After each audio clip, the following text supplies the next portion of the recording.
and also the reports about what it will do in terms of raising the debt ceiling and the deficit itself. I think these are larger issues that the Senate will have to grapple with before it can get a bill back to the House. So is July 4th, Wendy, off the table? They never say it's off the table, right? Party leaders, they never want to admit, quote unquote defeat. But I think they have an excellent, if you will, excuse right now to say that they have to focus on multiple things, particularly whether the president wants to take military action. Does Congress have to give the permission to use military force? It depends what kind of military force the president uses. So I think they have a chance to say, oh, well, we'll push it to August. They all want to get out of there usually, and Marie, you know this better than I do, by the beginning of August to go home, and they want a victory when they go home. So I think unless they can pull it out in the next couple of days in the Senate, I'm just not sure how they get there on July 4th. Wendy Schiller of Brown University, thank you so much for that insight. There is this question about how much an increase in the deficit will undermine American exceptionalism. George Saravelis of Deutsche Bank has been writing about this quite significantly. George joins us now. Thank you so much for being here. I want to start there. How much is what's going on in Washington, D.C. with the one big beautiful bill affecting markets and bond markets in particular, as well as the dollar, more than what we're hearing in terms of the conflict in the Middle East?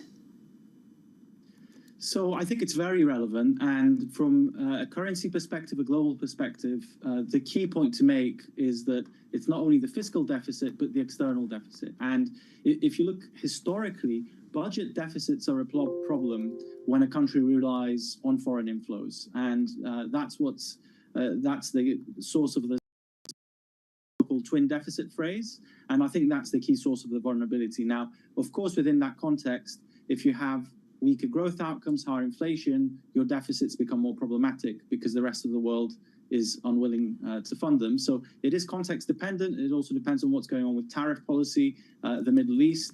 But absolutely, I think the US twin deficit problem is not going to go away on the back of this big, beautiful bill, which essentially extends the problem through the rest of the decade. George, we paid a lot of attention to the fact that the dollar didn't really get that much of a bid during some of the tumult that we saw on Friday and even earlier this week. We also saw that there wasn't a bid into long-term bonds, again, typically a haven asset.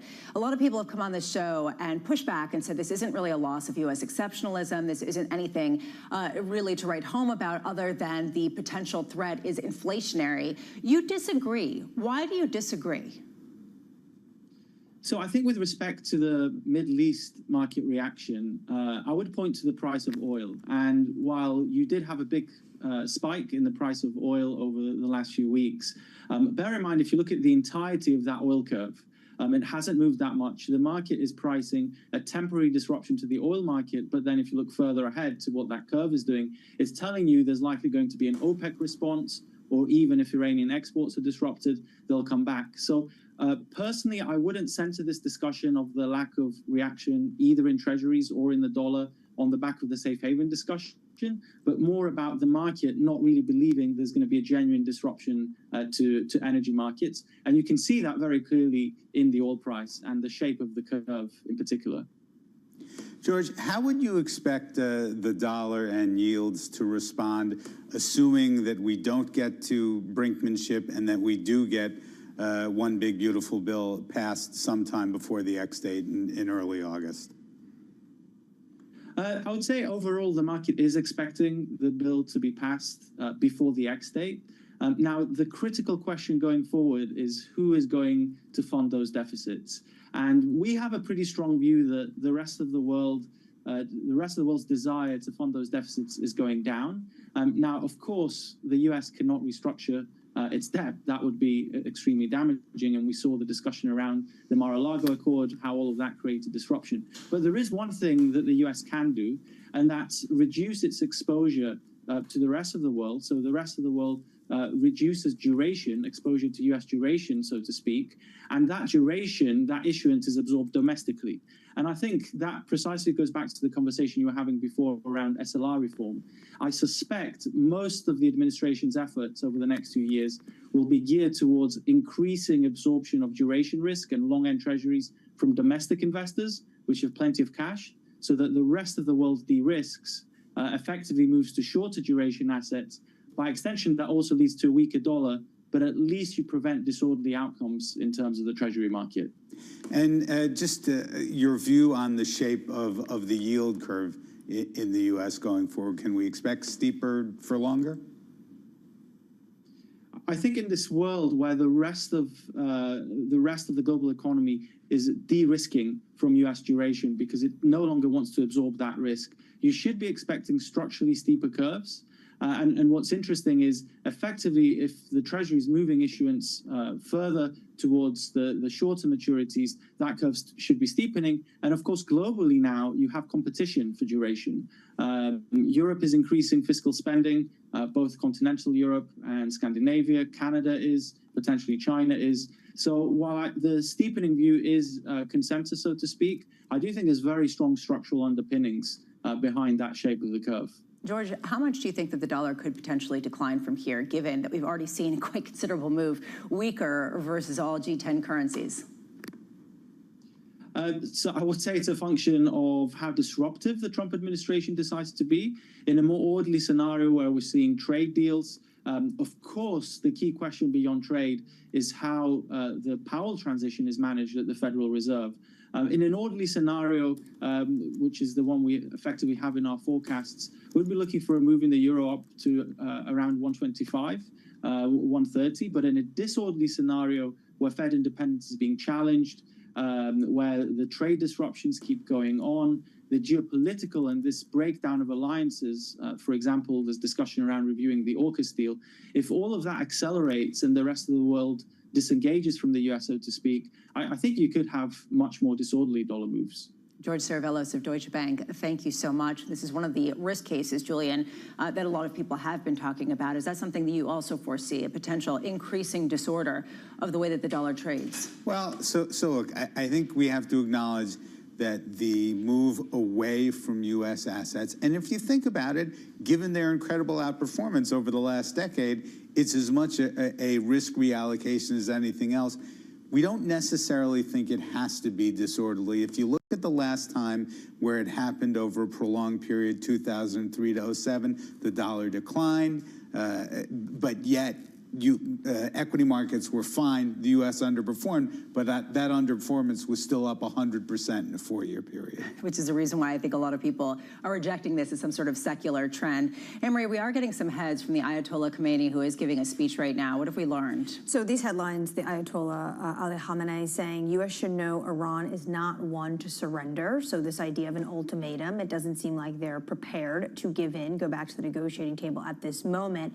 Talking about how a U.S. military incursion will result in damage. And then this part, Iranian nation stands firmly in the face of imposed war, but then adds the nation also stands firmly against imposed peace, which basically says to me that Iran is signaling to the United States, if you have an incursion here, even if it's precision strikes, we will have retaliation, especially on U.S. Air Force bases, which we have seen in the past when it comes to Iran, and especially at the U.S. Air Force Base in Baghdad. And there are 40,000 U.S. troops currently in the Middle East. Julian Emanuel of Evercore ISI, thank you so much for being with us this morning. We really appreciate it.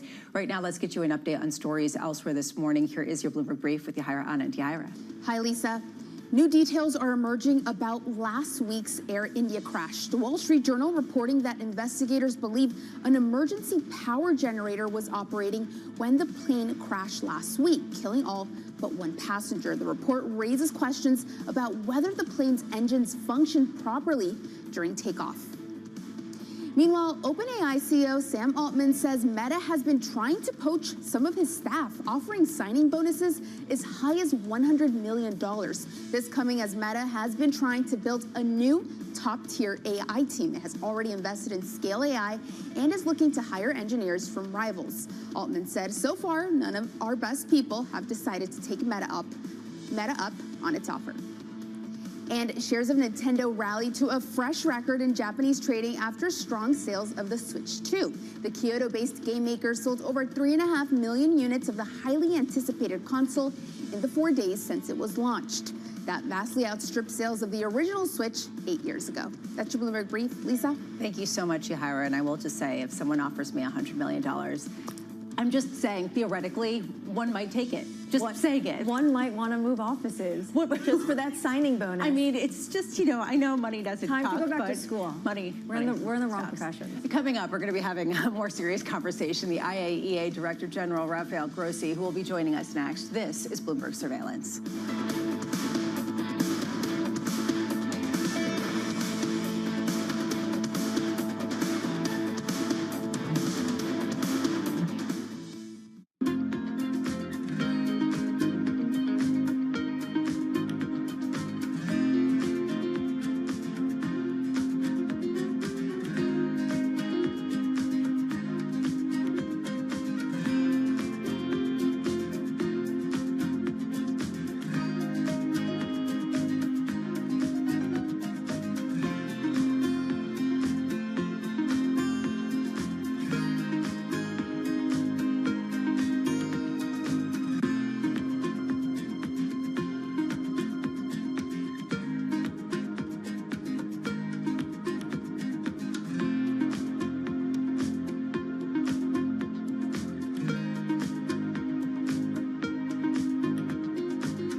incidence of cancer, which is to say people getting it, is higher than it was 20 or 30 or 40 years ago. Is that because detection is better than it used to be? All right, so the dirty secret is we have no idea.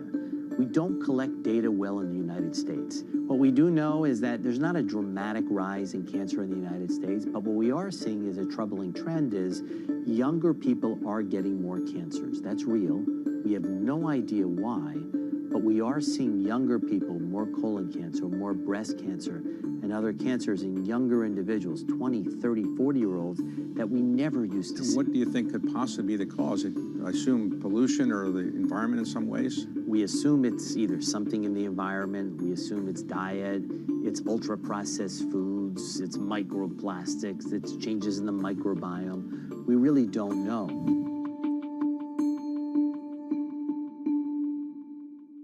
Listen carefully. Can you hear the rhythm in the markets? Not just in the syncopations triggered by inflation, but in the preludes leading to global elections, in the dissonance that moves the Nikkei, and the rising course conducted by AI. There's music in the markets, and if you want to learn to listen for it, we'll show you how. Middle East and Africa, vibrant resources and high-yield investment opportunities abound. Join me on Horizons Middle East and Africa for the stories, newsmakers, and insight from this exciting region. Now weekdays, only on Bloomberg. Bringing you up-to-the-minute tech news whenever and wherever it happens. I'm Ed Ludlow in Las Vegas, and this is Bloomberg.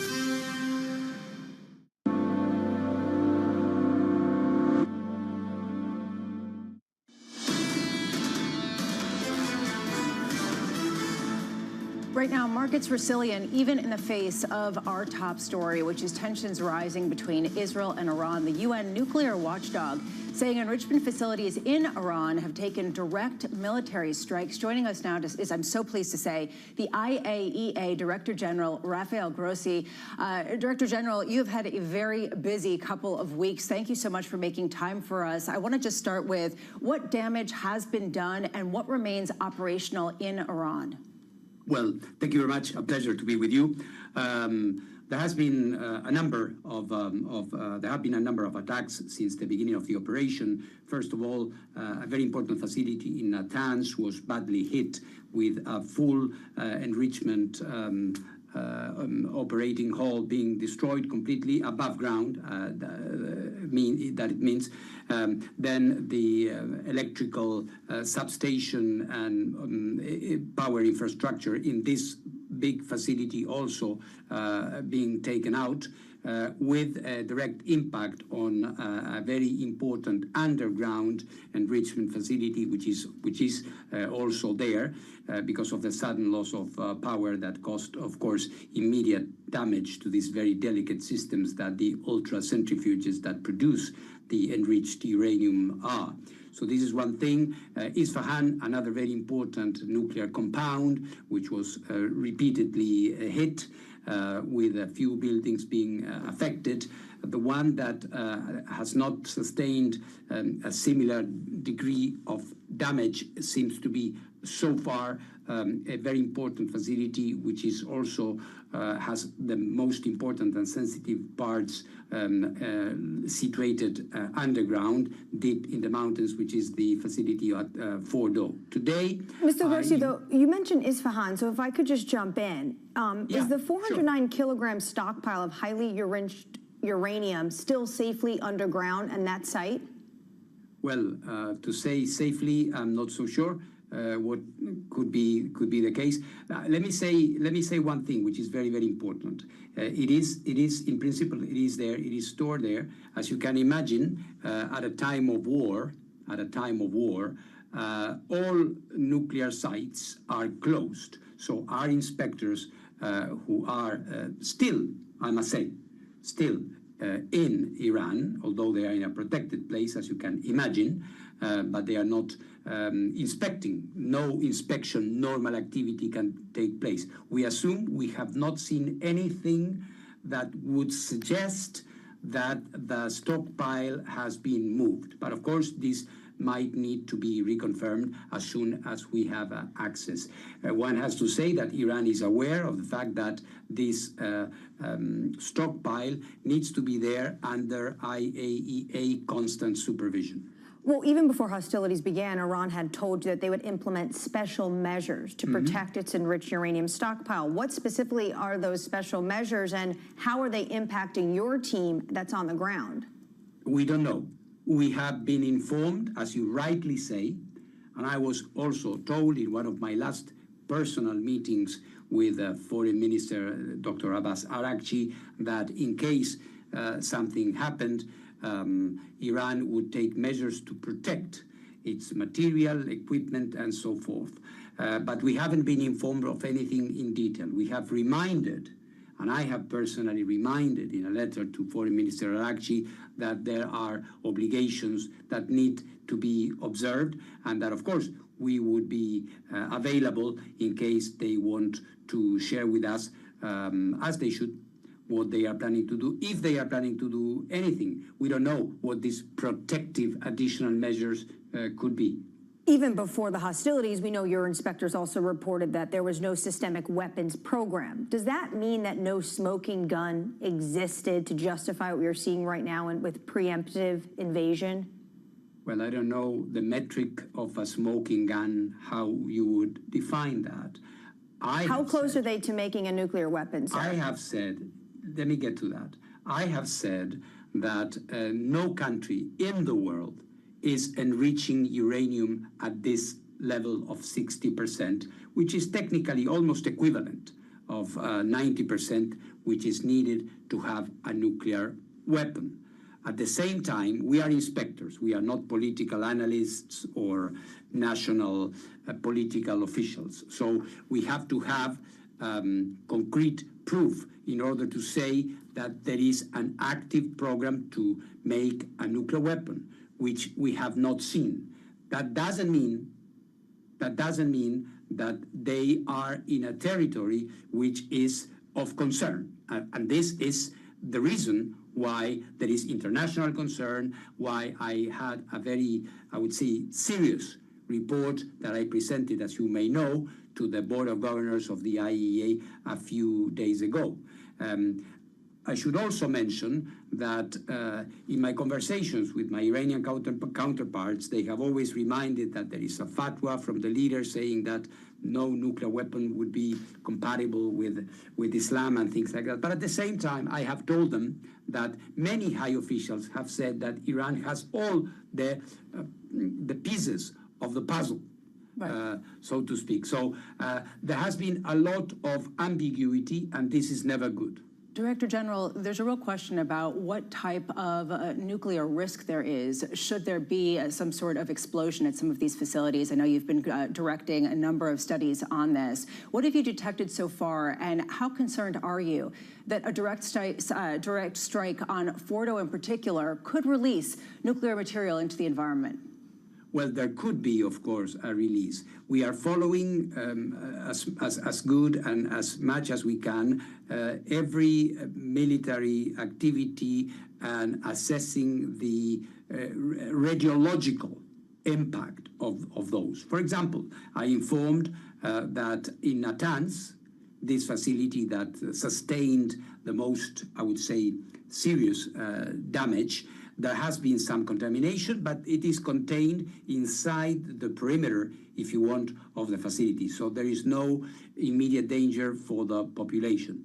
Then, if you move to a higher amount of material, like, for example, these highly enriched uranium and more, because there is not only, let's not forget, there's not only the 60%, there's the 5% stockpile, there's the 20% stockpile, there's a lot of nuclear material around in the country. And of course, a direct impact would have a radiological consequence, which would be commensurate with the attack. So this is why I unfortunately cannot be as precise as I would like to, because it would depend if only a part of it is affected or more. But certainly the possibility of a radiological impact, environmental impact, exists. And as you also know, there are other facilities, including a nuclear power plant in Iran, which of course should never be touched,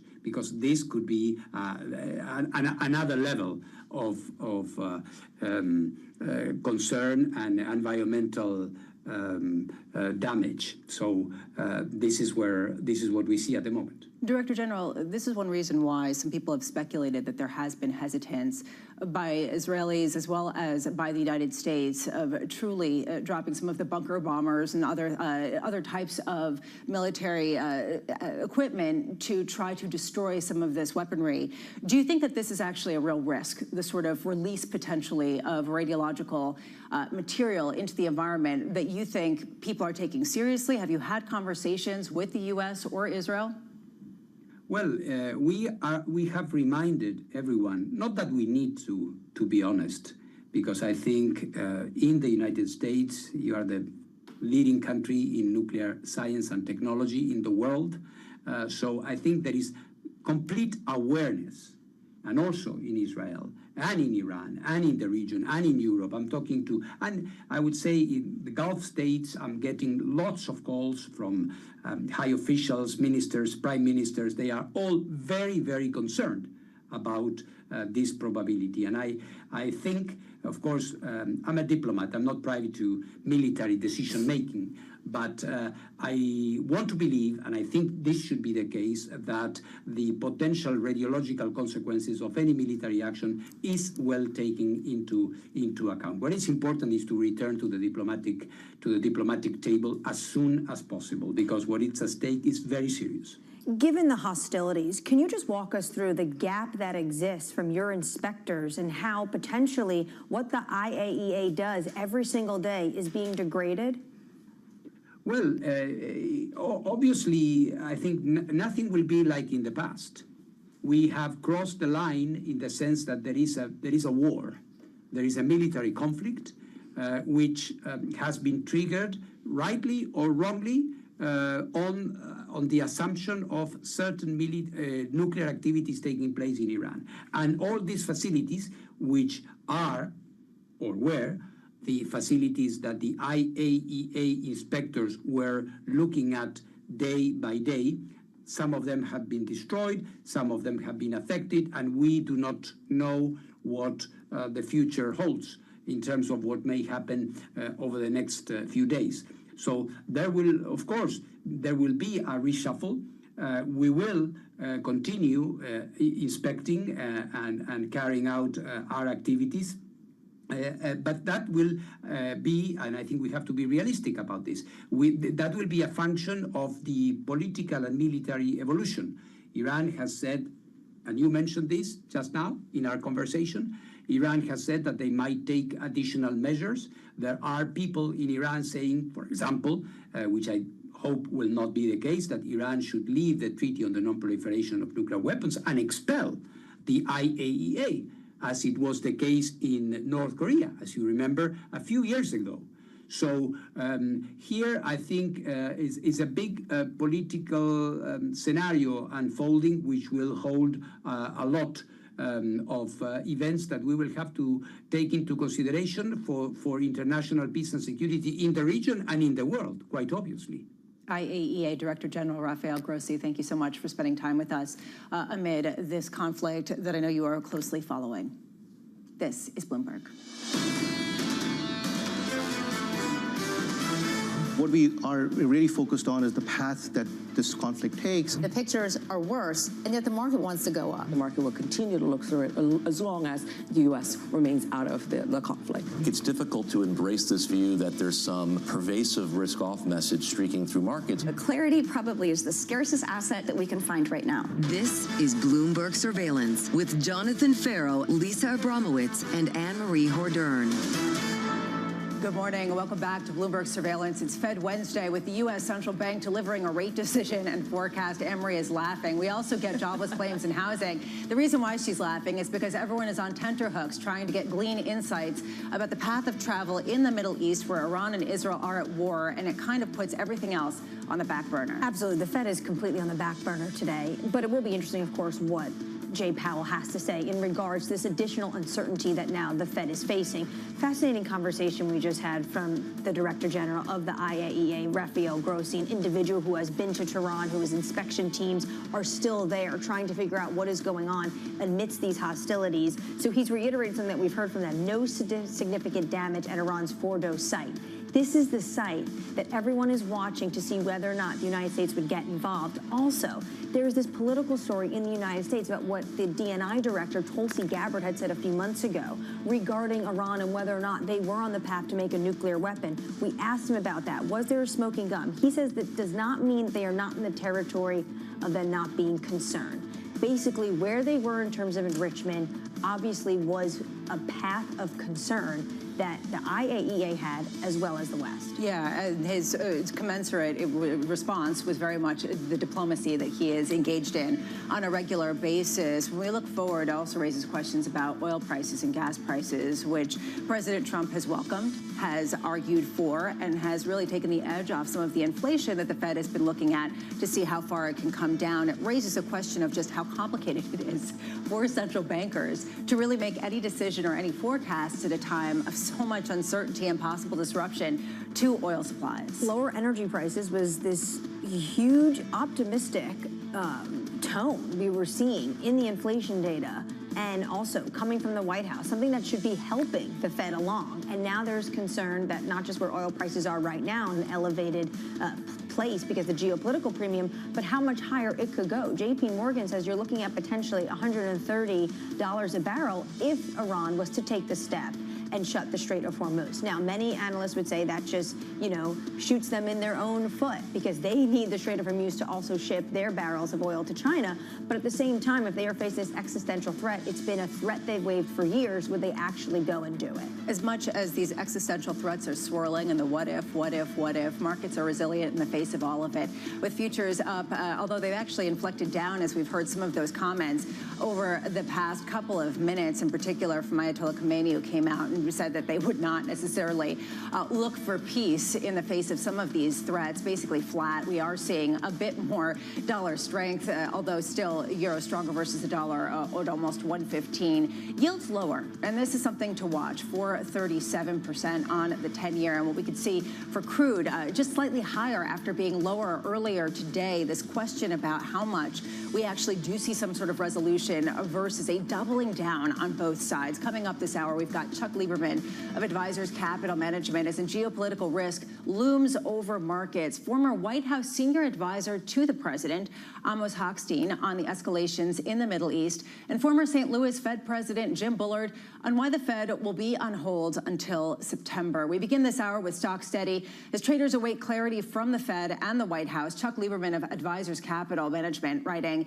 the war between Israel and Iran dominates the news, but the economic consequences are likely to be minor and, appropriately, market reactions are muted. The recent downdraft is a flight to safety that won't last long. Chuck joins us now. Chuck, what flight to safety? What kind of disruption? I mean, does it sort of surprise you that this market has looked past what in the past at least would have caused a slight notice?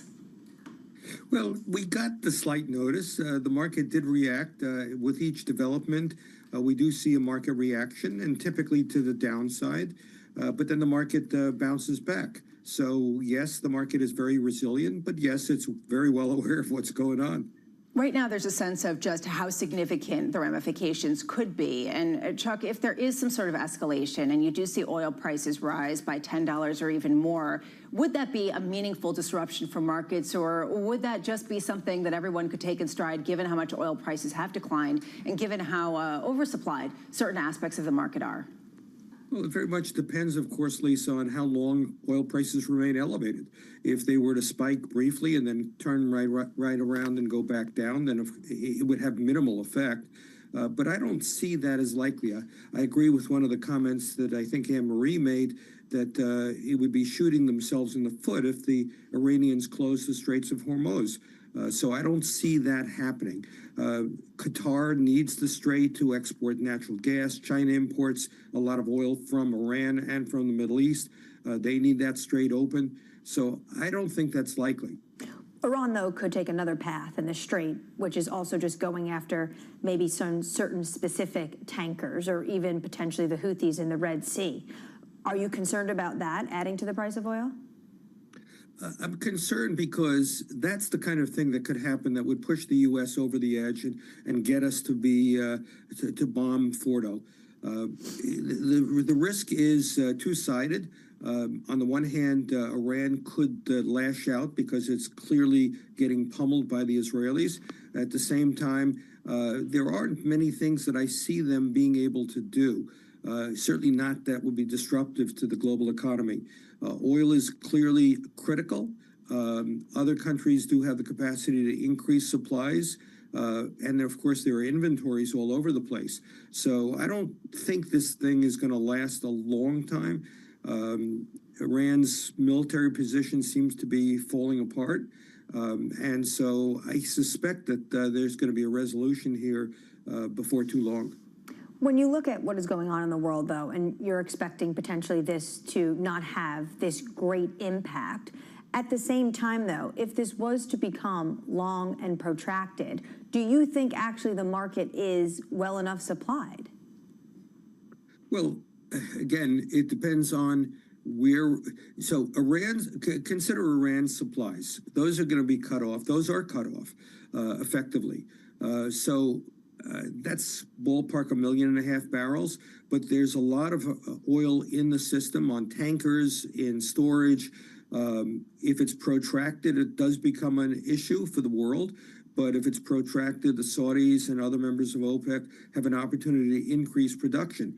But the disruption would, of course, be even greater if the straits were closed. So you can conjure up a pretty negative scenario, and I think it's possible, but I don't think it's very likely. Chuck, given all of this, how focused are you on the Fed today? Minimally, because I think the circumstances are such that the Fed really has little opportunity to justify a rate move in either direction. Certainly not to the downside. Inflation risks are there, both because of oil, but also more importantly because of tariffs.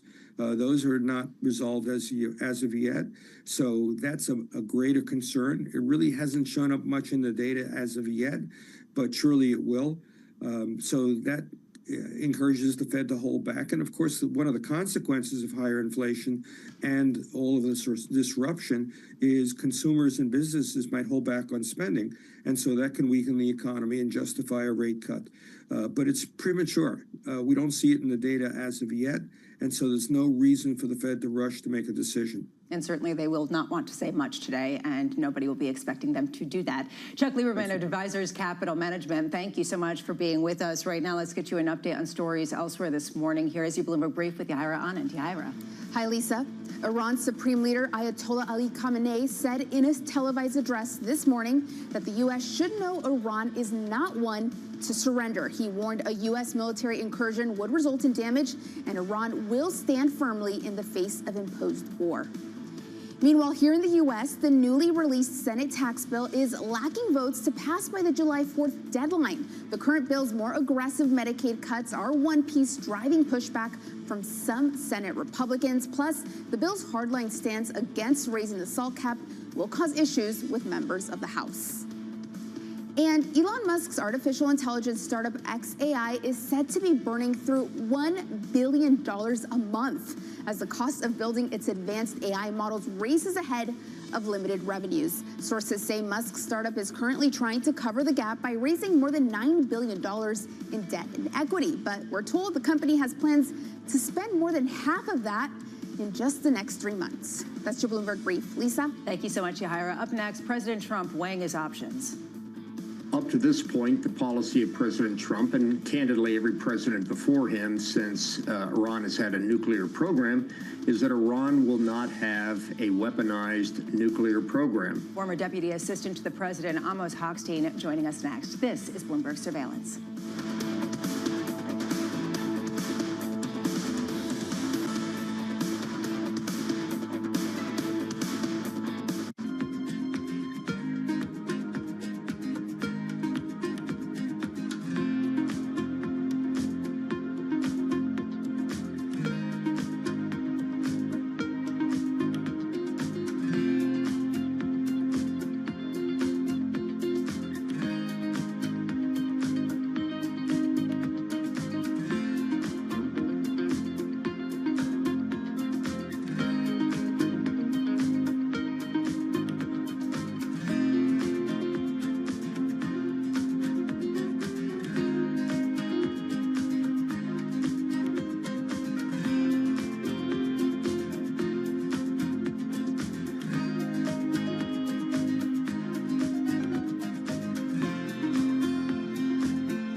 time when policy in Washington is driving Wall Street, we draw a distinction between the rhetoric and the action, bringing you market-moving guests and original reporting.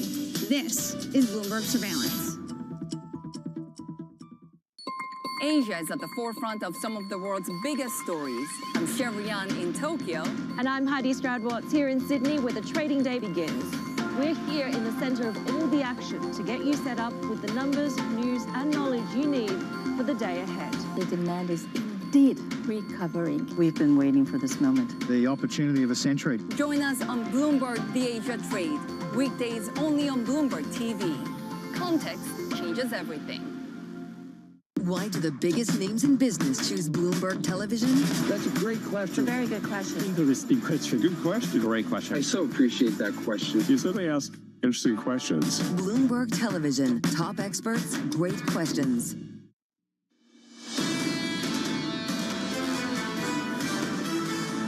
Stocks giving up gains from earlier this morning. Futures lower, down just by a touch, basically flat, as we do hear from Iran that they are not going to surrender and they are not going to try to make peace under attack.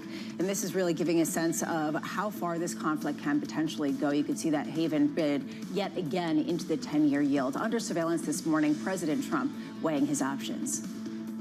Up to this point, the policy of President Trump, and candidly every president before him since Iran has had a nuclear program, is that Iran will not have a weaponized nuclear program. This world needs less nuclear-armed countries rather than more. And if Iran, Saudi Arabia, the UAE, Turkey have nuclear weapons, that's a level of instability that I don't think we want to undertake.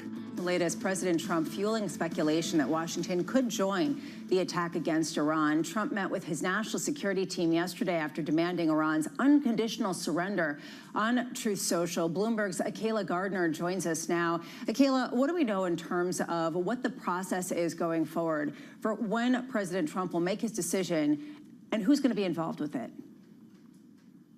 Well, the White House has seemed increasingly open to the idea of direct strikes on Iran's nuclear facilities. Vice President Vance made that indication yesterday in a lengthy post on X, saying the president believes Iran cannot have uranium enrichment and saying that could be done the easy way or the other way.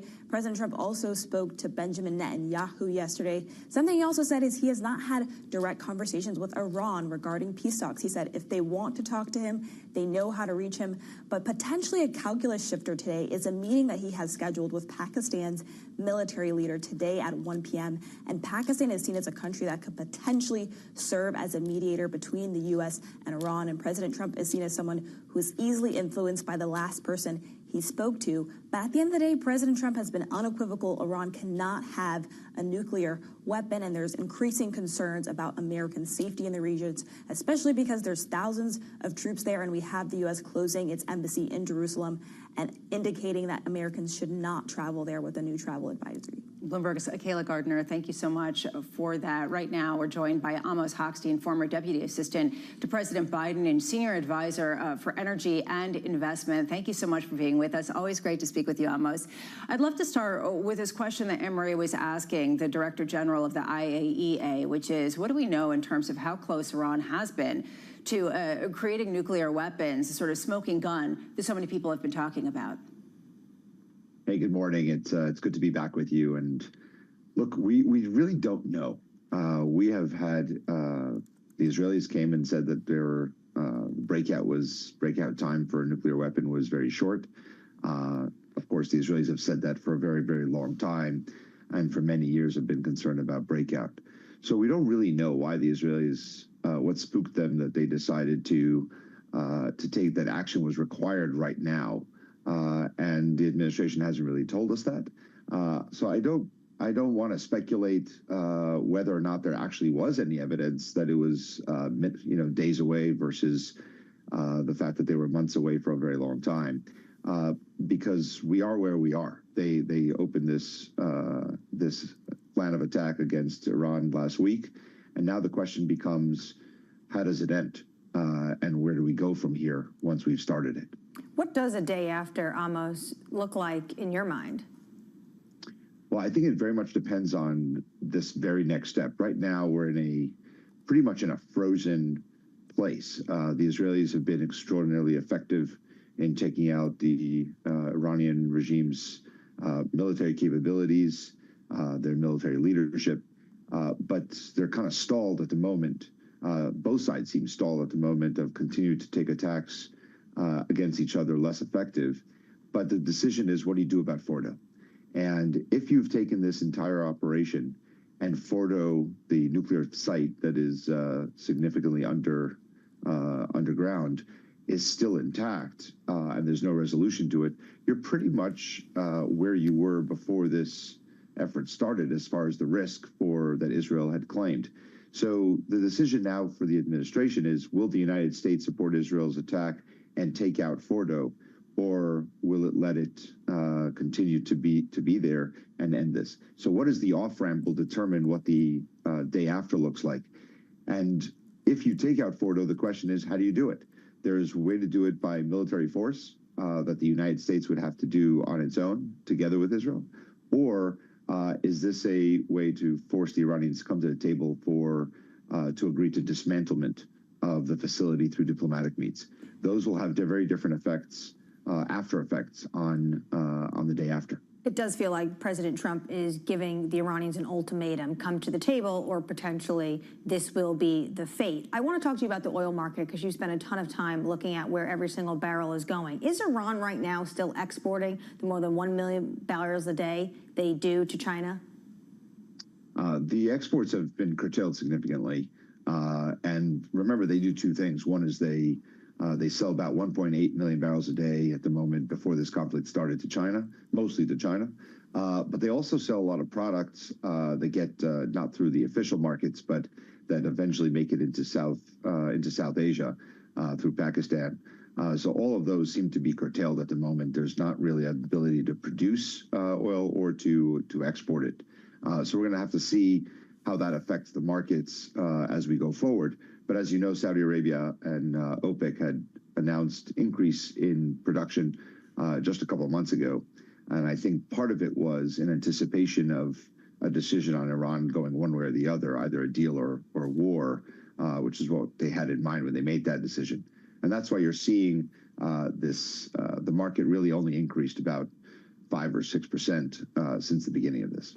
I know many throw cold water on this idea that Iran would actually close the Strait of Hormuz, especially since the fact that this could be shooting themselves in the foot. But even Qatar is asking LNG vessels to wait outside the strait until they're ready to load, because they are concerned about this escalation and the hostilities that are going on. Can you talk about the impact of not just even closing the strait, but potentially the strait not being able to use it as normal?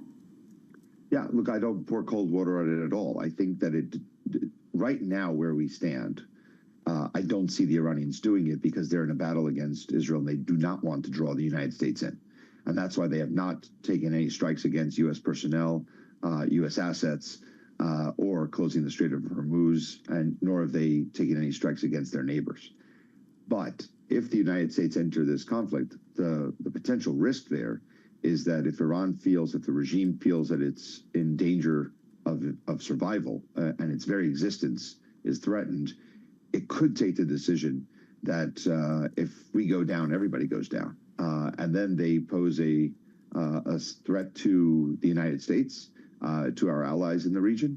But also that is when you take these kind of dramatic steps of closing the Strait of Hormuz, or at least attempting to close the Strait of Hormuz. So it is possible. I just don't see that in the current level of escalation that is likely on the table, but that could change very, very quickly. Amos, how close is the United States to bringing a whole bunch of oil rigs back online that have gone offline in the face of some of the lower oil prices over the past couple of months in order to offset any disruption to supplies that could arise from a closure of the Strait of Hormuz? Well, look, first, it's very difficult to bring rigs on very quickly. You got to get the crews back. You got to get it's a lot of work to get it done. You can do it. But if the Strait of Hormuz, and I said this is a very big if, are closed, the volumes that we would bring up in the United States are a drop in the bucket for global supply. So the United States is currently producing from the, I would say, over the last 12 months, has been consistently producing about 13.5 million barrels a day. The United States has supplies here at home for its use, but we would see very high prices as the Strait of Hormuz is a choke point of nearly a third of the oil produced in the world or shipped in the world. So it's not about bringing on some rigs. We're going to be, the world will be significantly in a shortage position, which would cause prices to spike. But again, I don't see that is the threat that is imminent at the moment.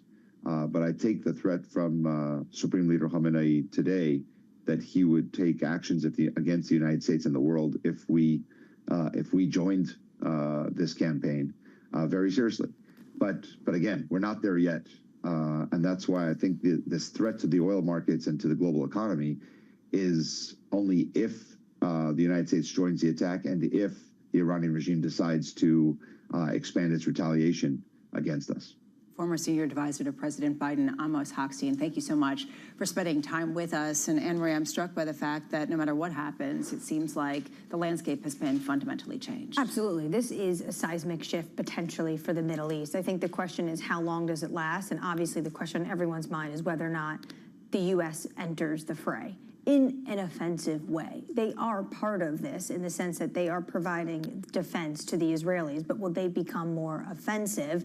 And to Amos's point, if you actually want to take out nuclear abilities when it comes to Iran, you have to go after Fordo, and the only country on the planet that can do that is America. And right now, people are putting this all together and shrugging their shoulders, watching all closely, but not seeing a huge reaction in markets. We've come off some of the earlier gains that we had been seeing in futures. They're basically flat right now. Oil prices had been negative going down. Right now, they are slightly positive, a bid into the haven asset of treasuries as people look to what could be happening. We do have a Fed meeting today. We also have economic data. It might seem like an afterthought, but a lot of people look to what comes after this in terms of driving the narrative. And the question really is how much the U.S. economy is slowing. Coming up, we're going to be speaking with Jill Carey Hall of Bank of America on the outlook for small caps with the Fed on hold. This is Bloomberg Surveillance.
From the beating heart of global finance, economics, and politics, and wherever newsmakers are moving markets. Bloomberg brings you conversations that allow for deep discussions and important insights. What do you think the future is for inflation? Is this a new normal? Are markets too optimistic? How do you worry about the things that are outside your control? How does the current fighting completely stop? I'm Francine Lacqua, and this is The Pulse, every weekday only on Bloomberg. Our global headquarters in New York, I'm Danny Berger. Welcome to Bloomberg Brief. Let's set your agenda. Bloomberg Brief delivers the market news, data, and analysis you need live every weekday only on Bloomberg. Context changes everything. Bringing you the latest in tech and AI news whenever and wherever it happens. I'm Tom McKenzie in Paris, and this is Bloomberg. Listen carefully. Can you hear the rhythm in the markets? Not just in the syncopations triggered by inflation, but in the preludes leading to global elections, in the dissonance that moves the Nikkei, and the rising course conducted by AI. There's music in the markets, and if you want to learn to listen for it, we'll show you how.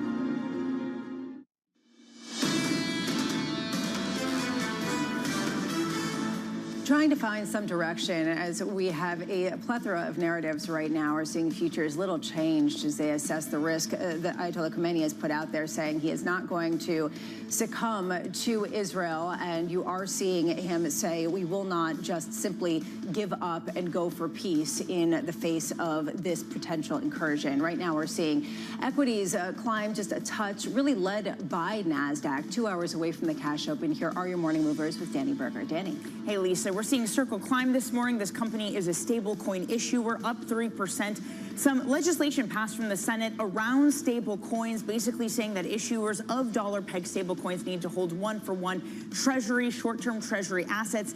In other words, it's just more legislation that those in the industry hope will make stablecoins more mainstream. Also, some sell-side action for you this morning. We are seeing an upgrade to analog devices. The thought there being that analog chip makers are going to have a recovery, and analog devices, the assumption is that's one of the best in class. Those shares up 1%. Finally, wrapping things up this morning with UBS. They have confirmed that they are victims of a cyber attack. Longtemps, the Swiss newspaper, reporting that 130,000 employees have gotten their information stolen and published on the dark web. That includes Sergio Armati's phone number.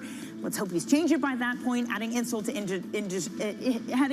injury, Morgan Stanley also downgrading UBS this morning, saying new requirements for capital put on by the Swiss government is also going to harm their ability to bring in their earnings. Lisa. I love that, Danny. That is probably the most pernicious aspect of the whole thing, is a phone number of the chief executive getting leaked. Thank you so much for that. On our radar this morning, strikes between Israel and Iran reaching a 6th day as Iran's supreme leader warns that the battle begins. The threat coming hours after President Trump called for unconditional surrender and held a call with Israeli Prime Minister Netanyahu. A real question, Anne-Marie, about just how far the U.S. is willing to go. That's the question on everyone's mind, especially since the president abruptly left the G7. Why I am sitting with you here today, because he left the G7, went back to Washington, so everyone felt like something was imminent.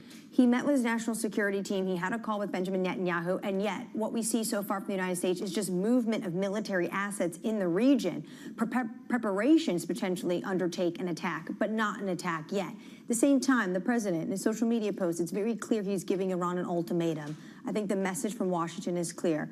You have a decision to make. You can make it, or we can make it for you. And you have to make it with a number of safeguards to give people the sense that this is something that is going to be longer lasting. And certainly we are watching this closely to understand what the disruption could be, not only to oil supplies, but also to people's lives throughout the Middle East. Meanwhile, in Washington, D.C., the Congressional Budget Office now estimating the version of President Trump's tax bill passed by the House would add $2.8 trillion to U.S. deficits over the next decade, with some estimates as high as $3.2 trillion.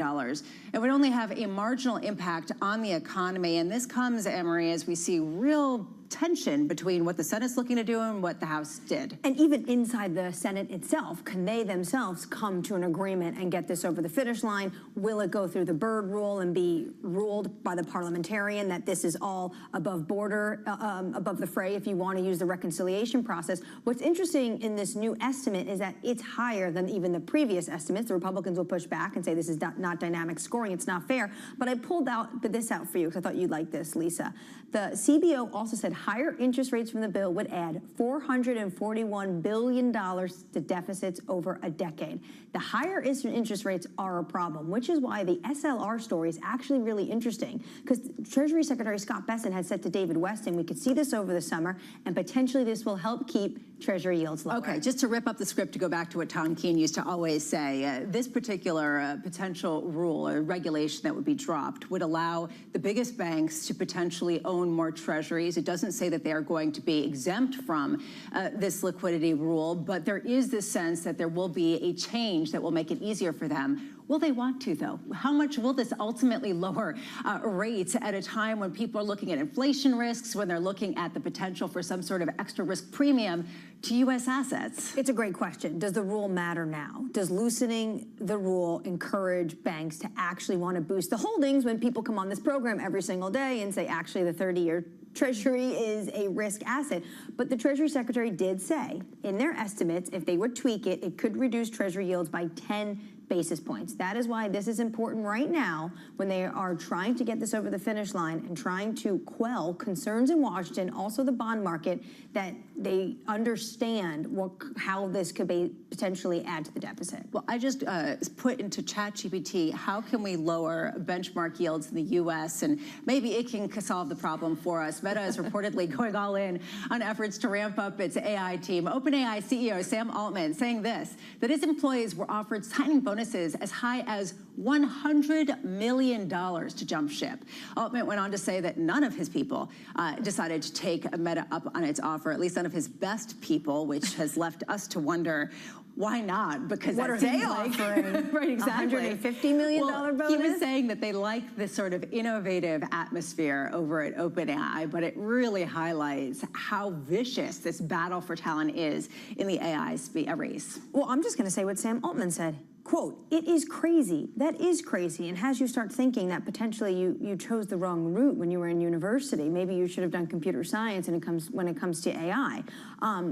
But it just feels almost unthinkable that this would be a signing bonus, but just shows that whoever has the most money right now is going to win in this race. And Ray, I love that that's your takeaway. You come in and you say, I did it wrong. Well, what was I thinking with this whole journalism gig? Right now, let's turn back to equities. The Russell 2000 is the cheapest it's been on a relative basis compared to the S&P going back to 2008. Investors looking for catalysts to spark a rally in the index despite low valuations. Joining us now, I'm so pleased to say, Jill Carey Hall of Bank of America Securities.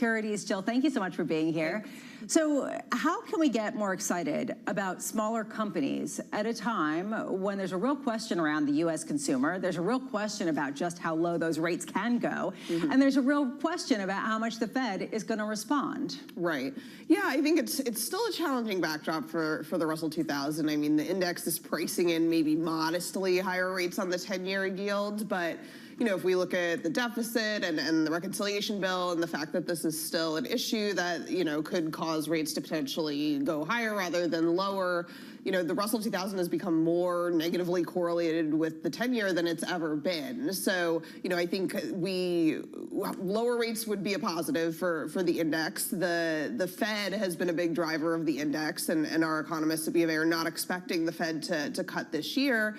I think the other issues that have been plaguing the index have been just the fundamental backdrop. We're still in a profits recession. We didn't get out of it in 2Q. Analysts are forecasting a big recovery in the second half, but you know, estimates are still coming down. Guidance wasn't great. Corporates were still sounding negative on this earnings season calls. So I think, you know, if we see better signs of the fundamental backdrop of manufacturing recovery, corporate earnings are, you know, tend to be very sensitive to the manufacturing backdrop. We haven't been able to see the ISM sustainably go above 50. You know, some of those things would be, you know, better confidence instilling. So for the bulk of the show, we've so far been talking about the Middle East and what happens geopolitically that could potentially disrupt this economy. And we've we've been asking, who cares about the Federal Reserve? Or people could actually care about the Fed meeting today, and we could hear your voice over there in the hallway. I care. This is actually really important, and I just wonder, from your perspective, if we weren't talking about the geopolitics, how much we would be focused on the fact that the economy has been softening pretty significantly and that economic surprises have been surprising to the downside at a time when inflation, albeit still early days, really hasn't shown signs of being really elevated or sticky. I mean, I think, there are likely to be signs that inflation is still sticky. We didn't see a lot of the tariff impact in May, but there's potential that we see it in subsequent months. And then, just given base effects, we are expecting inflation to remain relatively elevated. I think, the economy, we continue to watch signs in terms of the consumer, the hard versus soft data. I think, the consumer, but also the manufacturing economy, as I mentioned, are going to be key in terms of earnings. And, we'll start a new earnings season in July. But, the Fed has been, one of the biggest drivers of some of the rallies and sell-offs in the small cap index that we've seen. So, I think given the refinancing risk that small caps face over the next several years, this has been something that investors have been watching closely. So, that's not to say that you can't buy small caps in this environment. I think, in fact, that it's a really good backdrop for stock selection rather than buying an index, because there are a lot of cheap stocks. The valuations are good relative to large caps, but you have to be selective, focusing on the ones that are less rate sensitive or in areas that actually benefit when rates do go up, if that's a risk. Small caps that have positive revisions, which is the scarce resource in this environment where estimates are coming down, and higher quality stocks. We haven't seen the tariff hit yet. Maybe we won't see as big as some people are expecting. But if we were to see that tariff impact, what is it going to mean for small caps versus, say, some of the bigger companies? Yeah, I mean, I think the challenge for small caps is, even though they're less globally oriented, although even that has the gap between small and large caps forward exposure has narrowed a lot in recent years. They have much thinner margins. So higher input costs are a much bigger earnings hit for these companies. So the potential hit from tariffs, wherever we ultimately land on the rate, we think could be about a 3 times bigger earnings hit to the Russell than to the S&P. What about the other policy uncertainty? If we don't get this tax bill and the corporate tax rate goes up? Yeah, I mean, I think, one of the omissions from the bill was obviously a lower corporate tax rate. I mean, I think last time around when the corporate tax rate dropped, that was a much bigger benefit to small caps than to large caps. This time around when the corporate tax rate was discussed being potentially lowered, it would have been a little bit of a boost, not anything significant, but obviously if the corporate tax rate were to go back up, that would be a much bigger hit. Where have you seen actual expansion of profitability? What sectors at a time when we have talked about a general weakening in the manufacturing sector, but we did see a record share of discretionary spending on restaurants, of all things? I know that none of us can cook particularly well, or some of us can, but there is this question of what are we actually seeing in terms of the areas that are outperforming? Yeah, I mean, I think, the profits decline has been pretty broad-based, and when you look at revisions, it's, been in a lot of sectors across the board. I think when you look at performance and what parts of small caps have done well, it's been, stocks that have margin strength, which is important given this tariff uncertainty backdrop. It's been the ones that have positive revisions rather than negative revisions. So it's been quality. I was at a dinner with some investors last night in the healthcare sector, and that's a sector where no one's going back to really low quality biotech stocks yet. They're still, even in that sector, looking for more revenue generating, higher quality companies. So focusing on quality, focusing on mid caps within the SMID space. We do like mid over small. We think there's better profitability trends there, cleaner balance sheets, less risk from tariffs and uncertainty. So given all of the risks, geopolitics, everything going on, higher volatility tends not to be good for small caps. And the real catalyst for when do we see the biggest rallies in the Russell tend to be those bounce off the bottom phases. And we haven't had an economic recession, nor are we expecting one, but we have had a profits and manufacturing recession. So if we can see signs that those are turning around, then I think that could be a better backdrop for the index overall. Jill Carey Hall, thank you so much for being with us. It's Jill Carey Hall of Bank of America Securities. Right now, let's get you an update on stories elsewhere. Here is your Bloomberg Brief with Yahira Anand. Yahira. Hi, Lisa. Top U.S. bank regulators plan to reduce a key capital buffer by up to 1.5 percentage points for the biggest lenders. This comes after concerns it constrained their trading in the $29 trillion treasuries market. Sources tell us here at Bloomberg the proposal will look to change the overall ratio rather than exclude specific assets like treasuries, as some observers have predicted. Meanwhile, President Trump has extended for a third time the deadline for Chinese company ByteDance to divest its U.S. TikTok operations. The 90-day extension provides another lifeline for the app, which has been a source of friction between the U.S. and China. It also gives the Trump administration more time to secure a complicated agreement that would require an American buyer and Beijing's sign-off. And the Senate passed stablecoin legislation with a 68-30 vote, setting up regulatory rules for cryptocurrencies pegged to the dollar. The legislation requires dollar-pegged stablecoins to hold dollar-for-dollar reserves in short-term government debt or similar products overseen by state or federal regulators. The House must now decide whether to take up the Senate bill or negotiate a compromise measure. That's your Bloomberg Brief. Lisa? Thank you so much, Yahaira. Up next, a wait-and-see Fed.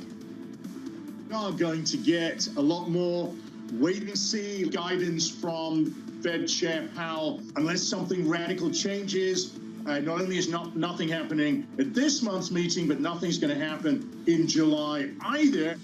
Joining us next is former St. Louis Fed President Jim Bullard. At a certain point, why would they say anything, given that nobody seems to have a definitive answer on much of anything? This is Bloomberg Surveillance.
In case you missed it on Bloomberg Insight. I just think there's a chance that you'll have stagflation. So I'm not saying it's going to happen. I don't want the reader to say he's predicting. I'm not.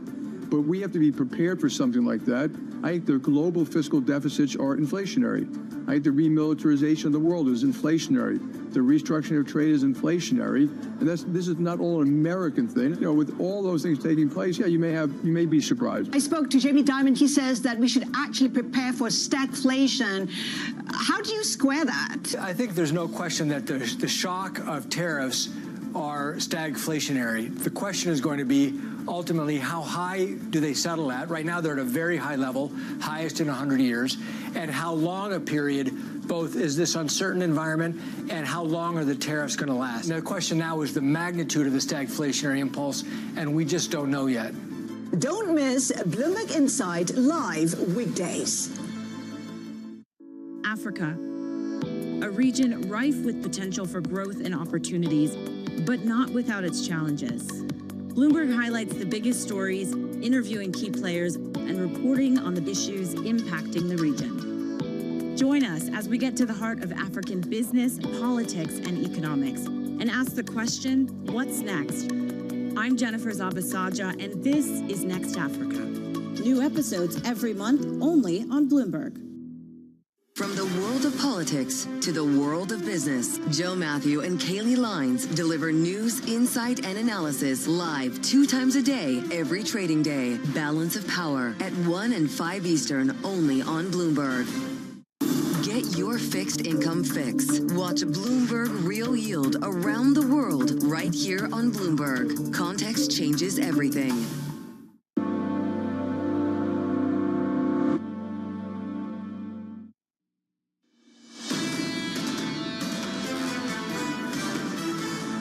Markets are quiet as they reel with geopolitics very much in the forefront, even amid the Fed's two-day meeting that does conclude today.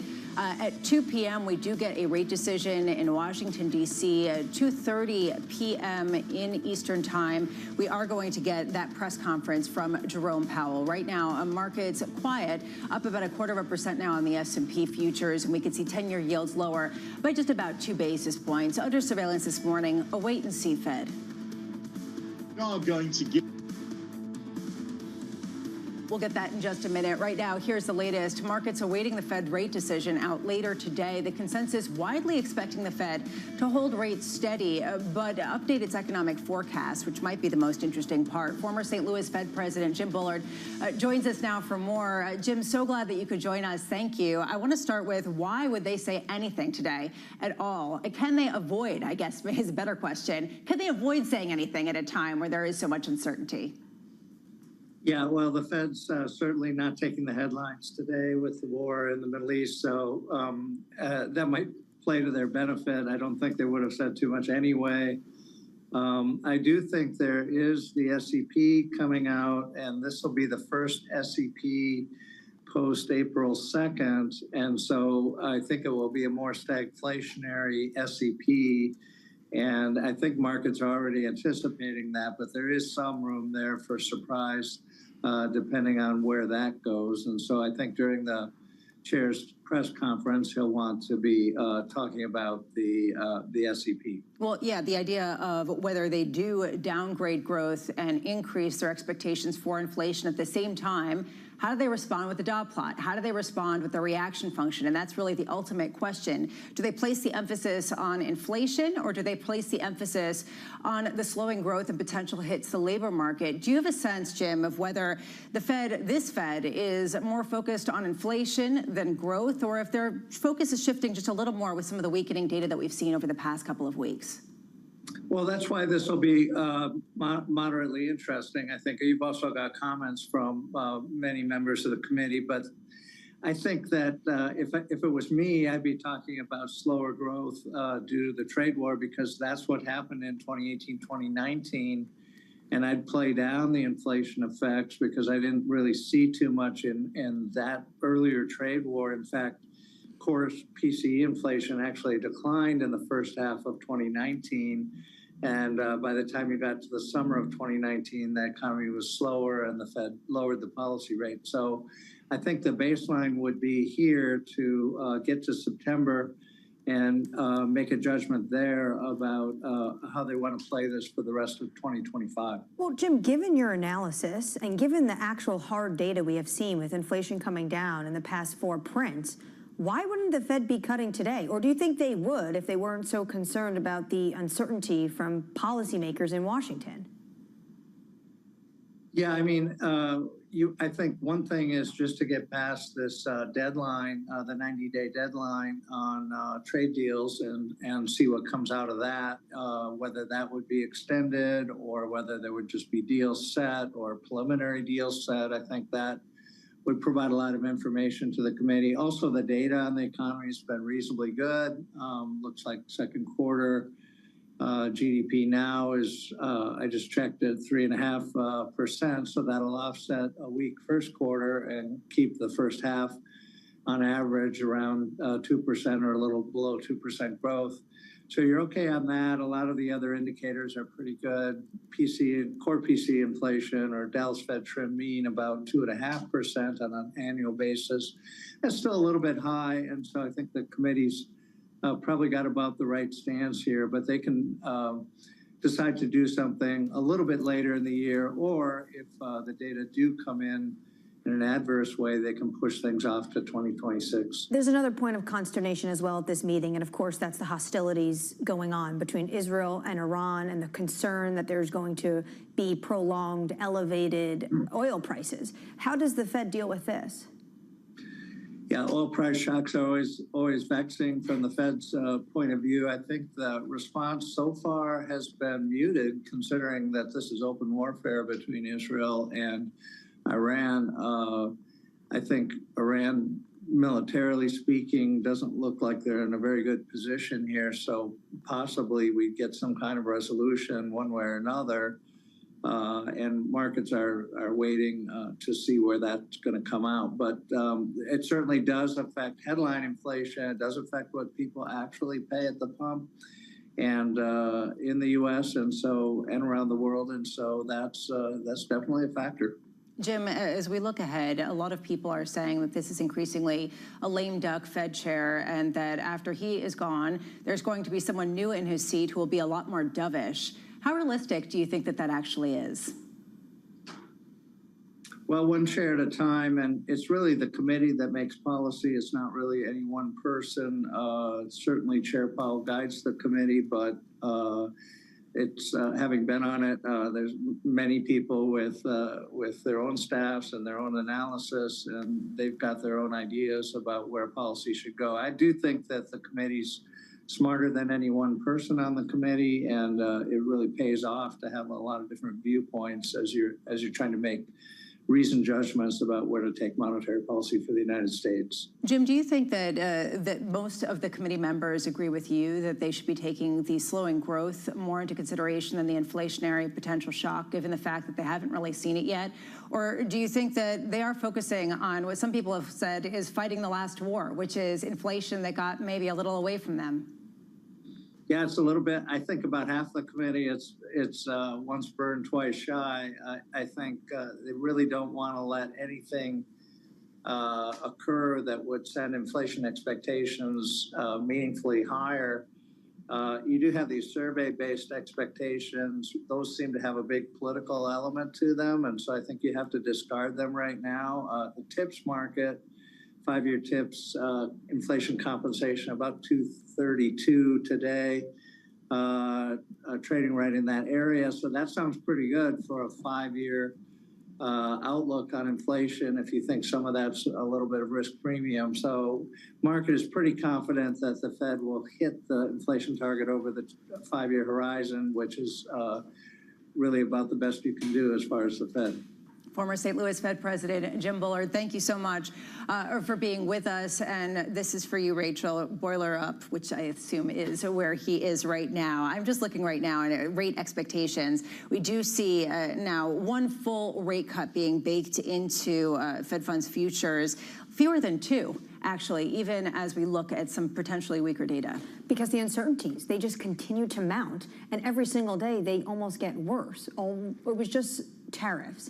Now it's tariffs plus what happens if there is an oil price shock. The Fed has to deal with a number of issues, and right now the hard data is okay, and it's good. So why not just say, we're going to wait on the sidelines? And we'll get some more hard data in just about 35 minutes. Coming up, we speak with Gargi Chowdhury of BlackRock, Blake Gwynn of RBC Capital Markets, Claudia Sam of New Century Advisors, and Ryan Peterson of Flexport. This is Bloomberg.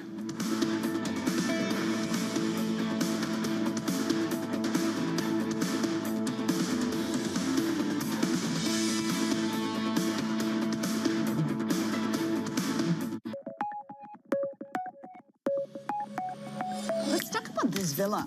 Very traditional.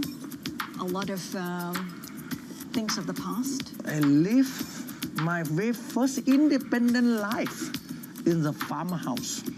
And I built it by the memory of the farmhouse, the philosophy they believe, yin, yang, 5 elements, the concept of the life, of the happiness. They build this kind of roof, like boat, and man and woman, and bowl of rice. Everyone should be happy if have somewhere to live, something to eat, and someone to love. So you're defined a lot by your past experiences. Yeah, actually, I'm a lucky man because not everyone should have the experience of the war and peace, poor and rich, technology progress, a change during my life, rich by experience. There's an appreciation for what you have now. And therefore, peace is the most important thing for today, for Vietnamese, and I think for human beings of the world.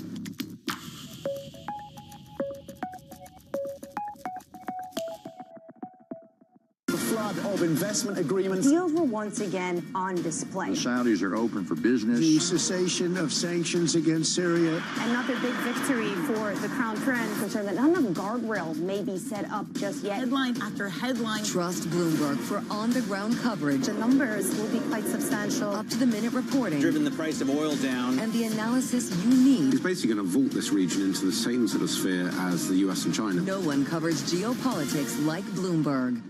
Today's CFOs are reshaping the C-suite. Bloomberg's chief future officer shines a spotlight on these dynamic leaders. What's the hardest part of being a CFO? It's hard to come up with that. It's the vast responsibilities, the need to be engaged in different topics. It's remembering which audience I'm speaking to and what I can say in that context. The job is not just being the executive of the finance function, it's being an executive for the company. I would say it's prioritization. Complete the sentence. The hardest part of being the CFO is telling people no. It's hard. It's the right thing to do, but it's always hard. So being just like a touch of a heartbreaker, basically. Yeah. We have a plethora of good opportunities. Some are really, really good, but as we strive for the great ones, sometimes those really, really good ones have to be left behind. Chief Future Officer, only on Bloomberg.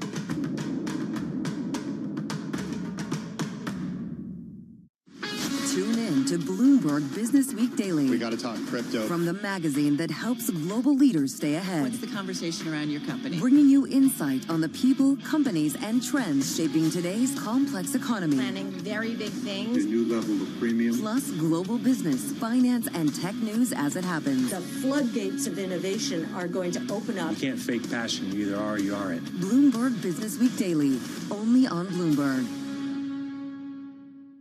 It's a multi-trillion-dollar industry. We'll show you what's happening in ETFs like no one else. ETF IQ, only on Bloomberg.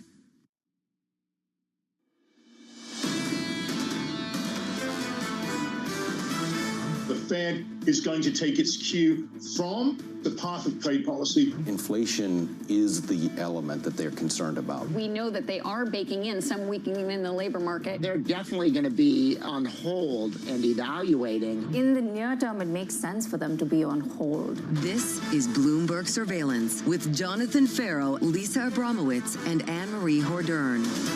Good morning. Welcome back to Bloomberg Surveillance. It's Fed Day. Let's just get that out of the way. The Fed is coming out with a rate decision later today, and more importantly, new economic forecasts. Also getting jobless claims in about 30 minutes time. But dominating the news flow, and the reason why Anne-Marie laughs every time I say it's Fed Day, is that Israel and Iran are in a hot war, the 6th day of it, and it's threatening to disrupt oil supplies, and very much dominating this feeling of nervousness right now in markets. Obviously, there's more pressing matters than the Fed, but what is happening right now geopolitically and what is happening in the region, these hostilities, the fact that everyone is waiting on bated breath to see whether or not the United States gets involved offensively, is just another risk and uncertainty the Federal Reserve needs to deal with. You have to think today, and I was talking to Andrew Hollenhorst of Citi, the Fed was sitting there, they saw all this hard data come in on inflation concerns, inflation's coming down. Would they not be cutting? But they have tariffs, and now they have an additional risk of what could happen potentially to the price of oil that we've already seen elevated. Yeah, arguably, the Fed could be the most important story, though, for markets. And I think it is important to note that geopolitical risk typically gets priced out of markets pretty quickly. And a lot of people are saying, okay, ultimately, if you do have this weakening trend in growth, we have seen downside surprises more frequently than we have at any time in economic data going back to late last year. If you look at the Bloomberg U.S. Economic Surprise Index, you have to wonder, to your point, would the Fed be cutting? And if they don't, how much of a headwind is that to the performance of risk? Right, and then potentially what does this mean for the path forward? Are rates cuts being brought forward? Because maybe July 9th, as Jim Bullard was just telling us, they actually have some clarity when it comes to tariffs. But what if there's another 90-day extension? Then what does the Fed do with that?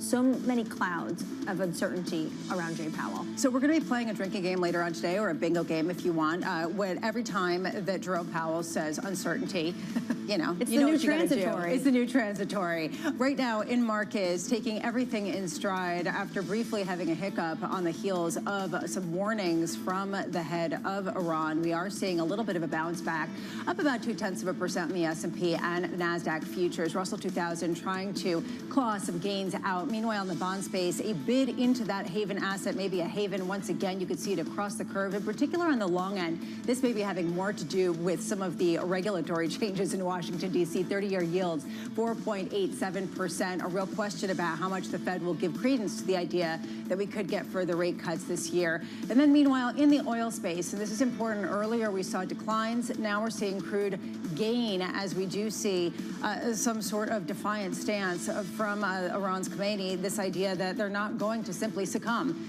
to Israel's threats and to this desire for them to just eliminate the nuclear program. Coming up this hour, Gargi Chowdhury of BlackRock. As markets await the Fed rate decision, AT&T CFO Pascal Desroches on how tariffs are impacting business and how they're operating in a time of such uncertainty. And Ryan Peterson of Flexport, as the shipping industry confronts geopolitical and tariff uncertainty. We begin this hour with stocks higher ahead of today's Fed rate decision. Gargi Chowdhury of BlackRock writing this: the Fed will keep rates on hold and highlight elevated uncertainty. No surprise there. All eyes will be on their statement of economic projections. Gargi joins us now for more. Gargi, how focused are you on the Fed? How focused are you on the geopolitics? How do you sort of weigh the two? Absolutely. Good morning. Great to be here. Usually, the saying goes, the market can only focus on one thing at a time, and we've had many one things this year. Obviously, oil prices, the impact of geopolitics, what that might do to headline inflation, to consumer, that's top of mind.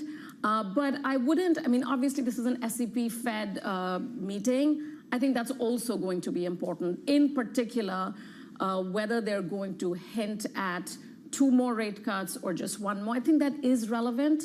And at the same time, how they handled all this additional uncertainty, to your drinking word game, I think all of that is going to weigh on them. So I think both are going to be important, but obviously the market is the most important thing right now for both the humans involved as well as oil prices and broader risk off in the markets, even for a short term, is certainly the geopolitics in the Middle East. And just to be clear, the drinking game is with water. We all should be hydrated. So clearly that is where we're going with this. Mine. But there is this question going forward about how much this economy needs that kind of support versus has some sort of threat, not necessarily of overheating, but facing a real sticky inflation that could be really punitive. I'm just wondering, from your perspective and the message from markets, aren't equities telling us that actually there is no problem, even though the economic data might suggest otherwise? So time and again, we've seen that when there is geopolitical uncertainty in the markets, yes, we see that spike in oil prices. Historically, this has been a great time to be diversified into products like gold, because that has been an excellent diversifier. But historically, what we've seen is that the 3-month forward, or even the 1-month forward, on high-quality parts of equity markets, they have looked through geopolitical uncertainty. However, I think as we go into 2 and 2:30 p.m. today, let's take a look back of what we've gotten since the May 6th, May 7th FOMC last meeting. Inflation has been, and there have been no impacts of tariffs yet. Yesterday, I think the most important thing was around the weakness of retail sales and global IP. That is softening, and I think that is important and perhaps had somewhat of an impact on price action in markets yesterday. And I think the Fed recognizes that. And more importantly, at 8:30 today, initial jobless claims and the continuing claims that have ever so slightly gotten worse. I think those are the important things that we should all be looking forward to. But at the same time, like we've seen before, the market does tend to sort of look through near-term shifts in volatility, and I think the macro picture for now is still not too weak. So equities, or especially quality equities and AI equities, are probably going to be okay. But Gargi, is that a mistake? For all we know, the president right now is still weighing his options, and one of those options is a strike. One of those options is a strike. The market always responds in probabilities, not binary outcomes. So let's think about the probability of that. Yes, that's the headlines right now with the surrender headlines from yesterday. for the U.S. to get involved, for retaliatory strikes to come through, I think that's going to be a big thing for the markets, absolutely. And that's, again, why I would suggest that if you're listening to this right now, if you're an investor, having diversifying stuff in your portfolio, having diversifying asset classes like international equities, having some bonds in the front end of the curve, in the belly of the curve, having things like gold and having inflation protection is really important. How much have you been advocating for more gold in our portfolio since Trump took office? I won't say it's to do with Trump. I think that we were talking about gold, even if you think back to last year, just as another way in which you can diversify against people moving away, other countries moving away from the US dollar. It's certainly a geopolitical risk. And by the way, we've been faced with geopolitical risk much before November 2024. This was something that has the geopolitical fragmentation that we're seeing, wars, India, Pakistan, Israel, Gaza, and now, of course, with Iran. That's been going on for some time. So we've been talking about that, and I think it's a ballast in a portfolio that investors need. I'm going to put you on the spot, so I apologize in advance. But a lot of people have been talking about stock selection, and they've been talking about the importance of going away from indexes and moving into companies where you're not focusing necessarily on big existential risk, but you're focusing on AI adoption, or you're focusing on the fact that people are eating more breadsticks at this particular company. How much is that challenging some of the ETF landscape and the indexing landscape that got a lot of popularity at a time where there was a much more beta type trend rather than this sort of alpha aspect to the conversations we have today? Absolutely, not a challenge at all. Actually, when we think about where BlackRock has been able to garner the most amount of flows, it is investors more and more adopting active ETFs. So exactly the trend that you're portraying is playing out in the markets, where active ETFs such as BAI that focuses on AI in an active manner, because obviously you can't just set it and forget about it. Things like BINC, which is flexible fixed income, where you're focusing on harnessing income in the markets.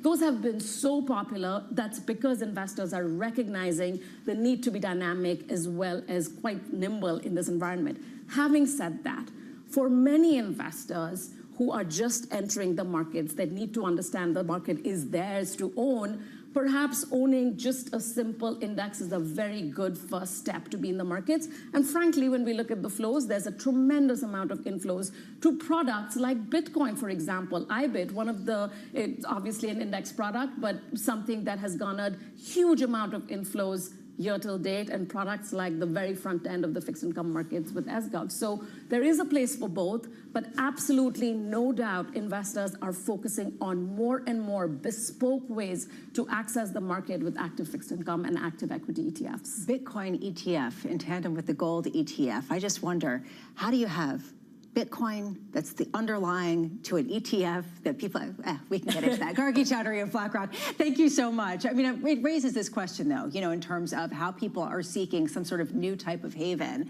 at a time where a lot of the narratives have been turned on their heads. People are getting creative because, as we've been hearing time and time again, people are not going and rushing back into the treasury market the same way they would in a flight for safety that we've seen in the past. This feels like a new paradigm shift in the market. Does it last? I think that's the question. Yeah, and a lot of people would push back against that, and others would argue, and then we can have this debate, which we'll be having for the next couple of weeks. Right now, let's get you an update on stories elsewhere this morning. Here is your Bloomberg Brief with Yahira Anand. Yahira. Hi, Lisa. President Trump is weighing his options for potentially getting involved in the Middle East conflict as fighting between Israel and Iran enters its sixth day. Trump met with his national security team for more than an hour yesterday, and after the meeting, he spoke with Israeli Prime Minister Benjamin Netanyahu, according to a White House official. Meanwhile, Treasury Secretary Scott Bessent is likely to meet with officials from China in about 3 weeks to continue trade talks. Bessent telling the New York Post that he agreed on an early framework to restructure trade barriers in the meeting with his Chinese counterparts earlier this month. He said the next meeting aims to accomplish a mutual rebalancing between the two countries. And the Florida Panthers are back-to-back Stanley Cup champions after beating the Edmonton Oilers in 6 games. In the rematch of last year's series, Florida outscored Edmonton 10-3 over the last 2 games to cap off a remarkable playoff run. Panthers forward Sam Bennett was named the Conn Smythe Trophy winner. He led the league with 15 goals in the playoffs. That's your Bloomberg Brief. Lisa? Thank you so much, Yahira. Up next, we're going to have a conversation with AT&T CFO and Dallas Fed board member Pascal Desroches. We'll also have the morning calls. That's all coming up next. This is Bloomberg Surveillance.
Is going to be the consequence for U.S. markets?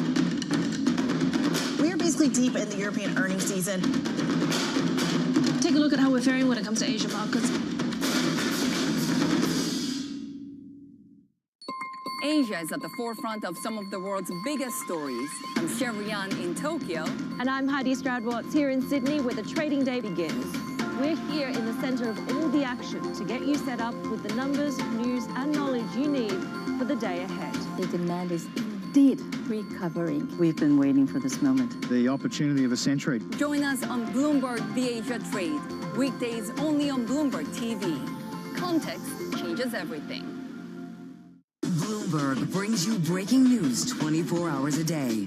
Powered by more than 3,000 journalists and analysts in more than 100 bureaus across the globe. Bloomberg Television. Context changes everything.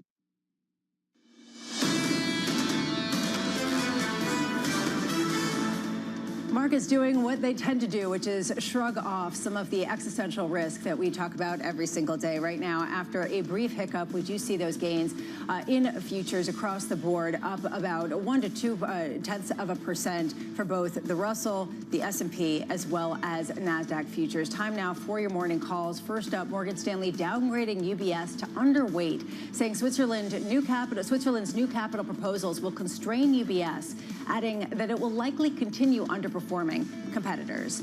Next up, Guggenheim lifting its price target on Oracle to a street high of $250, continuing to see the stock as the best idea amid the technological innovation that we talk about every day. And finally, Argus downgrading Norwegian Cruise Line to hold, noting its vulnerability to weakening consumer spending and slower economic conditions. Those shares lower by about 1%. Economic uncertainty having an effect on many stocks and sector. In its first quarter earnings report for AT&T, saying, quote, tariffs could potentially increase the cost of smartphones and other devices, as well as the cost of network and technical equipment. We believe we can manage the anticipated higher costs. Joining us now, I'm so pleased to say, is AT&T CFO and Dallas Fed board member Pascal Desroches. Pascal, great to see you. Thank you for being with us. I want to start with this question. Thank you for having me on, Lisa. I want to start with this question. We look around and we talk about this incredible uncertainty in the environment. How do you keep spending? How do you keep investing in capital expenditures with any certainty at a time when potentially the environment is changing pretty substantially? Look, we start from the standpoint that we have a critical goods and service that is really in demand by U.S. customers. And so we know that the demand will be there pretty much irrespective of the economic environment. And for us, we have a pretty manageable tariff outlook. The main place it's going to hit us is in hardware equipment in our networks. And we believe we'll be able to manage through it. And that's why we had enough confidence to reaffirm our full year guidance. And so our belief is really underpinned by the demand for our services, both wireless and broadband. There is a question right now about how much resilience there is in the economy. And even though ultimately we all need to be connected so that we can look at our online profiles and social media, et cetera, there is a sense that people will cut back on certain spending should there be some sort of downturn in a significant way. And I know you do sit on the Dallas Fed. How much are you seeing evidence of that versus an ongoing willingness to spend in a whole host of capacities at a time where, yes, people are interested in the technological advancement, but also they still have jobs and they're still out there living their lives? Ironically, here's what we're seeing vis-a-vis the U.S. customer. We're seeing probably a little bit better demand than we expected at this point in the year, in particular for wireless services.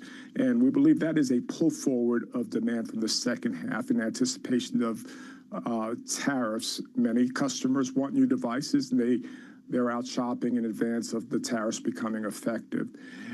More broadly, we have a broad base of customers across the U.S. And so far, things like credit metrics, collections, all of it seems to be trending positive and consistent with our expectations. Meanwhile, you did say you make a pretty big acquisition at a time when we haven't really seen the huge M&A wave that a lot of people were expecting. You agreed to acquire Lumen's mass markets fiber business, and it incredibly expands your footprint in an area that you think is really the next thing. Why do you have that conviction now to make such a large acquisition at a time when potentially people have been talking about uncertainty and the fact that a lot of deals have not been able to make it through the finish line? This is a business that we know how to run very well. We've proven it the last 5 years. We've significantly expanded our footprint in fiber, and we've done a great job of penetrating it. With the Lumen acquisition, we get access to a really attractive footprint with really nice demographic qualities. And our belief is we can go and we can invest in that network, expand the network, creating new jobs in the U.S., good middle-class jobs, and at the same time delivering a really strong return for our shareholders. How much, Pascal, do you feel like you're immune to some of what we're seeing in terms of the overall economy, given the fact that increasingly everything relies on the connectivity? I mean, it's sort of this question of what's independent of the overall economic cycle and what isn't. How independent have you become? Well, look, I think an economic downturn will impact everyone, including AT&T. With that said, I do think we will be more resilient in that environment just because of the criticality of our goods and service. But we would anticipate that there would be less demand if the economy were to turn down. But so far, we haven't seen it. And right now, given how critical our services are, I think we would probably see it a little bit later than others in the economic cycle. There's also the benefit of the artificial intelligence adoption, and a lot of people have been going into companies like yours to bet that there is going to be this expansion and that ultimately it's going to be all the more important to have a fast connection to the internet, which is one reason why fiber is going to become all the more important. How closely have you been talking with some of the big tech providers and just in general? How much have you benefited from what we have seen with the AI developments? Look, it is going to be a growth opportunity for us, and it's part of why we have such conviction that we must invest now for the future demand that will exist for broadband connectivity. And in particular, whether you think about the hyperscalers, data centers, they are powered by our connectivity. And so this is why it's so critically important we invest, because there are long lead times to delivering the capacity that is needed. Pascal Desroches, thank you so much for joining us. Always wonderful to speak with you. And next Wednesday at 9:30 p.m. Eastern, you can watch our extended interview with the AT&T CFO on Bloomberg Chief Future Officer. We are just about 8 minutes away from breaking jobless claims and housing data. Bloomberg's Michael McKee joins us now. Mike, I would love to get your sense on what we're expecting on a very strange Wednesday jobless claims release. Yeah, we do have the Juneteenth holiday yesterday, to tomorrow there, and that's why they've moved back jobless claims to today. Jobless claims will be the focus rather than the housing numbers. We know the housing situation is not good now because of where Fed interest rates are, but interest rates might change if jobless claims change significantly, if they should rise. The forecast, according to economists surveyed by Bloomberg, is that there's going to be a slight decline, not just in the weekly claims, but in the continuing claims number. Last week, we had a big jump in continuing claims, and a lot of economists and analysts took that to mean a weakening labor market. But at this point, there's no other confirmation that would support that. So everybody's going to be watching closely today. And when you fast forward that to what this looks like for 2 p.m. and 2:30 p.m. later today, and we'll be talking about what the Fed is doing, and you'll be asking questions to Fed Chair Jay Powell. How much are they watching some of this high-frequency data versus looking past it, looking at longer-term trends, and looking at their forecast that is likely to be more stagflationary, a downgrade in growth and an upgrade in inflation expectations? Well, they're going to be looking at the high-frequency data for any clues to what might happen, but they do want to see longer-term numbers that suggest it's a continuing trend rather than just a one-off kind of weekly report. Now, the Fed says it works on the medium term. So they're going to be trying to look at all of this data and what comes out of the White House and what comes down from Capitol Hill and figure out what it might mean for a year or two from now. Because, of course, even if they change rates today, it'll take a while for that to get into the economy. So the Fed isn't going to be immediately reacting to numbers, but they are going to be taking them in and trying to plug them into some long-term model of what's going to happen. Mike McKee, thank you so much, and please stay close because we will be breaking down that data when we get it in about 6 minutes' time. Meanwhile, we are seeing markets that are actually shrugging off a lot of what we saw earlier today in terms of the back and forth between Iran and some of the threats from Israel as well as the United States, and it raises a question about whether the Fed will still emphasize inflation, whether they're going to emphasize a threat to growth, or whether they'll just simply say, look, we have to wait and see. There's a lot of uncertainty, and then honestly, we'll make a decision later in this year. I think you put it best earlier when all of this just gives them a pass. It gives them a free pass, basically a hallway pass to say, how are we supposed to make a decision in this type of environment? But continuing claims is interesting, and Neil Dutta was on the program on Jobs Day, and he was talking about continuing claims keep rising to these fresh highs. He talked about P&G, Paramount, Microsoft, Disney. You have seen some layoffs. Is this showing that we are seeing a bit of a weakening in the labor market, even though the hard data has held up so far? Yeah, they have a hall pass when it comes to giving any certainty. They don't have a hall pass when it comes to explaining what their statement of economic projections might show, which is ultimately a stagflationary type of backdrop. And then their dot plot suggesting how they would respond to that. That will be really the key question. What is your way of responding to stagflation? Is it emphasizing the inflation aspect, or is it emphasizing the weakening economy? Coming up, breaking that economic data down after ahead of today's Fed rate decision. Blake Gwynn of RBC and Claudia Sahm of New Century Advisors here to react. This is Bloomberg Surveillance.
From the beating heart of global finance, economics, and politics, and wherever newsmakers are moving markets, Bloomberg brings you conversations that allow for deep discussions and important insights. What do you think the future is for inflation? Is this a new normal? Are markets too optimistic? How do you worry about the things that are outside your control? How does the current fighting completely stop? I'm Francine Lacqua, and this is The Pulse, every weekday only on Bloomberg. Middle East and Africa. Vibrant resources and high-yield investment opportunities abound. Join me on Horizons Middle East and Africa for the stories, newsmakers, and insight from this exciting region. Now weekdays, only on Bloomberg. U.S. jobs numbers are released. Bloomberg has the report under surveillance with crucial data and expert analysis at terminal speed. Nobody covers Jobs Day like Bloomberg. Listen carefully. Can you hear the rhythm in the markets? Not just in the syncopations triggered by inflation, but in the preludes leading to global elections, in the dissonance that moves the Nikkei, and the rising course conducted by AI. There's music in the markets, and if you want to learn to listen for it, we'll show you how.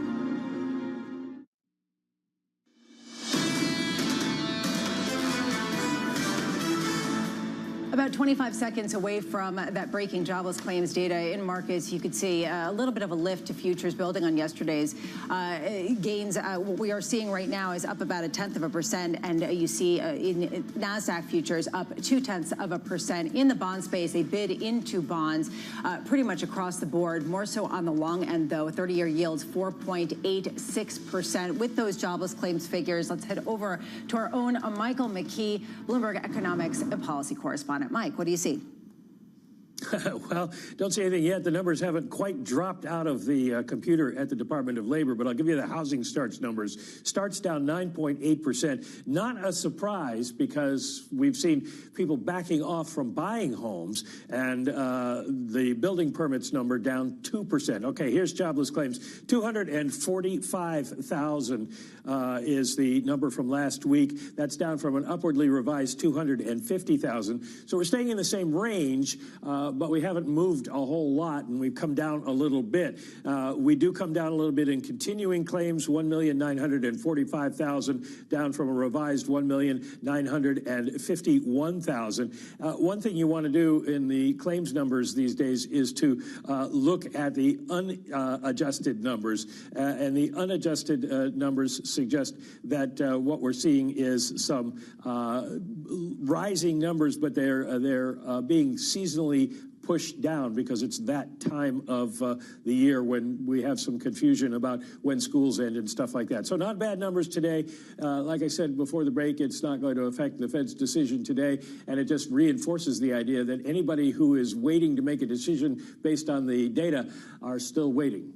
Michael McKee, stay close as we wait and parse through some of this data. If you look at the market reaction, it is somewhat muted, but on the margins, more of a bid into treasuries. Treasury yields lower across the board, particularly on the front end, about 2 basis point decline, 3.94%. If you bleed it through what's going on in foreign exchange, a little bit of a pop on the intraday for the euro versus the dollar, currently at 115. And meanwhile, if you take a look elsewhere, you could see just the risk appetite, which has been on and off after yesterday's losses. You are still seeing equity futures hold on to some of those gains. Joining us now is Blake Gwynn of RBC Capital. Blake, great to see you. Thank you so much for being here.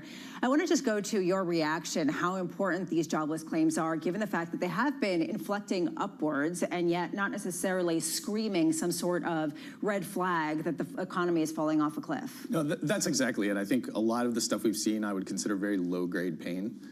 The way I've been thinking about it in terms of this FOMC, there's really been nothing severe enough to really pull them out of this wait-and-see mode.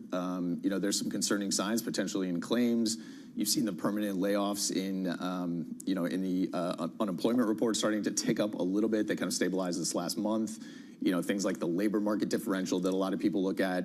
There's clearly signs of softening, but everything's been very low grade. So I just don't think there's been anything that really worries the Fed to the point where they come out of this wait-and-see mode.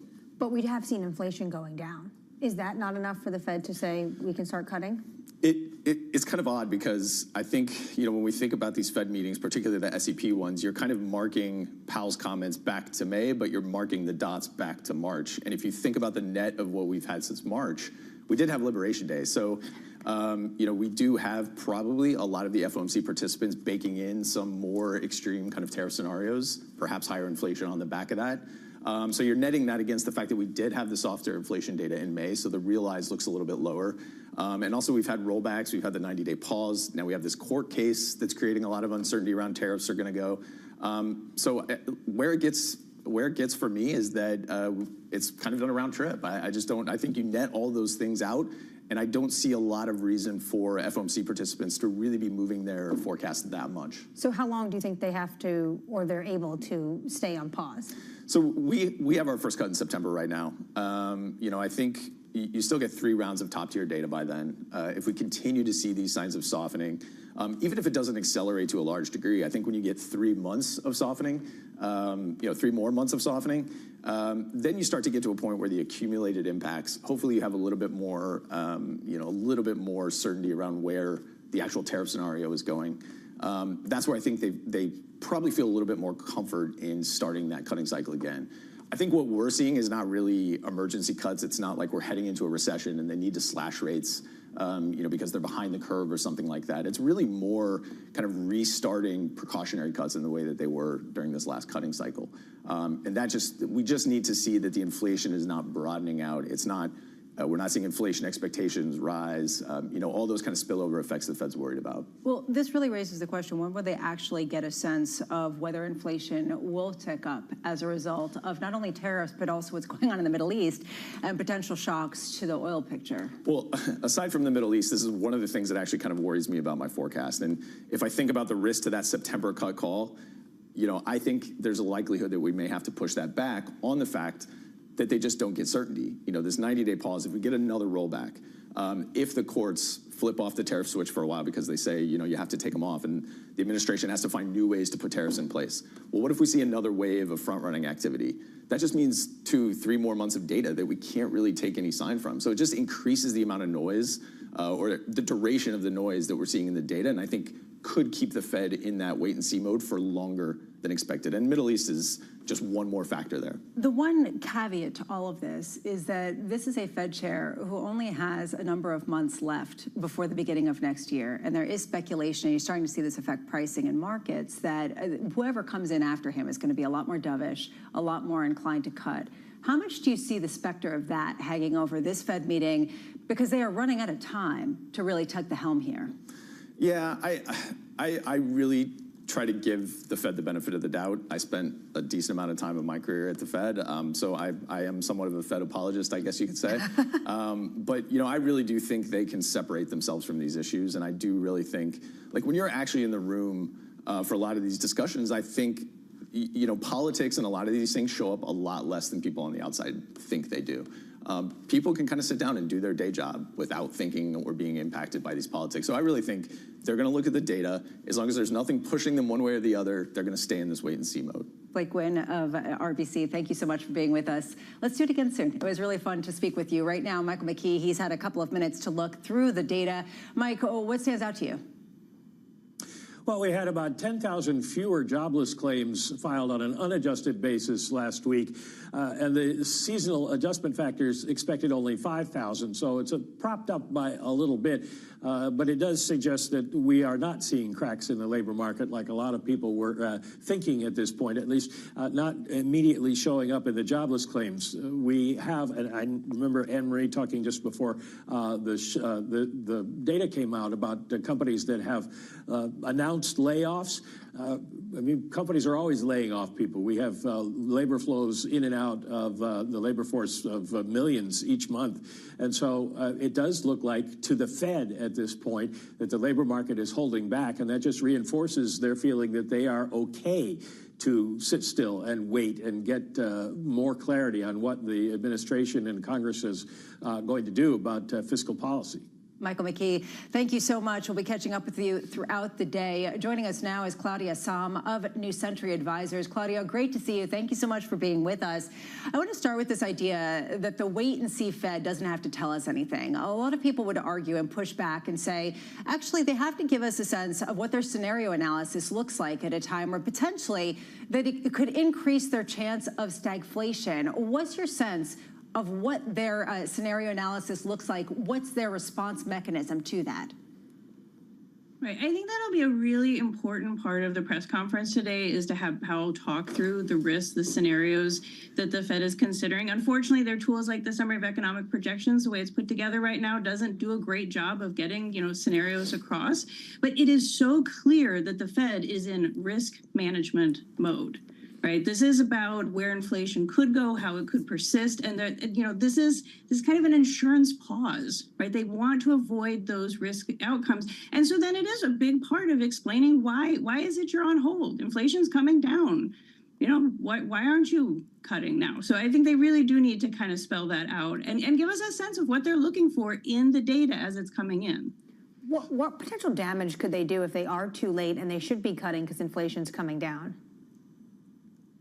Well, it's unnecessary weakness on the economy. I mean, if you look at interest rate sensitive sectors like the housing market, the higher rates, they are having an effect, right? They're having an effect on people who are out there trying to buy homes, builders who are trying to, construct new housing. So, if that is a pain. It may be necessary to keep inflation under control, to keep inflation expectations under control, but there is a cost. Right. And I think the Fed is balancing that well, but it is something that should be communicated, because otherwise, just if you look at the data on hand and you think of the data-driven Fed, it's like, well, why aren't you starting to cut or even talking about cutting? Like, they're really not just going to pause today. They're going to push that pause pretty hard through probably much of the rest of this year. It sounds like you think Chair Powell is going to be hawkish today. We just got a note from Andrew Hollenhorst of Citi. He said there's 3 reasons for Powell to be dovish. 1, 3 months of softer core inflation. 2, rising jobless claims, continuing jobless claims, and softer housing data. Do you think his rhetoric is going to lean hawkish when a lot of people think he should actually come out and sound a bit dovish? Yeah, I mean, I think a lot of it comes down to how, to me, one big question to listen to Powell today is to explain, that inflation data in the last 4 months, that's been unexpectedly soft. What's that about? Right? Because if it comes, a hawkish tone to me would be saying, oh, well, the tariff inflation, it's still coming. It's timing. We just need to wait. It's coming. But, you can look at that data and see some nuance, not just from what you think are tariff effects, but just inflation in general, where it's like, man, the demand's a little softer. Maybe this isn't pushing through. Like, anything that he would say today that would kind of soften or push against all of these upside risks to inflation, to me, would, I think, be pretty balanced. But we'll just have to see where he says. And one difficult thing today with listening to Powell is understanding that, he is speaking for the FOMC. That's what he does as Fed chair. He has his interpretation of it as well. And he probably will be in something of a live debate with the dot plot and the summary projection. So it's kind of tough to parse it on days where we get like these forecasts in addition to him speaking. I love that. A live debate with him basically arguing the side of everyone on the committee and trying to sort of come out somewhere in the middle. I'm struck by what some people keep on saying, which is that a number of members of this committee are fighting the last war. They are so scarred from the use of transitory and failing to curtail inflation a couple of years ago that they are more willing to look through any weakness in the labor market in order to prioritize inflation. Do you expect that to be the same today, which is the reason why people are expecting more of a hawkish tone? I think we'll continue to see the focus of the FOMC on the inflation risks, on inflation going higher. Again, the claims data today didn't, reinforce any kind of an emergency. And we are at 4.2% unemployment, right? Like, we are in a full employment economy. So we're starting from a good place. Inflation is still somewhat elevated. And just everything we've got in terms of the data, and then, like you said, kind of fighting the last war, the inflation risks just loom really large. But that's where just seeing how they're interpreting the data, how they're questioning their own assumptions about, inflation could really get out of hand. I think that's the piece, that'll be really important to understand if they're if they're focused on the current threats to the economy as opposed to the threats we had 4 years ago. Claudia Sam of New Century Advisors, thank you so much for being with us. Really appreciate your insights. Right now, let's get you an update on stories elsewhere. Here is your Bloomberg Brief with Yahira Anand. Yahira. Hi, Lisa. New details are emerging about last week's Air India crash. The Wall Street Journal reporting that investigators believe an emergency power generator was operating when the plane crashed last week, killing all but one passenger. The report raises questions about whether the plane's engines functioned properly during takeoff.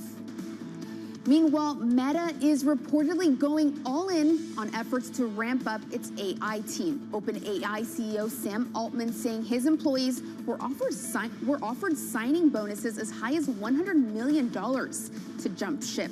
Altman went on to say none of OpenAI's best people have decided to take Meta up on its offer. And U.S. dietary guidelines are set to drop the long-held recommendation that adults should limit their alcohol consumption to 1 to 2 drinks per day. That's according to Reuters, which also reports that the new guidelines are set to move away from suggesting consumers limit alcohol to a specific number of daily servings. Reuters says the guidelines are still subject to change. That's your Bloomberg Brief. Lisa? Thank you so much, Yahira. I can't keep up with all of the changes to the drinking guidelines. Wine was good for you, now it's terrible for you. What is this? I think it's everything in moderation. What I want to know about, because I've been starting to like mocktails, because especially on these hours, you know, Trump world, you can't be drinking. Why are they the same price as alcoholic beverages? Why is a mocktail 15, 18 bucks? That's my question. Well, the deep investigation for Anne-Marie coming up. Meanwhile, up next, setting you up for the day ahead, plus Ryan Peterson of Flexport. As the shipping industry confronts geopolitical and tariff uncertainty, this is Bloomberg Surveillance.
I'm Alex Rodriguez. And I'm Jason Kelly. And we're back with more episodes of our show, The Deal. The theme of this season, On the Road.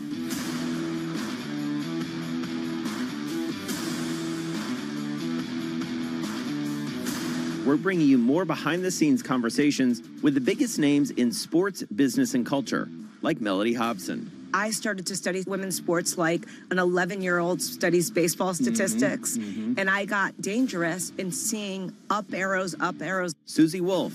When you're competing, you're not thinking about any fear or any worries of what could happen. Josh Harris. You can't do a good deal with a bad person. Jay Batt. At the end of the day, there's never been a better time to be a student athlete. And more. Stay tuned.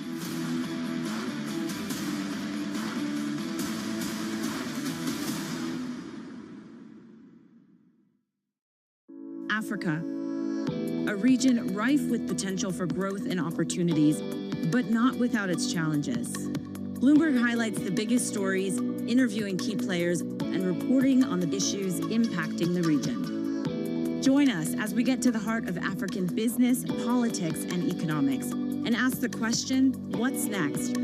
I'm Jennifer Zabasaja, and this is Next Africa. New episodes every month, only on Bloomberg.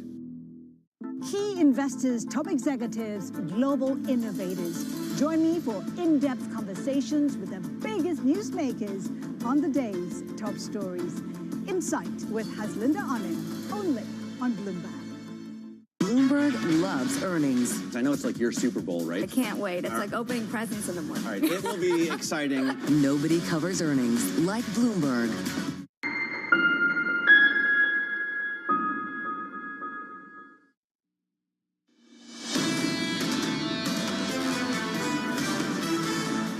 Well, we got the economic data, we have the geopolitical turmoil, and markets basically doing the same thing, holding on to some gains after getting the jobless claims, although fading just a touch, up about 0.1%, pretty much across the board. Russell 2000 still coming under pressure, a bid into bonds, as people do expect the Federal Reserve maybe to recognize the softening trend that we have seen, which has continued, although moving back from some of the earlier gains that we saw earlier today. Counting down to the opening bell, here is the trading diary for the rest of the week.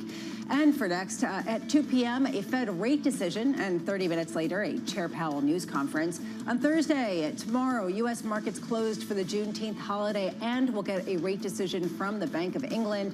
On Monday, June PMIs, Tuesday, consumer confidence, plus the NATO summit kicks off, so we can expect more discussions around Iran and Israel, as well as potentially Ukraine and Russia. Turning now back to our top story, Israel and Iran entering a 6th day of conflict as White House weighs direct involvement. The shipping industry confronting both geopolitical and tariff uncertainty, raising insurance costs and shipping costs. Joining us now for more is Flexport CEO Ryan Peterson, who I'm sure has been one of the busiest people out there. Ryan, can you give us a sense of the latest disruption in the Middle East and what this has done for just how much it costs to let alone ship something, but insure a ship that is traveling from one side of the earth to the next?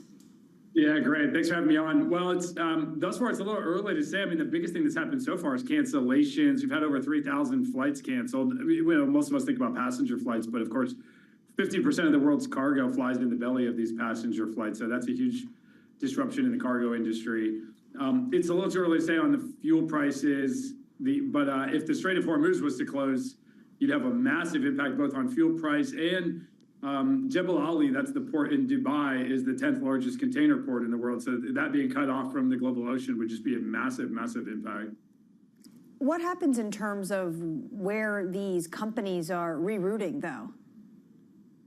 Well, ultimately, it's going to, it's not nearly as disruptive as when the Russia-Ukraine war happened and planes couldn't fly over Russia. That's a much bigger problem. They'll just have to go south, further south around, south of the Red Sea and back up. So it's not the biggest disruption in the world from an air cargo perspective. Ocean freight's a different story. I mean, Jebel Ali is just a massive port. If that Strait of Hormuz closes, it's 28% of global oil. And like I said, the 10th largest container port in the world. So that would just be a huge impact. Do you already see these companies taking this precaution now, even though there hasn't been an actual disruption? I mean, companies that are shipping to that region are already disrupted in terms of, worrying about the health and safety of their employees, their customers. If you're shipping to Israel, I mean, all flights to Israel are canceled right now, Jordan as well. So certainly it's a localized impact, but on a global scale, it hasn't yet spread to hit the wider global logistics market. Ryan, this raises a question, given the fact that we've seen a lot of companies feel a lot better about the economic environment after some of the pause in terms of the trade negotiations and the potential tariffs that could be put on, this feeling that they could restart their shipping cargo and get back to business. How much is there actually a back to normalcy in the shipping market versus some sort of increased cost, increased caution, increased cancellations that's been sort of a permanent state of business?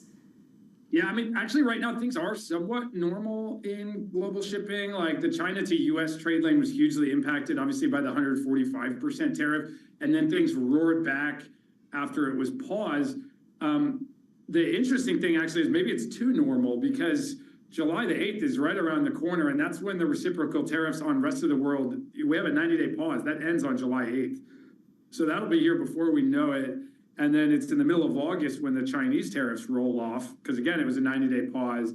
So on some level, there's a lot of people trying to pull cargo forward, get it into the country before those tariffs go back, if they do. And then the big question right now is, does this Iran-Israel situation sort of distract the administration? I don't think tariffs are at the top of their list anymore. How are companies handling the fact that we've had disruption after disruption to shipping and trade over the past couple of years? Since the pandemic, it feels like this is constantly in focus. You've become incredibly popular. I'm sure people call you all the time to try to understand how they can manage through this. What's your sense of how different it is now and how well companies are adapting? It's, there was a lot of kind of paralysis that set in. I mean, people would like to have some clarity of where this world's going over the next 3 to 4 years, or I mean, obviously longer than that if they could get it, but 3 years would be great. They don't know where tariffs are going to land. It's the way that the administration is rolled out, where every few weeks something changes, makes it really hard for anybody to plan anything. So companies they're ready to say, hey, we'll put our supply chain in a different country, but if you don't know what the tariffs are going to be on any given country, no one can do anything. So there's a bit of a paralysis, and meanwhile, trying to react as quickly as they can. So when they reopened or relaxed the tariffs on China, lowered them back to 30%, we just saw this huge surge of bookings, everyone trying to move ocean freight in as fast as they can while the rate's at that level. And I think we're gonna see a lot more action July 8th if the reciprocal tariffs expire. So by default, they go back to the level they were at when they were announced on April 2nd, which, we all remember created massive panic in the business world. So I think people are just trying to be as adaptive as they can and make decisions day by day rather than what they'd like to do is long-term planning. Ryan, what do you think is harder to navigate, this policy uncertainty we're dealing with now or where we were in the depths of the pandemic? I mean, the pandemic was just really unprecedented for folks, as there was just an element of personal safety and fear that would not, right now people are worried about macroeconomy and recession, but not their health and well-being so much. So that was probably a little crazier. And then from a supply chain perspective, even after the initial shock of COVID wore off, it lasted for a couple of years where, there's this congestion at the ports. But that was all made up for. It was hard. It was very expensive to ship things. The transit times were really, really slow, like 120 days for a container go from China to the US when it only takes 2 weeks to cross the ocean. So that was all really tough, but it was made up for by the fact there was this huge surge of consumer demand. People had money in their pocket. There was a lot of stimulus, and cargo volumes were up 20%. So demand for the goods were up really high. If your business is doing well, everything's good. Whereas right now, from a macro standpoint, it feels worse for these companies because they're not seeing an increase in demand. They're just seeing an increase in costs. Ryan Peterson of Flexport, thank you so much for the insight as we try to figure out how to understand the changes in trade, which have been really fast and furious over the past number of years. Honestly, I mean, this to me has been one of these stories. And Ryan's talking about people want certainty for the next 3 or 4 years. I think people want certainty for the next 3 or 4 months. We still don't know where the trade levels are going to level off. As he says, right around the corner, we have July 8th. How about certainty for the next 3 or 4 hours? Coming up at 1:30 p.m. Eastern, a Bloomberg surveillance special. The Fed decides. We'll be joined by Bob Michael of J.P. Morgan, Kathy Jones of Charles Schwab, Rich Clarida of PIMCO, and Jeff Rosenberg of BlackRock. It'll be myself and Tom Keene. Jonathan Farrow is off for the week, so he will be missing out on the Fed special, but we will not, and we will be parsing through the statement of economic projections, just whether they will signal a dovishness or a hawkishness in response to the lack of certainty that we have around us. This was Bloomberg Surveillance.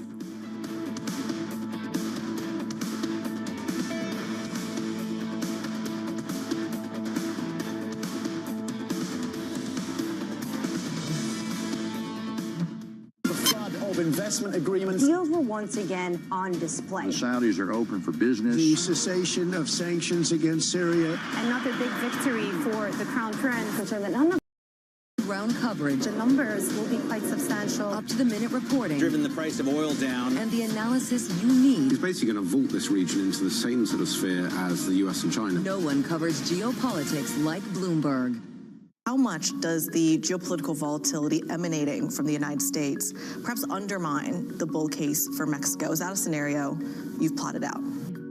Structurally speaking, we do still have a very positive view of Mexico. On the macro side, it is a very attractive investment geography for the U.S. Mexico is hugely competitive in terms of costs. The wages in Mexico are much more competitive than the wages in China. So why would the U.S. companies not take advantage of that? And this structural cost advantage is going to lead Mexico to continue to contribute to the growth of U.S. as well. The value chains, the supply chains are so integrated that Mexico has to play a continuing role in the further development of the U.S. And U.S. is growing very healthily, very nicely. It will benefit Mexico this way or that way. It will benefit Mexico. Mexico for BBVA is, a source of resiliency of earnings, and it generates and complements the diversification that we have from the footprint. But there's another topic that is very important, which sometimes we don't focus a lot about, and why we're so convinced that Mexico is going to continue to do well, which is the leverage in the country. Because the leverage in the country is only 33%. And when you've seen Mexico grow and BBVA grow in Mexico, structurally speaking, the leverage is so low that just a little bit of growth in the leverage is going to be able to support that bull case in Mexico. So that's why we're structurally positive in Mexico. The incidence of cancer, which is to say people getting it, is higher than it was 20 or 30 or 40 years ago. Is that because detection is better than it used to be? All right, so the dirty secret is we have no idea.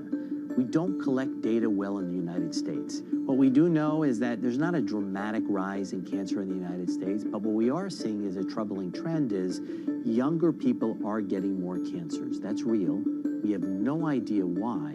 But we are seeing younger people, more colon cancer, more breast cancer, and other cancers in younger individuals, 20, 30, 40-year-olds, that we never used to see. What do you think could possibly be the cause? I assume pollution or the environment in some ways? We assume it's either something in the environment, we assume it's diet, it's ultra-processed foods, it's microplastics, it's changes in the microbiome. We really don't know.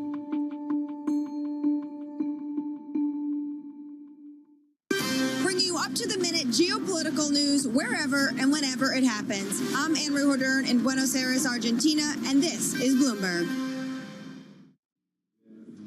All right, we have futures doing a whole lot of nothing. Traders sitting on their hands, when they start, 30 minutes until the cash trade. You're Matt Miller, and I'm Yes. Katie Greifeld. Bloomberg Open Interest starts right now.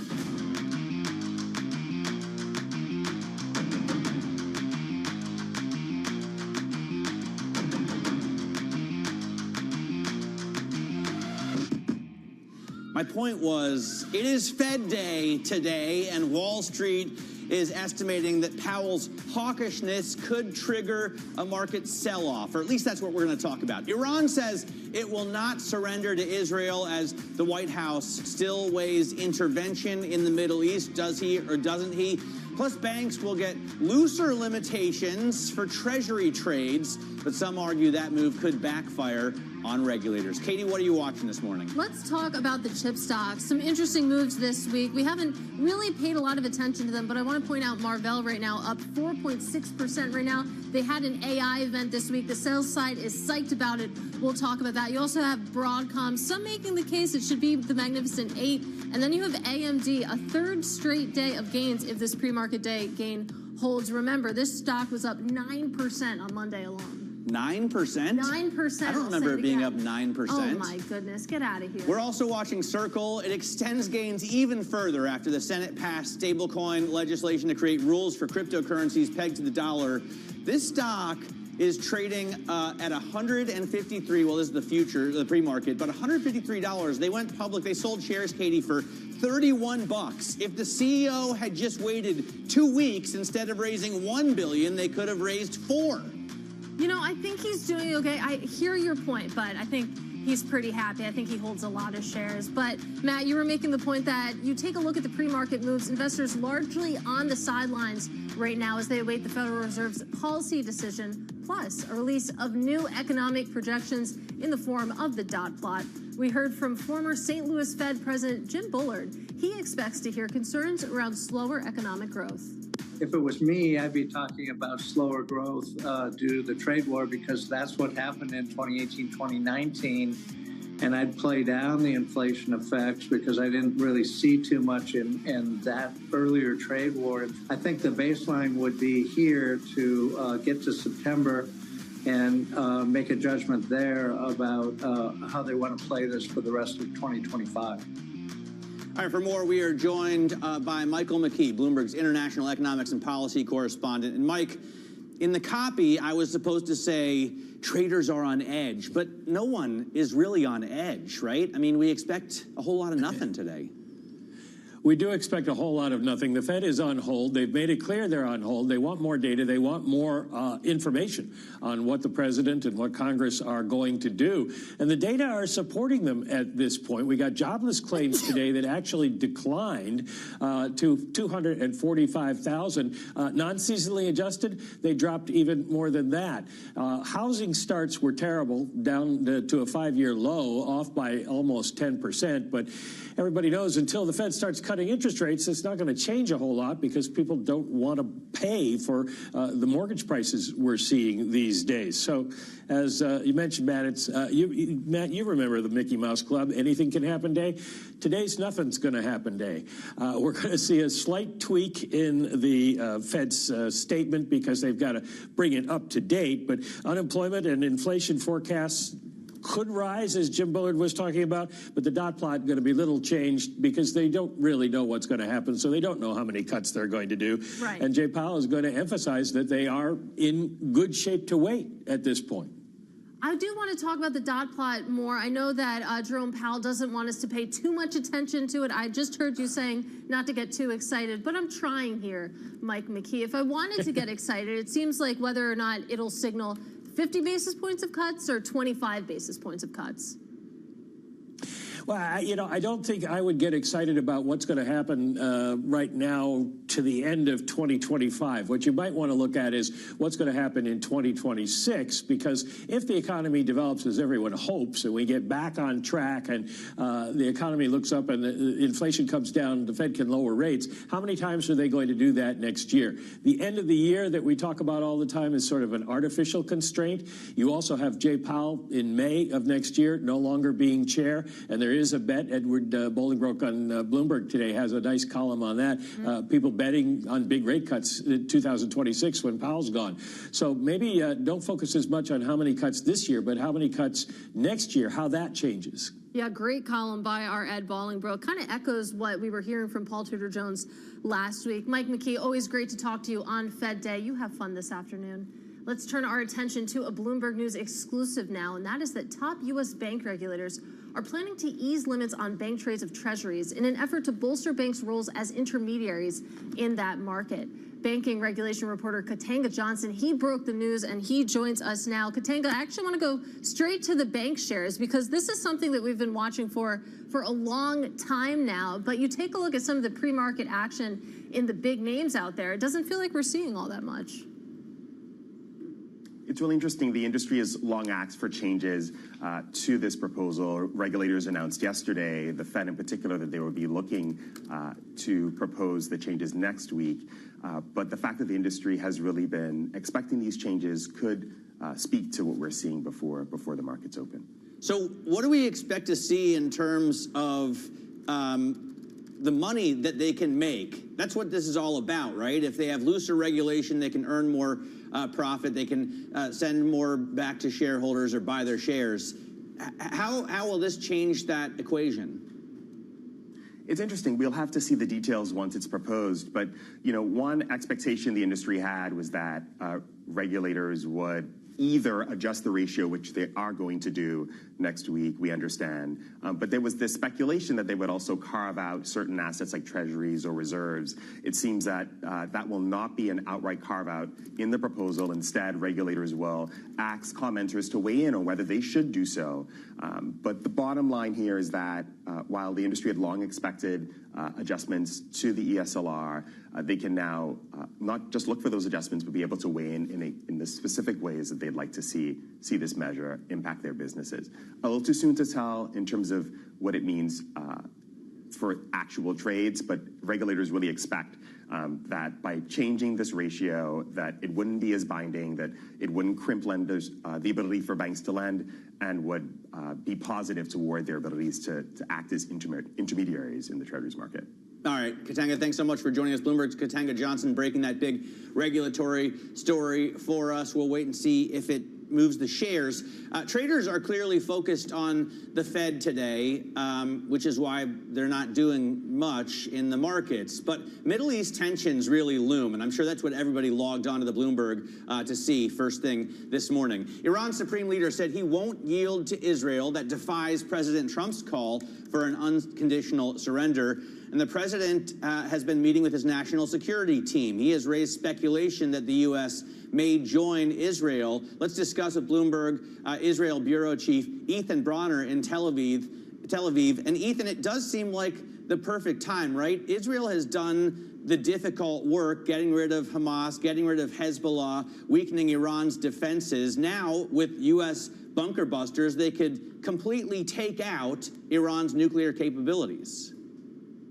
Well, you very well expressed the Israeli argument to the Americans that this is the perfect time for them to come in. They've done all the hard lifting and heavy lifting, as you said. In particular, they've taken out all of these, or at least a huge number of launchers and of air defense systems, and therefore the Americans can come in, no boots on the ground, not much risk and enormous payoff. Assuming you agree with the Americans and the Israelis that no nuclear weapon in the hands of Iran is of terrible, huge importance for the West. Well, beyond getting involved, talk us through some of the options that the U.S. administration is considering right now that were discussed yesterday in that hour-plus meeting. For example, the idea that, perhaps we're going to be speaking with Pakistan comes to mind. Right. Pakistan is apparently carrying water for Iran, is coming to say, look, Iran wants to talk. I think the problem is that Iran has always wanted to talk, but from the American and Israeli perspective, what it wants to say is the problem, which is that it's not willing to acknowledge the American demand that there be no enrichment at all on Iranian soil. That is the American demand, and that's the Israeli desire as well. So there's that. Then they're in this enormous equipment that the Americans have, right? These B-2s and the 30,000-pound bunker busters that only the Americans have, and that it can only be transported and lifted by B-2s, and that are necessary if you want to penetrate Fordo, which is one of the big enrichment sites, steep in a mountain, not far, about 70 miles from Tehran. All right, Ethan, really appreciate your reporting. That is Bloomberg's Ethan Bronner joining us live from Tel Aviv. We do want to get a check on this market right now. Not too much to talk about on the index level. Slight gains when it comes to the S&P 500, when it comes to the NASDAQ 100. But let's go under the surface right now and talk about some indicators. Let's get under the hood, Katie. Let's do it. All right, pop in the hood. You can see we start off with Nucor up about 2.3%. It's rising after its second quarter EPS forecast beat estimates, Matt Miller. Yeah, so Nucor is one of the winners here. Affirm is a gainer, and we just get confirmation of the report that PGIM is going to invest another $3 billion in Affirm. So there are a number of stories on this ticker, but the stock just continues to rise. And Walmart. Wow. You can see shares up very slightly. The reason we have in the pre-market, we have that move up, that very small move, because if this holds, it would break Walmart's longest losing streak since 2004. It has fallen for 10 straight days. It hasn't done that since the early aughts. It's amazing, though. In that time, you add up those 10 days of losses, it only adds up to about 5%. So small moves overall, but they certainly do add up. Yeah, it's not a huge drop. Walmart is still up 5% year to date, up 41% over the past year. And with my trusty comp function, I can see that they're up 157% in 5 years. So the stock has done well for investors. Coming up, the S&P 500 is... well, it was nearly back at its February peak. It actually fell almost 1% yesterday, so we're back under 6,000. Federal Reserve decision coming out today, and Wall Street seems to give very few concerns about what's going to happen Go to break. today. This is Open Interest.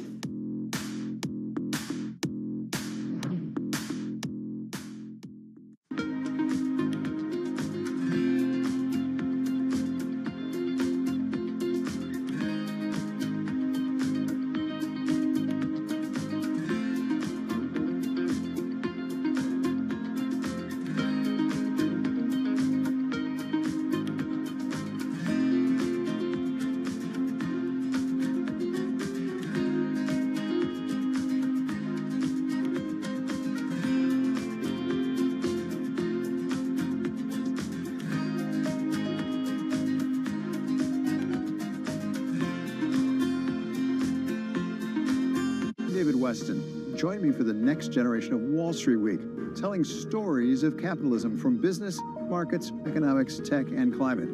Each week, we'll go on the road for a look at what lies behind the headlines of today and what will likely be the headlines tomorrow. The bubble is emissions. Done nothing but grow immensely. To me, that's an extraordinary sign. We can be the change that we want to see. Watch the all-new Wall Street Week. More than what you need to know, it's what you need to think about. Today's CFOs are reshaping the C-suite. Bloomberg's Chief Future Officer shines a spotlight on these dynamic leaders. What's the hardest part of being a CFO? It's hard to come up with that. It's the vast responsibilities, the need to be engaged in different topics. It's remembering which audience I'm speaking to and what I can say in that context. The job is not just being the executive of the finance function, it's being an executive for the company. I would say it's prioritization. Complete the sentence. The hardest part of being the CFO is telling people no. It's hard. It's the right thing to do, but it's always hard. So being just like a touch of a heartbreaker, basically. Yeah. We have a plethora of good opportunities. Some are really, really good, but as we strive for the great ones, sometimes those really, really good ones have to be left behind. Chief Future Officer, only on Bloomberg.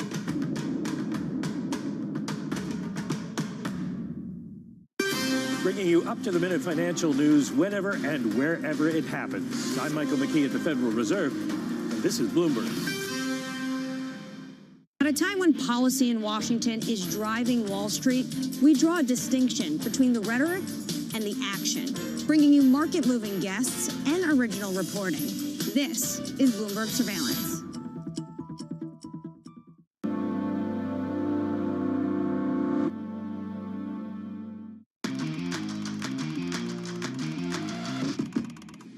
Let's get now to high interest. Look what's making headlines around the world. OpenAI CEO Sam Altman said Meta has offered his employees signing bonuses as high as $100 million. That's in addition to larger annual compensation packages as Meta, Facebook, Mark Zuckerberg, as they try and build a top artificial intelligence team. Altman made the comment on his brother's podcast saying, quote, "None of our best people have decided to take them up on that." Altman says people are turning down Meta's offers because the company is not great at innovation, which, how does that stop you from taking a $100 million signing bonus? New York Congresswoman Elise Stefanik is calling on the SEC to investigate Harvard's recent bond sale.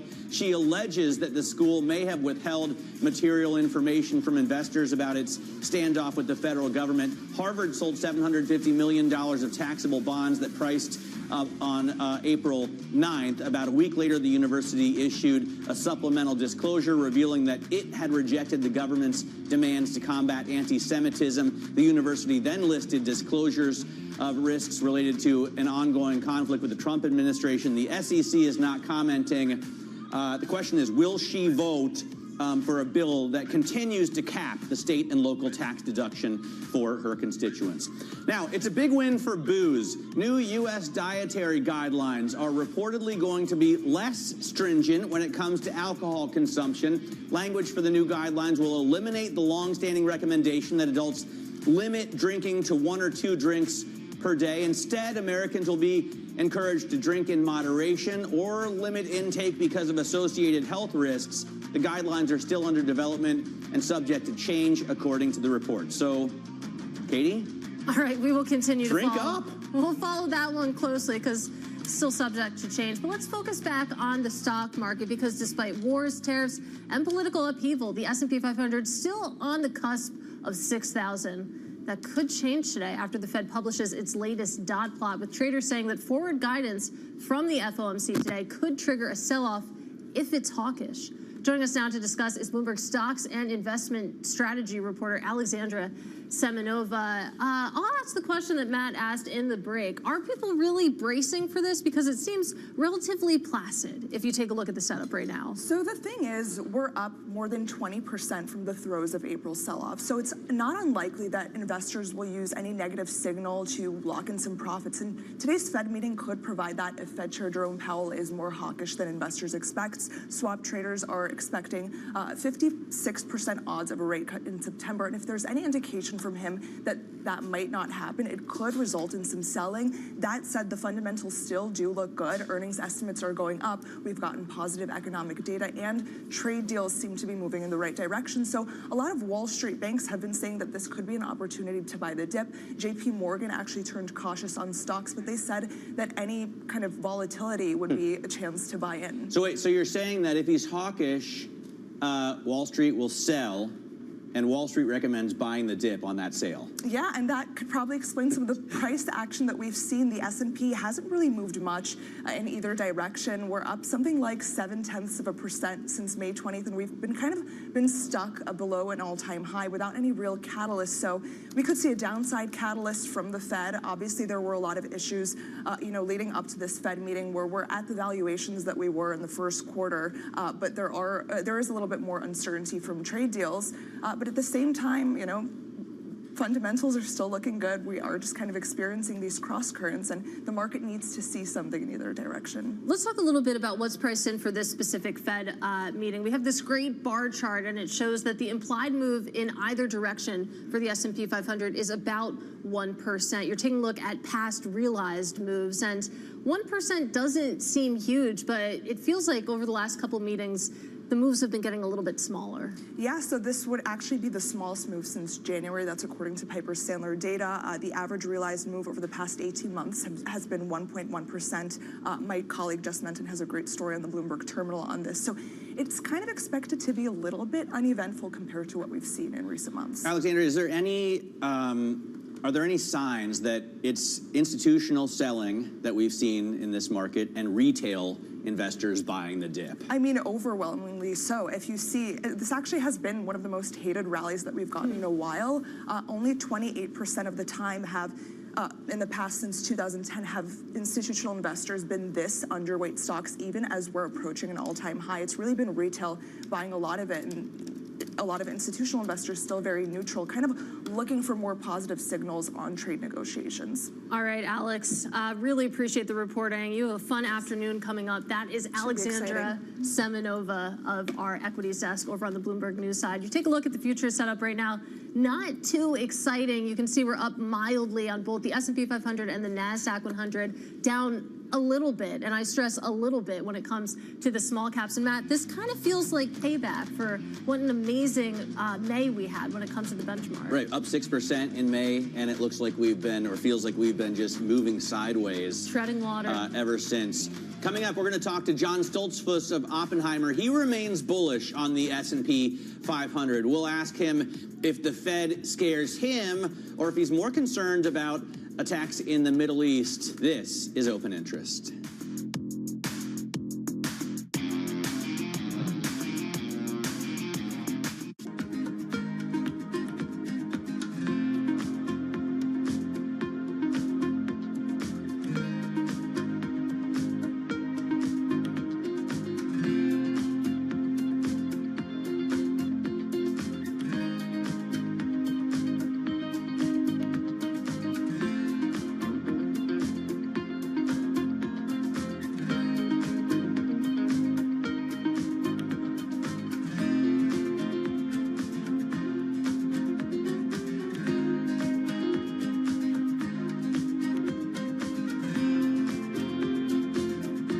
Listen carefully. Can you hear the rhythm in the markets? Not just in the syncopations triggered by inflation, but in the preludes leading to global elections, in the dissonance that moves the Nikkei, and the rising course conducted by AI. There's music in the markets, and if you want to learn to listen for it, we'll show you how.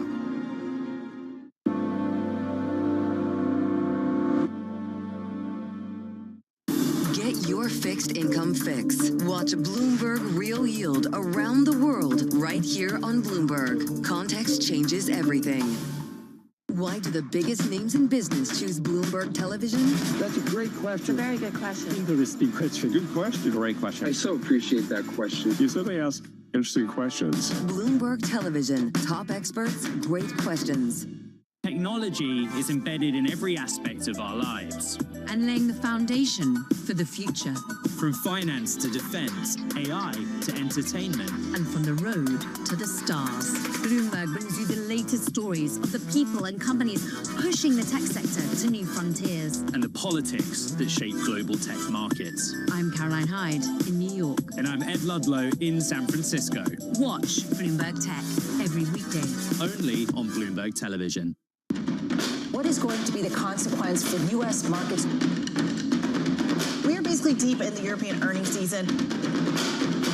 Take a look at how we're faring when it comes to Asian markets.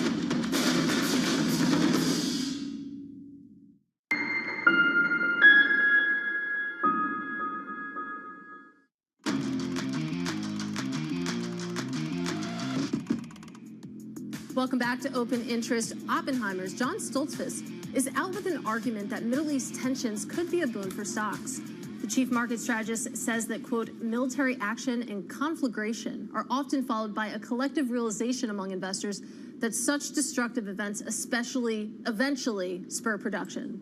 The eventual need to repair damage and rebuild inventories depleted by war activity eventually lead to the procurement of goods and services. I'm pleased to say that John joins us now at the desk. So reading this argument, it kind of reminds me of after you have a natural disaster. Unintuitively, that sometimes ends up being a boon when it comes to the economic activity because you do have to rebuild. But talk to us about the timeline first, because it feels like this is something that's far off. Well, I think, Katie, as you know, I've been in this business 42 years, so we've been through many times when geopolitical risk becomes much higher. And the market generally, initially, projects negatively in terms of the outcome. And then suddenly there's a realization that even within conflagration, there's need for food, there's need for military equipment and rebuilding inventories of military equipment. It's not that the markets are either cynical or hard, they're just realistic. And the world is about, our financial markets are about profitability, growth of revenues and profitability. And so when these things happen, generally speaking, it's not a good idea to move with the sell-off. The sell-off comes from the trading establishments. Traders naturally, short-term, are concerned with the near-term risk, capital risk.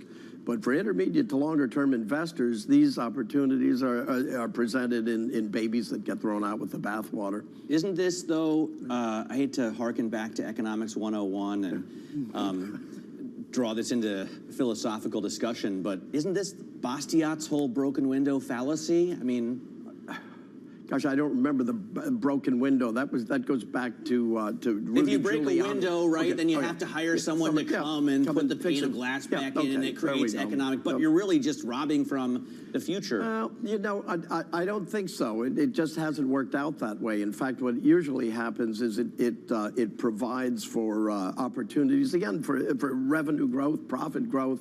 Rebuilding is not a negative thing, and. But it's not that I'm endorsing war. Believe me, I'm not looking forward to a host of emails saying I'm a warmonger. That's not it at all. But just looking at it, the current situation, it looks awful for people who are in the Middle East, and the higher risk. But in terms of where we are today, globally, the markets, I think, are responding pretty properly, essentially recognizing near-term capital risk for trading firms. Well, it seems like we've gotten back up to a level, John, where everyone's questioning, can we go higher from here, right? We're just hitting that 6,000 level. And John's going to stick with us. John Stoltzfus from Oppenheimer will stay with us through the opening bell. If you look at futures, you can see we're not doing much, but that's not unusual for a Fed day, right? Because I guess people turn off the computers. So right now, up 0.1% on the S&P 500. This is Bloomberg.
We'll have to see over the next 3, 6, 9 months how the tariff discussions play out and what does it mean. I do factor in some effects of tariffs now on inflation, on prices. I like the idea of the 10% tariff across the board. I've spent my entire career focused on fiscal discipline. I don't think these people have the foggiest notion what they're doing. And I think DOGE is doing tremendous damage to government.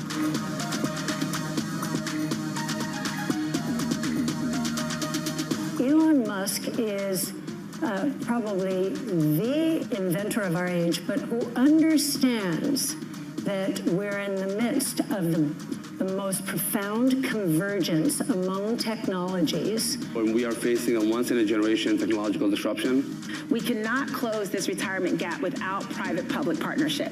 We have to have good policy. Do you think, Dawn, that the market is correct to be, as of now, pricing in 3 rate cuts in 2025? I would take the other side of that bet.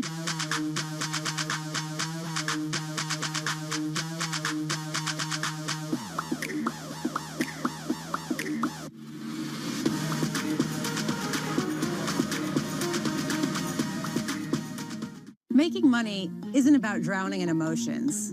It's about understanding what's actually happening. Markets are the best way to glean signal from noise, and that is what we try to do every morning.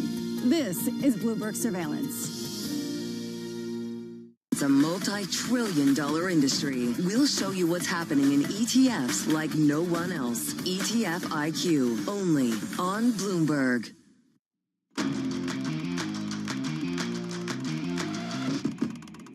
We are moments away from the start of trading. This is Bloomberg Open Interest.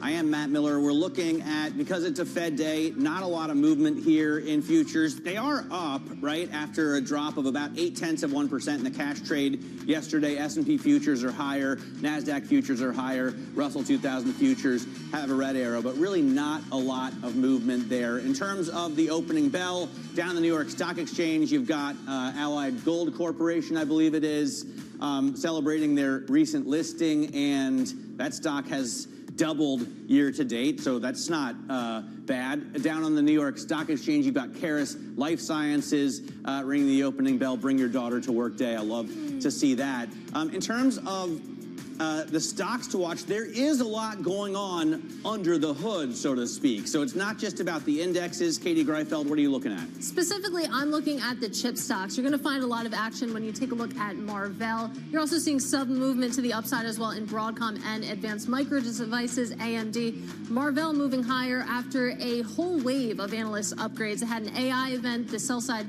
really seemed to like that. Broadcom and Marvell, or AMD rather, continuing to build on the rally that we've seen over the last few days. So keep an eye on those chips here, Matt. All right, we will keep an eye on those chip stocks. Don't ever want to get too far away from them.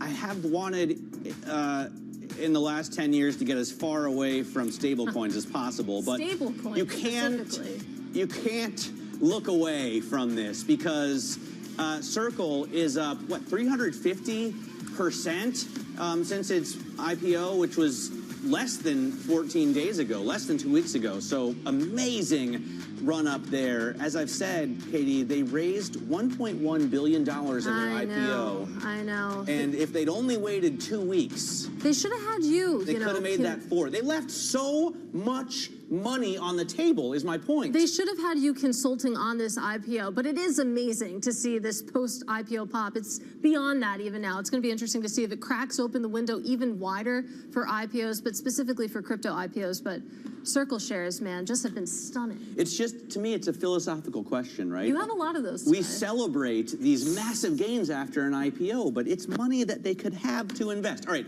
let's get back to John Stoltzfus, Oppenheimer, Chief Market Strategist, here on the set with us. He is bullish, and on a day when the Fed is expected to do nothing and maybe even show a dot plot with only one cut, how much does that matter to your forecast? Not a heck of a lot. We really, I think I'm one of the few strategists on the street for a long time now has been a fan of the Fed.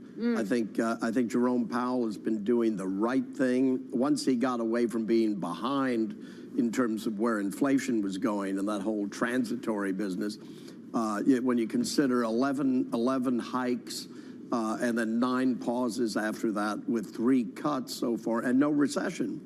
It's been remarkable. He's really been able to deliver the goal of the Fed, you know, whether it's providing an economy that grows at a sustainable pace without producing untoward levels of inflation. And the other side of it is essentially not disrupting the job market so that you have full employment somewhere between 3 and 4.2% unemployment. Yeah, the way that I've been thinking about the Fed, it feels like almost a neutral force on this rally, not doing too much in the way to stoke it, not doing too much to get in the way either. Does that argument hold water with you, or are there any nuances that you would add? Well, I would say, you know, we're looking for 2 cuts this year, and we don't think we're going to get anything, you know, today, but we think that probably in September there's a good chance, another what we call a down payment by the Fed to show the market, in effect, that indeed they are looking to cut that benchmark rate somewhat. But I think we're closer to really interest rate normalization. I don't think we're going back to free money unless we have some kind of a crisis occurring. Right. And it doesn't appear to be. The economic data, whether it's related to the consumer or to business, overall looks like it's slowing, but it would be expected after all that's occurred and all that's out there. We're right about where we should be, is what we think when we look at it. And it doesn't look recessionary, but it looks like we kind of muddle along here, and gradually we got a sustainable pace in the economic recovery process from all that we've been through. That will likely see opportunity for stocks to move higher. But we want to keep our expectations right-sized in here. You don't want to be shooting for the moon. By the way, I was thinking, yesterday I was listening to Mike McKee talk about President Trump has demanded that Powell cut by 200 basis points. And to be fair, President Trump knows more about interest rates than the Fed or Jay Powell or anyone else. That's what he says. According to himself. That's what, right. You know, but if Jay Powell were to capitulate and cut 200 today, would that be good for stocks? Would we see the 10-year yield actually come down on that? You know, is that how that works? It would really depend upon the way the traders would react, and they might initially do it, and then so they might all of a sudden just boost the price of stocks up and increase the price of bonds. And then I think they would probably pause and say, wait a minute, is this an Arthur Burns moment? You know, the predecessor of Paul Volcker, who failed to curb inflation. So I think that's what, you know, I think Powell is really looking here to preserve his, really to build his legacy as Fed chair.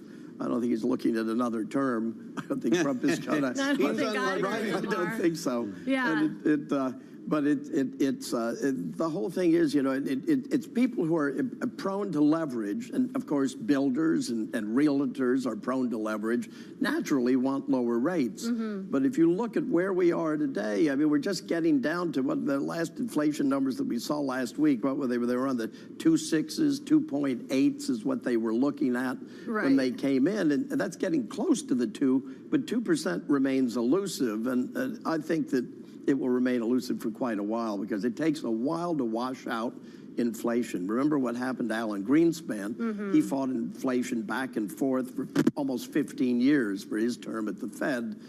This time it should be a lot shorter just because information is disseminated much quicker, and I think the Fed has a better handle on it. Well, I appreciate the reminder that President Trump is a New York real estate guy. Of course he wants lower rates. I want to talk a little bit about money market funds, though, because, you know, you talk about, okay, maybe we get 2 rate cuts this year. Maybe that kicks off in September. You think about the $7 trillion that's sitting in money market funds earning 4%. Is 2 rate cuts enough to move that money out of these funds? I think it's certainly going to move a good portion of it out because there's still people hiding out in the money markets. But I think overall, just what Eric Balchunas has said overall in that whole drawdown that we had earlier this year, the private investor keeps buying, and I think it's not so much that it's not an irrational exuberance. It's beyond. And that kind of thinking. It's actually people are concerned that Social Security will not provide the same portion of retirement income that it once did. I don't think anybody thinks it's really going away. But with the end of, you know, over the last 30 years, you had the end of defined benefit pension plans. Right. And now you have RIP. Yeah, and with what we've got, it's people have to act more like their own pension plan. And as that, they really are you really see it when you speak to private investors. That's why so many people are. I think why the multiples are as high as they are in large cap stocks is not irrational exuberance. It's a supply and demand question. You know, Yardeni talks about the Wilshire 5000 not really having enough stocks that qualify to be in that index because private equity has taken so much out of the public markets. Yeah, it's wild. Companies aren't going public. It's demand. You know, it's not craziness. And if you look at the performance this year of the sectors, well, from the lows. It was predominantly tech, communications services, industrials, financials, the industrials and the communication services, tech, and what the heck else? Perhaps utilities. Well, materials jumped too. But from the peak, the only two sectors that are up as of last Friday were industrials and utilities. Right. The Utes. I mean, you look at that. You got it's a bifurcated gain. You know, everything else is still negative from that peak. Well, John, we have to leave it there, unfortunately. Really appreciate the time this morning. That is Oppenheimer's John Stolfus. And let's look at some of the bifurcation in this market right now. When you take a look at the S&P 500 here, that is the SXXP, not the S&P 500. But hopefully we can bring up the S&P 500 because you have something interesting happening under the surface right now. We're going to get that up. You can see that there's more gainers than losers right now. 300 names in the green. Up at the top, you have Tesla, the biggest weight to the upside on this market. Maybe the banks waking up to that reporting from our team at Bloomberg News that the Fed and other regulators are looking at easing SLR rules. You can see JP Morgan up 1.25%. Small moves overall, and it's a similar story when you take a look at the downside as well. NVIDIA, your biggest weight on this index. Microsoft trading spaces there. Eli Lilly and Zoetis. Zoetis hit with a downgrade this morning. Let's take a look at the sector level. It's pretty close to an even split, but you can see that it's actually moved in the minutes since I last checked. Energy up at the top here, up 0.5% or so. Consumer discretionary, the banks waking up once again. You take a look at what isn't doing too hot this day. You have technology and healthcare down at the bottom. NVIDIA and Eli Lilly are your weights there, Matt Miller. All right, so we do have then some gains right now on the S&P and the Euro Stocks 50. The Stoxx 600 we know has fallen and is currently down in the session. After a year and a half of back and forth, the president finally agreed to sell U.S. steel to the Japanese. The Nippon Steel takeover is finally done.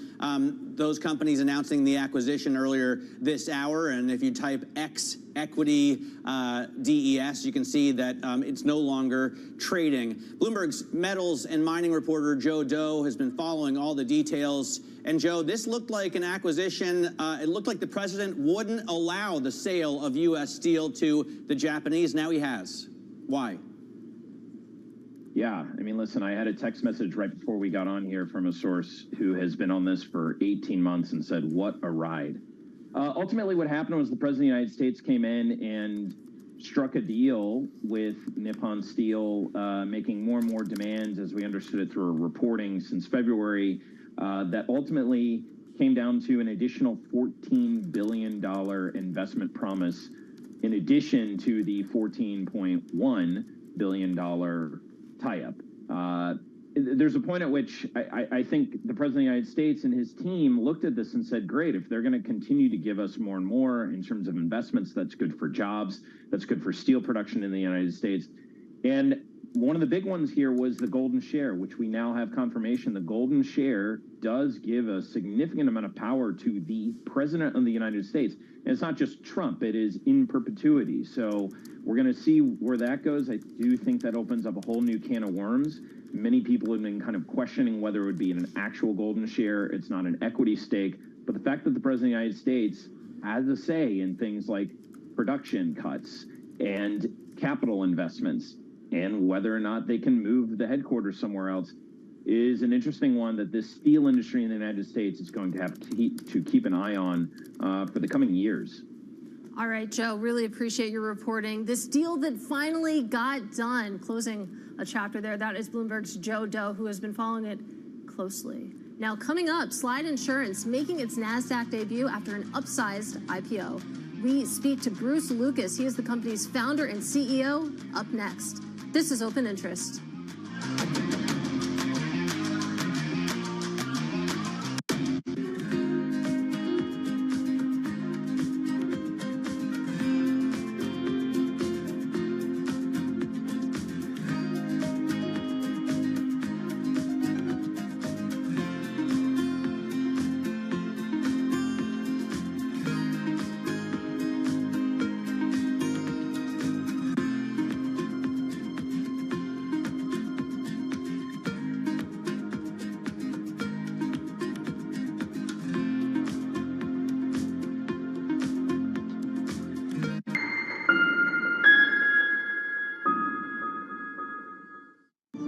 Welcome back to the circuit.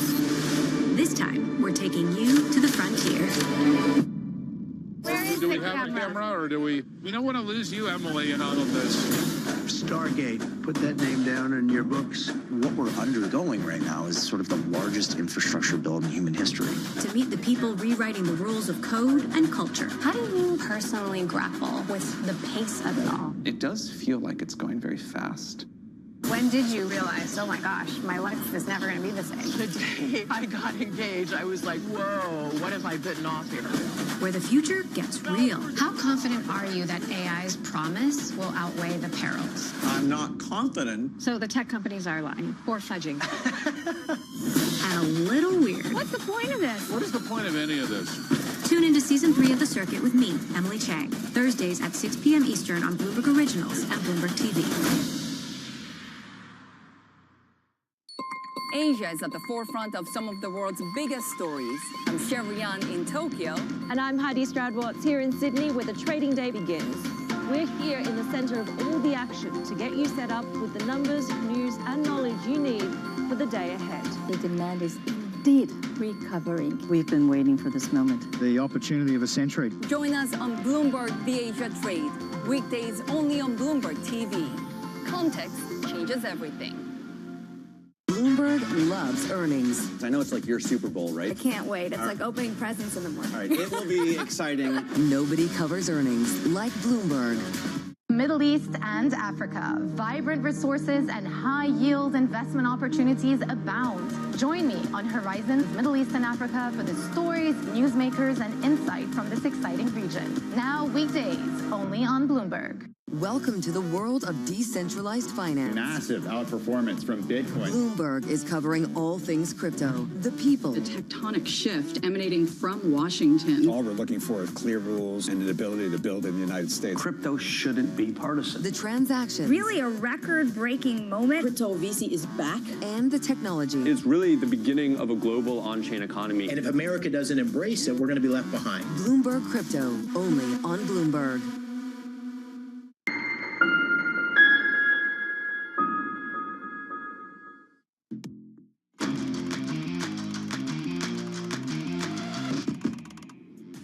For the fourth time in 2 months, an insurance company is hitting the market. Florida-based Slide Insurance is set to trade on the NASDAQ under the ticker SLDE. The company raising $408 million after pricing at the top of the marketed range. And joining us now on set on Bloomberg first is Bruce Lucas, Slide Insurance founder and chief executive officer. Bruce, great to have you on the program. And I will say congratulations on the IPO, but I'll ask, what if your stock goes up 350% in the next few weeks?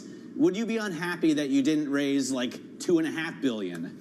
Yeah, it's one of those things where there's a trade-off to everything, and you want to see your stock perform well, you want to see your investors make money, but there's a balance between new investors making upside and old investors taking a discount at the IPO. So I think the term was champagne problem. I kind of agree with that. It's a champagne problem, but you know, I don't think I'd be upset to see it go up, but I'd have a little bit of regret that we didn't get the best price. I'm so glad I was talking you're about Circle, here. by the way. Yeah, I think everyone got Just that. for the viewer. You know, I was talking about Circle. Very glad you're here since Matt has been banging this drum basically since Circle's IPO. I want to talk about your IPO in a little bit and the decision to go public now. You were telling us in the commercial break you founded the company 3-4 years ago, and you have this dynamic out there where companies really aren't going public anymore. They're staying private longer. So 3 to 4 years, that's a pretty quick path to the public markets. Talk us through that decision. Why now? Well, this is my second rodeo.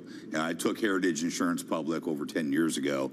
And with our growth rate, I mean, this has been a rocket ship, that slide. We've gone from 0 to 1.4 billion in premium in 3 years. Insanely profitable, great ROEs. And we see a lot of runway ahead of us. That now's the time to make a big investment in the Florida market. And we're prepared to make a historic investment in Florida insurance. The IPO market's pretty robust for financials right now. I think investors are looking for trades that aren't tariff impacted. And when they see fast performing, high growth, high ROE companies, we were pretty successful in attracting a lot of demand. Why is now the time to make an investment in the Florida market? I look at this one big, beautiful bill, and I think, man, those states that don't have an income tax are going to have one soon, because the federal government is going to pay for less and less of your medical care costs. Yeah, that's absolutely true, but I think the underlying factor in Florida, especially in homeowners insurance, is tort reform. You know, we had a big problem in Florida. We had 9% of all homeowners claims in the country, 80% of all litigation because of litigation abuses. The legislature reformed everything at the end of 22. Markets are now stable. The fraud has disappeared. Prices are starting to come down. It's a tremendous time to be scaling in the Florida market, and I think we've got a pretty accretive backdrop on the reinsurance markets as well that's very favorable for additional growth. So Matt thinks Florida, and you think no taxes. I think Florida, and I think hurricanes and all those other scary things that happen in Florida. I feel like that happen more and more often. Exactly. Weather is getting more and more extreme. I feel like to be in the Florida insurance market, you have to have a pretty strong stomach, and maybe that applies to investors as well. Yeah, that's so true. No one watches the Weather Channel more than I do, let me tell you. It's been pretty busy. The last 3 years, we've had 6 landfall hurricanes. 6. Wow. That's a record. Last year, we had 3 Cat 3 or higher landfall hurricanes. So, yeah, it can be a little nerve-wracking, but what you have to do is prepare for the worst. And that's what we do. We buy more reinsurance than any of our peer companies. You try to maintain low retentions. You want to try to lock in as much profit as you can, but volatility can really hit you, and it's all about where these storms are hitting, and so far, so good. We took a big blow in Tampa this year with Hurricane Milton. Cat 4, eyewall went right over the top of my house.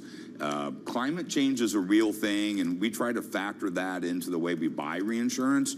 Just buying more and seeing model updates where they're increasing losses, it helps to mitigate some of that risk. But yeah, you're right. It's a tough market if you're not prepared to deal with the stress of hurricanes. Well, Bruce, it's pretty fantastic to have somebody with your expertise and your experience.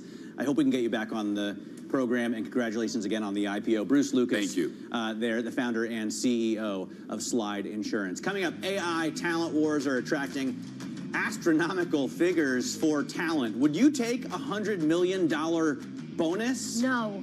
More on that next. This is Open Interest.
Bringing you up-to-the-minute geopolitical news whenever and wherever it happens. I'm David Gura in Ottawa, Canada, and this is Bloomberg. Bloomberg brings you breaking news 24 hours a day. Powered by more than 3,000 journalists and analysts in more than 100 bureaus across the globe. Bloomberg Television. Context changes everything. It's the countdown to the market open as we bring you the first trades across Europe. We'll debate the most important stories and what will drive the big investment decisions throughout the morning. I'm Guy Johnson. I'm Kriti Gupta. And I'm Anna Edwards. Join us every weekday morning for the opening trade, live at 7 a.m. here in London. Only on Bloomberg. Context changes everything. Bring you up-to-the-minute geopolitical news wherever and whenever it happens. I'm Anne-Marie Hordern in Buenos Aires, Argentina, and this is Bloomberg.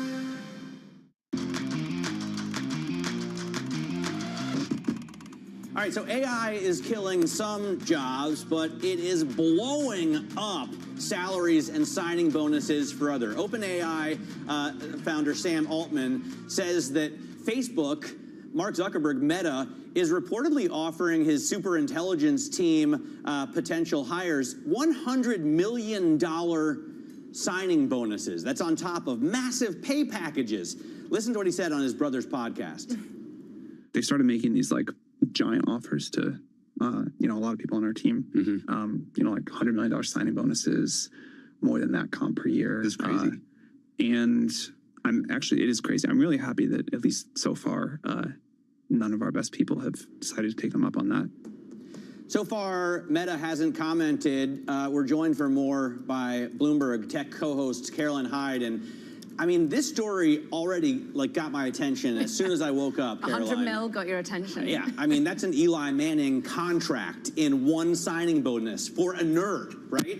Not a football quarterback. And at the same time, we have Amazon and Shopify and others saying, if you're not using AI, you're not going to have a job here anymore.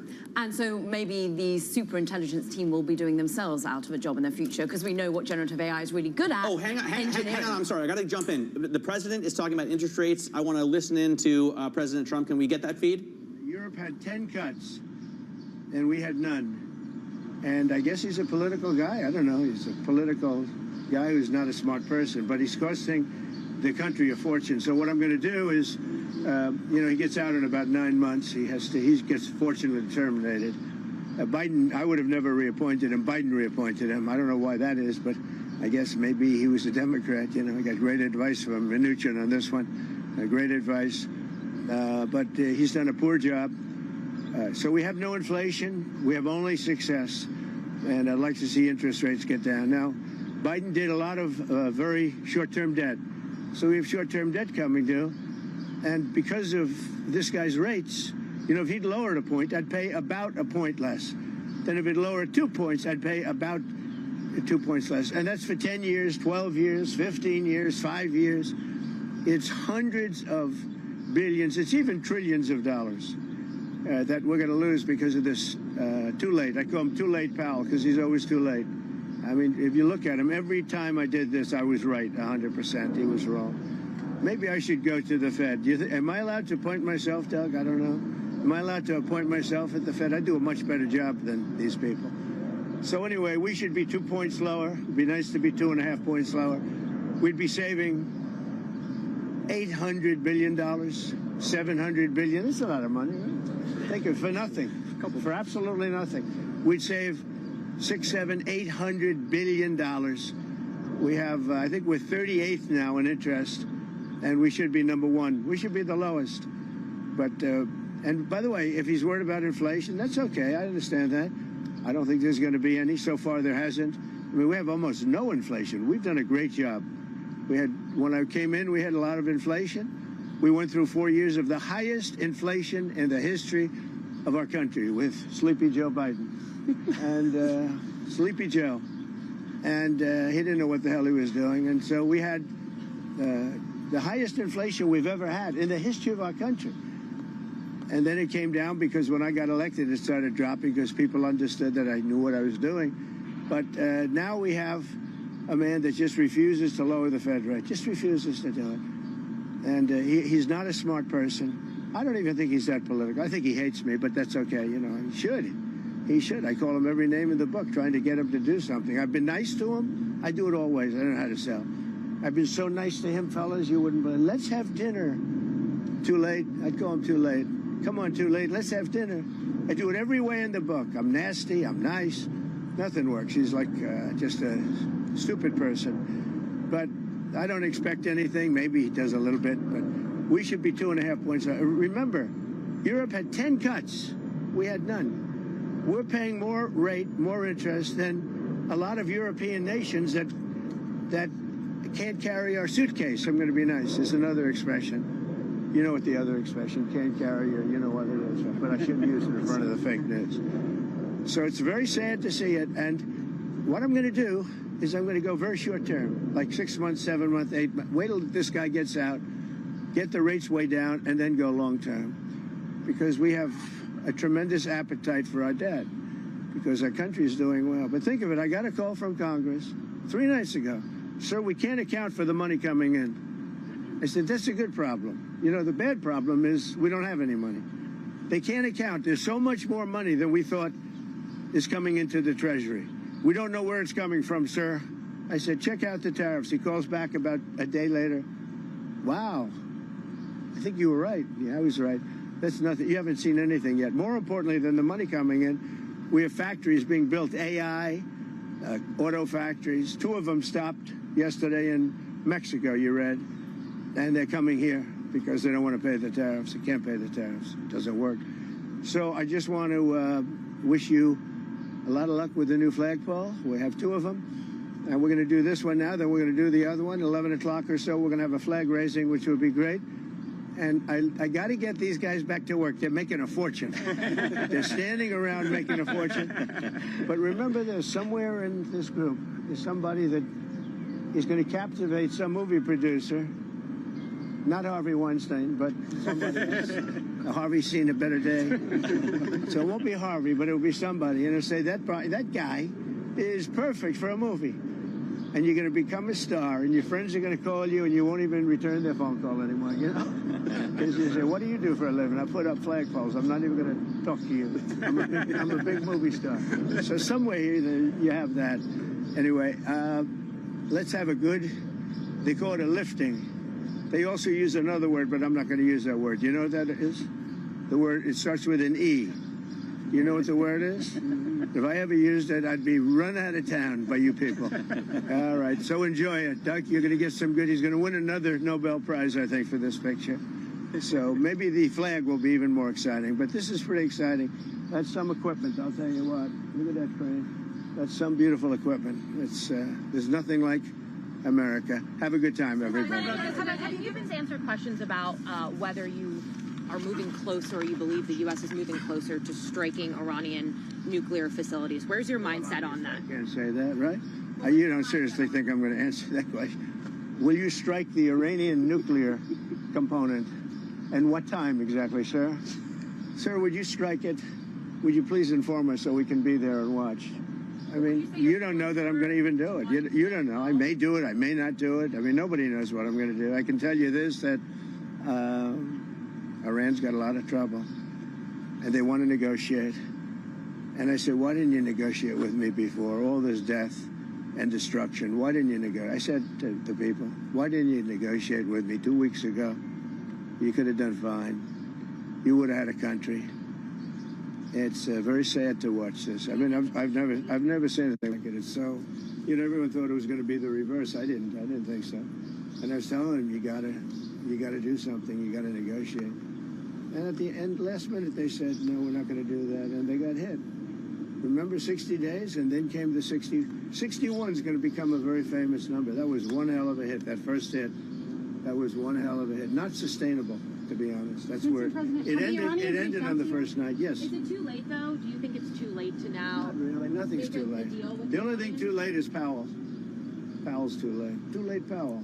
Have the Iranians reached out to you, Mr. President? What? Have the Iranians reached out to you? Yes. And what did they say?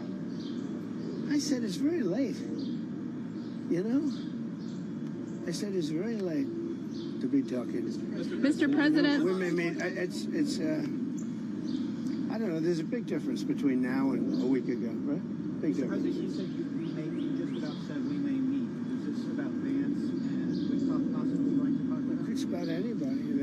haven't suggested they come to the White House. It's a big difference. But they've suggested that they come to the White House. That's, courageous, but, it's like not easy for them to do. But they suggest, because I can't go now because of what's going on. I had to come back early from the G7, which was terrific, by the way, in Canada. Really terrific, good people. Is there a possibility of next week or sooner that Well, I don't know how much longer it's going to go on. They're totally defenseless. They have no air defense whatsoever. We've totally captured, we've totally captured the air, Brian. Yeah, Mr. President, you've been fairly compassionate towards the Iranian people. I have been. It's human. The human beings. I know a lot of people from Iran, from New York, from Washington, mostly from New York. They're incredible people. They're smart. They're energetic. They can be difficult, but so can you. No, they're great people. They're smart people. And those people are getting the hell beat out of them now. And it's really a shame. It's so stupid. It's so stupid. It's another one. Russia, Ukraine is so stupid. Would have never happened if I was president. You guys agree with that, right? Would have never happened if I was president. Putin would have never done it. And I spoke to him yesterday, and I said, he actually offered to help mediate. I said, do me a favor. Mediate your own. Let's mediate Russia first, okay? I said, Vladimir, let's mediate Russia first. You can worry about this later. But I think that's going to work out too, but so many people have been killed.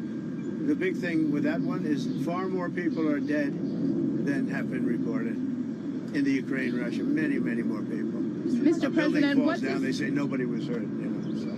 What does unconditional surrender mean? Well, you know what it means, unconditional. Can you explain it for those who Very simple don't? words, very simple. Unconditional surrender. That means I've had it.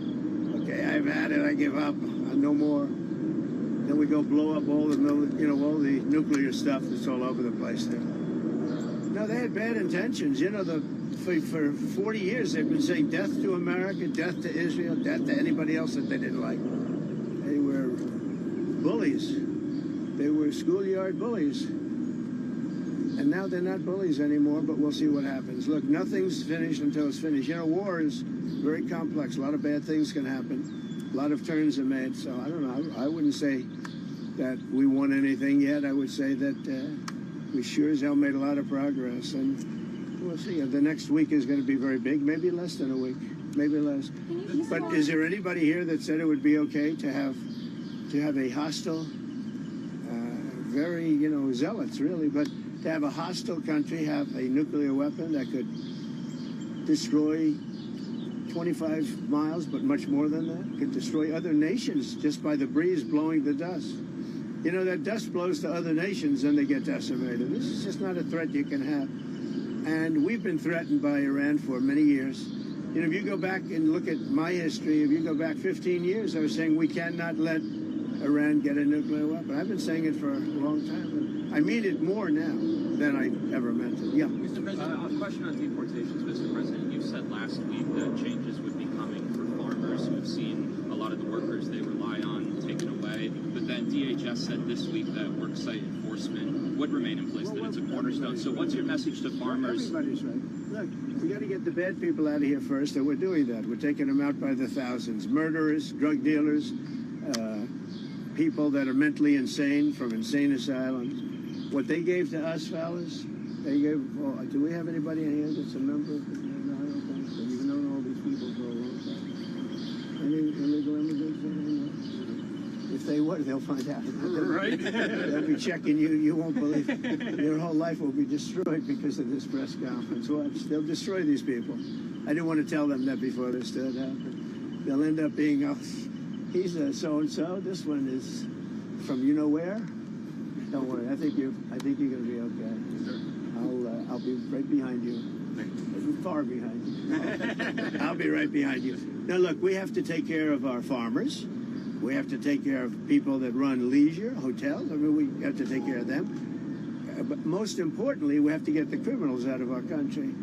And Biden let in thousands and 11,888 murderers. Many of them murdered more than one person. Can you believe it? Almost 50% of them murdered more than one person. He let them into our country. They emptied out the jails of countries from all over the world, from the Congo, from Venezuela, from all over the place. They emptied out, there's just many of them. I would. If I were running one of the countries, I would have emptied out my prison population into the U.S., and many countries did. And we're getting them out, okay? We're getting them out. Thank you very much. Let's watch this. Brian, go ahead. Are you okay? I'm going to follow up on the immigration real quickly. Yeah. Can you comment on the impact of the Trump card and how much of that is? Yeah, we have a thing called the Trump card. This has not been done before or thought of.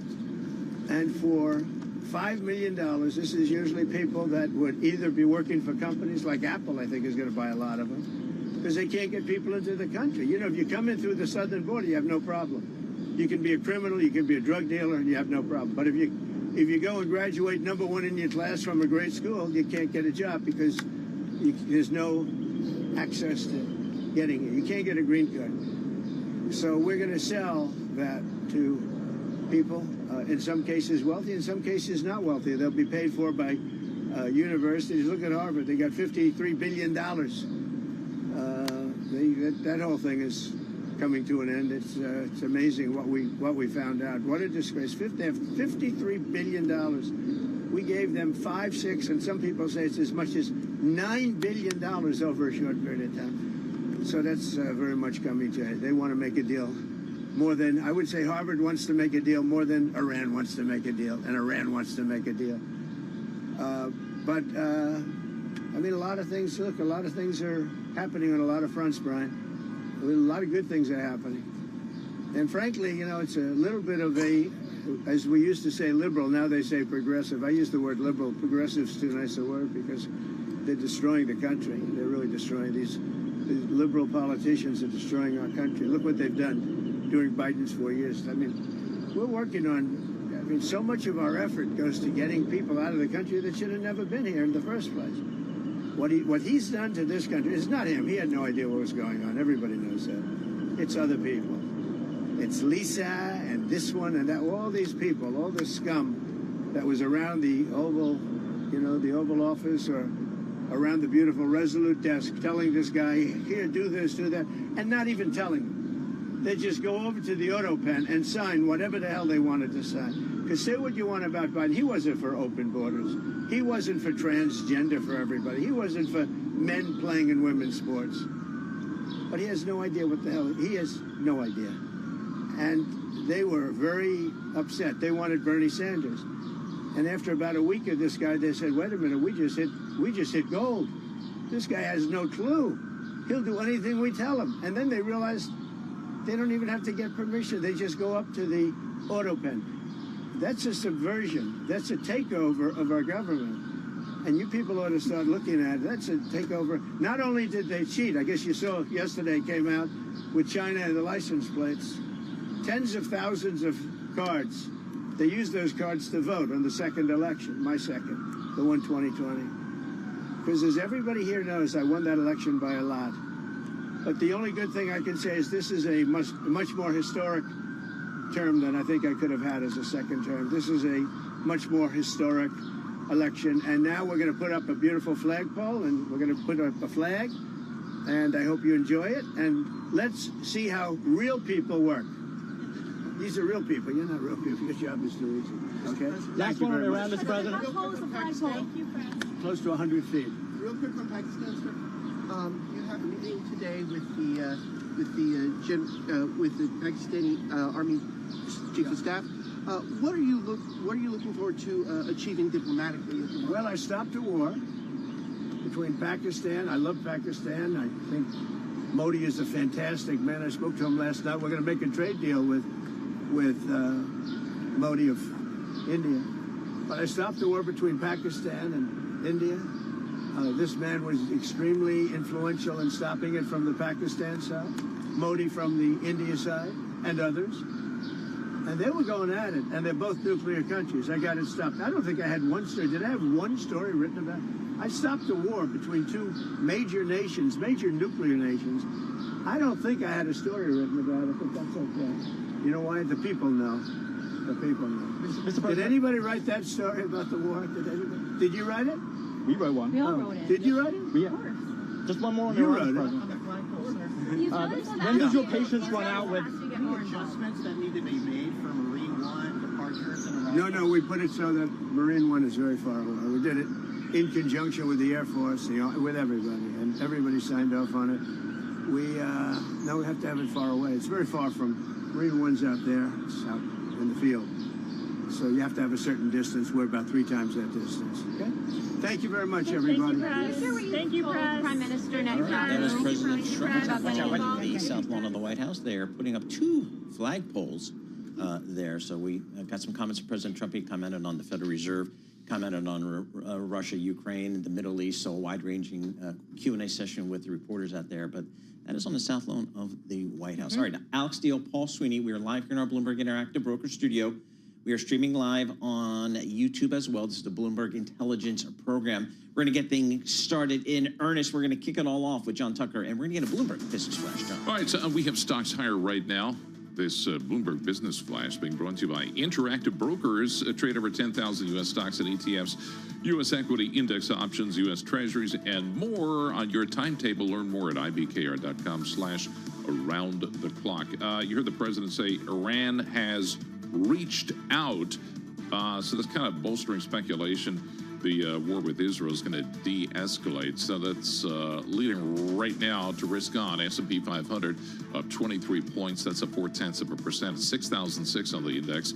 The Dow Jones Industrial Average up 150 points right now. The Nasdaq 190 points higher.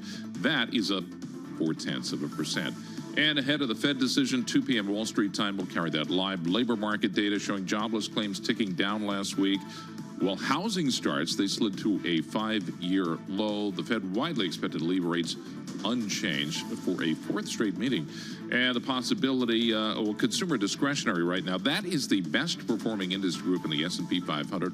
Home to Tesla, that was up about 2.5%. And Nippon Steel closing its $14.1 billion takeover of United States Steel. In the meantime, Cameron Dawson at New Edge Wealth says stocks will just kind of muddle through the coming months. We do think that we are stuck in what we've been calling all year long the talking heads market of the road to nowhere. We sideways chop all through the year, which is how this has played out in the first half. And we think that continues into the second half because you could hit that valuation ceiling. And Amazon seems to confirm workers' worst nightmare. Artificial intelligence coming for your job. The CEO, Andy Jassy, says he expects the company's workforce to decline in the next few years as they use AI to handle more tasks. By the way, Anthropic, they recently warned that AI could wipe out half of all entry-level white-collar jobs and cause unemployment to spike as high as 20% over the next 5 years. That's their prediction anyway. We check the markets for you all day long, right here on Bloomberg Radio. I'm John Tucker. That is your Bloomberg Business Flash. You can never replace these two with AI. Alex Steele and Paul Sweeney. Just you wait. Just you wait. We do have some breaking news from the Supreme Court. The highest court in the land is upholding curbs on treatment for transgender minors. So this goes back to a Tennessee law which banned gender-affirming care for minors. And the question became, is that unconstitutional? Since 2021, this is according to Axios, more than 24 states have now passed laws seeking to restrict youth access to this gender-affirming care, and it appears that the Supreme Court is upholding those curbs on treatment for transgender minors. We are also, of course, monitoring all the headlines out of Washington, D.C. President Trump saying that he has lost patience with Iran. He says he'll be on the NATO trip that comes next week. He thinks so. All right, let's get some stock movers right now. I'm Alex Steele alongside Paul Sweeney. We're joined now by Bloomberg's Denitsa Sakova. All right, you're looking first off at Marvell Technologies. Yeah, it's up 9% today, which is a much-needed relief. The ticker is MRVL. The company was down about 30% before this rally. It had a event focused on AI, and we're seeing so many upgrades after this. We saw Melius Research raising their target. We saw Bank of America raising their target. We saw B. Riley raising their target. So there is a lot of optimism. And we remember just a few weeks ago when their earnings reports was out, there was a lot of disappointment. The report wasn't bad, but the expectations were so high about the company that there was a big slump after the first quarter earnings, which were pretty much in line with analyst expectations.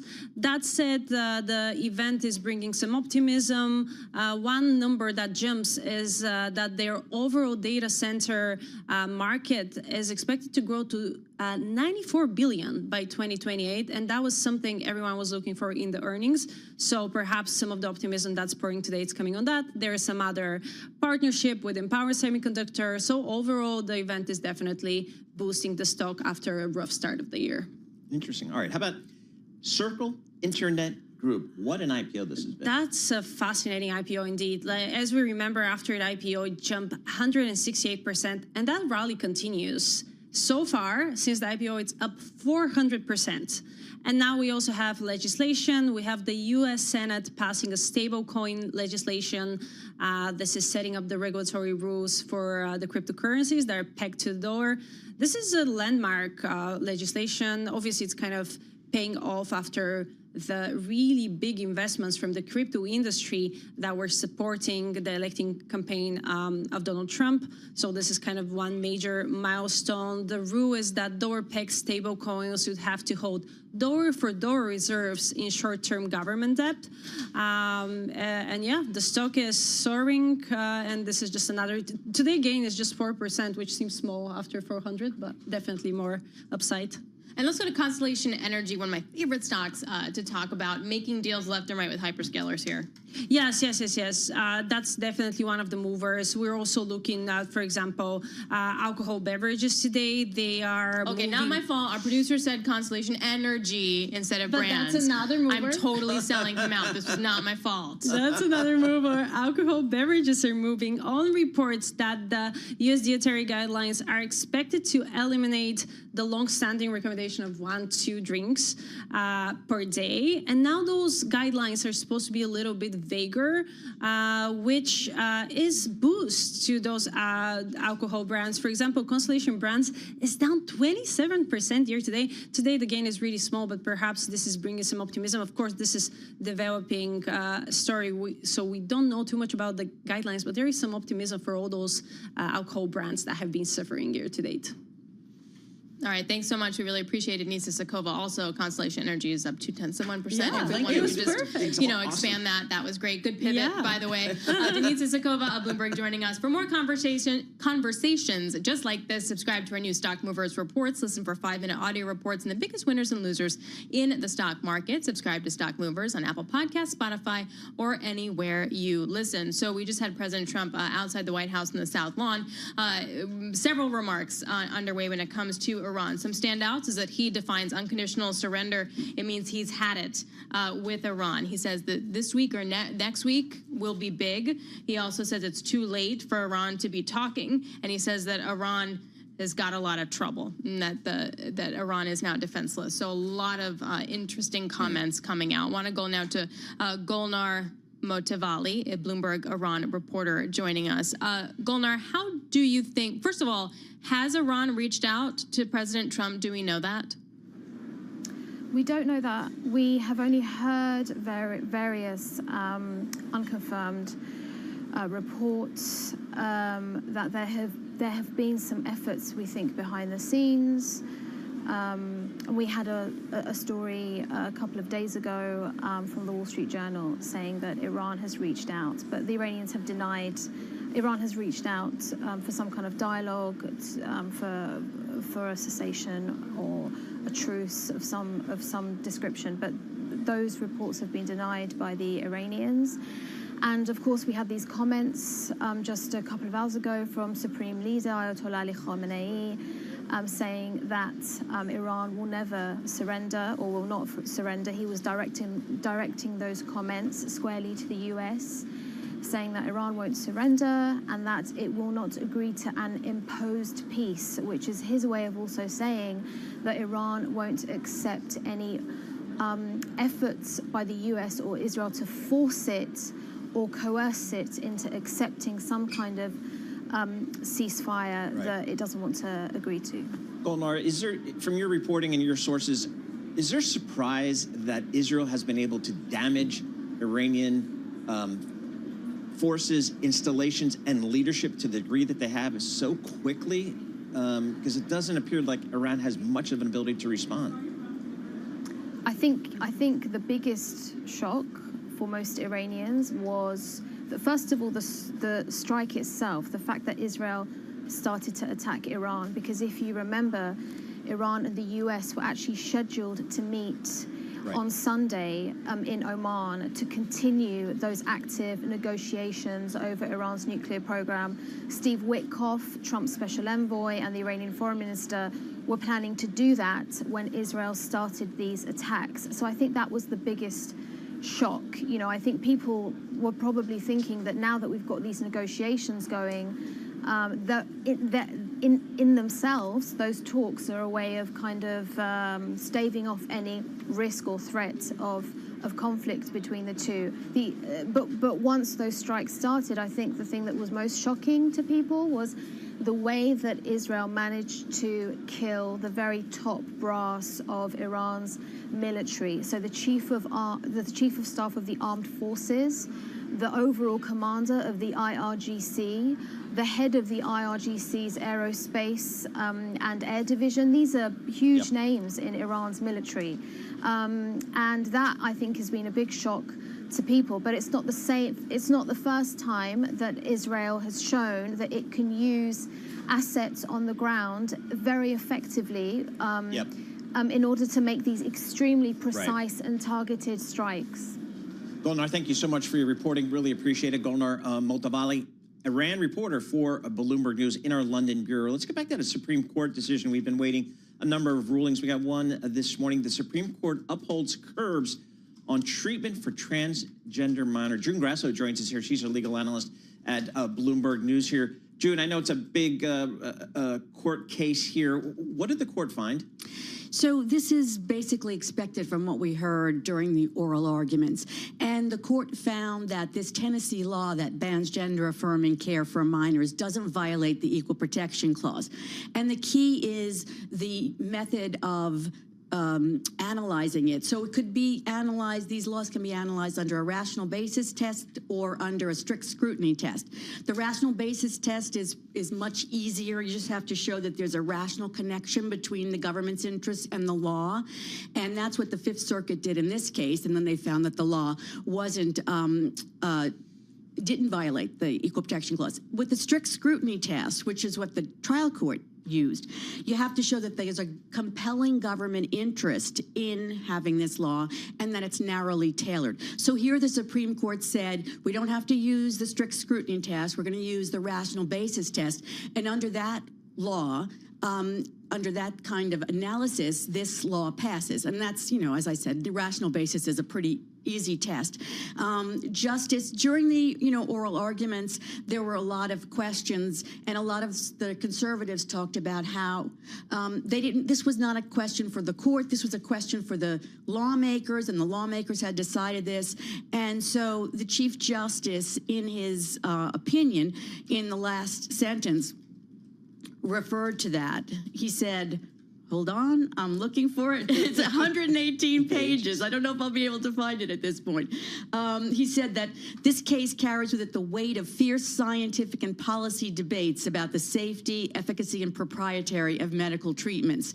And so by the court's role is just to determine whether it violates the Equal Protection Clause. So we're leaving policy to the people, their elected representatives, and the democratic process.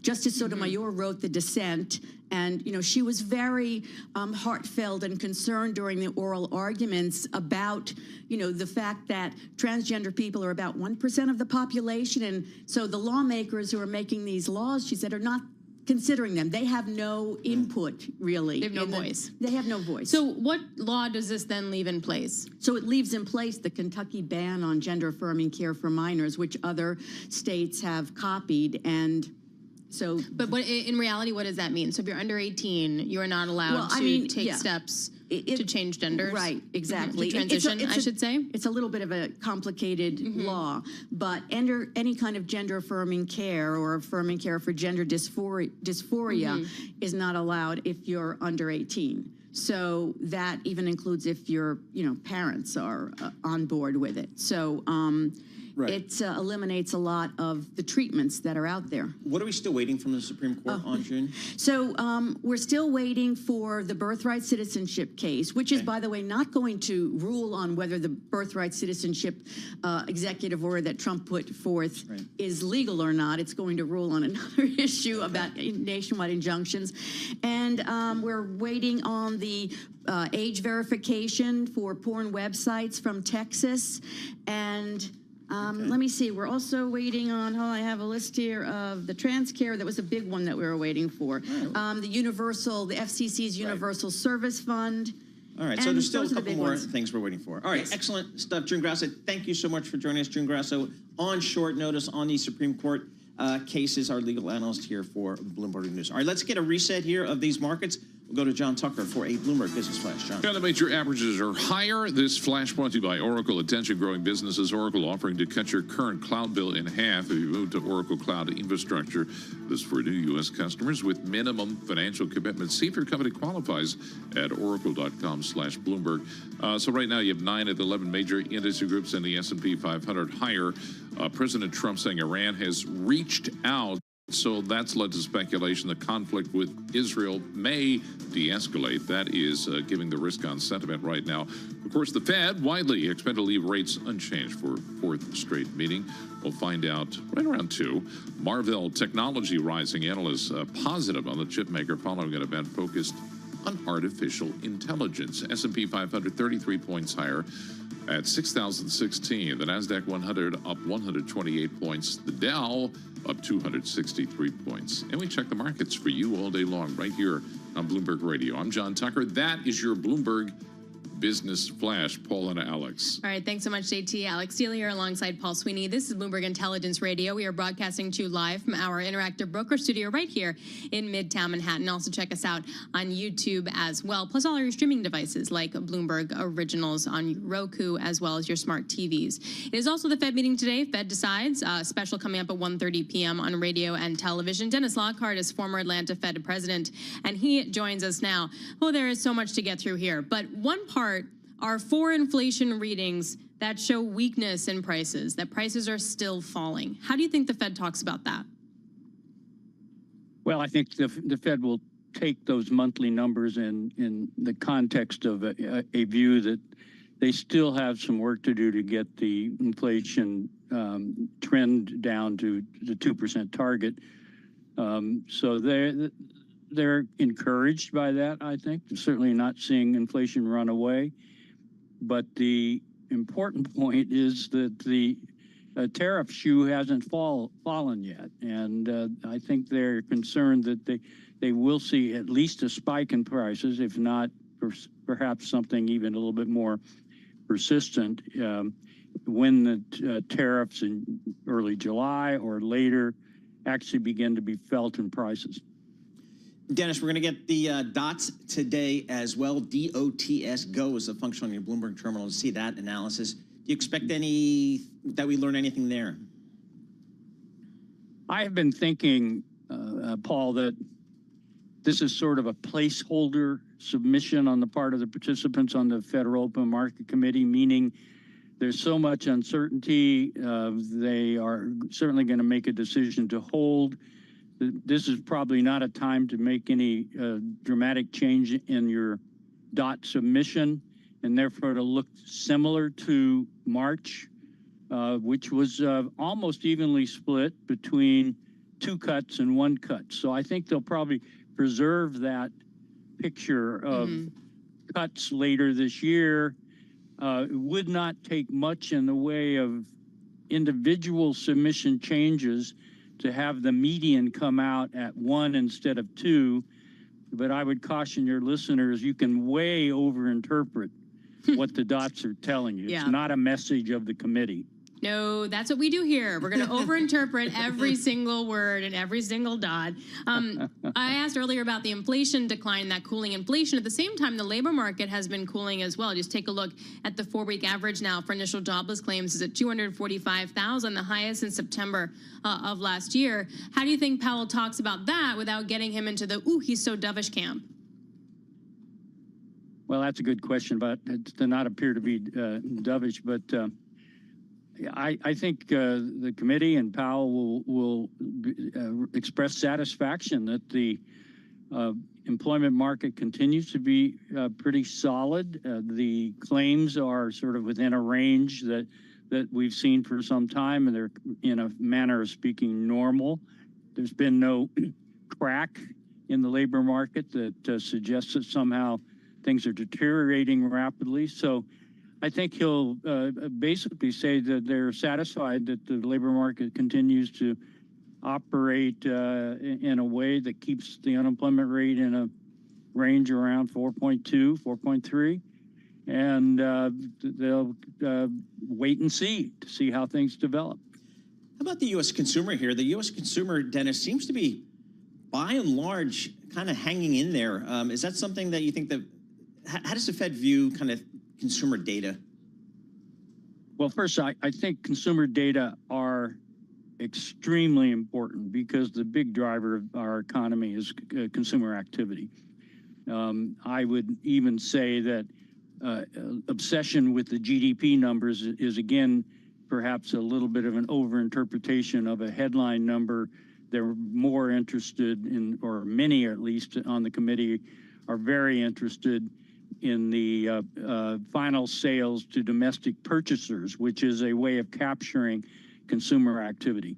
The consumer does continue to spend. There appears to be some slowing going on, which I think is natural. There's a lot of uncertainty in the air, and I think the consumer is probably becoming a little bit more cautious.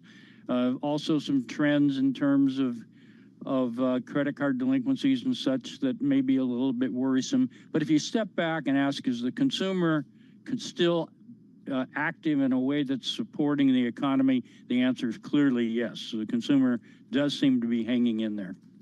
Before we go, we only about 30 seconds, and then we're up against a break, Dennis. What's the data delay, you think? Like, when are we going to start to see the real impact from tariffs? How many months out? Well, you know, June was predicted to be the month in which we begin to see the influence of tariffs in some of the inflation numbers. So we'll see if in July the June numbers do show that. But it's been somewhat remarkable how this gets pushed off and pushed off. There could be some compensation or offsets within the pricing picture that make the inflation number look relatively mild, while there are goods that are really reflecting the tariff influence. But I think is it July 8th when the next tariff cliff occurs? Dennis. So I think we'll have to look to that. Dennis, we got to go. Dennis Lockhart, thank you so much. More coming up. This is Bloomberg.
markets, headlines, and breaking news 24 hours a day at Bloomberg.com, Bloomberg Television, and the Bloomberg Business app. This is a Bloomberg Business Flash.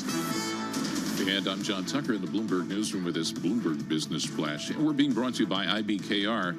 Financial advisors switch to Interactive Brokers for lowest cost global trading and turnkey custody solutions. No ticket charges, no conflicts of your interests. Learn more at ibkr.com/RIA. The major stock averages are pushing higher right now, but the volumes are really low for this time of day. We're seeing crude oil lower after the president indicated that Iran wants to talk. That has energy, the worst performing major indice group in the S&P 500. Brent is down 1.7%, 75.13 a barrel there. J-Bill, the best performing individual stock in the S&P 500, right now up close to 5%. They reported results that beat expectations, raising the full year forecast as well. Well, with today's Fed decision, 2 Eastern, Andrew Hollenhorst at Citigroup Global Markets says, keep an eye on the so-called dot plot.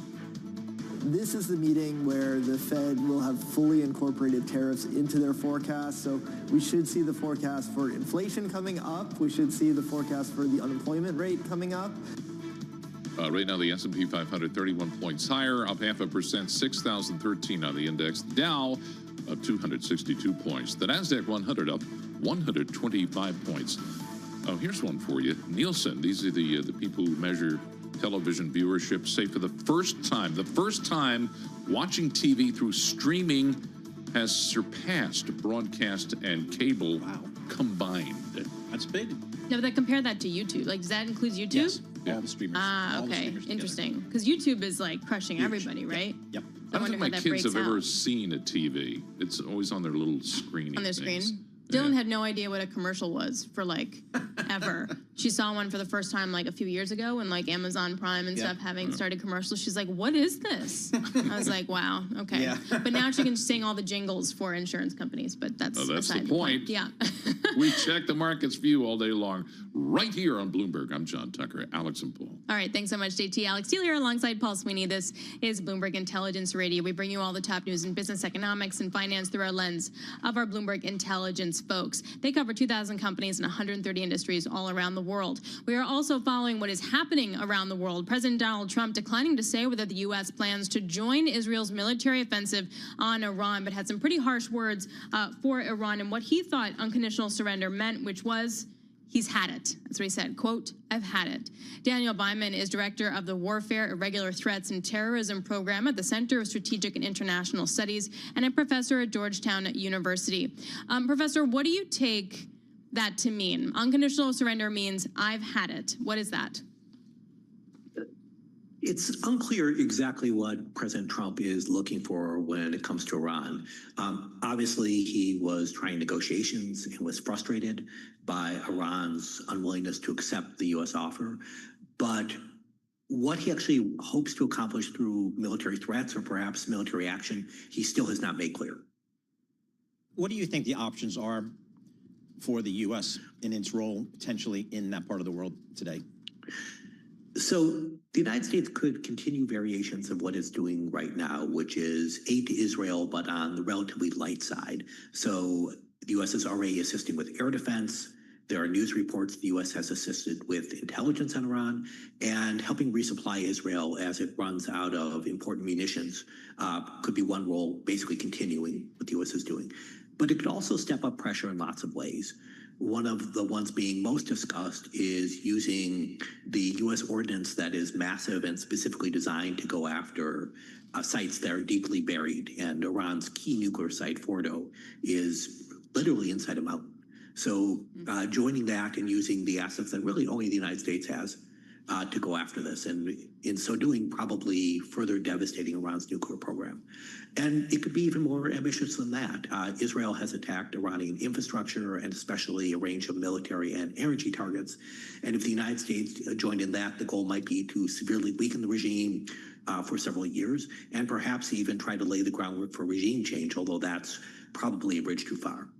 Yesterday on television, I was speaking with retired General Wesley Clark. He's a retired U.S. Army officer. He also was head of NATO, the supreme allied leader of NATO for the West. And I wonder, and he was pointing out the three things that happen when you're in the Situation Room, sort of the means, the ends, and he said something else, the hows, I think it is, and it's how you do it, the means with which you do it, and then what the end goal is. What is your level of confidence that those three things are being given equal treatment right now? So let me say two things that may seem to contradict, but I think they're both true. One is the U.S. has been preparing for this operation for decades. This is something that has been discussed over the years by different administrations, and there's tremendous knowledge in the military and intelligence community on how to target Iran. And so there's a lot of ability to kind of do this reasonably well from a tactical sense. But there are a lot of chaotic factors that are also in play here. And one of the biggest is simply what the United States is hoping to achieve from all this. Is it simply bandwagoning on what Israel is already doing? Does it have different goals?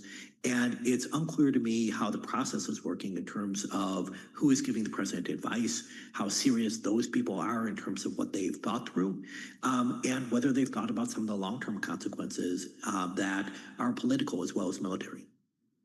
Do we have any sense, Daniel, how the Iranians will respond if the Americans were to aid the Israelis with some offensive operations? So it's possible that the Iranians will recognize the overwhelming might of American military forces and simply try to limit any retaliation, recognizing that they're going to receive a lot worse than they're going to give. And the best they can hope for is just to hunker down. But no country likes to, frankly, be bombed or take a beating and do nothing about it. And they'll have strong political reasons to try to respond. A lot could be in the Middle East. Iran has a strong presence in terms of paramilitary ties and proxy groups in Iraq in particular, but also other states. And they'll go after U.S. forces stationed there. They'll go after U.S. personnel there. In the past, Iran has also supported international terrorism, and it has attacked targets around the world. So these are definite possibilities. And then we have to accept that Iran is creative and might do things we don't anticipate, that there are things that may be in its playbook that we just don't know about. This is an extremely unfair question. Is there a better way to go around this? Like, no one thinks that a nuclear Iran is good. Everyone doesn't want that, hands down. What is a better way if we're not going to get drawn into this on some military level and negotiations aren't working? Is there a third rail? So when we have negotiations backed by the threat of military force, they're more likely to succeed. And Iran was moving towards some degree of acceptance of negotiations. It's just a question of what level of success the United States was willing to have with negotiations. Having something similar to the Iran deal that President Obama signed, which basically froze Iran's program, that was definitely in the realm of the possible and I think could be in the future. But Iran was drawing the line in terms of having some nuclear program. It said we are not going to give it up completely, even if it's not a nuclear weapons program. Iran was also drawing the line when it comes to support like proxy groups. So it's really a question of whether the United States will accept limits on a deal, risk in other areas, or if it wants a much more absolute solution. Daniel, real quickly, 30 seconds left. Does the U.S. have the military assets in place now, or do we need a few days and/or weeks? So we have some in place now that could do a lot of damage to Iran. We also have long-range strike capabilities. So we have aircraft that can fly from thousands of miles away, refuel in flight, and do a lot of damage. But having another carrier in the area certainly would help. Daniel, thank you so much for your time. Really appreciate it. Daniel Byman, Director of Warfare, Irregular Threats and Terrorism Program at the Center for Strategic and International Studies, laying out the options for the U.S. As we heard from President Trump earlier today on the South Lawn, as you said, as you quoted him, he's had it. So I'm not sure what that means, but it feels like a decision will be coming from the U.S. side, maybe sooner rather than later. That's kind of how the body language and the rhetoric sounded. I mean, he said a week or less will be big. Again, we don't know what big means, if there are different layers to that, but that is what he mentioned. He did say that Iran is defenselessness, and he doesn't know how much longer it's going to go on. In the meantime, we still have a Fed meeting, no doubt. Jay Powell will get peppered with questions about this and will negate it at every turn. Michael McKee, Bloomberg National Economics and Policy Correspondent, will be joining us next for his take on what to look for, what he's going to be looking for in the press conference, and how he's going to ask the question that Jay Powell's not going to answer. Let's get into that. This is Bloomberg Intelligence. Happy Wednesday.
Listening to Bloomberg Intelligence with Alex Steele and Paul Sweeney on Bloomberg Radio. Happy Wednesday, everybody. Alex Steele here alongside Paul Sweeney. This is Bloomberg Intelligence Radio. We are broadcasting to you live from our interactive broker studio right here in Midtown Manhattan. We're obviously focused on D.C. and any sort of headlines or hints that we may get any U.S. involvement when it comes to Iran and Israel. We are also keeping our eyes on the Fed meeting. The Fed special here starts at 1:30 on radio and television. 2 o'clock, we get that decision, and then we wind up getting the press conference later on. Lots of questions that I'm sure Jay Powell will try very hard not to answer. Michael McKee, Bloomberg National Economics and Policy Correspondent, joins us now from D.C. So 2 things. You got a job market that's cooling and inflation that's cooling. How do you think that Jay Powell talks about these 2 things? Well, the job market isn't cooling all that much. It looks like people aren't getting hired at this point, but we're not seeing a major rise in the number of people getting fired. And that's what the Fed is focused on in the shorter term. Inflation is going to rise, but it seems to be rising slowly. And a lot of it may be because companies are holding back since they don't know what the ultimate tariff rates are going to be. So we're all kind of in suspense right here. And the Fed will look at it as just more reason to do nothing. So the dot plots, DOTS, go on the Bloomberg terminal. That's where you can track that stuff. Any reason to believe there'll be something unusual or newsworthy there? I don't think there'll be a whole lot that's newsworthy. There's a debate among economists about whether they'll say 1 cut this year or 2 cuts this year. First of all, this year is sort of an arbitrary concept. I mean, the Fed doesn't look at the end of the calendar year and say we got to have X number of cuts by then. So does it really matter if you're talking one or two when you're basically admitting that you don't know what's going to happen and your views are going to change? Maybe Wall Street would be interested in what they say they might do in 2026 for two reasons. One, because by that time, whatever the president is going to do will be done, and because we'll have a new Fed chair in June. But up to this point, I don't think it's going to matter a whole lot. So Edward Bolingbroke of Bloomberg had a piece out that said that there's some positioning in the market that shows that whoever's going to be the next Fed chair is going to be crazy dovish and just cut really aggressively, and that's just what the market is positioned for on one trade. Is that realistic, you think? No, that's not realistic. But heck, people trade on the tails less than that, right that's and for left. Sure. Yeah, for less than that. There are 19 people on the Open Market Committee, 12 of whom voting at any time, and the chair is just one of those. The chair's job is really to try to develop consensus.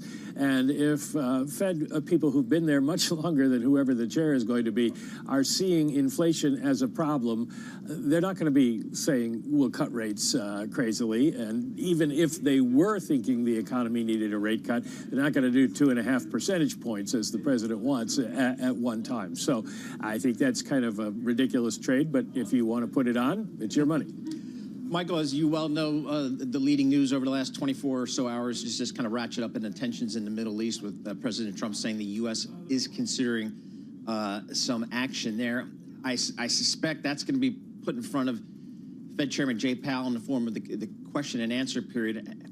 What does the Fed typically say on just kind of geopolitical tensions generally? Well, for geopolitical tensions, it generally means that energy prices are rising, and the Fed's had a lot of experience with that, and they've learned their lessons, and Jay Powell would probably say we will look through it because it is likely to be temporary. There are no instances where gasoline prices are really what's going to matter to the American people. Gasoline prices or oil prices have gone up and just stayed up and continued to go up without coming eventually down. The Fed can't do anything about that. Raising interest rates or cutting interest rates isn't going to change the price of gasoline or oil. So they'll watch that. But then the question becomes beyond that, does it affect the economy? In other words, do people stop spending because they're putting all their money into the gas tank? Those are questions the Fed will have to grapple with. But right now, we don't really know what's going to happen. We're all in suspense. And so this meeting, the Fed can't do much, and Jay Powell can't say much about energy and Iran and what's going on there. Yeah, I know. I wonder, how fast this presser will actually go, because he won't be able to answer literally probably any question that is thrown at him. Usually, what's the lag between, say, rising prices somewhere in a variable like food or gas or something, and then how long until consumers wind up spending less to compensate? That lag must be quite large, no? It depends on the product, really, basically, Alex. When you have something that's perishable and moves fast, like food prices, they can change very quickly. We've seen beef prices go up quite a bit recently because of the screwworm infestation that's closed off cattle imports into the southern United States. But then long lead products, there's a column out today by Claudia Sam pointing out that apparel products have not risen significantly in price, even with tariffs already on from China, in part because the long lead times involved in the ordering mean that people were getting in stuff before the tariffs were applied. So it does take some time there to follow through, and then it's got to go through the middlemen to the retailer before you even notice it. So it really is a kind of a process that you have to watch that will take some time to play out. All right, Mike, thanks a lot. Really appreciate it. Looking forward to the question, looking forward to the presser. Mike McKee, Bloomberg National Economics and Policy Correspondent. Okay, for our listeners in the U.S., here is a reminder. You can listen to us via satellite radio on Sirius XM, channel 121. Access the world's only global audio business network, coast to coast, 24 hours a day. Bloomberg Radio on Sirius XM, channel 121 is presented by Oracle. Stay tuned for the latest market news and industry research. The next hour of Bloomberg Intelligence starts right now. When you take a look at the market, S&P's up. Yep. 0.5%. Volume is like nowhere to be seen. No, oil's down $1, 73.82 for West Texas Intermediate. Just unbelievable when you see the headlines that are coming out. You have equities on the upside, a little bit of risk on there. This is Bloomberg Intelligence.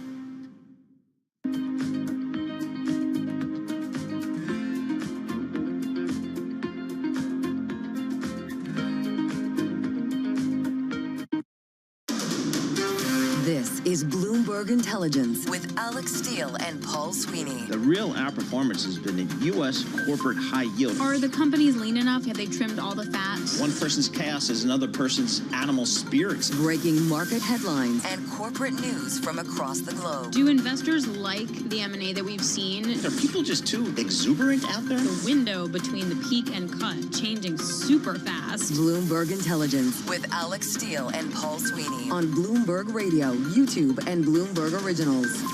Happy Wednesday, everybody. Shortened holiday trading week. We have markets are closed on Thursday, then back for trading on Friday. I'm Alex Steele alongside Paul Sweeney. This is Bloomberg Intelligence Radio. We're going to follow all the news for you within the next hour. Enda Curran is Bloomberg Global Economy reporter. He'll join us on the latest global trade tensions as President Trump flexes his security muscle when it comes to Iran and Israel. Kind of how does that then filter through to any trade situation? Mandeep Singh of Bloomberg Intelligence will join us on Metascale AI valuation, which is tremendous. And Danielle DiMartino Booth, as always, CEO and Chief Strategist for QI Research, will join us ahead of that Fed meeting and the Fed decision coming out at 2 p.m. today. But let's kick it all off for you right now with a Bloomberg Business Flash. And for that, we go to John Tucker. All right, right now, a low-volume day and ahead of the Fed decision at 2 p.m., the major stock average. Right now, they're pushing higher on hopes there's going to be some sort of resolution to the Iran-Israeli war. Some of the strongest moves we're seeing right now, again, in the oil market, crude oil prices are dropping. Let me do the international benchmark. That would be Brent, down 1.6%, still at 75.23 a barrel. Marvell Technology rising, analysts positive on the chip maker following an event focused on AI. That's one of the standouts. Those shares right now up over 8%. Meantime, Chuck Lieberman at Advisors Capital says investors may shrug off the latest turmoil. The market did react with each development. We do see a market reaction, and typically to the downside, but then the market bounces back. So yes, the market is very resilient, but yes, it's very well aware of what's going on. Right now, the S&P 500, 31 points higher, up 0.5%, 6,014 on the index. The Dow Jones Industrial Average up 254 points. The NASDAQ 100 up 127 points, and that is a rise of 0.6%. Put on your thinking cap. Friday, this coming Friday, the 50th anniversary of what? Okay, can you give us multiple choice? No, I'll give you a hint. Dun, dun, dun, dun, dun, dun. Jaws. This is why I don't swim. Go ahead. You're right. When it launched in 409 theaters, June 20th, 1975, it grossed then a record, get this, $7.9 million in the first days. So Jaws kind of set the template for the blockbusters that would follow. Yep, absolutely. Based on Peter Benchley's book. So Peter Benchley was inspired by what events? The shark going up some freshwater river in New Jersey. Right, Matawan Creek. So if you're going down the Garden State Parkway, look over to the west, and there's a creek there in Matawan by 117. A bunch of kids on a hot summer day were swimming there. Sharks swam all the way from the ocean, the bay, through that river into the creek, and ate them. And that was the inspiration for the story in the movie, the shark attacks at the Jersey Shore. This is why thanks for that. No self-respecting shark. There's nothing to her. It's like you'd have to have about 20 Alexes for a good meal. Exactly.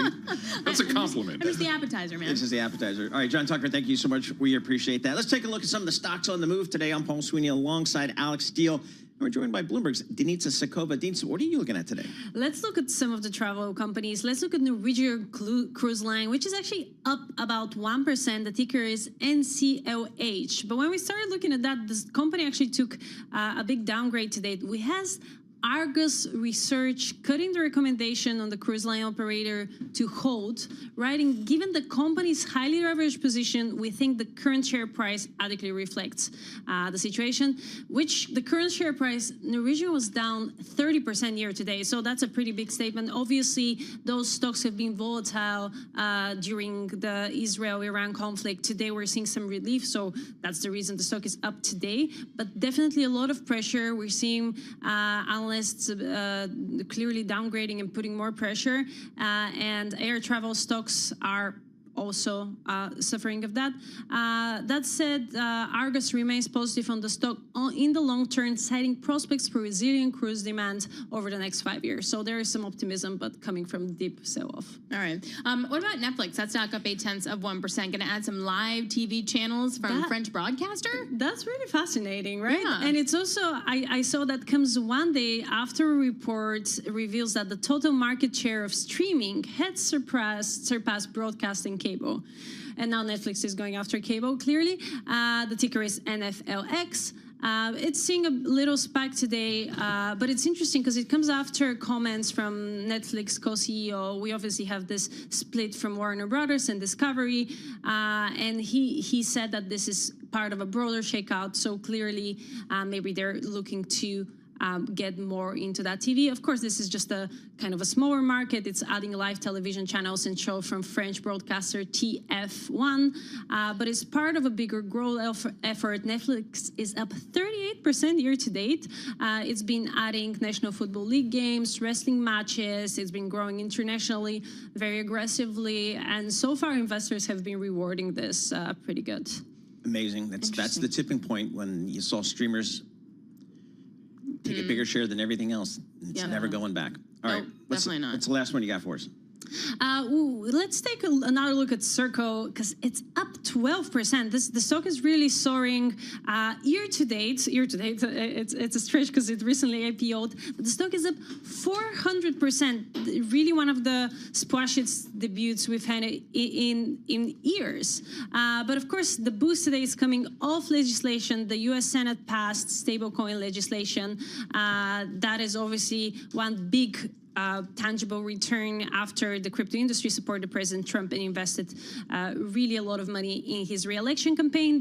The Senate bill is saying that dollar-pegged stable coins would have to hold dollar-for-dollar reserves in short term. So we're yet to see if there is more optimism for that stock, but just incredible rally. Yeah, talk about a proxy on that. All right, Denitza, thanks a lot. Bloomberg's Denitza Sakova joining us. For more conversations just like this, subscribe to our new Stock Movers reports. Listen for 5-minute audio reports on the biggest winners and losers in the stock market. Subscribe to Stock Movers on Apple Podcasts, Spotify, or anywhere you listen. So something is confirmed when it comes to Nippon Steel and U.S. Steel. I'm still trying to understand if it's a takeover, if it's a partnership, if it's a golden relationship. I really couldn't tell you, but you know who can? Joe Doe. He's an economic statecraft reporter. He's also covered the steel industry for many, many years. Joe, what kind of deal is this? Well, I mean, this is a takeover. It's a straight up takeover. So the decks just hit, and I had a chance to look through them right before I got here. It's a $14.1 billion deal, which is what was agreed to in December of 2023, and an additional $11 billion in investments across the footprint of U.S. Steel. Now, here's the key thing. There's a golden share, and what is now confirmed that I think could be considered by some troubling, but also a hurdle for many who are investors in Nippon Steel. The golden share gives the President of the United States in perpetuity decision-making abilities over a number of company-specific decisions that every company on planet Earth has to make over periods of time. Capital investments, decisions to lay off workers, decisions to cut capacity. And then there's some basic ones like a decision whether or not they want to move the headquarters and change the name. I've never heard of a golden share type of mechanism.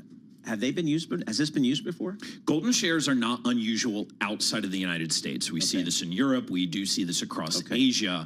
But the United States takes a bit of pride in the fact that it doesn't do golden shares. Now, initially, Josh Wingrove and I, one of our White House reporters, had been reporting on this golden share, and the initial reporting we were getting was that, well, the golden share isn't exactly a golden share, it's more just some veto powers.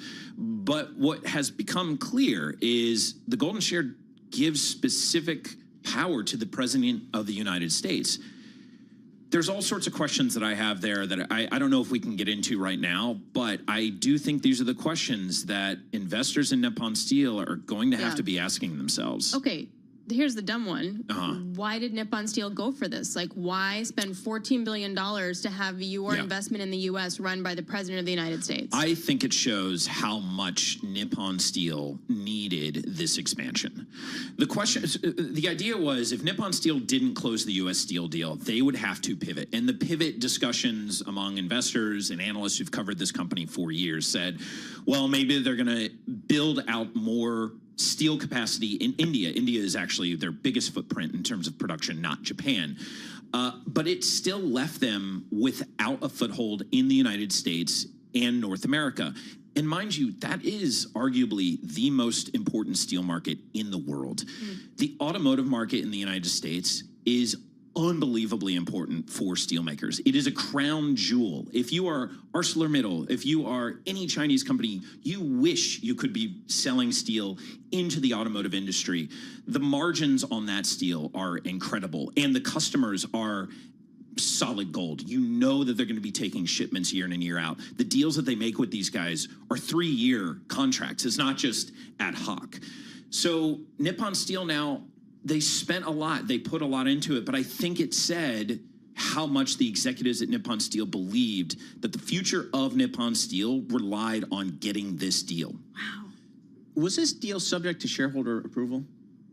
Yeah, absolutely. So the Nippon shareholders... Okay. The merger agreement was signed and agreed to back in April of 2024 by all the shareholders. The national security agreement that was signed with the $11 billion investment before 2028 was not subject to that same shareholder approval. So this golden share did not come up for shareholder vote. Right. Not a direct vote. Interesting. And there's a lot to unpack around that. I mean, to some, this deal's done. The Arbs are probably going to be celebrating having a few beers or enjoying their wife and kids for the first time in a year and a half. Yeah. But for those of us who are in the steel market and follow the steel market, it is going to be interesting how the landscape morphs around all of these decisions. Right. So what is the biggest thing then that you're watching for the trickle down of this kind of deal? I want to see how Nippon Steel jumps into the market. Are they going to start selling at below market prices to gain market share? There is an argument to be made that the doubling of steel tariffs that we saw President of the United States announce in Pittsburgh 3 weeks ago when he announced the deal is actually because the administration understands that by Nippon Steel getting this deal closed, they are a formidable opponent to Nucor Corporation, which is the largest U.S. steel maker, and Steel Dynamics and Cliffs. But that also means you're bringing in a very viable opponent who can continue to produce and increase their production in their capacity. That would hurt prices technically. By putting in a higher tariff, this 50% tariff, you are on some level closing out most foreign imports, and therefore you're putting a floor on prices. That will be interesting to see how it plays out. We're already in a tough situation in the steel market right now. It's a cyclical moment. Obviously, the entire trade tariff situation going on is problematic even in the steel industry. I think that's the first thing we're really going to have to focus on. All right, Joe, thanks so much. Appreciate it. Joe Doe, Bloomberg Metals and Mining reporter. No, economic statecraft reporter. Economic statecraft reporter. He just moved. It's a totally new section within Bloomberg to talk about metals and mining and all the risks that come with it and the economics with it. Exactly. Very good. All right, let's go to D.C. now and talk about the broader issues of trade. We just talked about the steel and aluminum tariffs, 50%. Enda Curran is a Bloomberg Global Economy trade reporter, joins us now. We've been very distracted by lots of headlines when it comes to geopolitics. President Trump leaving the G7 early. What's the most likely trade deal to be done? Yeah, it's almost forgotten with all the geopolitical news that the trade and tariff story continues to rumble along, Alex. I think right now there's a lot of focus, obviously, on the legal process, the court challenges, Supreme Court challenges that those small businesses have brought against the sweeping IEEPA tariffs that were used using the fentanyl flow for justification. But there is a lot of focus on what other levers the Trump administration can pull, in particular the ongoing Section 232 investigation. What that means effectively is that The Commerce Department has been looking into what they can do on imports of, say, pharmaceuticals, semiconductors, critical minerals, that kind of thing. And that inquiry is supposed to wrap up soon and send out their findings. And obviously, given the hawkish trade policy of the administration, the indications are likely result in more tariffs. President Trump has said tariffs on pharmaceuticals may be coming soon himself. He said that at the G7. And it's not just, in terms of the raw material. If you think about it in that respect, you have to think about the underlying products that those materials feed into. We've seen this with steel and aluminium tariffs. They're also under Section 232. That's now flowing through to consumer goods coming into the country, those tariffs. So if the administration goes ahead with tariffs on semiconductors and pharma and all the rest, then you have questions over what it means for phones and drugs that people use every day. So lots of question marks about where that process is coming, but it's all pointing towards, at some point, additional tariffs. So, it's so confusing to stay on top of all these different tariffs, Edna. Are the 10% reciprocal tariffs across the board, are those already in place and now we're just talking about these sectoral tariffs? Well, there's a broad negotiation underway with all trading partners in terms of where everything will settle, but there is a kind of a feeling that ultimately the 10% tariff is a new baseline.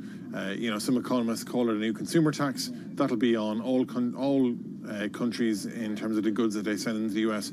After that baseline, you then go into what reciprocal measures the administration will take against individual trading partners. So let's just say China is the obvious one. Tariffs on China range between 30 and 50% right now. So that's going to be way above 10%. But tariffs on someone like, say, the UK after that trade deal are expected to be lower down that range, obviously towards 10%. So that's baseline, reciprocal, and then, as I say to you, sectoral. That's the Section 232 tariffs, where they get into sectors like pharma, sectors like semiconductors, sectors like steel and autos, and tariffs on those goods will then trickle down to underlying consumer products too. So there is a lot to get across, a lot to think about, but the point of it is that duties on a broad swathe of imported goods are going up.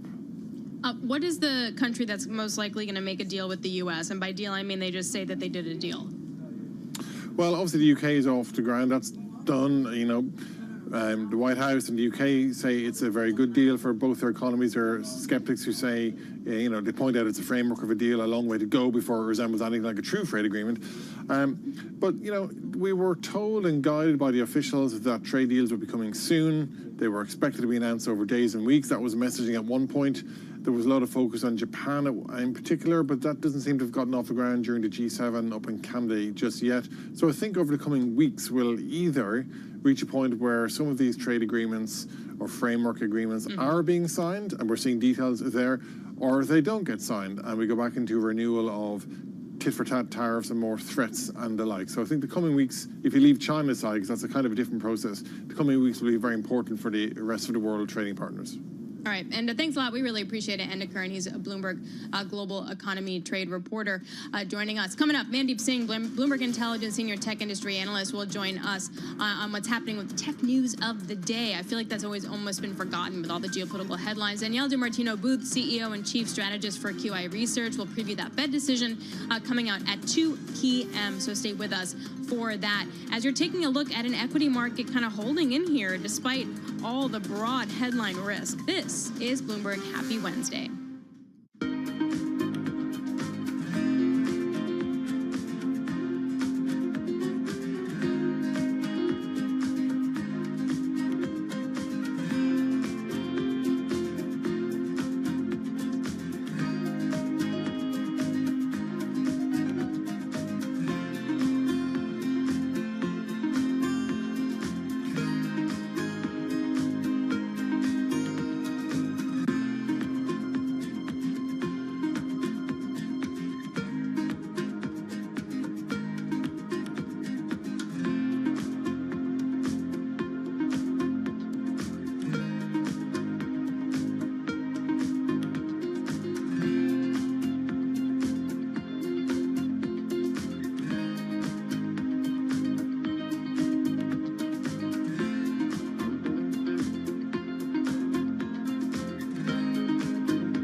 markets, headlines, and breaking news 24 hours a day at Bloomberg.com, Bloomberg Television, and the Bloomberg Business app. This is a Bloomberg Business Flash. And I'm John Tucker in the Bloomberg Newsroom with this Bloomberg Business Flash. We're being brought to you by Oracle. Attention growing businesses. Oracle offering to cut your current cloud bill in half if you move to Oracle Cloud Infrastructure. This is for new U.S. customers with minimum financial commitment. See if your company qualifies at oracle.com/Bloomberg. Ahead of the Powell press conference of the Fed decision starting at 2. Major stock averages are higher, but pretty low volumes for this trading day so far. S&P 500, 25 points higher. That's up 0.4%. We're at 6,008. The Dow Jones Industrial Average up 206 points. The Nasdaq 100, 98 points higher, up just about 0.5%. U.S. dietary guidelines expect to eliminate the long-standing recommendation that adults limit alcohol to 1 or 2 drinks a day. So Booze Company, yeah, I knew you'd like that. Constellation Brands up 0.3% right now. Robert F. Kennedy Jr. considering asking a key government vaccine advisory panel to examine shots that contain aluminum ingredients, which could impact at least 24 vaccines on the market. Right now, ADRs of GlaxoSmithKline, they're down just about 1.1%. Amazon CEO Andy Jassy says he expects the company's workforce to decline in the next few years as they use AI to handle more tasks. And then job cuts at Lululemon Athletica, reducing the corporate headcount by 150 jobs. They cite changes to the company's organizational structure. And we check the markets for you all day long right here on Bloomberg Radio. I'm John Tucker, and that is your Bloomberg Business Flash. Alex and Paul. All right, John Tucker, thank you so much. We appreciate that. Alex Steele, Paul Sweeney. We are live here in our Bloomberg Interactive Broker Studio, and we are streaming live on YouTube as well. All right, I think we're all used to the crazy numbers being thrown around in big tech and AI, but how about this one? Meta pays $14.3 billion for a 49% stake in a company called Scale AI. That seems like a big number to me. Then I read Mandeep Singh's research note, and it's 15 times enterprise value to sales, 15 times sales. Even for like AI tech, that seems crazy to me. So we hauled in Mandeep Singh here to defend this thing or explain it to us. Mandeep Singh, Senior Technology Analyst for Bloomberg Intelligence. Mandeep, I'm looking at your research. That's a big valuation for a big company like Meta to, I guess, scale up in AI. Is that what they're doing? Yeah, and they have a precedent. If you remember, they bought Instagram and WhatsApp back in the day. And if you look at the multiples, that seemed rich at that time. But look, I think in this case, clearly they have made all the right moves when it comes to CapEx. It's comparable to the Microsoft and the Googles of the world. But they've open sourced their model. It's just that when it comes to the usability, that's where they've been lacking the likes of OpenAI, Anthropic, and Google. And I think Mark Zuckerberg is trying to fix that by acquiring this data company. I mean, there's a lot of skepticism whether the data alone is the answer to catching up to the OpenAIs of the world, but clearly that seems to be the noticed, being a former banker, that they didn't buy the whole thing and they didn't buy a controlling stake. Is this to get around government regulatory oversight, which kind of suggests they can't buy anything, control of anything? Yes, and the precedent here is what happened a year back with the other 3 hyperscalers. So Microsoft bought this company, Inflection AI, brought over the founder, Mustafa Suleyman. Google had an investment in this company, Character AI. They brought over the founder, Noam Shazir, and Amazon did something similar. So in all 3 cases, it wasn't an outright acquisition, but an investment with a 49% stake and getting over the co-founder. So that playbook is pretty well established at this point. Is this a defense or offensive play?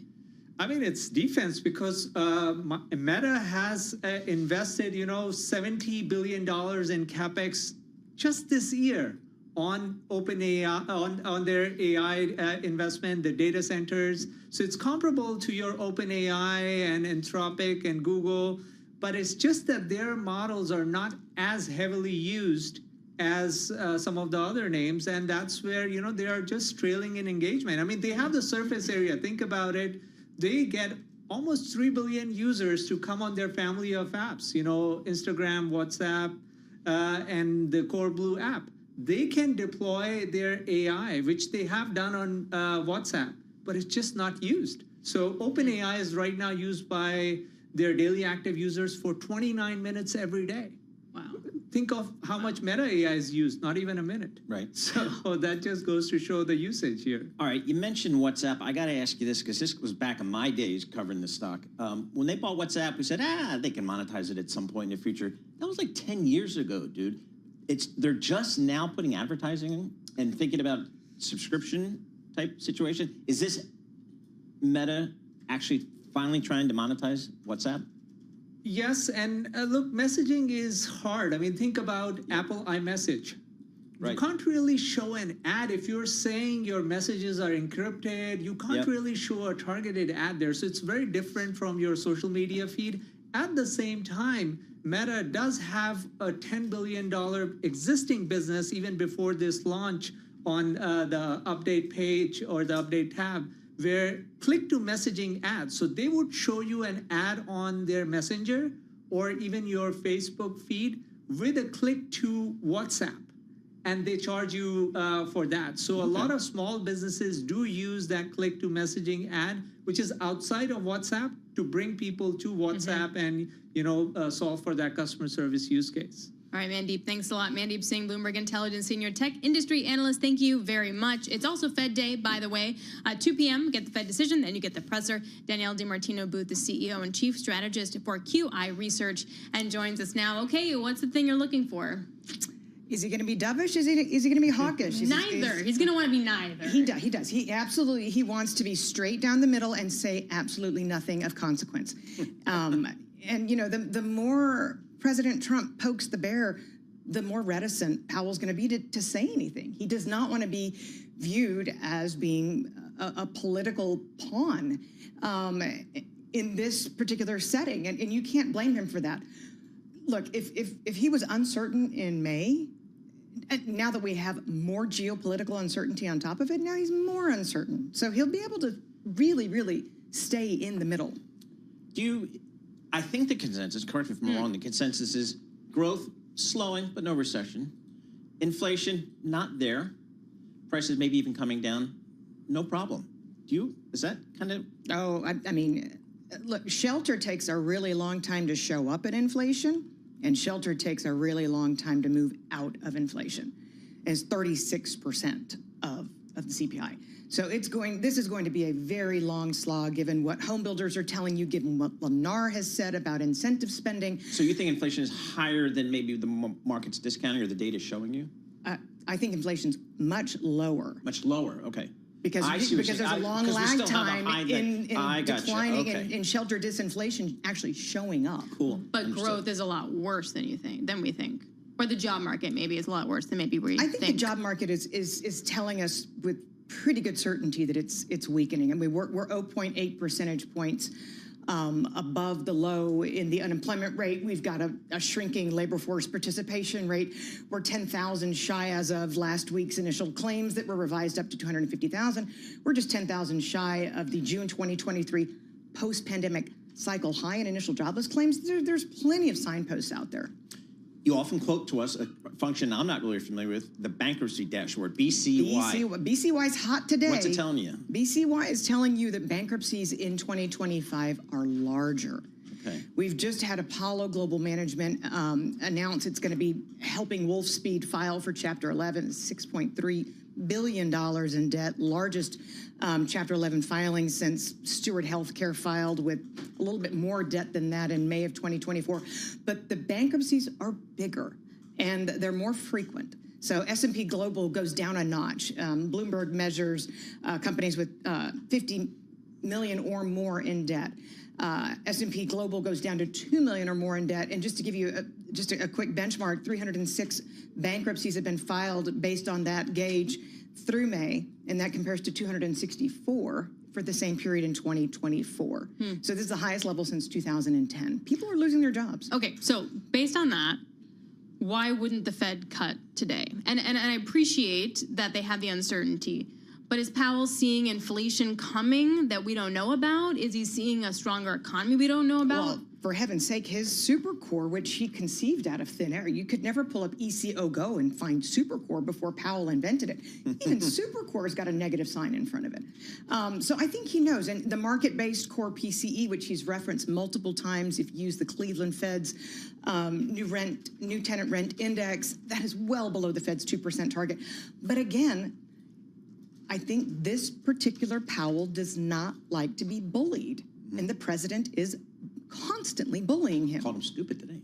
God help us. Talk to us about just, it feels like tariffs, the inflation pressures that people were concerned about with tariffs, I guess we could say we certainly haven't seen them yet. No, we haven't. Do you think it's a timing issue, or do you think most companies are taking it in their margin as opposed to passing along to their customers? Companies are telling you they have no choice. Okay. The purchasing power is simply not there. We're about to hit peak driving season in the United States. So maybe there hasn't been a spike in prices at the pump, but it's going to be visible because so many Americans canceled plans to take their summer vacations on airplanes and are choosing to drive. So this is, look, the inflation's going to be there, but that just means that Americans are going to be spending that much less on services, and that's exactly what we're seeing in the data, services disinflation.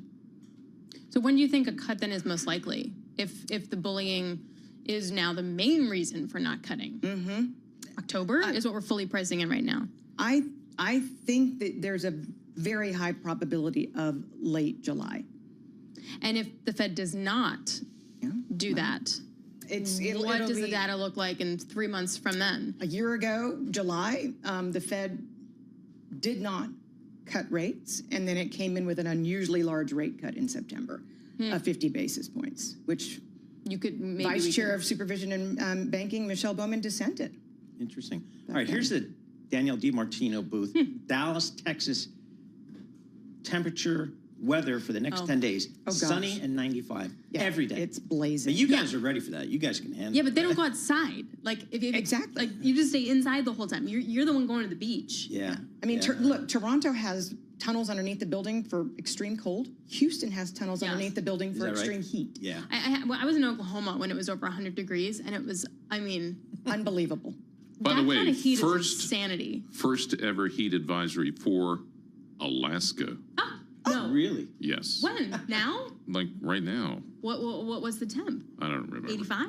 Look it up. I mean, that would be something. Wow, that's, So he's like, I'm going to go to the heating beach. up. And, Yeah, going to the beach. Danielle DiMartino booth, thank you so much. Inside. That's why all the Dallas people go to like Montana. They go to California, where I had a house. My whole street was Texas. Sure. Danielle DiMartino booth, CEO, Chief Strategist, QI Research, joining us live here in our Bloomberg Interactive Broker studio.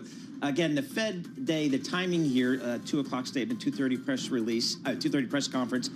Tom Keenan, the surveillance team, will have their Fed Decide show at 1:30 p.m. Wall Street time, Bloomberg Radio and Television. They will break it all down for you. Lots of good guests looking at the Fed, so that'll be a good and wonderful thing. That's coming up at 1:30 Wall Street time. S&P 500 up 25 points. This is Bloomberg. Good morning.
markets, headlines, and breaking news 24 hours a day at Bloomberg.com, Bloomberg Television, and the Bloomberg Business app. This is a Bloomberg Business Flash.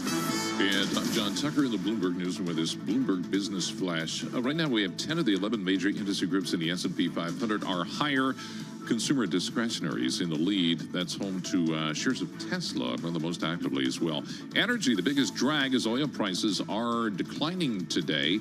Right now, Brent, the international benchmark, down 1.4%. We're at 75.37 a barrel. Ahead of the Fed decision, 2 p.m. Wall Street time. Labor market data showing jobless claims ticking down last week. That matched estimates. At the same time, housing starts sliding to a 5-year low.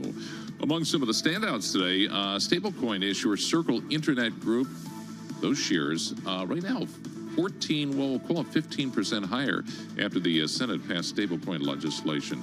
And meantime, Tracy McMillian at Wells Fargo is urging investors to hedge their investments.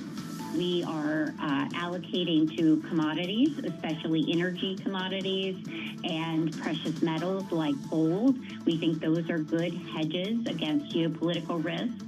Also, aerospace and defense stocks. Right now, the S&P 500, 24 points higher. Again, this is low volume. Right now, up 0.4%, 6,007 on the index. The Dow Jones Industrial Average up 158 points. NASDAQ 100 right now up 109 points. That is up 0.5%. Popsicle is out with a collection of glossy lip oils inspired by the nostalgia of ice pop stained lips. Ew. You know, Ew. no, not new. When you Ew. had like a red pop in the summer, your lips get all red. Yeah, and then sticky. Limited edition glosses available in 3 flavors, by the way. OMG orange, cheeky cherry, and groovy grape. I like it. I prefer Product the extension. bomb pop myself. I 100% am against sticky on my lips. Like, I'm very anti-sticky lip gloss. Very weird about that. You are I'm very fun. chill, but just No that one thing. fun in the summer whatsoever. We check the markets for you all day long right here on Bloomberg Radio. I'm John Tucker, and that is your Bloomberg Business Flash. Paul and Alex. All right, John Tucker, thank you so much. We appreciate that. Alex Steele, Paul Sweeney live here in our Bloomberg Interactive Broker Studio, streaming live on YouTube as well. One of the topics we've discussed with a lot of the smart investors that come through here is we've seen a bounce back in a lot of risk assets. The S&P 500 index, the stock market in general, has bounced back from the lows from earlier in the year. Bonds have been pretty steady, but one area we haven't seen recovery is in the U.S. dollar. It is down about 9%, Bloomberg Dollar Index year to date, and it's the subject of a big take story on the Bloomberg today. We love the big take stories, entitled "Trump is Driving Off Investors and Imperiling the Dollar's Reign." Carter Johnson, one of the reporters on that story, joins us. He's an FX reporter for Bloomberg News. Carter, why is the dollar still down? Why it seems like people are, they sell in the dollar, they're not coming back. That really seems like it's it, Paul, and thank you so much. But I mean, I think it's a lot of drivers. I mean, the big thing is you think about the Fed, sort of Fed's in a wait and see mode, the Fed's on hold. We're not getting any sort of big market impulses. We'll see later what happens, but we're not getting any sort of big market impulses from the rates and the yield side. And so people have sort of, the market feels like, likes to focus on one narrative at a time.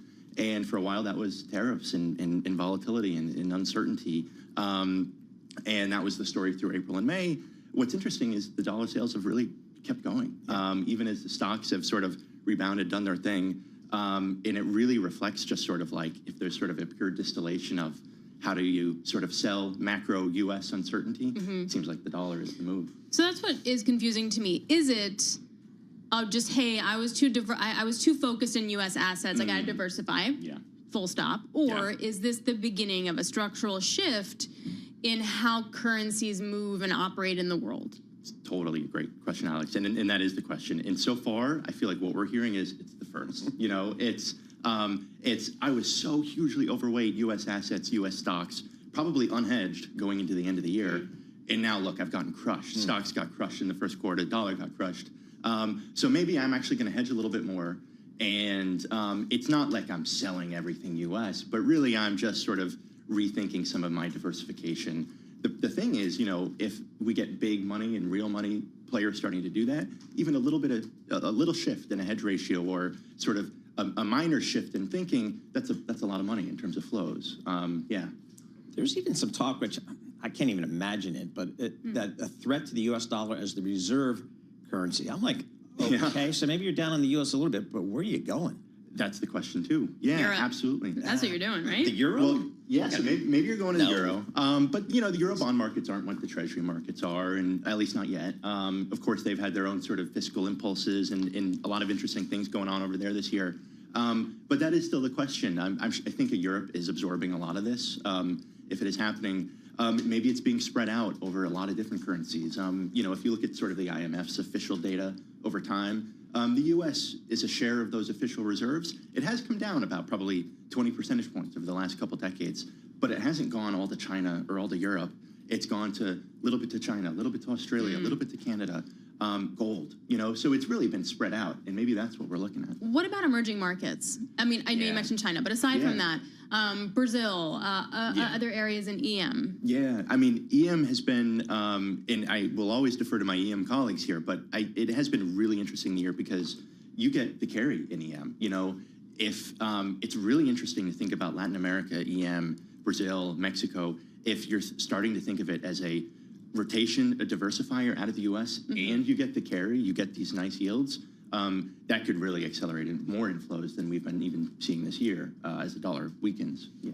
Now you have a chart here just showing the kind of the futures market, and derivatives traders are now bearish on the U.S. dollar. Now they've been showing a net bearish position. It's not like that never happens. No. I mean, it happens periodically. So is there something we should be drawing into this? Or again, it kind of goes back to Alex's question: is this something more fundamental? Or is this just a trade? Yeah, you know, I think what that shows is right now this is just a trade. Just from that perspective, you know, this is the fast money. These are the CTAs, these are the hedge funds. These aren't the sovereign wealth funds or the pension fund managers that are reflected in this futures data. But it does show just how quickly, you know, we went into the beginning of the year. They had a long position, those, you know, fast money traders, 30 billion long, 35 billion long USD, and how quickly that shifted in the course of basically a quarter.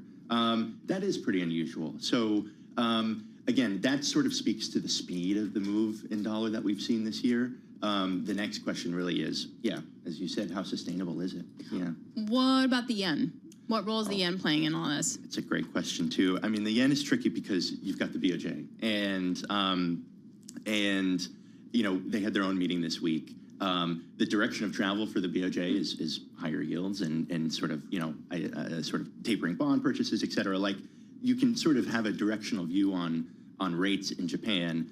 But again, it's a big market, but how much they're already huge dollar holders of dollar debt. I mean, how much could they really absorb if you know, a bunch of global investors started to sell dollar and go to yen? It's just sort of it's sort of hard to imagine at this point. Certainly, though, I can imagine that some of that would sort of be absorbed in the Japan markets. Any feeling coming out of the U.S. government about the dollar? I mean, President Trump says he'd like, I guess, a weaker dollar to help with our manufacturing, sell stuff overseas, and that type of stuff. Is that kind of a policy of the government, do you think? You know, definitely not explicitly. So that's the first thing I would say is in no way have they been explicit about wanting a weaker dollar. If anything, Bessent and mostly Bessent, you know, will go out there, whether it's in interviews with Bloomberg, with other organizations, and say, we still have a strong dollar policy. What the market is basically hearing, though, is, I have to say this, but we don't really believe this. And that's because, you know, Trump, I think he told Business Week last August on the campaign trail, the strong dollar is hurting us. Like, in the first term, Trump talked all the time about wanting a weaker dollar. So certainly not an explicit policy, but I think markets and traders basically, they hear Bessent say we have a strong dollar, they don't believe him. That's sort of the sense. Yeah. Really good stuff. I would definitely check it out. It was a great piece. Lots of great detail in that. Carter Johnson, a Bloomberg News FX reporter on the Bloomberg Big Take. You can get that on Bloomberg.com/Big Take. You can also go ahead and check it out on the terminal as well.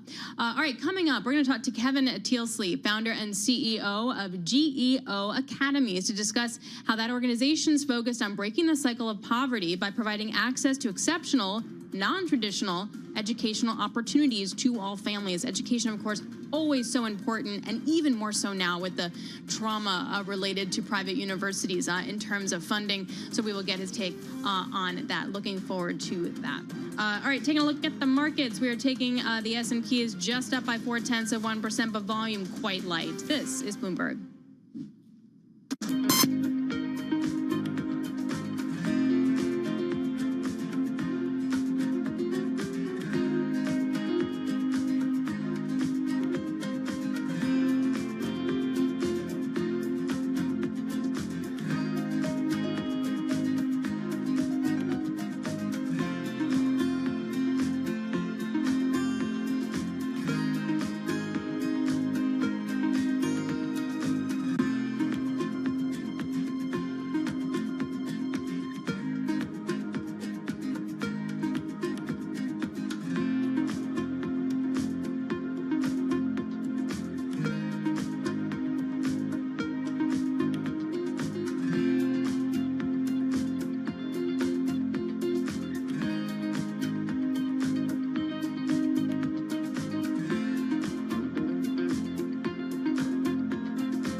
listening to Bloomberg Intelligence with Alex Steele and Paul Sweeney on Bloomberg Radio. All right, happy Wednesday, happy Fed Day. Alex Steele here alongside Paul Sweeney. This is Bloomberg Intelligence Radio. You can catch us out on YouTube as well, streaming live there.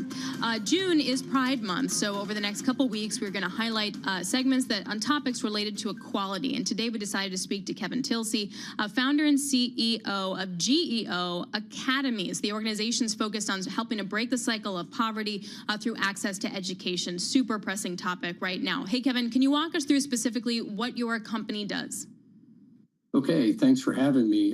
GEO stands for Greater Education Opportunities Foundation.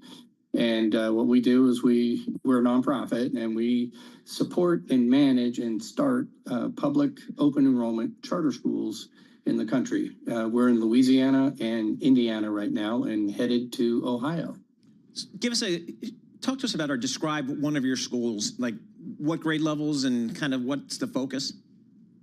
What we're most known for, first of all, we're kindergarten through 12th grade, but we take a very business-like approach to what we do in the sense that we believe in spending the money most effectively and efficiently for each student's needs. And there's nothing in the law anywhere in the country that says all you can get with K-12 dollars is a K-12 education. So we're best known for students graduating from our high school with a full associate degree. That's 2 years of college that's already paid for by us, earned by them. We're also, I believe, the only network in the country where students have actually graduated having earned a full bachelor's degree before graduating from high school. How does school choice benefit the U.S. workforce, and how does that align to the DOE? Well, I think we're completely aligned with the current U.S. Department of Education's goals of preparing students for success, to be successful citizens in the community. When I use the term college, that's a universal umbrella name that I put for both college and career. And what we're trying to do is get our students to graduate not only from high school, and not just to go to college, but to complete college. And to say that we have a problem in the United States is a bit of an understatement when it comes to college completion. And it's not necessarily because of lack of money. The U.S. Department of Education's biggest job is to loan money for kids to go to college. So they do student loans. You've probably been following the student loan forgiveness program under the previous administration. The reality is the U.S. Department of Education, and frankly all the states across the country, have either Pell Grants or loans or college scholarship programs. And in most cases, they're a failure. We have students borrowing money or getting money who have absolutely no college experience whatsoever. And so does that make any sense? If you're an employer and you're hiring somebody to come take a job, the very first thing an employer is going to ask is, what's your experience? But when it comes to college loans or grants, Pell Grants, FAFSA, which you've probably heard of, the Federal Student Loan Program, even state grant programs, there's no question on there that asks, what's your college experience? And you may say, well, these are high school kids. Why should they have college experience? Well, many schools across the country are doing dual credit and dual enrollment now. So if you know that you're going to need a grant or a loan by the time you graduate from high school, maybe you ought to be getting some of that college experience while you're in high school. And then the loan and grant folks, or the officers that are reviewing the opportunity, they would have a question there that says, do you have any college experience? Right. How did you do? So that when they're borrowing that money, the borrower knows what they're getting into. Makes sense to me. Yeah. Kevin, what's the economic model for GEO Academies? We try not to rely on philanthropy. We focus 100% on using the public tax dollar, the federal and local and state dollars that every traditional public school gets. And we just try to get as much education as possible for each of our students. We do need philanthropy to start the school, but after we get it up and running, we are self-sustaining. Really great stuff. Good luck. Really appreciate it. What actually is your biggest hurdle right now? before we let you go? I think the biggest hurdle is getting adults to understand that when we get kids that graduate with an associate degree or bachelor's degree, that is a great start to their career and their lives, and it benefits all of us. Believe it or not, there's some adults out there that think kids in high school should enjoy high school. Well, in many cases, that's okay. But in the student population that I'm serving, which is Gary, Indiana, Indianapolis, and Baton Rouge, very low-income communities, these kids are ready to rock and get going. They don't have time to sit around and enjoy the traditional high school. Right. They want to get busy with their life. They want to get moving and earning an income and, being successful. All right, really great story. Thank you so much, Kevin Telsey. We wish you all the luck for Thank you so that much. in all your endeavors. He is the founder and CEO of GEO Academics. It's a pretty cool story, I thought. A really good Yeah, story. It's nice to have these sort of off the beaten path, but really important to our society stories. There are good people out there doing good work. stuff. That's kind of how I feel about it. All right, for our listeners in the U.S., here's a reminder. You can listen to us via satellite radio on SiriusXM, channel 121. Access the world's only global audio business network, coast to coast, 24 hours a day. Bloomberg Radio on SiriusXM, channel 121 is presented by Ship Station. Stay with us. Your top stories and global business headlines are coming up right now as we take a look at the S&P. Going nowhere, honestly, guys. We're up 0.3%. Volume light. Fed coming out later on today. Can we say that it's going to be a very boring meeting? I mean, I'm assuming, like, what? Undersell it too much. Yeah, it's going to be so exciting. Definitely stay tuned. This is Bloomberg.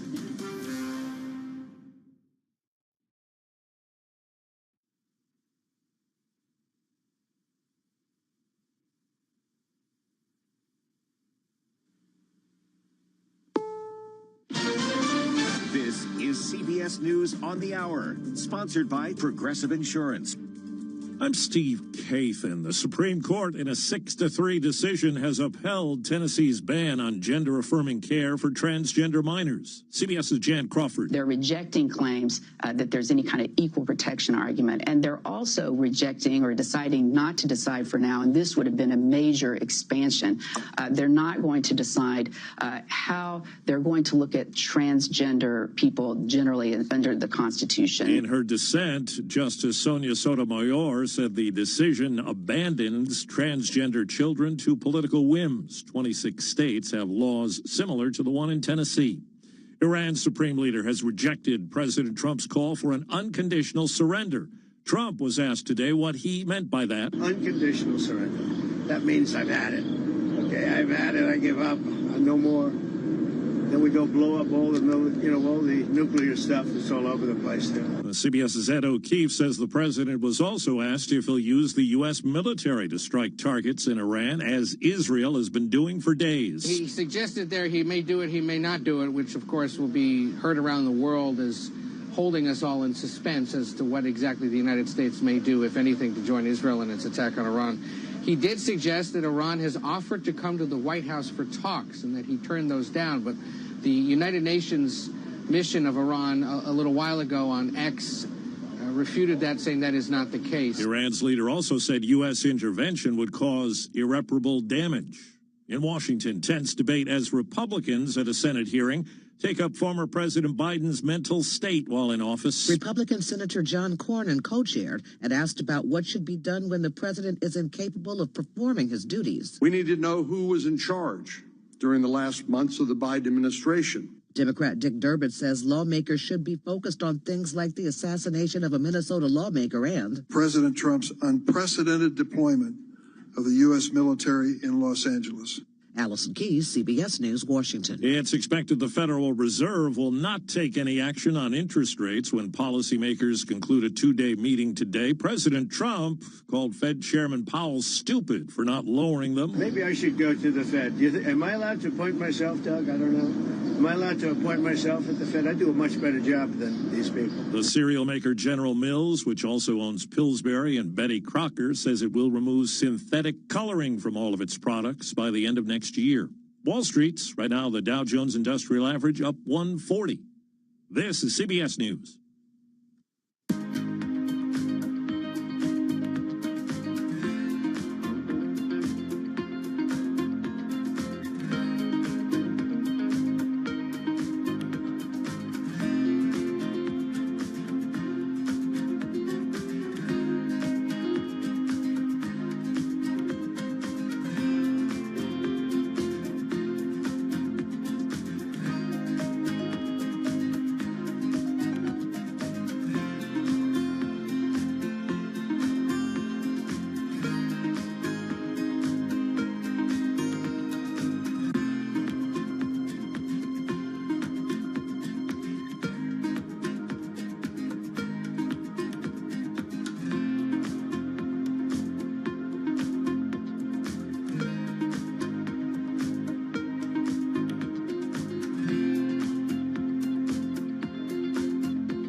A tragic chapter of Ireland's past is being unearthed at a former institution for unwed mothers. Self-denial and mortification of the flesh. Ireland's mother and baby homes and the nuns who ran them, now made notorious by films like 2013's Philomena. Their suffering was atonement for their sins. One of the mothers was 14 years old. 9 years after human remains were first found there, preparations for excavating a mass burial site at one of those homes have finally begun. It's believed the remains of nearly 800 newborns and toddlers lie there, dumped in a disused sewage tank. Vicki Barker, CBS News, London. The new Trump mobile service, which is touting American-made smartphones, one of them gold, has taken down its coverage map after someone realized it included the Gulf of Mexico. Trump, of course, calls it the Gulf of America. I'm Steve Kathan, CBS News.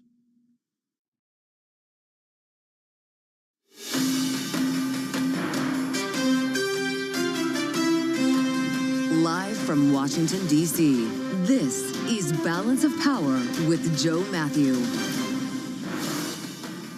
Washington turns its attention to the Fed. Welcome to the Wednesday edition on this Fed Day, with President Trump calling Chair Jay Powell stupid before he even announces his decision on rates. All the while, the world is still waiting for a decision on whether the U.S. will join Israel's attacks against Iran offensively. We're going to get the latest on all this from Bloomberg White House correspondent Kate Sullivan with insights on military operations.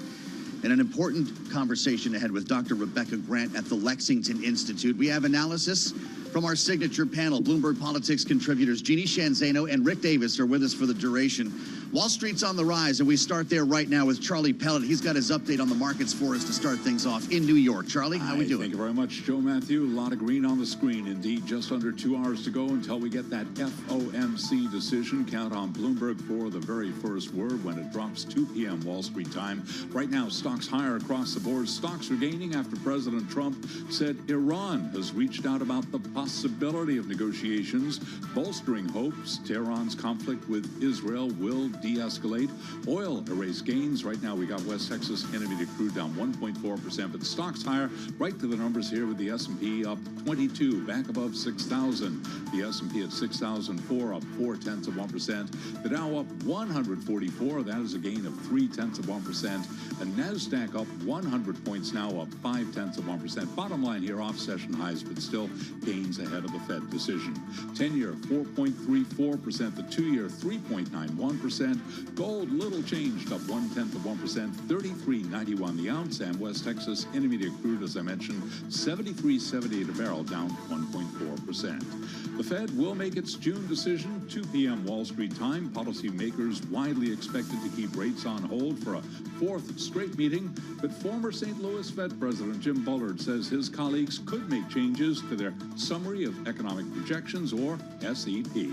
This will be the first SEP post-April 2nd, and so I think it will be a more stagflationary SEP, and I think markets are already anticipating that, but there is some room there for surprise depending on where that goes. And so I think during the chair's press conference, he'll want to be talking about the SEP. And, of course, the news conference, 2:30 p.m. Wall Street time.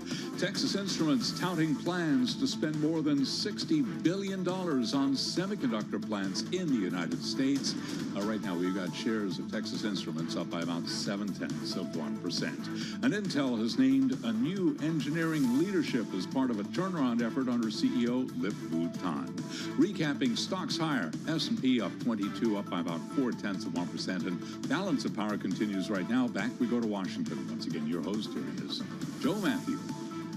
All right, Charlie, thank you, sir. Good to see Charlie Pellet as ever. The Wednesday edition of Balance of Power, off and running here live from Washington. Thanks for joining us. I'm Joe Matthew in the nation's capital here on Bloomberg Radio, satellite radio, channel 121. On YouTube, where you can see us now, search Bloomberg Business News Live, and on Bloomberg Originals as we bring it all together on what is day 6 now. If you can imagine how much our world has changed since last Thursday. Day 6 of fighting between Israel and Iran. No unconditional surrender by Tehran, as demanded by the president yesterday. And so we're still in this state of limbo here, floating a couple of feet above the ground, waiting for news from the White House.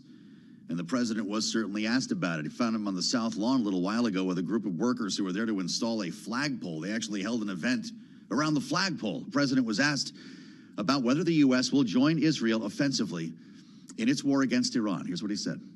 I mean, you don't know that I'm going to even do it. You don't know. I may do it. I may not do it. I mean, nobody knows what I'm going to do. I can tell you this, that Iran's got a lot of trouble, and they want to negotiate.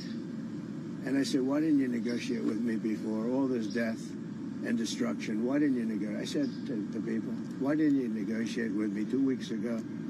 You could have done fine. You could have done fine, he says. Now Iran's got a lot of trouble. Trying to not show his cards on this, having spent a good deal of time in the Situation Room yesterday with his national security team. And as I mentioned, the world waiting for a decision here. Whether we hear or see from him again today, of course, has yet to be seen. And whether we get news on Truth Social, all the same. This is big stuff, and Kate Sullivan is covering it for us here from her perch at Bloomberg. White House correspondent Kate, it's great to have you back. The president's demeanor today was interesting. He seemed kind of tired. He had the hat on, which sometimes, I don't know if it's a bad hair day or whatever, but he looked like... Always got the hat on, yeah. Well, different yeah, hats, white too. MAGA hat today. Yeah. Group of workers behind him, and he spent as much time turning to talk to them, kind of riffing with them as he was with the press. Is this a moment of indecision for this president? It could be. You know, I think what you heard there, I mean, the I may do it, I may not do it, nobody knows what I'm going to do. How about that? How about that? I mean, clearly no clarity there. One thing that I took away from that exchange too was the door is still cracked open for negotiations. And he said, you know, we may meet, and said that the Iranians wanted to, or suggested that they come to the White House. That's kind of news, right? That is news, and you know, very unclear whether that's actually going to happen. I think, you know, Witkoff has been leading these discussions with the Iranians. I think that could be a more likely scenario, that Witkoff meets with them. But you know, at this point, there are reports that Trump is leaning towards a military strike.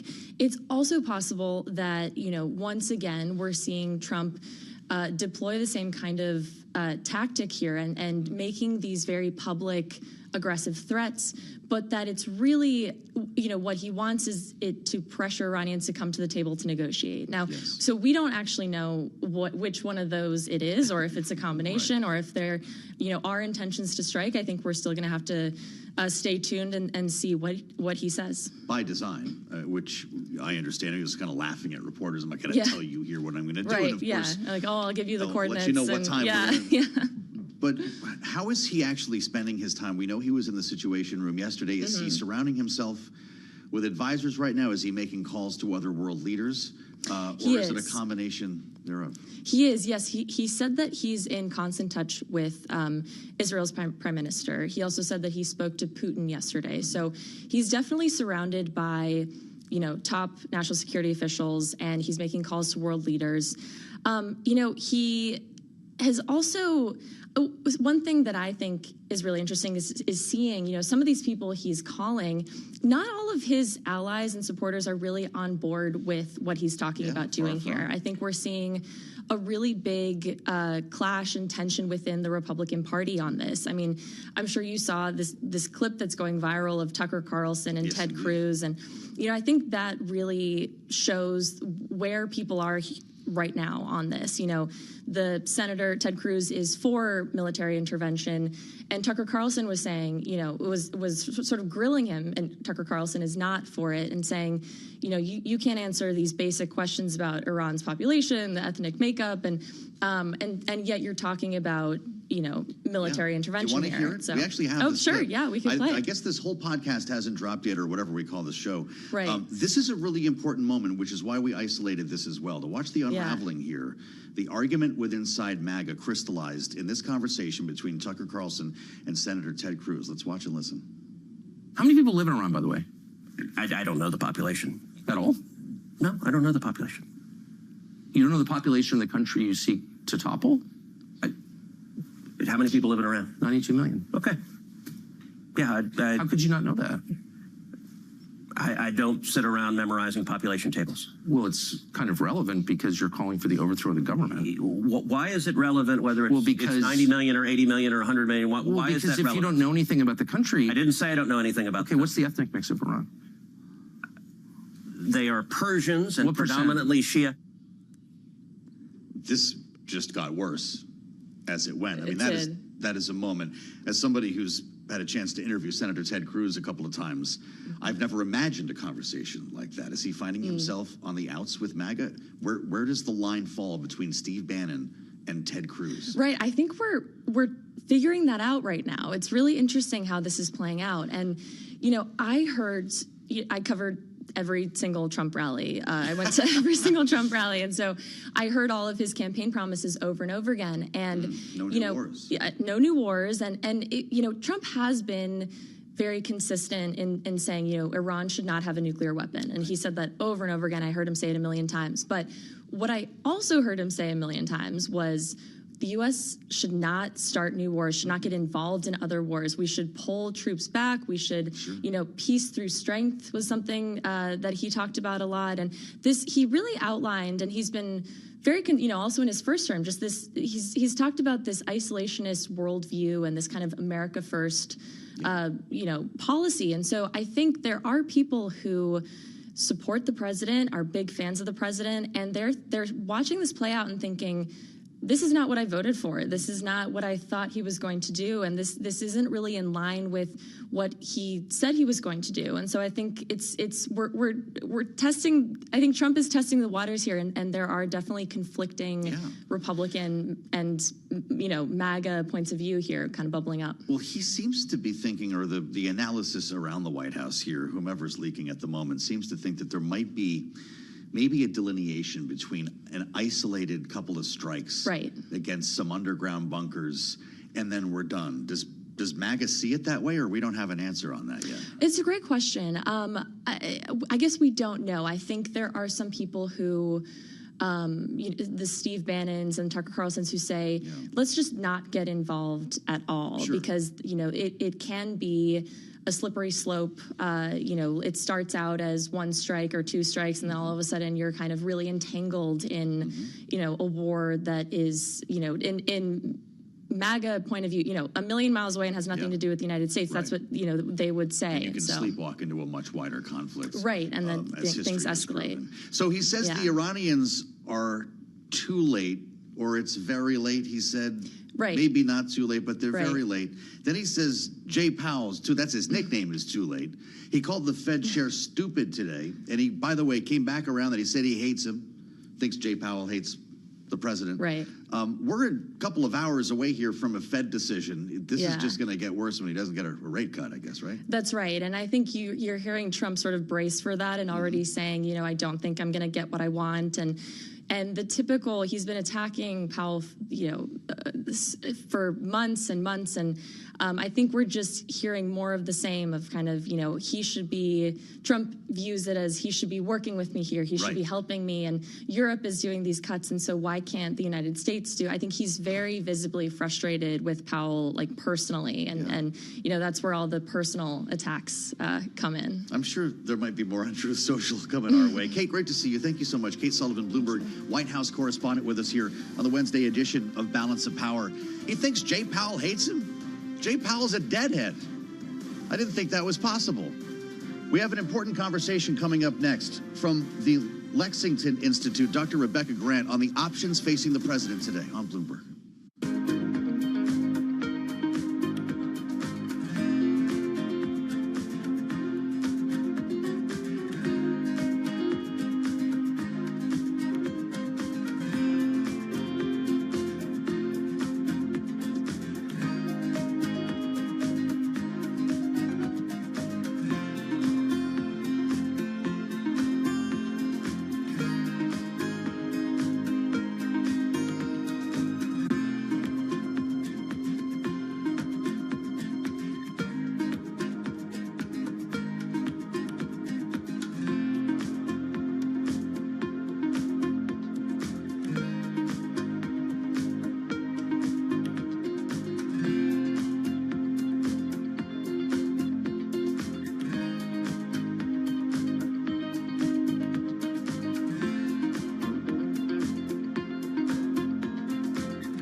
12:21 on Wall Street. We do check markets all day long here at Bloomberg. We've got equities staging a cautious bounce ahead of the Fed decision coming up 2 o'clock Wall Street time. The all-important Jay Powell news conference, 2:30 Wall Street time. You can catch it live on Bloomberg.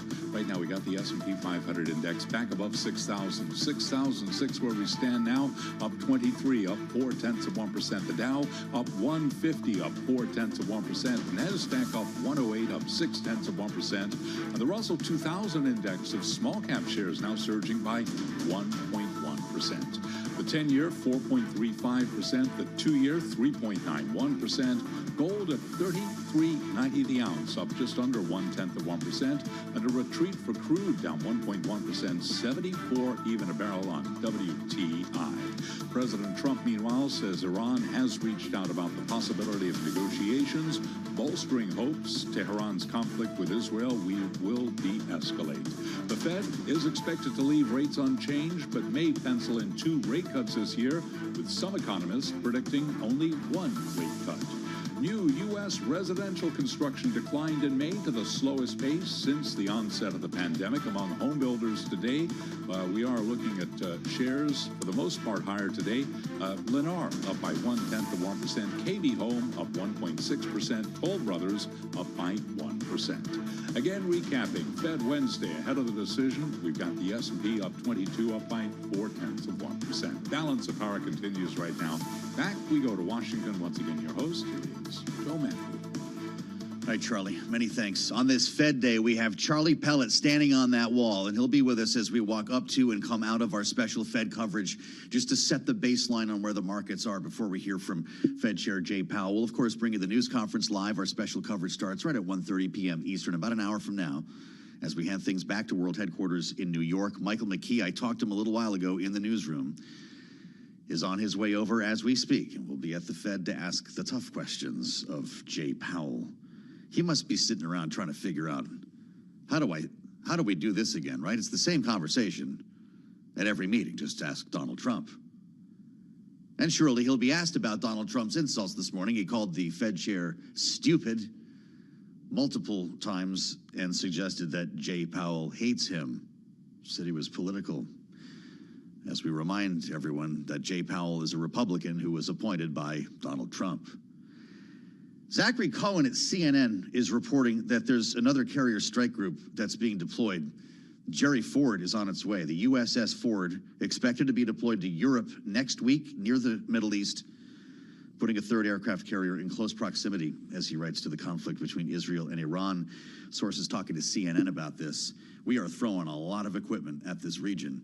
Pretty remarkable. More than 24, as we told you, air-to-air tankers already in the theater. We've got the USS Nimitz, the 2nd carrier strike group, already steaming its way. Massive numbers of fighter aircraft are on the ground. B-2 bombers are at least positioned. They can fly all the way around the world with air-to-air refuelers, do a 30-hour mission, come back home, sleep in their own beds in the Midwest. It's pretty remarkable stuff. And all of this, of course, is based around the big question of what Donald Trump is going to do. What are we really preparing for here? Are we going to join Israel's effort against Iran offensively, militarily? American B-2s with American pilots dropping American bombs. As we continue to hear, those would be required to break through the likes of Fordo and the other underground installations. We spent a lot of time talking about this week, and I'd like to just move the conversation a little bit away from this toward the other options. The president is not only looking at this one option. When he's in the Situation Room with his national security team, they are unloading a buffet, a menu of options that the president can use here. That's what we wanted to talk to Rebecca Grant about. She understands the nuances of this better than anybody. From her perch at the Lexington Institute, where she is vice president, Dr. Rebecca Grant, welcome back to Bloomberg. It's great to have you here at this sensitive moment. We've talked a lot about the potential for this happening, and here we are now. And I wonder your thoughts on some of the alternate plans that the president is hearing about. For instance, knocking out power to Fordo, letting the centrifuges spin out of control. What else is he hearing from his team today? I think President Trump is evaluating a big range of options, but make no mistake, the main thing on the menu here is U.S. air power, probably in the form of very precise B-2 bomber strikes. So this is not a ground operation. This is not a major war with Iran.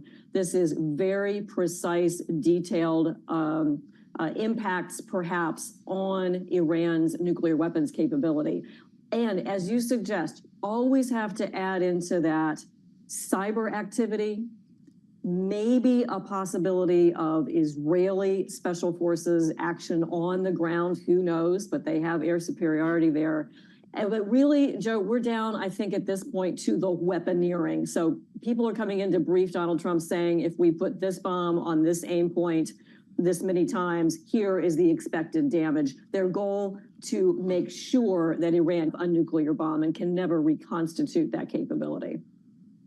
Interesting. Are there other half measures? And if that sort of saboteur's approach to knocking out power, for instance, or a cyber attack, would that also be part of an air campaign? I don't know where this power is coming from at a site like Fordo or at Natanz. How would that be accomplished?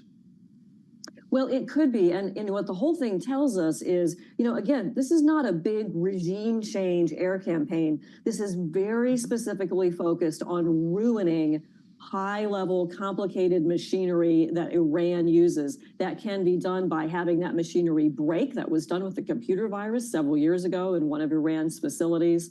It can be done by denying power or the sort of get a bomb through those levels of dirt and concrete and make enough rubble and disruption of the whole thing. So I think there will be a cyber component to this unquestionably. I think the question now for President Trump is, would putting a few bunker busters or heavy bombs from the U.S. into that target set, what are the weaponeering effects? Is it going to accomplish what he wants? And is this the right moment to make that strike? There's probably never been a better moment with Iran's air defenses peeled back the way they are. Well, this is what we keep hearing from those who support the idea. Doctor, we heard from the director of the IAEA, Rafael Grossi, was talking to Bloomberg earlier today about some of the potential changes that could happen on the ground while we're in the midst of, what is this now, day 6, and whether in fact Iran is capable of moving some of this material that we would be attacking. Let's listen to what he said. In principle, it is there, it is stored there. As you can imagine, at a time of war, all nuclear sites are closed. So our inspectors who are still, I must say, still in Iran, although they are in a protected place, as you can imagine, but they are not inspecting. No inspection, normal activity can take place. We assume we have not seen anything that would suggest that the stockpile has been moved. Okay, if you had any trouble hearing him, he's telling us that the inspectors are still in the country, but of course they're not at the nuclear sites. They are closed right now. Doctor, do we have eyes via satellites on any potential movement of stockpiles inside Iran? Oh yes, we have so many eyes. Satellites, aircraft. The Air Force has a particular aircraft that can sniff nuclear radiation in the atmosphere. I have to say, I think Rafael Grossi has really worked hard on not only in Iran, but in Ukraine as well. And at some point, it does come down to inspectors from the IAEA, the UN, saying, yep, the stuff's been moved, or there is no nuclear program left, or here's the damage that's been caused. I think he's talking specifically about if Iran agreed to move out the highly enriched uranium and maybe some machinery. The Russians have offered to take it. Who knows? How would that take place at this point? But, we'd have to see some sincerity from Iran. To me, that would perhaps start with no more Iranian missile attacks on Israel. But this is all something that President Trump has the intelligence assets to be able to evaluate if Iran is serious or if they're still running around trying to launch missiles. Well, just as you say that, Rebecca, like clockwork, headline crosses the terminal. The IDF telling us that it has identified the launch of another round of missiles toward Israel. So this continues at this moment. I spoke with Ron Dermer a couple of days ago here, Israel's Minister of Strategic Affairs, and he pointed to American pilots flying aircraft as part of this operation defensively, as we saw last year, firing interceptor missiles at ballistic missiles shot by Iran. What would happen if one of them was shot down? They have a search and rescue plan in place. It's not easy to execute, but we have extracted people. Believe me, these pilots don't fly without at least a plan for combat search and rescue. Remember, a lot of this is taking place over Iraqi airspace, Jordanian airspace. And yes, we are very involved defensively, from Space Force watching the Iranian missile flares and passing that warning along, to our carrier and land-based pilots who are, I believe, looking for drones to shoot down. And then, of course, our Navy that has already done some exo-atmospheric ballistic missile intercepts against Iranian missiles. So we are in there defensively. It's a hugely important part of containing Iran. Second aircraft carrier, getting close to nearly 50,000 American forces deployed there as we try to contain and denuclearize Iran. And another boat with 5,000 sailors on the way. You know, it's remarkable to see the way Israel used drones. You mentioned drone technology in the initial attack, not unlike the way Ukraine planted them behind enemy lines in Russia. We saw that take place with Mossad agents planting drones inside Iran, and they were launched remotely. This is something that we've talked about a lot, the changing sort of dynamic when it comes to the most effective weapons platforms, what we should be buying, procurement reform. And there's an argument here about whether we should be buying a lot of cheap drones to do this or putting very expensive modern fighter planes in the air with actual live people inside them. Rebecca Grant, you've made the case that you need to have actual manned aircraft to get this job done. Hey, drones are great. We need a lot of them, and the U.S. has used them since the Gulf War to attack enemy air defense systems. But Operation Rising Lion proves again that you need manned fighters carrying heavy ordnance with really smart air crews responding to orders. That's what Israel has used over and over. We've seen manned fighters deployed on the carriers, a new wave of fighters, air crews and the tankers doing that. So, hey, manned aircraft are very important. They will be in any scenario, including facing China in the Pacific. So, hey, a big lesson here is we have got to restock our manned air power. Air Force F-47, get the Navy its secret carrier plane that they're about to decide on. We need all of that to team with those drones. Is this the end of the Tomcat? Did we blow up all the F-14s left? This is what all the Top Gun kids want to know. What happened to the Tomcats, Rebecca? Are they gone? We've seen at least a few. They weren't in very good condition. That dates back to when we were friends with Iran and they flew the F-14s. We saw at least one blown up. Yeah. I think they are not in a flyable status. No sign of Tom Cruise behind enemy lines. Dr. Rebecca Grant, it's great to see you. Thank you for the briefing, as always, from the Lexington Institute. I'm Joe Matthew in Washington. I'm glad you're along here on the Wednesday edition. We'll assemble our panel next. Jeannie Shanzano and Rick Davis have been watching and listening to all of this, and we'll have their insights straight ahead on the fastest show in politics. This is Balance of Power, only on Bloomberg.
12:40 on Wall Street. We do check markets all day long here at Bloomberg. We begin with a development out of the Middle East. The Israel Defense Force says it has identified the launch of missiles toward Israel from Iran. We've got the Dow, the S&P, NASDAQ all advancing right now. S&P holding above 6,000, 6,003 where we stand, up 20 points. That is a gain of just about 0.4%. The Dow up 111 now, up 0.3%, while NASDAQ is up 102 for the NASDAQ Composite Index, a gain of 0.5%. But the Russell 2000 Index now surging higher by 1.1%. The 10-year, 4.34%, with the 2-year, 3.91%. Spot gold up $3 the ounce, little changed, up 0.1%, while West Texas Intermediate crude, 74.21 a barrel. WTI down by 0.8%. 1 hour, 19 minutes to go until the latest Fed decision. Fed Chair Jay Powell has his news conference at 2:30 p.m. Wall Street time. Our Fed coverage will kick off at 1:30 p.m. Wall Street time. So what to expect today? Blake Gwynn is head of U.S. rate strategy at RBC Capital Markets. You know, when we think about these Fed meetings, particularly the SEP ones, you're kind of marking Powell's comments back to May, but you're marking the dots back to March. And if you think about the net of what we've had since March, we did have Liberation Day. So, you know, we do have probably a lot of the FOMC participants baking in some more extreme kind of tariff scenarios, perhaps higher inflation on the back of that. All about the dots today. RBC's Blake Gwynn interviewed this morning on surveillance. Nippon Steel has closed its $14.1 billion takeover of U.S. Steel, bringing to an end an 18-month effort to combine the American and Japanese steelmakers. ADRs of Nippon Steel, they're gaining now up by 2.8%. Recapping Fed Wednesday, we got you covered here at Bloomberg with the S&P up 20, up 0.3%. Balance of power continues right now. Back we go to Washington. Once again, your host, here he is, Joe Matthew. All right, Charlie. Great to have Charlie Pellet on a Fed day as we approach special coverage starting 1:30 p.m. Washington time here on Bloomberg Radio. Satellite radio channel 121. We'll, of course, have it on YouTube. We put it all on YouTube every day. Search Bloomberg Business News Live. You can also choose Bloomberg Originals here, unless, of course, you're listening to us on the Bloomberg Professional app. Hello, CarPlay. President Trump is going to be heading back outside again, it seems. They're putting up some flagpoles today at the White House. That so far has been the biggest dose of news that we have seen. With headlines now crossing the terminal, sirens, air raid sirens are sounding in Tel Aviv and many other areas in central Israel. We have a new round of missiles that have been launched by Iran toward Israel. So far, they have, of course, been able to knock most of them down, but we have seen some of these ballistic missiles get through defenses, get through the Iron Dome and into civilian areas. We'll keep tabs on this. We're watching the skyline in Tel Aviv here on what is day 6 of this back and forth. And we assemble our panel for their take on everything that we've seen here in the past 24 hours. Rick Davis, Bloomberg Politics contributor, Republican strategist, partner at Stone Court Capital, alongside Jeannie Shanzano, senior democracy fellow with the Center for the Study of the Presidency and Congress. Jeannie, the president was asked repeatedly when he was outdoors with the workers setting up a flagpole this morning what he was going to do. He said, nobody knows what he's going to do. He might bomb. He might not bomb. How much time does he have to decide? Joe, you forgot to mention they are magnificent flagpoles. They're tall, they're tapered, they're rust-proof. The truth went on and on about these flagpoles, so I'm very excited to see them in person if I can.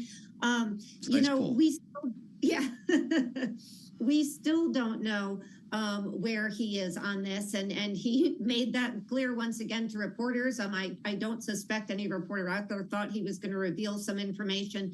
But as we see the third U.S.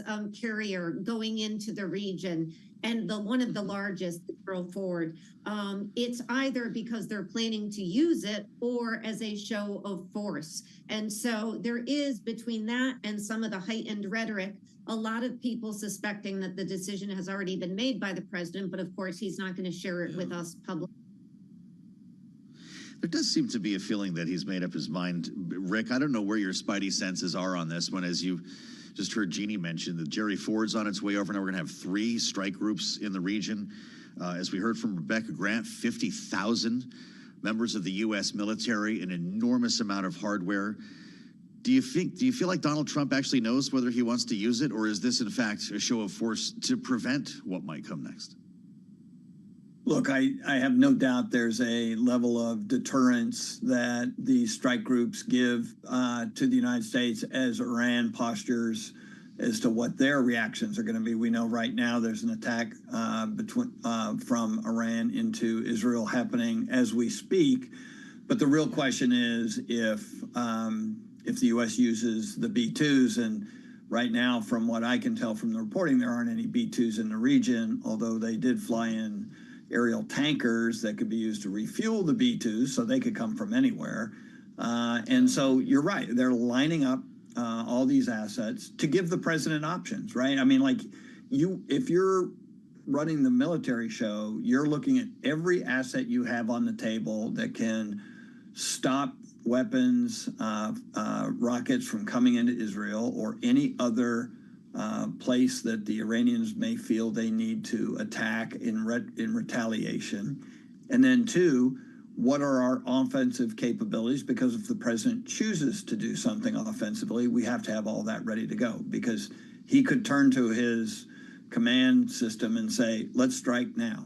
And they have to be ready to go. So this is a movement to put lots of chess pieces onto the table and allow the president options to do this. I'm impressed, actually, that the president continues to actually give public messaging to Iran, you know, that would indicate that, you know, if they capitulate, if they surrender, they can avoid more bloodshed. But the reality is, how much of that is just a smokescreen, we'll never know. And yet, I do think the president has acted prudently in making sure that all the options that he needs to try and ensure that there is no nuclear program left to be advanced in Iran is available to him at his whim. It's interesting, as Rick mentions, the B-2 bombers based at Whiteman Air Force Base in Missouri. It's something like a 30-hour flight, and they can accomplish that, suggesting that, look, they could be in the air already for all we know. There are missiles in the air, as we've just learned, on their way from Iran to Israel, where air raid sirens are blaring right now. Jeannie, you wonder who Donald Trump is listening to at this point. We've talked a lot about the split in MAGA. This Tucker Carlson throwdown with Ted Cruz is the latest example. We can listen to that in a moment. But Steve Bannon was meeting with reporters earlier today in Washington as well to make the case that this is not America first and this is not what Donald Trump promised. That's got to be weighing heavily on his decision right now. It absolutely must. I mean, all of us who have watched him carefully, just on the campaign trail for 2024, this is something he said specifically right up into his inaugural address, that he did not want to start another war in a faraway place. And he's been saying that for a long time. Now, the White House is pushing back and saying he's also promised no nuclear weapons in Iran. And so he does have this dilemma, and we hear he's listening to a lot of people. I think the question is, who is going to win out in that debate? But one thing I think I'm most interested in, and the Tucker Carlson showdown, as you called it, with Ted Cruz, I can't wait to hear the whole thing. It's fascinating. But is the president getting sort of flashbacks to WMD? I mean, this is somebody who made his name politically criticizing George W. Bush, Hillary Clinton. I mean, the list goes on and over weapons of mass destruction. And what do we find today? An eerie similarity, because the U.S. intelligence community is pushing back on what Netanyahu has said.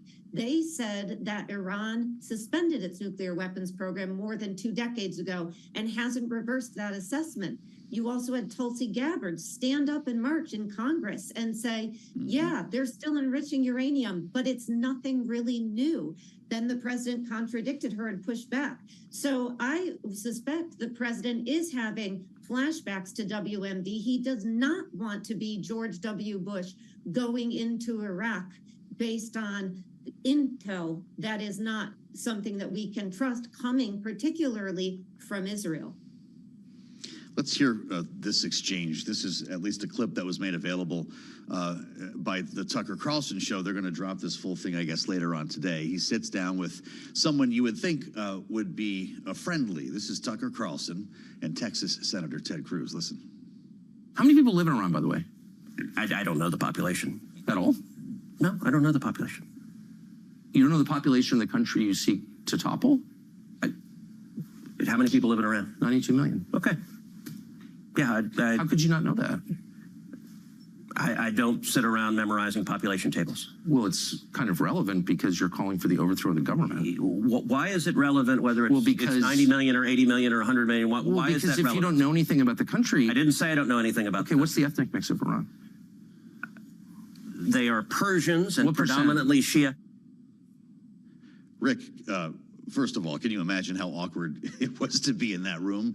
And what does that illustrate? How much of MAGA is thinking this way as a percentage of the Republican Party?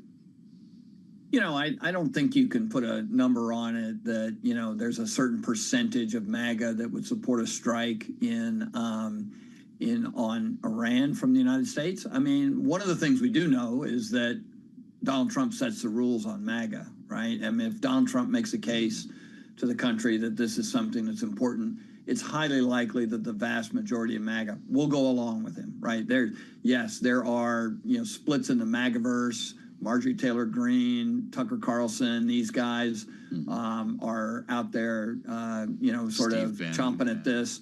But people like Miriam Adelson and others who've given hundreds of millions of dollars to Trump and his MAGA universe has been pushing very hard for this. So the reality of this is that that Donald Trump's going to make a decision, and that's going to sway MAGA. And the other thing we learned from this experience is never go on the Tucker Carlson show, right? I mean, if you're a United States senator and you want to be embarrassed and have the whole world talking about how stupid you sounded, go on a Tucker Carlson show. Knock yourself out. Look, we don't do ambushes around here, Jeannie. It was kind of reminded me of when Joe Pesci walked into the room thinking he was going to be a made man. It didn't turn out that way for him, certainly in Tucker Carlson's studio here. So Rick put this beautifully. Who's got Donald Trump's ear, Steve Bannon or Miriam Adelson?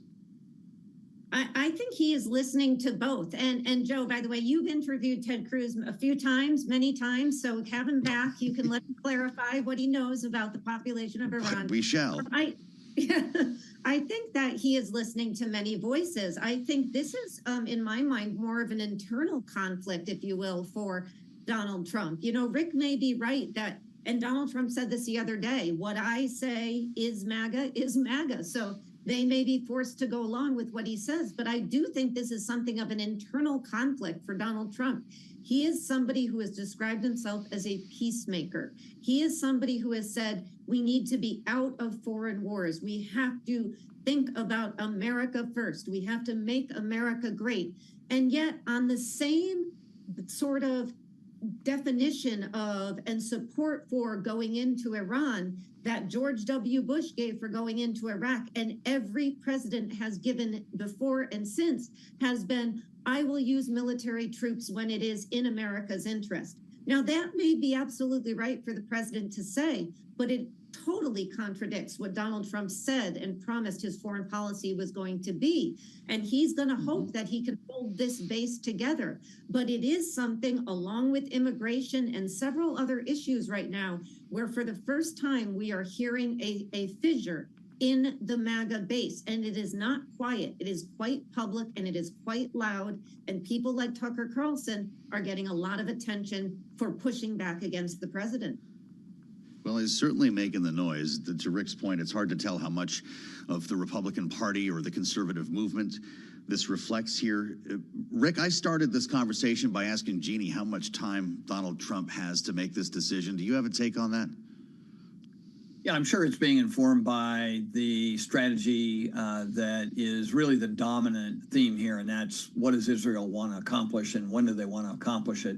They're on the fast track, right? They know that the longer these strikes last, the more risk they have to their own citizens, and the more the world community tends to turn against them. So they want to wrap this up as quick as they can. They've already been very clear, we're going to pound away at Iran till we've accomplished our goals. And one of those goals is to knock out the capability of the Iran regime to be able to, you know, basically build a bomb. And they need us for that. So The sooner they get us to respond in kind, the more they are able to take their foot off the accelerator. The wait continues with the help of Rick Davis and Jeannie Shanzano.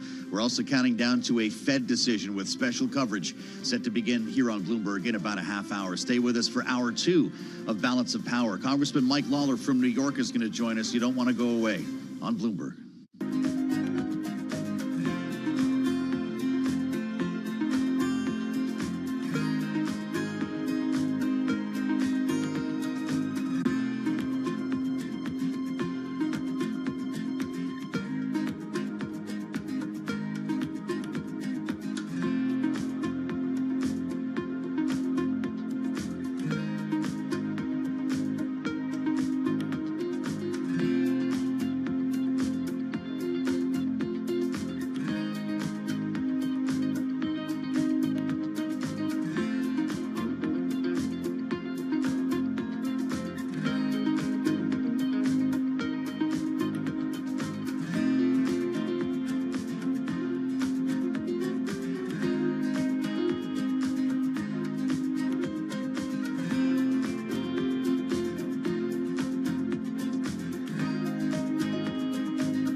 From Washington, D.C., this is Balance of Power with Joe Matthew. Washington waits for word on interest rates and U.S. military involvement in Iran. Welcome to the Wednesday edition of Balance of Power. We're live from the nation's capital with a lot of questions to answer today. Wall Street is watching as well. We'll be joined ahead by Republican Congressman Mike Lawler of New York. who is trying to hold the line on salt all the while in the president's big, beautiful bill. We've got a lot to talk about ahead with analysis from our political panel. Bloomberg Politics contributors Jeannie Shanzano and Rick Davis are with us about a half hour out from our special Fed coverage here on Bloomberg. Let's set the baseline first on Wall Street, where we stand ahead of the Fed meeting with Charlie Pellet at World Headquarters in New York. Hey, Charlie. And good day, Joe Matthew. Stocks higher right now. Again, special coverage coming up of the Fed, 1:30 p.m. Wall Street time right here on Bloomberg Television and Radio. 2 o'clock, that's when the actual decision drops. 2:30, Jay Powell's news conference.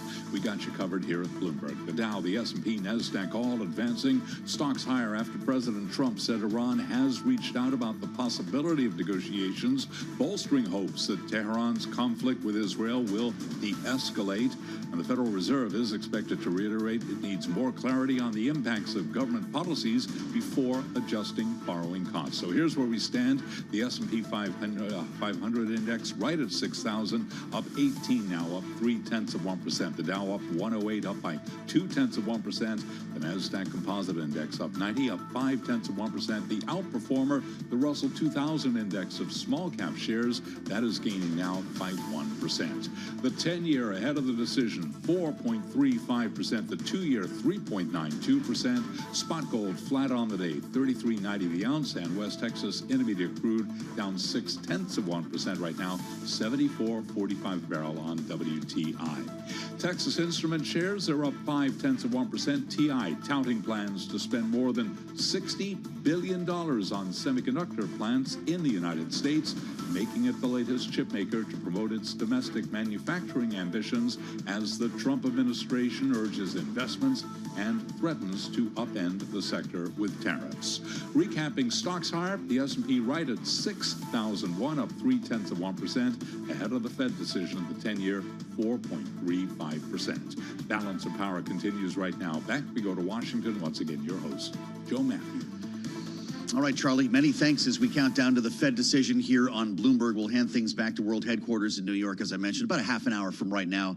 Get you set up for this decision at 2 and live coverage, of course, Jay Powell's news conference that will follow. I saw Bloomberg's Michael McKee before he headed over to the central bank, crafting some interesting questions for the Fed chair, who the president has already been talking about today, referring to Jay Powell as stupid on a couple of occasions, using the nickname Too Late, suggesting that he should start cutting rates yesterday, and that's not expected to happen today. We'll have more on that a little bit later this hour as we walk up to our special coverage with Kitty Richards, Senior Fellow at the Groundwork Collaborative. We'll be changing our view on things as we get closer to the decision. We want to stick with the beat on what's happening here. Meantime, on Capitol Hill, it is not only a conversation today about whether we're going to see U.S. military involvement in a more offensive way in Iran, and we're going to talk to Congressman Lawler about that as well. But it's, of course, Mike Lawler who has drawn a line in the sand on SALT, this being essentially the SALT network. I know how important this is to our listeners and viewers, and Mike Lawler does as well, because the Senate version from the Senate Finance Committee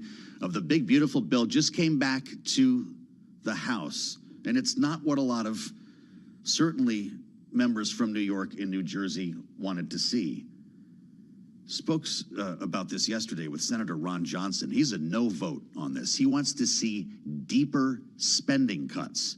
And when you start talking about deeper spending cuts or permanence with regard to business tax breaks or the Trump tax cuts, you got to find the money from somewhere. And the Senate seems to think that pulling that out of the SALT deal is part of the way to get there. Ron Johnson's still a no vote, though, as he told us yesterday here on Bloomberg. Listen. Well, I'm currently a no. I think the House bill is something I basically support, but my problem is it just doesn't go far enough. At most, we'll be reducing spending by about $2 trillion over 10 years. We increased spending by more than $2 trillion in 1 year, from 2019 to 2020. And, you know, it's a budget reconciliation process. We ought to be talking about numbers. Well, let's talk about numbers with the aforementioned Congressman Mike Lawler, Republican from New York 17th. It's good to see you, Congressman. Welcome back to Bloomberg TV and radio. It's almost like we're sitting in the same room. If you're with us here on TV or on YouTube, I feel like I can turn and talk to you. Where are you on this right now? It was $40,000, the SALT cap established in the House. It went next door and they chopped it right back down to 10. But I'm told that this is simply a placeholder, and that there's yet another debate. Are you ready to go through this whole fight again? Look, the bill, as the Senate has written it, is dead on arrival. And I made that very clear the other day when the language came out. But here's the reality of this situation that I think many of my Senate colleagues failed to recognize. At the end of the day, the cap on salt was nothing more than a pay-for back in 2017. And it paid for most of the provisions of the Tax Cuts and Jobs Act. It here again is being used as a pay-for by not going back to unlimited. It's paying for the doubling of the standard deduction. It's paying for no tax on tips, no tax on overtime, the expanded child tax credit, among other key provisions, including business tax credits. And we understand that is all part of a negotiation. It's all part of having a tax bill that actually provides real tax relief to the middle class, to the working class. This is not about the billionaires or the millionaires. That's why we agreed to a $40,000 salt cap with a $500,000 income cap. That was a hard-fought, good-faith negotiation that we entered into, despite efforts to roll us. And we came to an agreement with the White House and with House leadership. We are not going back on that agreement. And I think what the Senate needs to recognize, they can make changes, they can enter into negotiations, but the fact is you need 218 votes to pass this in the House. And there is not a chance in hell that this bill will pass at $10,000, let alone less than $40,000. So it's anything under 40 is I know you've got to talk tough on this because you hear it off the air from Republican members that the SALT guys in New York, they knew they were negotiating. They went for 40, knowing it was going to come in at 30, as the House Ways and Means Committee said. You're a no on 30,000, right? No, if we were going to accept 30, we would just accept 30. That is a no. And I guess people, want to try and call our bluff. They tried that in the House. They tried to jam us, and we didn't fold. And we're not going to fold here. We're not trying to stop the bill. We are making the point that this was a good faith negotiation. This is the agreement, and this is what the final number is going to be. And I would just remind everybody, you look at 10,000. This isn't just about blue states. First of all, SALT applies to everybody. It's not just particular to New York or California or New Jersey. But second of all, 29 states blew past the $10,000 cap with the average SALT tax burden over the past 7 years. So, leaving it at 10,000 will be a crushing blow to middle class and working class families all throughout this country. And if the objective is to provide real tax relief and grow the economy and allow for people to invest in jobs and businesses and in the stock market, then having a real SALT cap that we can provide tax relief with is vital. And we're not going to cave on this. We're not. Well, so this is obviously something. Your point's that taken. I just wonder, how do you fix consider. it? How do you fix it, Congressman? Does this go to a conference committee? Does Mike Johnson have to carry this water for you? How do you get it back to 40? Well, look, we're still talking to senators. We're going to have a conversation today. And I'm speaking with the speaker. And the speaker certainly understands our position. He agrees with us, even if he doesn't fully support SALT. He understands how important this is to passage of the bill. Yeah. And this is just the reality of government. You're not going to get everything you want, and you have to negotiate. We negotiated. This was the agreement. And whether the Senate likes it or not, this is going to be the number. I want to tick through a couple of other important items with you while we have you, Congressman, because you serve as well on the Committee on Foreign Affairs in the House.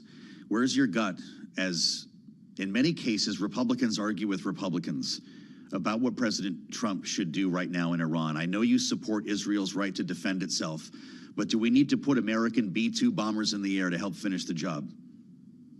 I don't think there's any question about that. I think Israel obviously has made tremendous strides over the last few days and really speaks volumes to their military prowess and intelligence.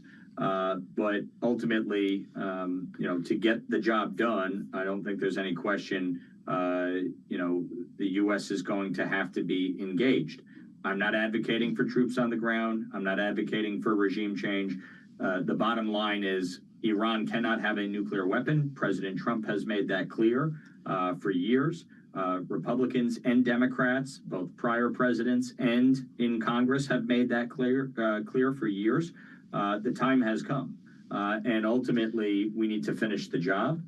They cannot have a nuclear program. They have shown a willingness to use ballistic missiles targeted at civilian populations with the express intent of killing Jews and eradicating the state of Israel. Folks have to remember, there are 700,000 Americans that are dual citizens and live in Israel, at least part-time, if not full-time. These are Americans on the ground in Israel being attacked. We have 40,000 troops in the region under threat of attack. We have to make sure that this threat is eliminated. Ultimately, a weakened Iran, a denuclearized Iran, is the best hope for the Iranian people to rise up and reclaim their government. That will be their choice. That is not a choice for the United States or Israel or anyone else. But it will give the best opportunity for that to happen. And in doing so, will give the best opportunity for peace and prosperity in the Middle East for years to come. Wow. The time has come, says Congressman Mike Lawler. If our involvement offensively was limited to a series of strikes, as we've heard referred to, against these nuclear enrichment sites and no more, would you be comfortable with President Trump conducting this on his own, or does Congress need to have a say? Yes, I would be comfortable with the president making that determination. Obviously, in years past, presidents from both parties have made these determinations in limited strikes without getting congressional approval to do so in that moment. And certainly if that is the decision that is made for the express purpose of eliminating Iran's nuclear capabilities, I fully support it. Lastly, Congressman, from your perch on financial services, you're wishing there was a rate cut coming today. I'm guessing there's not going to be one. How concerned are you that Jay Powell, as Donald Trump says, is too late? Look, despite Jay Powell's many predictions over the years, many of which have turned out to be wrong or late to the ballgame, the fact is the economy is in a very strong position. Inflation has come down. The economy is growing. And ultimately, I think when we pass the tax bill, you get deregulation into effect, you increase domestic production of energy, you bring these conflicts to an end and normalize relations and expand trade, the economy is going to take off dramatically. And I think this is something where the Fed should be looking to ease tensions to start to bring down interest rates, which is vital to economic growth. And I certainly believe that it's time to bring the rates down. I think the predictions over the last 2 months tied to the tariffs have not borne out the way many in the media and Democrats have speculated.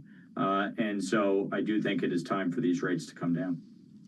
It's great to have you with us, Congressman. Appreciate that.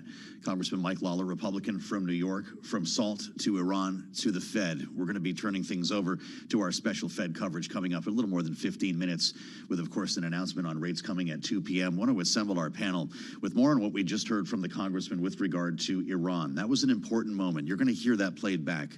The time has come, said Mike Lawler. Rick Davis, Bloomberg Politics contributor and Republican strategist, partner at Stone Court Capital, is with us now alongside Jeannie Shanzano, Senior Democracy Fellow with the Center for the Study of the Presidency and Congress. Rick, how many Republicans does Mike Lawler represent in Washington today? I think the vast majority. I mean, the Republican Party is still pretty hawkish. In the last year, even before the elections, we had a majority in the House of Representatives supporting aid for Ukraine against Russia. I think Iran is the unifying force. It is the greatest evil empire left in the world. Compared them to Russia and China, we can have a dialogue with Russia and China, but we cannot have a dialogue with Iran. And Iran has been the basis for mischief in the world for a long time. They sponsor terrorism around the world, and so I really don't think there's a lot of daylight between the Republican Party and the need to do something about making sure Iran never has the capability of crafting a nuclear weapon. Then there's Tim Kaine and the likes of Democrats who want to limit the president's war powers. In this case, Jeannie, where are Democrats going to stand if there is an announcement from the White House that American bombers are in the air? Well, we have heard from many Democrats who support the president if he does decide to assist openly, either offensively or certainly continue defensively.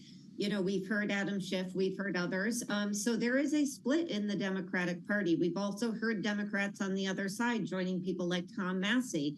That would be Alexandria Ocasio-Cortez, Ilhan Omar. So very much like the Republican Party, there is a split on the best path forward for this. And I thought another really fascinating thing that the representative said was the fact that he would not support boots on the ground. I think there are a lot of people who agree with Mike Lawler on that. They would allow for support, whether it is aid, whether it is offensive or defensive support, but not support for boots on the ground. And that is a question that has been raised by military experts. Can Israel, can the U.S.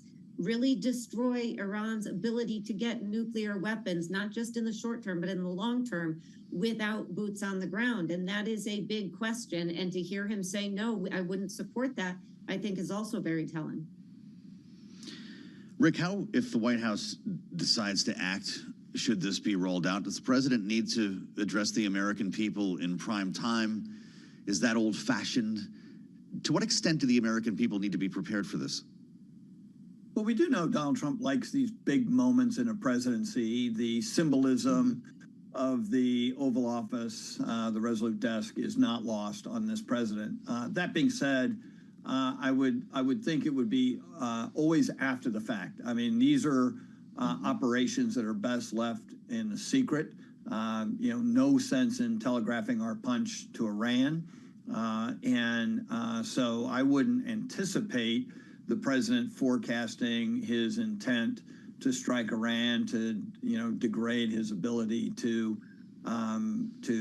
manufacture a bomb, and until after the fact. And then I do think there is an opening at that point to say, okay, now let's figure out what happens next, because it may not need much more attention militarily in Iran if we do indeed use some of our unique capability to destroy these facilities.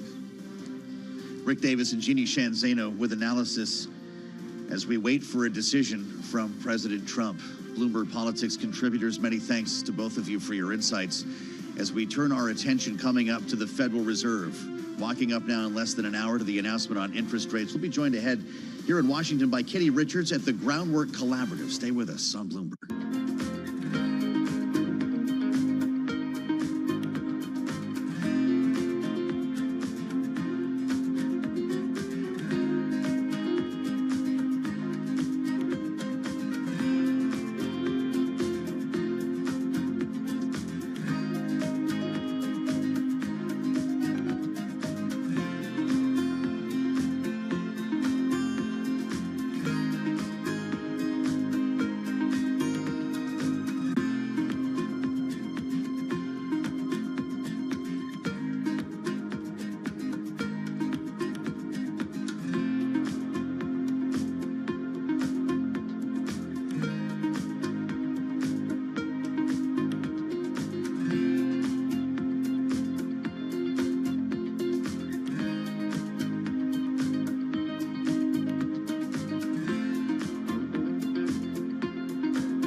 1:21 on Wall Street. We do check markets all day long here at Bloomberg. We've got 39 minutes to go ahead of the FOMC decision, 2 o'clock Wall Street time. Our coverage on Bloomberg Television and Radio kicks off 9 minutes from now. We have got the Dow, the S&P, and NASDAQ all higher ahead of that decision. The S&P 500 index now below 6,000. 10-year, 4.36%. The S&P up 15, up 0.3. The Dow up 100, up by 0.2%. NASDAQ up 73. That is a gain of 0.4%. Cannot ignore the Russell 2000 index of small cap shares today.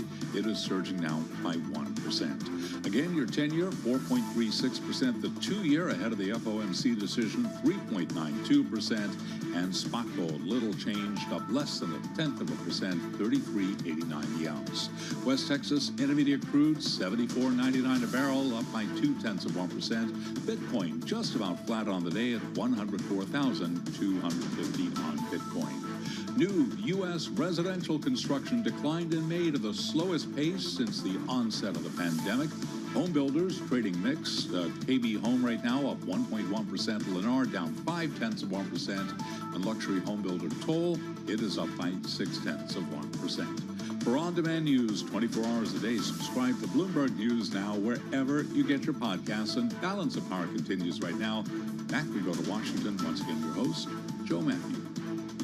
Okay, Charlie Pellet, thank you so much. A perfect setup here for what is about to happen. The S&P 500 up 15 points as we prepare for special Fed coverage here on Bloomberg TV and Radio. We'll hand the keys over to Tom Keene, Lisa Abramowitz in a little bit less than 10 minutes, so stay right here. Of course, the Fed decision at 2 p.m. And, well, Donald Trump knew that when he woke up this morning. He was asked about the Fed meeting by reporters when he walked down onto the south lawn of the White House today with a group of workers who were there to set up a new flagpole. It's one of the only public events he has today. No affection for Jay Powell. He called him stupid several times, suggested the Fed chair hates the president of the United States, that he was acting based on political inspirations, and had a lesson for the Fed chair. Listen.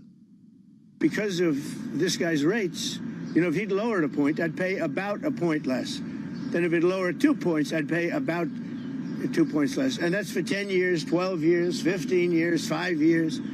It's hundreds of billions. It's even trillions of dollars that we're going to lose because of this too late. I call him Too Late Powell because he's always too late. Too Late Powell. The president saying it would be nice if the Fed lowered interest rates today by 2.5 percentage points. Something that Kitty Richards is not predicting. She's with us right now, economist and senior fellow at the Groundwork Collaborative. Kitty, welcome back to Bloomberg. It's great to see you. 2.5 points. What would the market do in a world like that? And what would that say about our economy? I think that would be pretty shocking to the markets. Yeah. Markets right now are expecting the Fed to continue to hold pat with rates where they are. And honestly, I think that the president is really putting the Federal Reserve in a difficult position with the chaotic management of the economy that we're seeing out of his administration. If the president wants to see Jerome Powell cutting rates, I would encourage him to not turn the Fed into a political football, but also we really need to see stability in trade policy, in tax and budget policy, some sort of responsible stewardship of the economy. And I think that the various cross pressures created by the Trump administration are putting the Fed in a difficult position. And not terribly impressed with the 4 straight CPI reports that the White House would point to as justification to cut rates. And look, it's difficult. I was arguing for lower rates a year ago on this show, and I think that high rates are squeezing American families. They're making housing less affordable, both through higher mortgage rates and through less building. There are real reasons to think that the Fed should be considering moving rates down at a more rapid pace, but there's also so much uncertainty created by things like the tariffs. And, we're seeing war in Iran cause energy prices to go up. That can filter through to inflation. It's a really difficult situation. Liberation Day was the game changer then, in your view, and that's what's keeping the Fed's attention away from some nice CPI reports that we can talk about all day long. They're concerned about looming inflation coming from tariffs. I think that's right. Inflation from tariffs, some of the Fed governors have talked about that as being transient, a word that we have heard in the past. But I do think that it's a real concern. And also, I think that there are concerns about the massive budget bill moving through the Senate now, what that would do to pressure on interest rates. What does the Fed think about reconciliation? How do you read the tea leaves on this?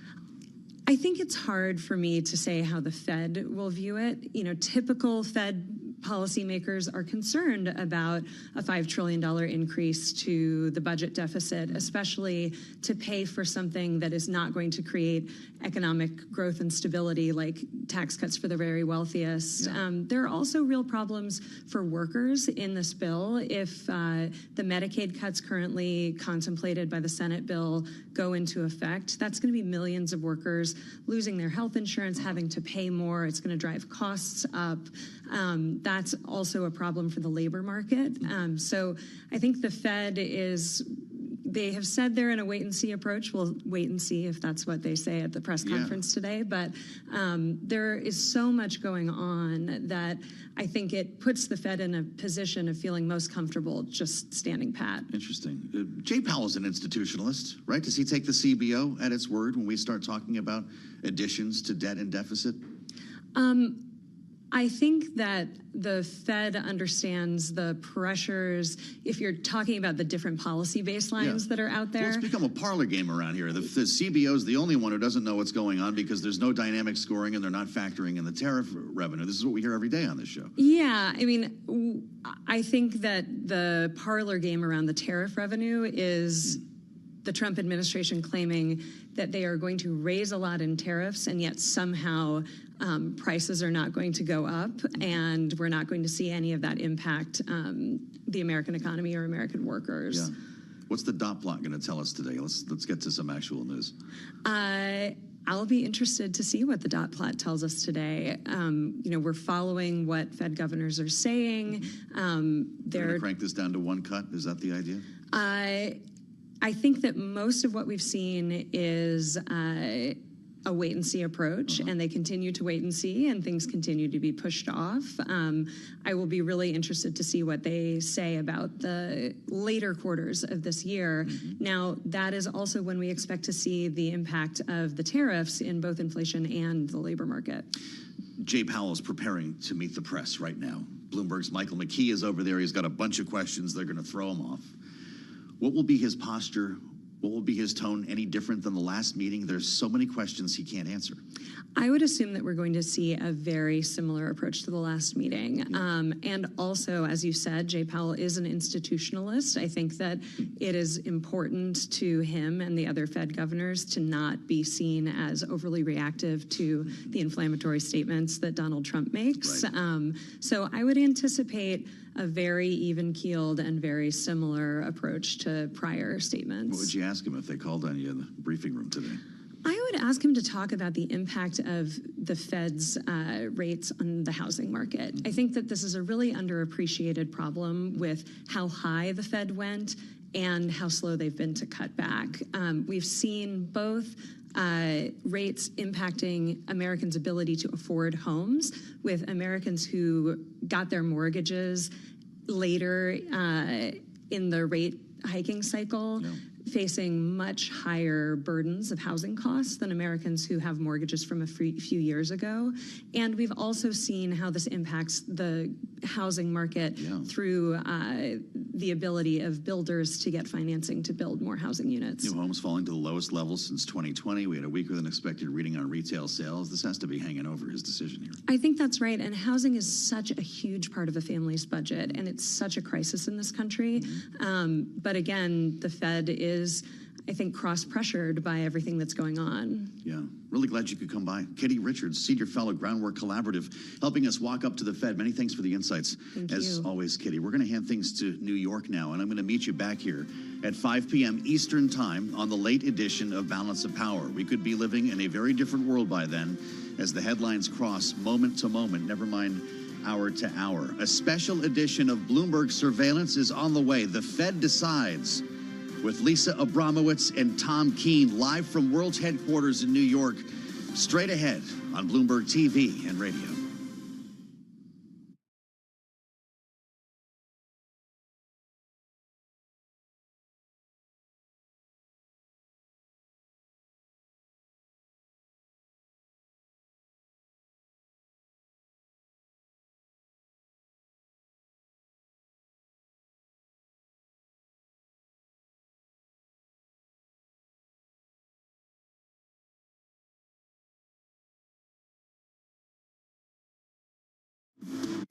Live from New York City for our audience worldwide, Bloomberg's The Fed Decides starts right now.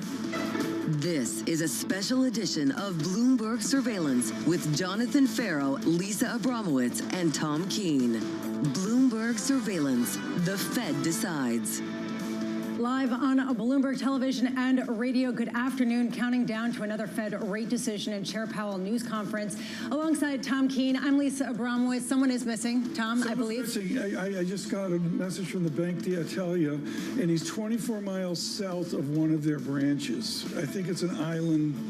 Yeah, well, somewhere beautiful. And unfortunately, he is missing the most riveting Fed meeting since the last one. Certainly most political. The comments this morning. How about it from President Trump coming out and saying he should be the head of the Federal Reserve? Honestly, quite a time for him to be coming out. It's going to be a long show, the press conference. He's got to rebut the comments today. He's got to say something. There's that. There's also this question of how much uncertainty can you possibly have at a time where not only do you have tariffs, do you have changes in policies in Washington, D.C., but now you have what's going on with Iran and Israel threatening to disrupt oil supplies at a time when that will only add to some of the inflationary questions. I think over $80. They're not there yet, but over $80 a barrel, things change. Yeah, and this is why we're watching the Statement of Economic Projections as well as what we might end up getting from the forecasts in the dot plot. Right now in markets, you could see a bit of calm. You've got equities that are rallying despite some of that uncertainty. Just to give you a perspective, since the last meeting on May 7th,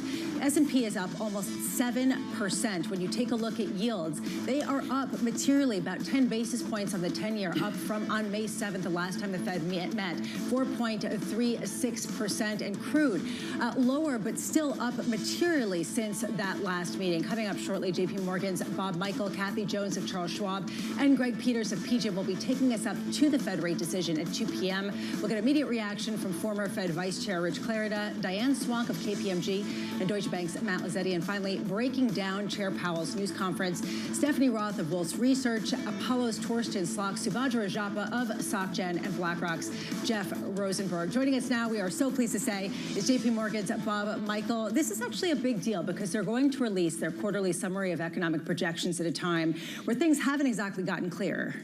Yeah, I don't think this is a boring Fed meeting. I think this is a historic Fed meeting. You've got the Fed dealing with a lot of things. Tariff policy could be something we haven't seen in a century.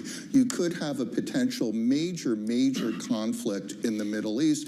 And of course, when you look at the One Big Beautiful Bill Act, if that passes, you've got the extension of one of the biggest tax breaks in history. If it doesn't, you're going to have one of the biggest tax hikes in history. How does the Fed bring all of this together? The question really will ultimately be, what is the reaction function? Where are they placing the emphasis right now? On data that does appear to be weakening, we are seeing a shift upward in the jobless claims over a 4-week moving period. You are seeing the economic surprise index roll over into negative territory, or on the potential for inflation from oil, from tariffs, from some of these policies that they don't really want to get involved with commenting on. Well, that's why the summary of economic projections is going to be so critical this time. The last ones were in the March meeting. Of course, you've had Liberation Day, you've had the One Big Beautiful Bill Act, and now you've got Israel, Iran. So all of that, they have to weigh into that. We expect, of course, they've got to raise their expectation of inflation. So core personal consumption expenditures, we expect them to go up from 2.8 to 3.2. And they're going to bring down growth, probably from 1.7% GDP to 1.4%, and you'll probably see a tick up in unemployment from 4.4 to 4.5, and probably just one rate cut this year, not two. From where you sit, is the job market cracked? I mean, 245,000 4-week moving average on weekly claims. I would say the majority of people say not yet, but how's our labor market?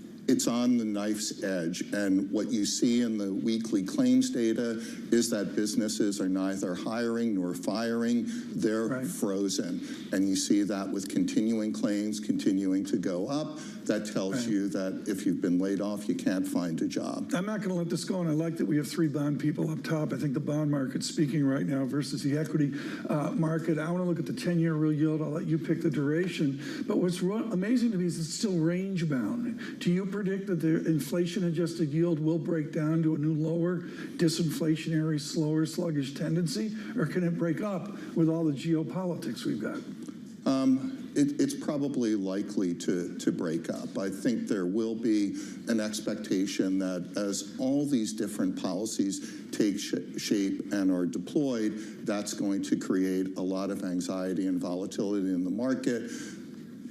Break-even spreads will have to accommodate for that. So is it rude to ask for a level at this time of our Fed show? Let's ask for a level. 203. Can you give me a number to 2 decimal points up? 220? Yeah, I think you're looking close to 2.25%. Farron would never let me do that. Well, John will be back next Fed meeting, so don't get too excited. There is this question, though, and you raise it in some of your expectation, and this is the baseline expectation that they are going to raise their inflation expectation, downgrade their growth, and also reduce the number of rate cuts that they have. Doesn't that imply that they see the potential inflationary shock as being something more than transitory? I know that T word is somewhat contentious. At the same time, people are pointing to that weakness that Tom was talking about in the labor market and saying, why not weigh in on that if you think that this is actually going to be a passing trend? I think what it tells you is they're in a pretty good spot right now. Nothing's really broken. Yeah, everything could move materially in one direction or another. So why shift things in anticipation before you know what the actual policies look like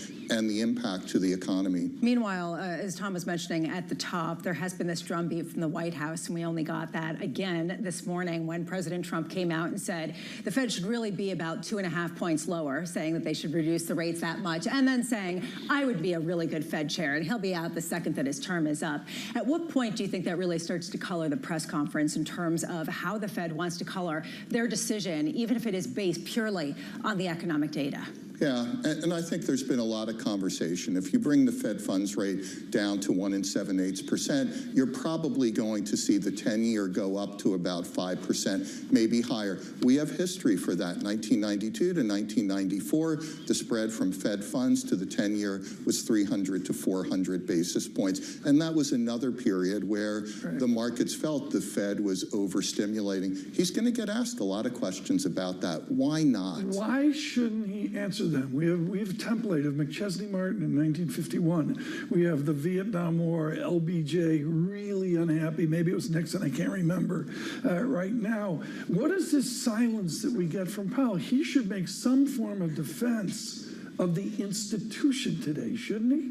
I'm sure he will.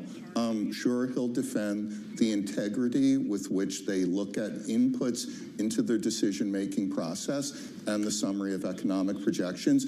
In the past, he has admitted that there are wide dispersions of time. Not everyone is in agreement. We think this time there will be unanimous on not changing rates, but I think he will defend the institution. Let's say the Fed were to cut rates, not by necessarily 2.5 percentage points, by let's say a percentage point.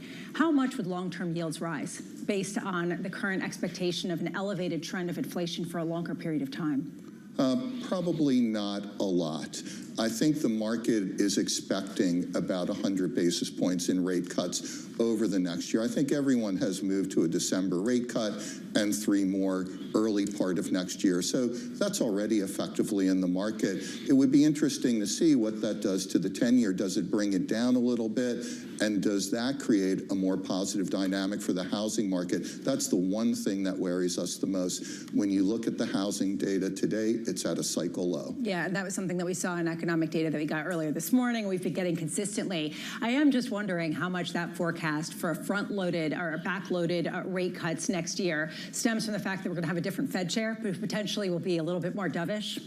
Yeah, that's the case. Look, Fed officials are political appointees. They're not voted in, so they're going to be appointed based on their views and beliefs and what the administration wants to endorse. So did you hear that, Tom? He said that this is actually going to be a riveting meeting, so we should all be I very agree, clear. and I've changed my tune. I was not, did I think it was a snooze fest? Maybe, but we have migrated from that. At least I think this is important to state.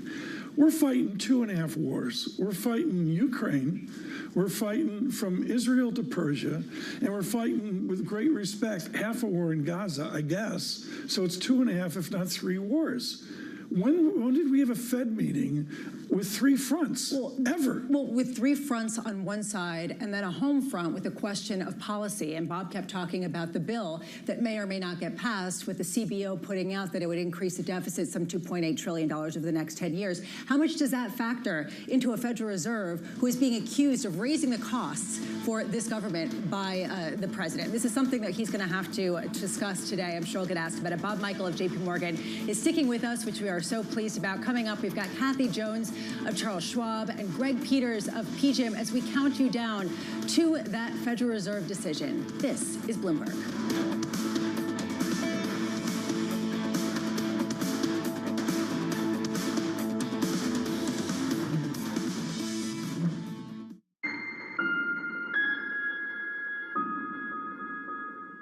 Why do the biggest names in business choose Bloomberg Television? That's a great question. It's a very good question. Interesting question. Good question. Great question. I so appreciate that question. You certainly ask interesting questions. Bloomberg Television. Top experts, great questions.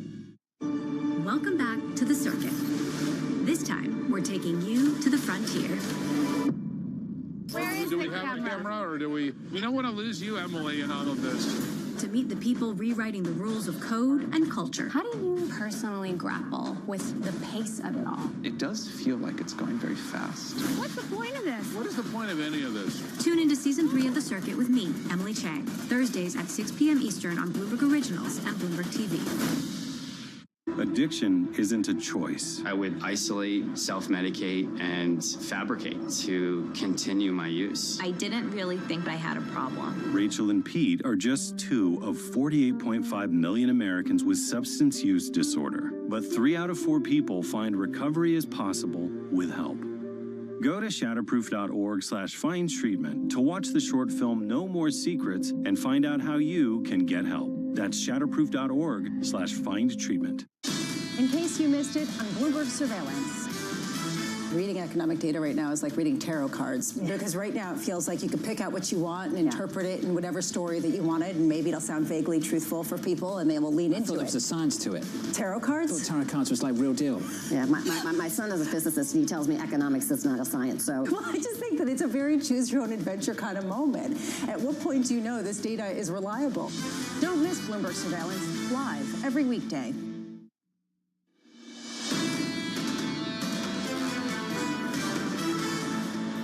The Fed sort of stuck between a rock and a hard place. The Fed is in risk management mode. They're definitely going to be on hold. On hold. So the Fed is really on hold. Remain on hold. The Fed won't cut. I expect them to not do anything. The Fed wants to be, quote, late to the game. It makes sense for them to be on hold. They will continue to sit on their hands. They're going to upgrade inflation. They're going to downgrade growth. They'll continue to say we're being patient. The FOMC is prioritizing inflation over the labor market. Powell will probably say that he will continue to wait for clarity. You probably are going to get a lot more wait and see, a lot more to learn. The Fed is going to wait and wait and wait. Such an intro. The riveting Fed Decides, the countdown to the Fed Decides on Bloomberg TV and radio is right now. I'm Lisa Abramowitz alongside Tom Keene. Jonathan Farrow is on a well-deserved week off. I will just say, right now, markets kind of range-bound as they assess all the potential risks in markets. They've come a long way, though, since the last Fed meeting on May 7th. You can see the S&P is almost 7% higher. Now it's up by almost 0.3%. Across the board, we have seen gains in the equity indexes, in part because of this. this. You have seen this expectation with yields higher across the board since May 7th, but not running away. And that has been one of the concerns. Do you end up with this yield premium that really becomes pernicious? Right now, not so much, still up about 10 basis points, but the 10-year yield, 4.37%, I should say 10 basis points from the last Fed meeting. But oil, Tom, and this is, I think, what we're watching most closely. Oil prices materially higher since the last Fed meeting, up some 28% on the heels of what's going on. There's a rule, and Bob will remember this from LIBOR OIS in 2007. You go 4 standard deviations, it matters. 2 days ago, Brent crude went 4 standard deviations within a very tight range. I don't want to say a lot about it other than we haven't hit 80 yet. People are modeling out hundreds. I don't have the name, I can't remember, but somebody modeled out a 1.5% hit to GDP with $100 oil.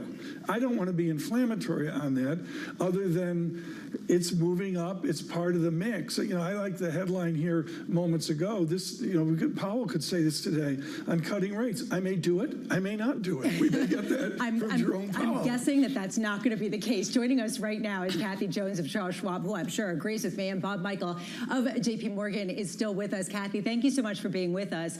How much is this Fed going to have to respond to what's going on with respect to oil prices, in addition to what we have already learned, both on tariffs or not, as well as the budget?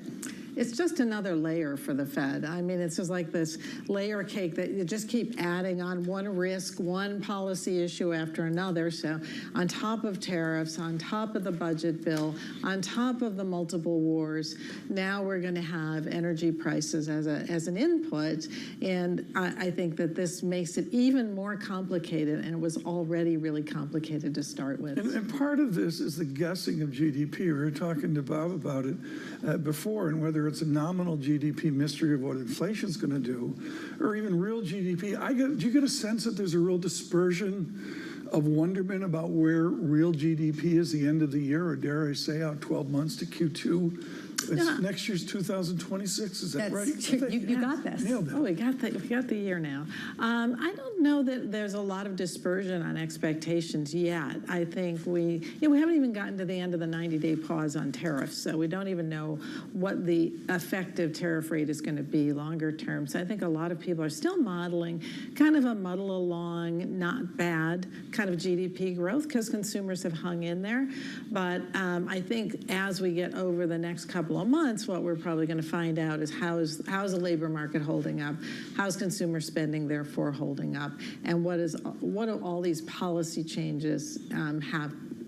What impact are they going to have? At a certain point, though, and I got to say, Bob, we do have some certainty. And this is something that I think people should recognize, that tariffs are going to be on, that you do have an economy, that, yes, it is weakening, but it's not falling off a cliff. I mean, don't we have that base case, and then they have to give us some sort of scenario analysis for what they do with some kind of stagflationary type of situation? And you've got the CBO out there scoring what the revenue from tariffs is, which, by the way, magically exactly matches what the One Big Beautiful Bill Act will spend over the next 10 years.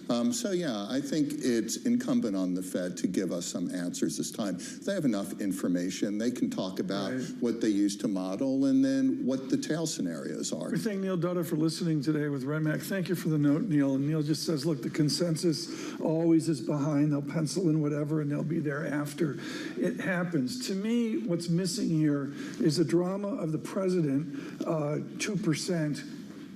He wants 200 basis point drop. The drama of President Trump, you know, I can do it down 100 beeps, down 200 beeps. What's wrong with a 25 beep cut? Multifamily housing's down 23% or something. The housing market's flat. Jobs are getting tense. Just go down 25 beeps and say, we'll look at it next meeting. Why can't they do that?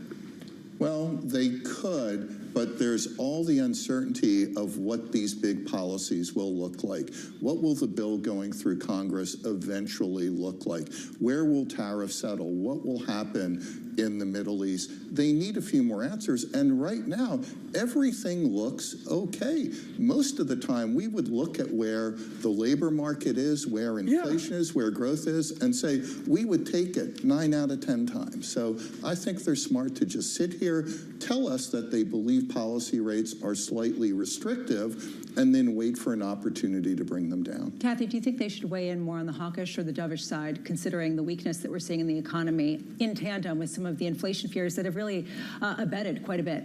Yeah, I think the problem with being too dovish right now is that there's a lag time between tariffs and when it might hit the price level. There's a lag time in so many of these things. Energy prices can be a lag time. And they are further from their target on inflation than they are from their mandate on unemployment. So if you remember last time, Powell said, we look at how far we are away from our targets and we set policy based on that. Well, they're further away on inflation than they are on unemployment. So that would argue not to be too dovish at this stage of the game. Which raises the question, and this is something that John would be saying if he were here. He'd say sometimes you can learn more about how the market reacts than even the news itself.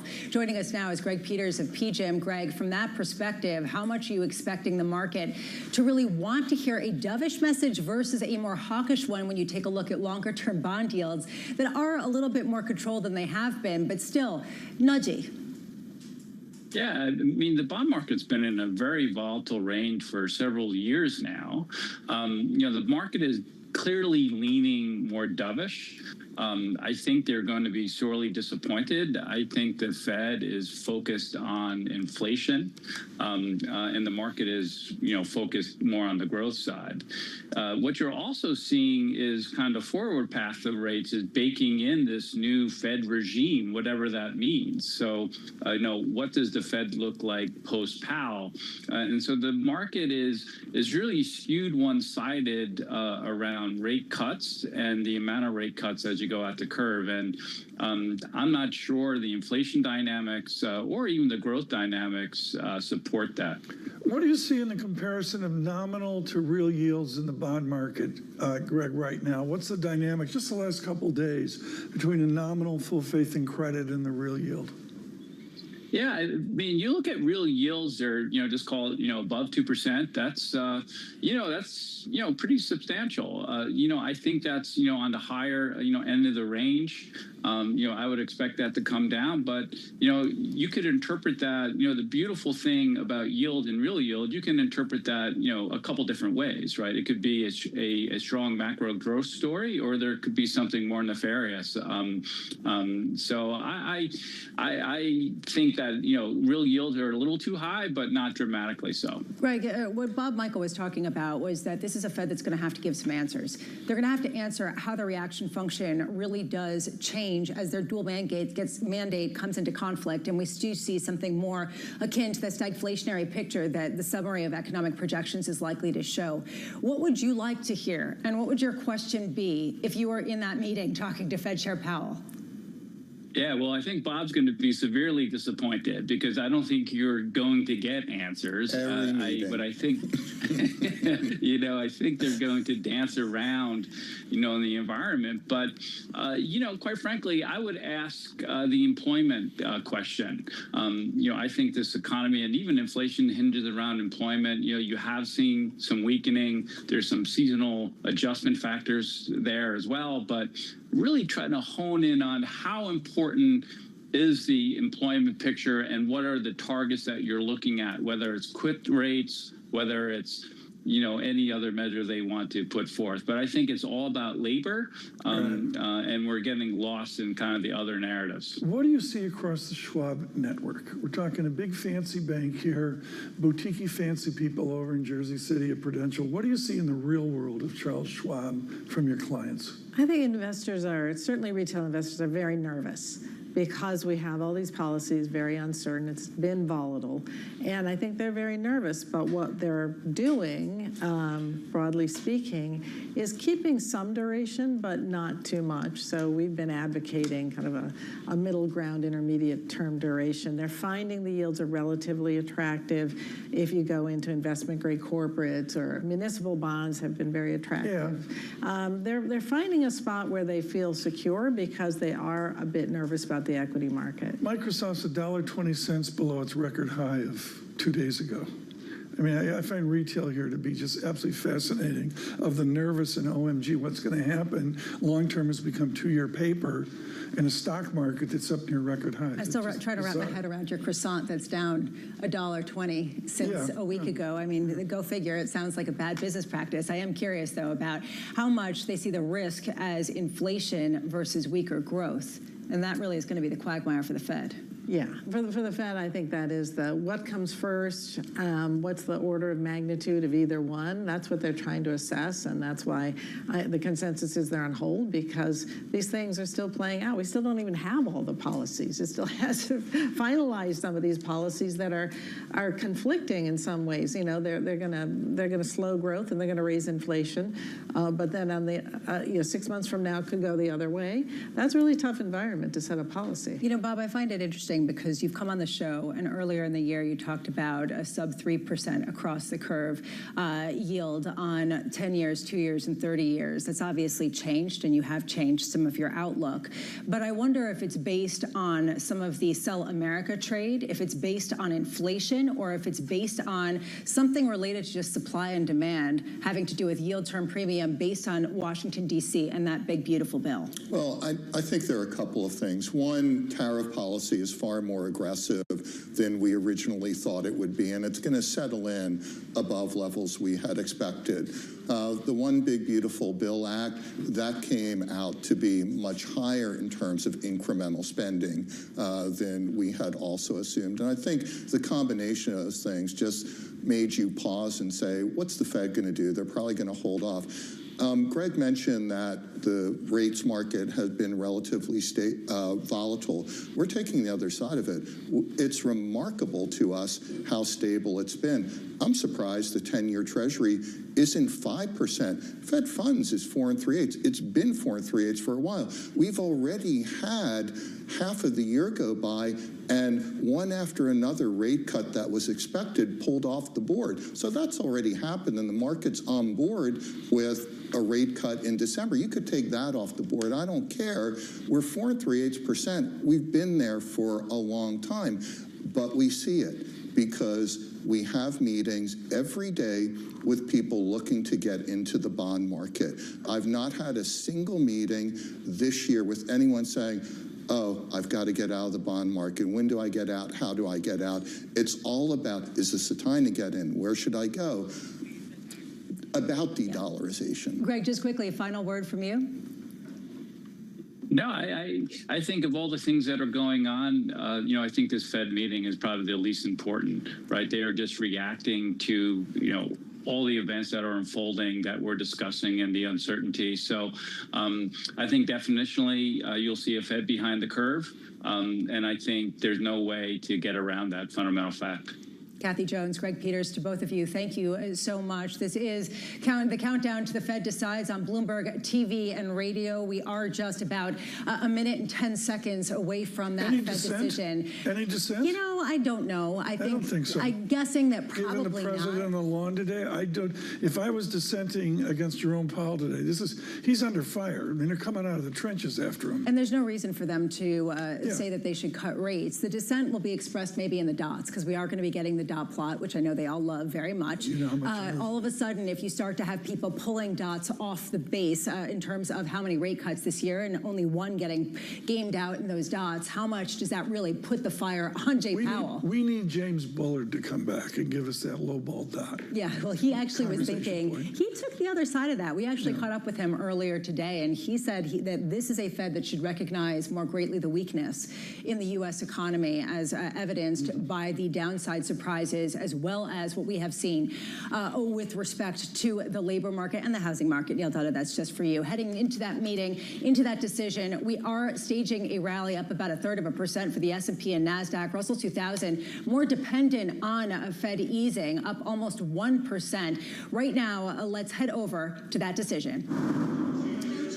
No change in rates, very few changes to the statement, no change to the dot plot, and some expected changes to the outlook. Fed officials still forecasting 2 rate moves by the end of this year, as 7 members now forecast 2 cuts, 2 more than in March, or forecast no cuts rather, 2 more than in March. 4 see just 1 cut. They do see 1 less cut than they had for next year. The biggest change to the statement is the balance of risks. Uncertainty about the economic outlook has diminished, it says, but remains elevated. In May, the committee said uncertainty had increased further and that the risks of higher unemployment and higher inflation have risen, a phrase that is dropped from the statement today. They also changed their labor market outlook to say unemployment remains low rather than May's stabilized at a low level in recent months. Labor market conditions remain solid, they say. The forecast sees only a slight increase in unemployment by the end of this year to 4.5% from their March forecast of 4.4%. Unemployment will remain at 4.5% next year. Inflation, however, is forecast to rise significantly. It will end this year at 3%, up from a 2.8% projection in March. Headline inflation was 2.1% last month. Core inflation will be 3.1% this year, up from a March forecast of 2.8%. Growth should slow, rising 1.4% this year. That is down from a projection of 1.7% in the March SEP. The neutral rate remains at 3%, though some members think it may fall in 2026. The decision was unanimous, so the bottom line basically is with fiscal policy, tariffs, and taxes still undecided, there is still too much uncertainty for officials to give a clear answer as to the path of how monetary policy will respond. Mike, thank you so much. Great work as always. That's Michael McKee, our correspondent for economics. We're looking right now at a reaction in markets that is treating this as a dovish message. We are seeing a rally into bonds across the board, a sharp rally in the 2-year in particular, and that is extending into equities. What you're seeing is down almost 5 basis points for the 2-year yield, 3.9%, partly because of the dots, the idea that they are keeping 2 rate cuts getting priced in or gamed out for the dots. That, I think, is the news of so far this statement. Based on all my conversations, you're dead on. It's really important that they're gaming out 2 more rate cuts this year. There's a wide body of people that say, show me the evidence. Joining us now, former Fed Vice Chair Rich Clarida. Bob Michael still with us. Rich, what's your take on their reluctance to get rid of one of those rate cuts getting gamed out in the dots? Yeah, Lisa, I thought going in was a close call. I actually thought they would get rid of one of those cuts. So I think you read it well. It is a dovish lean from the committee. I do note that apparently they took out 1 cut next year, but that's way down the road. So they still have those 2 cuts in, even though they see more inflation than they did in March. I look Richard Clarida, say Jeffrey Frankel at Harvard years ago, saying we've got to go beyond the dual mandate. Within the scope and scale of your economics and what you did at the Fed, line up the priority of those things: employment, inflation, economic growth, or the side distractions we have from the president. Line up those distractions forward for Jerome Powell. Well, I think right now, look, the economy's in a pretty good place. The labor market is at or close to full employment. Inflation has been coming down this year. I think right now the third factor is the uncertainty about the tariffs, probably also on fiscal. I do think that if we had not had the overshoot in inflation in the last several years, then we would probably be already signaling a rate cut at this meeting. So I think there is some history dependence here as well, Tom. Bob, what's your take on this in terms of what we were expecting, which is 1 rate cut getting priced in, one of them getting priced out, and what we did see, which is a sort of stagflationary mix of a downgrade to growth and an increase in inflation, but not as much as we were expecting. What's your take? Are you surprised? I am surprised. I'm surprised they left in 2 cuts this year. Obviously, they're paying a lot of attention to the housing market and to the labor market. Both of those show signs of potentially cracking. Yeah, President Trump weighing in earlier on the Fed today at a press conference. Take a listen to what he had to say. Maybe I should go to the Fed. Am I allowed to appoint myself, Doug? I don't know. Am I allowed to appoint myself at the Fed? I do a much better job than these people. So anyway, we should be 2 points lower. Rich, how much do you think this is actually weighing on what we're hearing or what we're potentially going to hear from Fed Chair Jay Powell later today? This idea that there are a lot of people in markets saying that rates should be lower, and you also have the president increasing the pressure.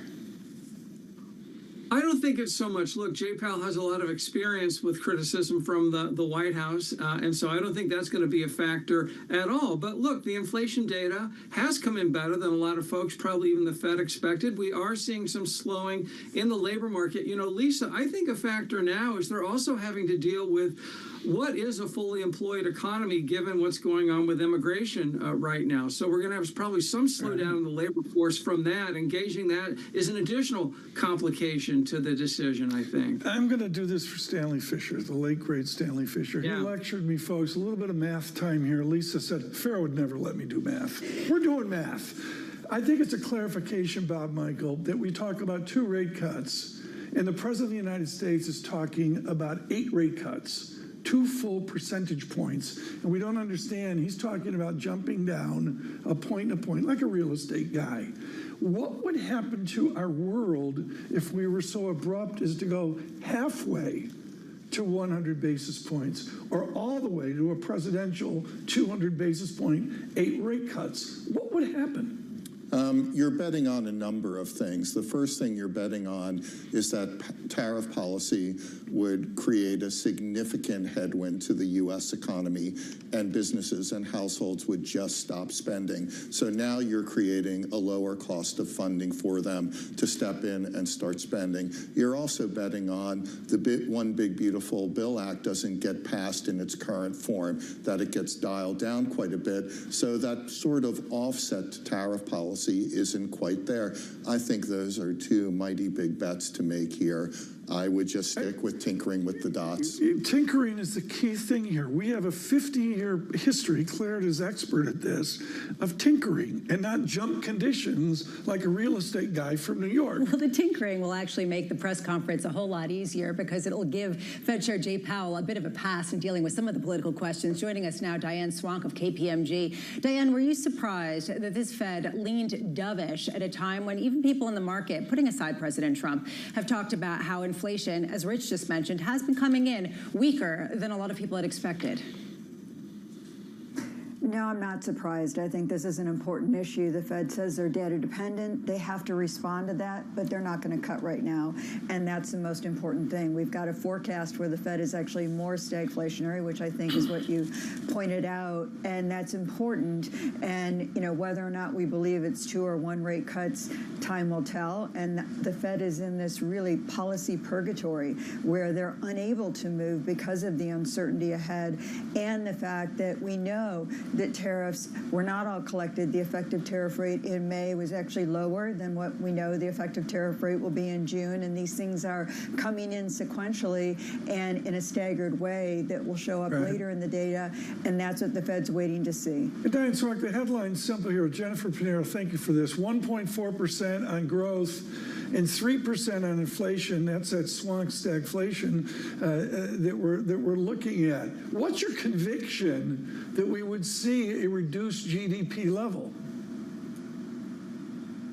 Oh, I think we will see a reduced GDP level, and I think that's what the Fed is also acknowledging and why they're saying they might go the full 2 points. It's actually not that far off from our forecast as well. And in fact, if they get the forecast that they're saying, this would be a forecast where inflation sort of peaks around 3.1% on the core and then starts coming down by year end, and they feel convinced that it will continue to come down by year end because weakness at the unemployment rate starts to creep up. But it doesn't creep up fast enough to trigger an official recession. Diane, I'm so glad you mentioned this, Rich. And Rich, I would love your thoughts on this. You were talking about how they have gotten inflation data that has been better than expected, weaker than expected. I'm looking at the unemployment rate that they're forecasting, and it went up from 4.3% from the March summary of economic projections to 4.5% in this latest one for 2025 and for 2026. It raises a question, especially what you were talking about, the demographic shifts, just what this feels like in terms of the labor market tightness or not, given how much we have seen immigration affect the picture. Sure. Well, because the immigration is going to show up in the growth in the labor force, and it's going to obviously show up in employment or unemployment. So I think it's a complication in the sense it makes their signal extraction problem even harder. I guess one thing I would say, Lisa, and I like the term policy purgatory, Diane, because I think it captures it well. One thing I would say is 4.5 is a number, so we'll talk about it, but there's a big range of outcomes for the unemployment rate, especially 12 months down the road. So I think there's a chart in the SEP that will show uncertainty about unemployment, and that's probably pretty elevated as well. Professor Clarida, are we unanchored? And I say that within the great central bank fear of lessons learned, particularly from Japan years ago. Oops, we raised rates. Oops, we got to turn around. Lots of oops.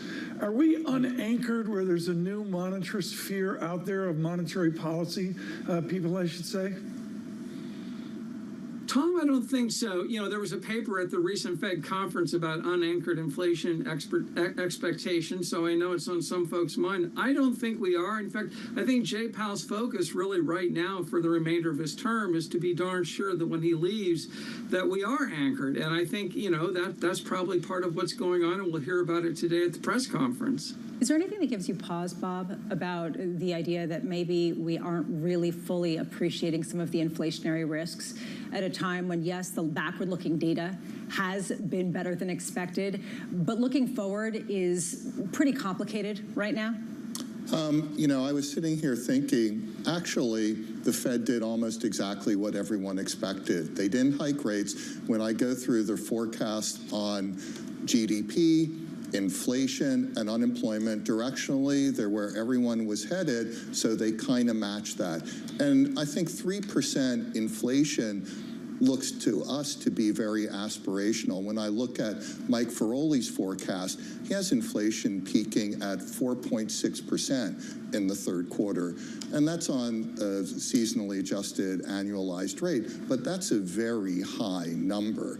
So I think, yeah, there is some risk that we may be underestimating what tariffs and higher oil prices could do to inflation, and whether the One Big Beautiful Bill Act has enough power into it that it helps to entrench higher prices. And Diane Swank, with your charm of the Midwest, there's one big beautiful interstate system out of Chicago moving south, which is directly affected by goods, tariffs, and the rest of it. What do you observe in the Midwest? Are the tariffs clicking in now? Advise the chairman.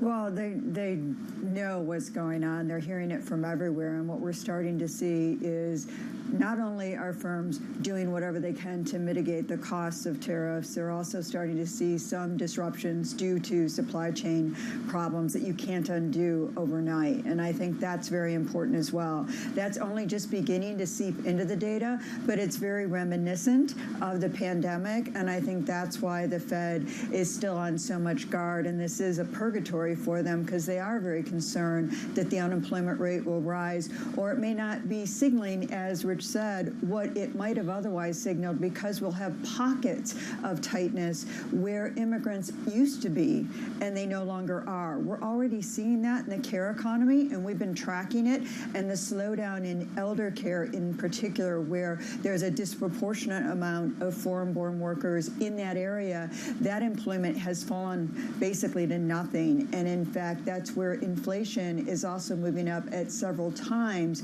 overall inflation. So those are pockets that, you know, you get a little pocket of it. Is it enough for the overall economy? When you've got the aging demographics we do, that's something you want to worry about. Along with, we have childcare disruptions as well.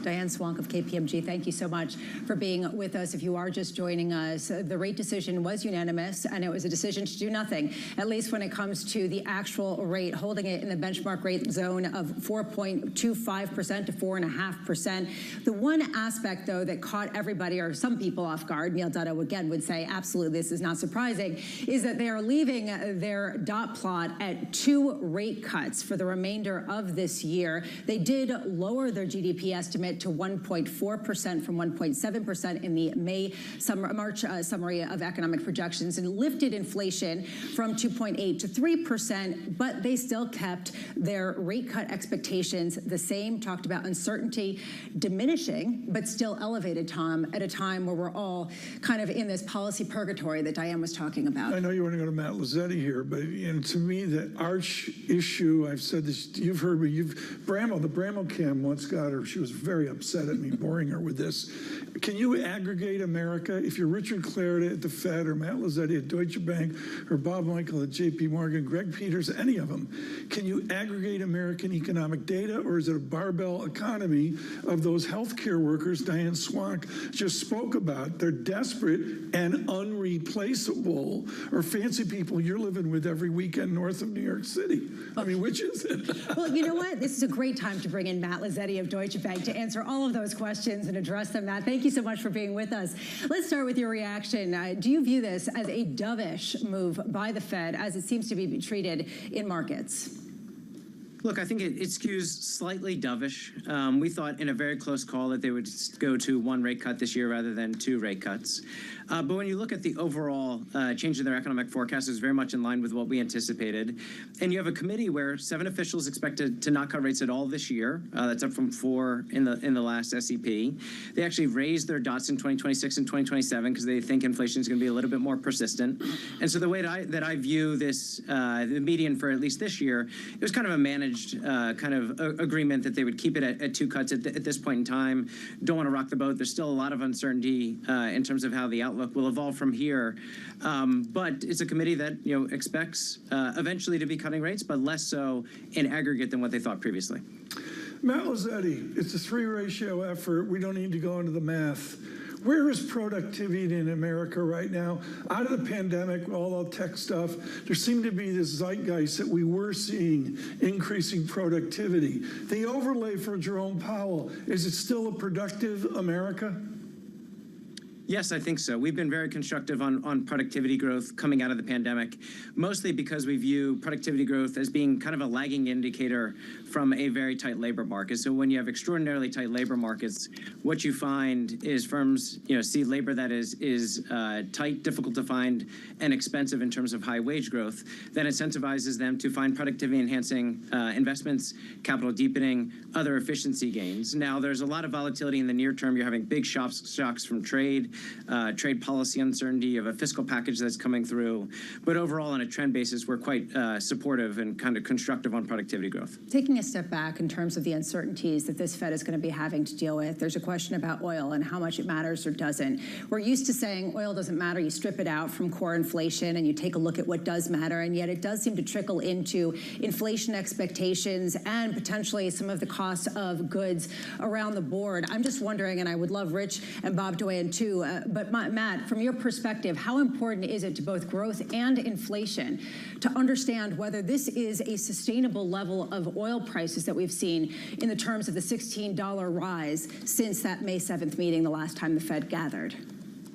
Yeah, in terms of the growth impact, I think that impact has moderated over time as we've become a net exporter and energy production has become more important within the U.S. Obviously, it lifts headline inflation in the near term with a far more modest pass-through to core inflation as we look ahead. But I think you're exactly right, Lisa. The key area to focus is on inflation expectations, because all measures that we have are highly sensitive to oil prices, including long-run market-based measures. So if you look at the correlation between oil and five-year break-evens or inflation swaps, that correlation is about 75% since 2014. And so if you do have a spike higher in energy prices, I think above these levels, most importantly, I think that is something that could move inflation expectations to more worrying levels for the Fed. And Rich, what's your take on this? Because we heard from Bob that maybe we are underestimating just how inflationary not only the one big beautiful bill is and also the tariffs, but potentially also the oil price spike that could alter longer-term inflation expectations.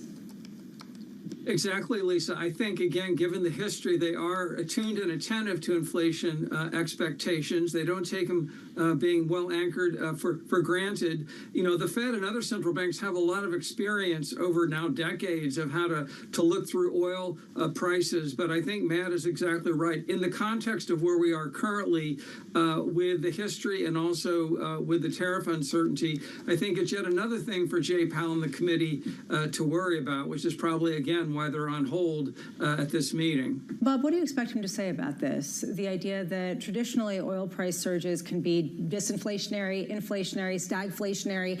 How will he message it at a time where we do have enough certainty that he does, as you said before, have to give some answers?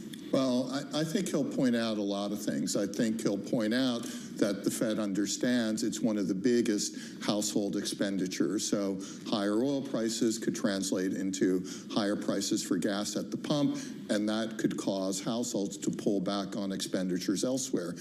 I think he'll go back to things he's always been saying. It's about inflation expectations.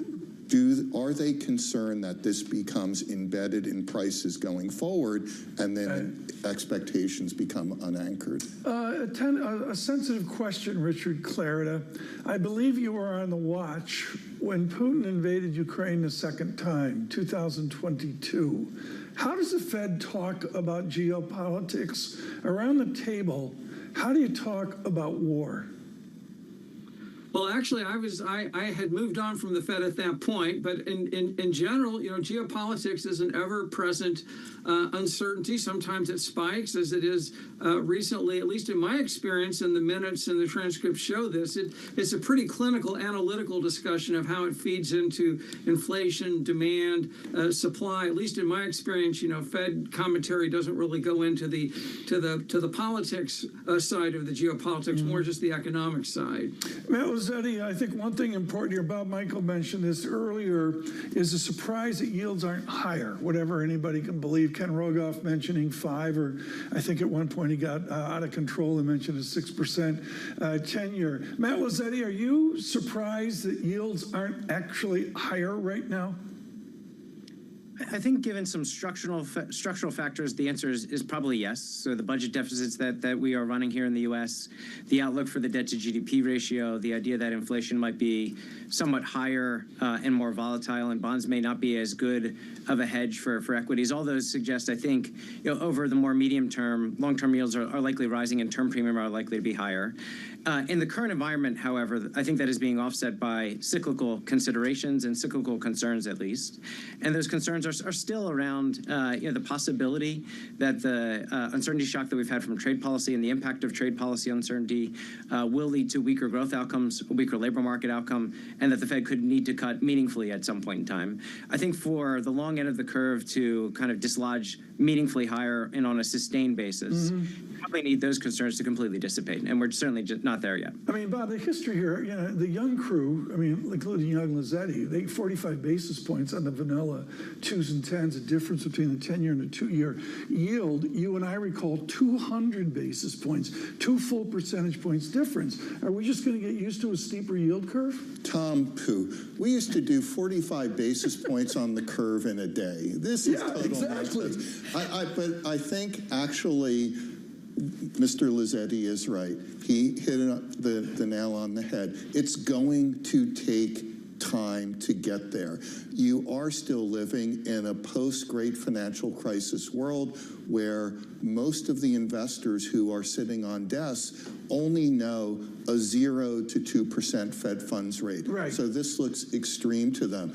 I think it's going to take time to mean revert to the normal that existed pre-financial crisis. Remember that first Fed dot of neutral policy long-term was 4.25%. It wasn't 2, it wasn't 3, it was 4.25%. Okay, now my idea is James Diamond's going to have a phone call. He's going to be in Central Park running. He's going to get a phone call from the president, and they're going to explain Bob Michael's x-axis here. President Trump's x-axis doesn't look like Jerome Powell's. How do you explain to President Trump to have patience to get the market to normalize away from the oddities of the last 5, 6, and 7 years? Well, I think you have to look at how things look pretty healthy right now. Yes, there are storm clouds on the horizon, but we've now been talking about them for 2 quarters, and they haven't actually materialized yet.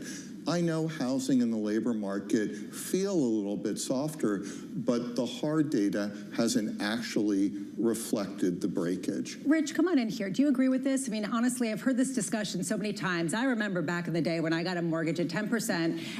At the same time, no one mentions the fact that their house cost about $90,000. So just saying, it was a very different time asset price-wise. Do you think... Well, no, this is something that people always argue that. And I love that you said puh. But I'm just curious, Rich, from your perspective, is that something that this economy can handle? Rates where they are on the long end and even going higher in this sort of adjustment period that we hear Bob and even Matt talking about? Well, you know, Lisa, we've been, the 10-year's been in this range of roughly the high 3s to just under 5 now for 2 years. We really got into this at the last Fed hike in July of 2023. The economy is handling it. We do think a higher real term premium is what investors are going to require in order to hold this debt. You know, we've talked about the bad news on deficits, but this bad news has been really priced in for a while. So we think the economy can handle it, will handle it. We do think that the curve eventually will steepen. Inverted or flat as a pancake curves are not the new normal, but it will take Fed cuts, as I think Matt Luzetti mentioned a moment ago, for that steepening to be actually realized. Matt, there was a feeling yesterday that maybe if there were some regulatory changes at banks that would help the long end of the yield curve, that would suppress yields. And I'm talking about the supplemental leverage ratio and how there was discussion, and the Fed's going to meet to discuss it, about potentially allowing banks to hold more treasuries without getting penalized for it or having been charged anything. Do you think this would materially shift anything in addition to maybe adding some incremental liquidity? Would it actually cause banks to go out there and be bidders, be net buyers of treasuries in a new kind of way? I think the impact is likely at the margin. I think many banks you don't actually think is being constrained by the SLR at the moment, and therefore easing up a little bit, I think, may not have as big of an impact as anticipated. I think also there was actually some hope or optimism that there'd be even greater relief around SLR, for example, excluding treasuries from the ratio. And so kind of the news reports around just kind of dropping the rate, I'm not sure are going to have as big of an impact as anticipated. But I think as you take a bigger picture on this, what you do see, and I think what's been hinted at by Rich and maybe Bob, is this idea that, look, I think foreign investor demand for U.S. treasuries and U.S. assets is likely to be declining over time. It looks like we are set to continue to run budget deficits as a share GDP that are 6.5% to 7% over the next several years. And it makes sense, I think, for the administration to look for ways to free up some demand from the domestic financial sector. And this is one way, at least at the margin, that they're looking to do so. Rich, out on YouTube live chat, I'm getting torn asunder here. I mentioned the x-axis. This guy says, for those of you way, way, way in the back, the x-axis refers to time. Speaking of time, does a chairman have to come out, Rich Clarida, today and make a clear statement of Fed independence? I don't think he needs to lead with that. He'll almost certainly get a question from the reporters. You know, again, Jay Powell's now been doing this for 7 years, and I think he has a record that doesn't really need to be, defended in that way. So I'm sure the question will come up, but I don't think he needs to lead with it, no. Well, we do this every time before the Fed meeting. Imagine all 3 of you are in the room at that press conference. Bob, I will start with you since you always have your question handy. For Fed Chair Jay Powell, what would you ask if you were in that press conference? I'd ask him how they modeled revenue coming in from tariff policy, because right now the CBO scoring is at $2.8 trillion. That's a big number. And I'm guessing he will want to punt. Rich, what about you? What would you ask? I would say Governor Waller's talked about a good news rate cut. What would it take to get it in July? Ooh, compelling. And what about you, Matt? What would you ask if you were in that meeting? Yeah, I think we want to get clarity or some view on what type of signal they want to send with 2 cuts versus 1. And so, what is the type of data? What is the confidence that they have around that? And does he want to lean into the signal of the dot plot or not would be my key question. Matt Lazzetti, Bob Michael, Rich Clarida, to all three of you, legends, thank you so much for being with us. And Tom, there you have it, a lot of hard questions today. Well, you can see the steam coming out of my ears. Look, we're benumbed by what this president says about institutions, all institutions. What I heard on the lawn this morning about this central bank and its force around the world, somebody's got to come out.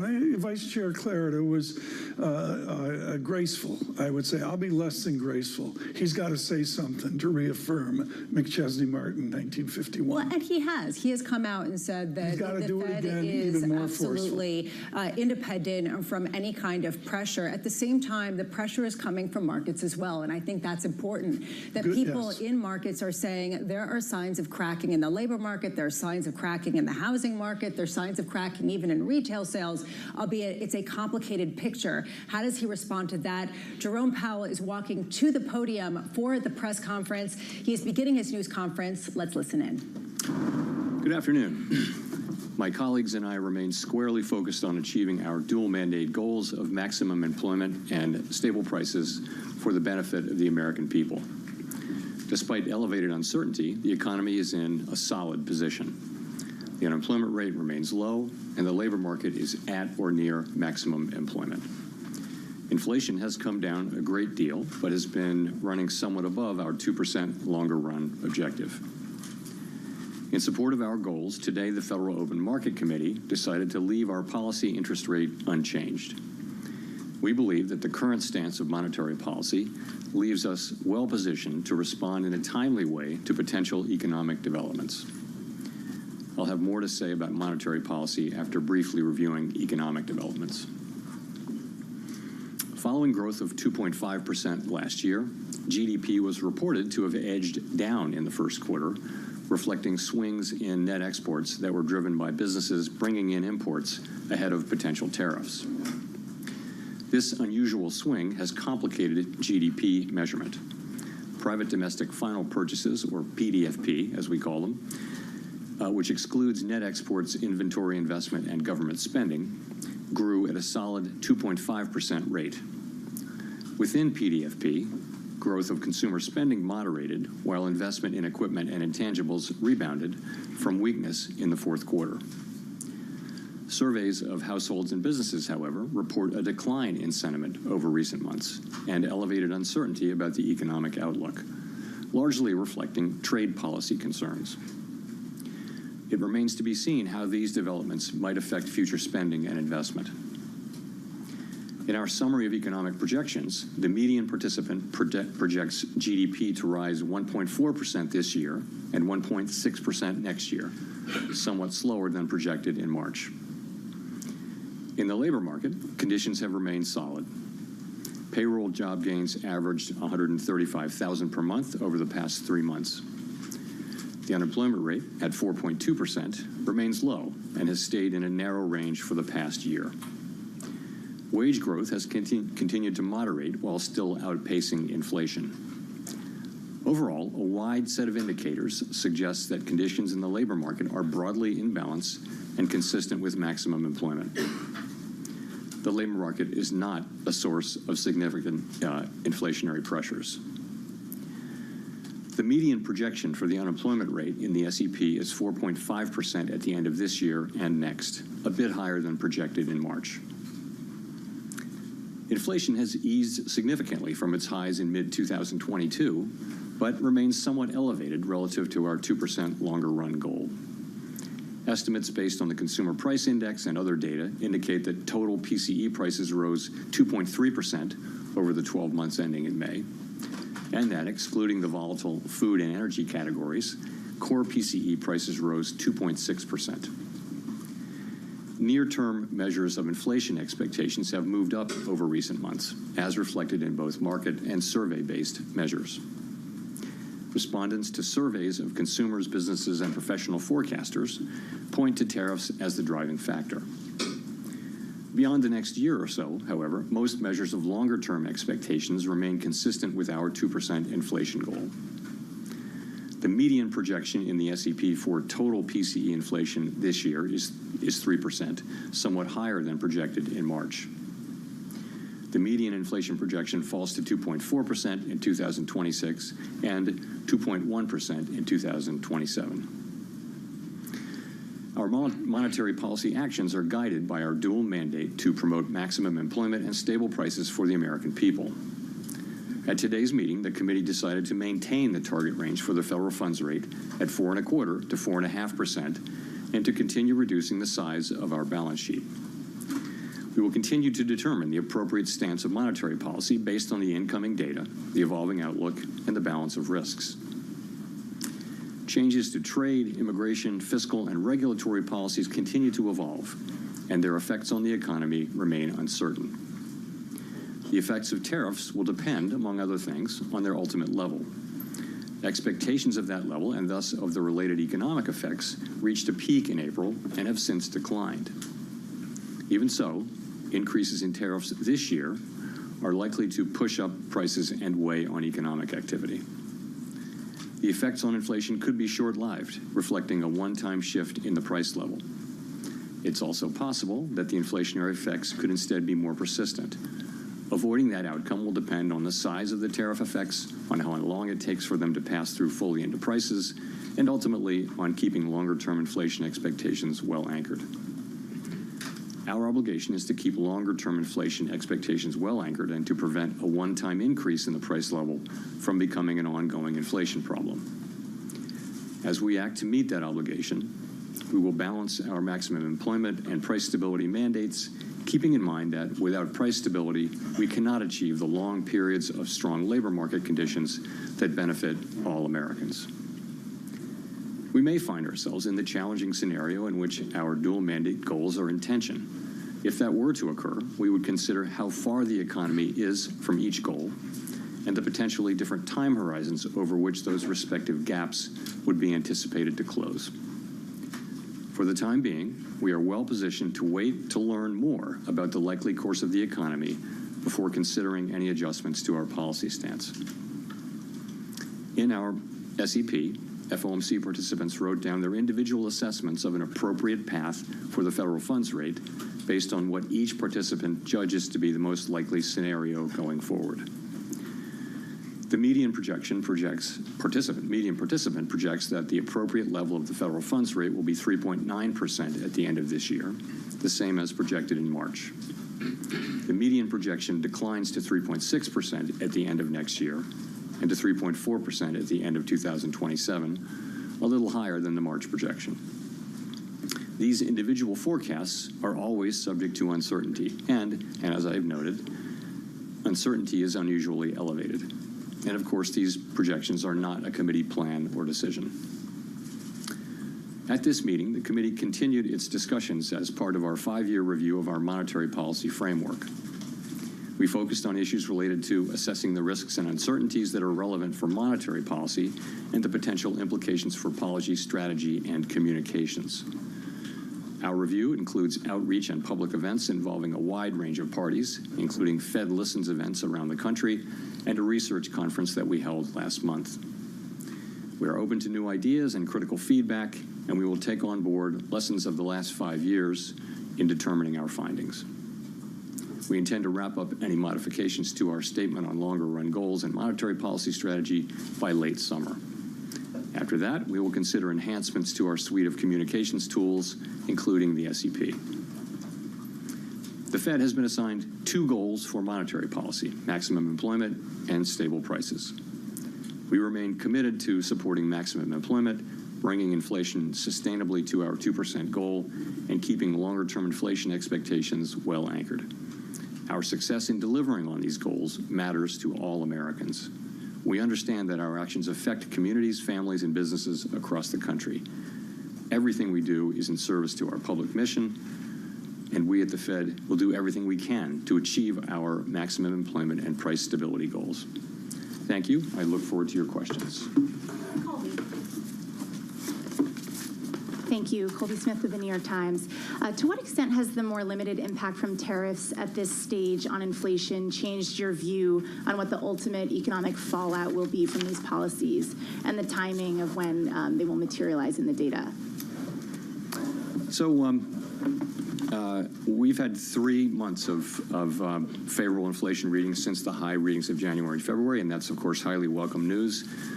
Part of that just is that services, core services, both housing services and non-housing services, have really been grinding down toward levels that are consistent with 2% inflation. So that's the good news.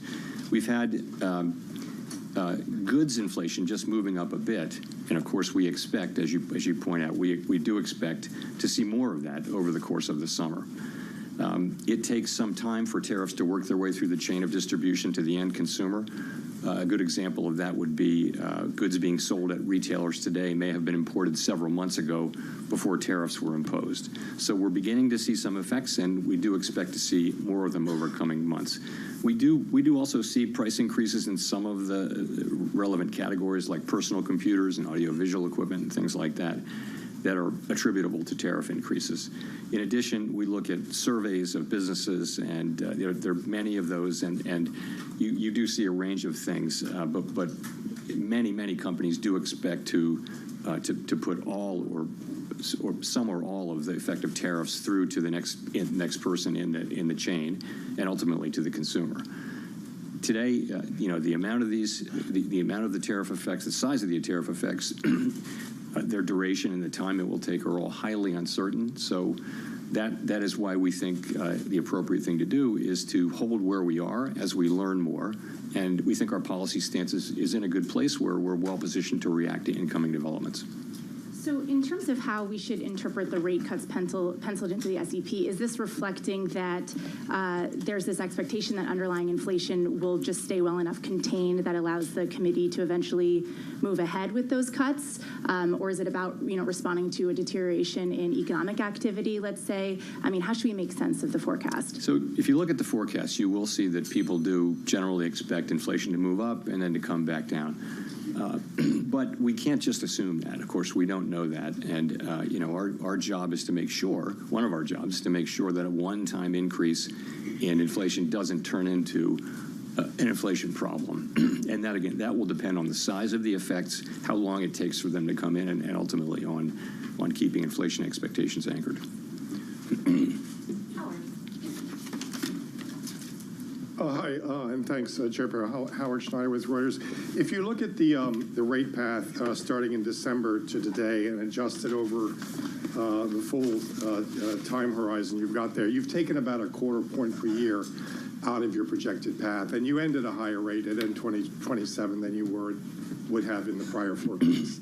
Is that a result of a sense that tariffs will lead to more persistent inflation? Is it a result of reassessments of where your short-term neutral rate is? Why are you on a slower path now? So I would focus most on the nearer term as you get out to the later years. It's hard for anybody to know where the economy is going. You didn't see people moving their longer term, estimate of the neutral rate, for example, at this meeting. So, and those things are probably slow moving. So I think if you look at what's happening here since March, this is since March, right? You see a little slower growth, just a tiny tick up, a 1/10 tick up in unemployment, and you see inflation moving up 0.3. And by the way, it was a similar move from the December SEP to the March. So that's what you see. You see the effects of tariffs. I think we learned in April, after the March meeting, that substantially higher tariffs were likely. And then since then, the estimates of where the tariffs will be have actually moved back down, although still at an elevated level. So we're adapting in real time. And what you see is an accumulation of individual assessments. But you say in the statement that risks have diminished on that front, but the July 9th, drop dead date for all the Liberation Day tariffs is still out there and unresolved. You've got now exchange of missiles between two Middle East adversaries with a possible U.S. involvement. How can you justify saying that risks have diminished? So what we said was that uncertainty uncertainty about the economic outlook has diminished but remains elevated. Many surveys say that they do. So and that's actually a line from the Teal book, which you can see in 5 years. Remember to check that. Maybe the war will be over. No, but if you think about it, tariff uncertainty really peaked in April, and since then has come down, and that's really what that's just acknowledging. It's diminished, but still elevated. that it's uncertainty. So I think that's an accurate statement. Thank you. Chris Rugaber at Associated Press. There is an argument out there in favor of cutting rates more immediately. Inflation has continued to cool and is back to roughly 2% despite the tariffs. And I guess I also wanted to ask about, cracks in the job market with gross hiring slowing, concentrated in just a few industries. We've seen some housing data, including this morning, that have been pretty weak. Do you see any concerns that the economy is weakening and that is a reason to cut rates going forward? So we do of course monitor all those things. I think if you look at the overall picture, what you're seeing is 4.2% unemployment and an economy that's growing at a rate hard to know given the unusual flows in the first quarter, but it appears to be 1.5%, 2%, maybe a little better than that. Sentiment has come up off of its very low levels. It's still depressed. So you can point to things. The housing market is a longer run problem and also a short run problem. I don't think it's indicative of basically the situation is we have a longer run shortage of housing, and we also have high rates right now. I think the best thing we can do for the housing market is to restore price stability in a sustainable way and create a strong labor market, and that's the best thing we can do for the housing market. You asked about the job market. Again, look at labor force participation, look at wages, look at job creation. They're all at healthy levels now. I would say you can see perhaps a very, very slow continued cooling, but nothing that's troubling at this time. But we watch it very, very carefully. So overall, again, the current stance of monetary policy leaves us well positioned to respond in a timely way to economic developments, and for now, and we'll be watching the data carefully. Well, just quickly on, given that there are concerns inflation will rise, but there is the alternate scenario that tariffs would create demand destruction and slow growth sufficiently, and that would perhaps keep a bit of a lid on inflation. Do you see odds of that scenario? What kind of odds do you see of that scenario coming true, and how many months of cool inflation would you need to see before concluding that maybe that lower inflation scenario is taking place? So this is very much the conversation we had today and yesterday. There are many, many different scenarios, many combinations of scenarios where inflation does or doesn't prove out to be at the levels we think, and where the labor market does or doesn't soften. And I think what you see people doing is looking ahead at a time of very high uncertainty and writing down what they think the most likely case is. No one holds these rate paths with a great deal of conviction, and everyone would agree that they're all going to be data dependent, and that you can make a case for any of the rate paths, I think, that you see in the SEP. And we do this once a quarter.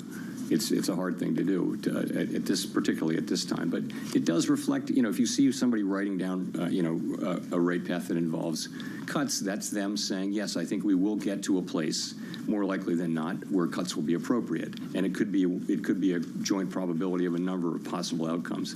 Again, remember how much uncertainty we face, though.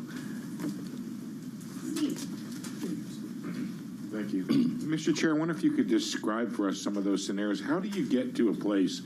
I'm noticing that the uncertainty levels in your forecast are very high. How do you get to a place where you have the confidence in the outlook for, say, inflation and or growth or the unemployment rate? How many months does it take, and what do you want to see in the data to get to that level of confidence to actually reduce rates off the restrictive level? So it's very, very hard to say when that will happen. We know that the time will come.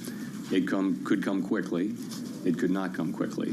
As long as the economy is solid, though, as long as we're seeing the kind of labor market that we have and reasonably decent growth and inflation moving down, we feel like the right thing to do is to be where we are, where our policy stance is, and just learn more. And in particular, we feel like we're going to learn a great deal more over the summer on tariffs. We hadn't expected them to show up much by now, and they haven't.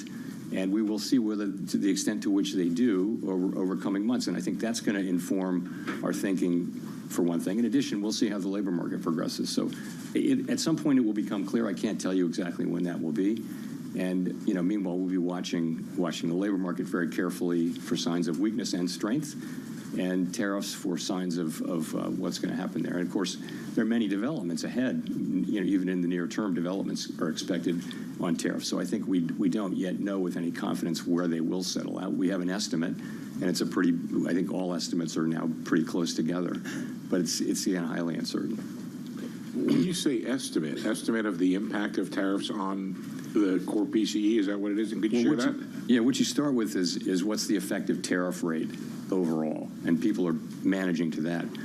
But the pass-through of tariffs to consumer price inflation is a whole process that's very uncertain. As you know, there are many parties in that chain. There's the manufacturer, the exporter, the importer, the retailer, and the consumer, and each one of those is going to be trying not to be the one to pay for the tariff. But together, they will all pay for it together, or maybe one party will pay it all. But that process is very hard to predict, and we haven't been through a situation like this, and I think we have to be humble about our ability to forecast it. So that's why we need to see some actual data to make better decisions. We'd like to get some more data, and again, in the meantime, we can do that because the economy remains in solid condition.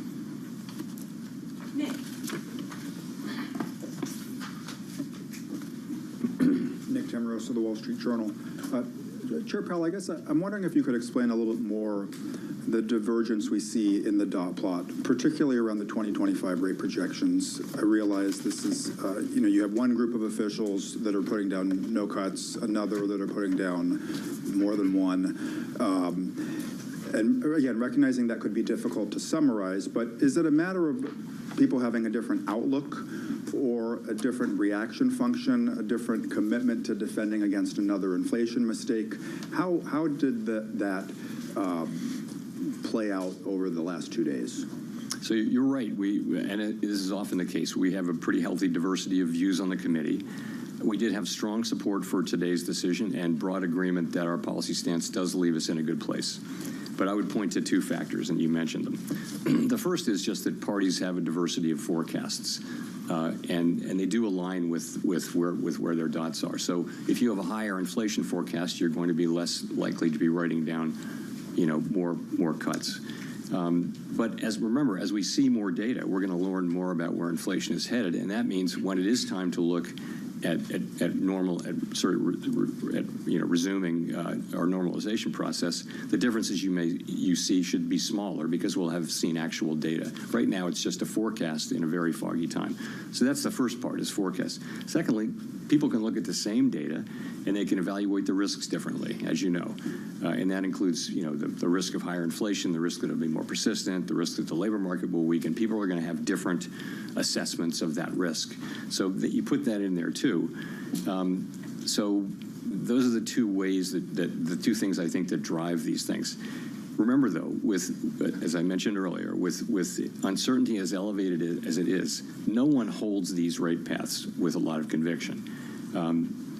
So that's really where it is. It's a function of those things, and I think as the data come in, you should see those differences diminish. If I could follow up, you've said the policy is in a good place and that it's modestly restrictive.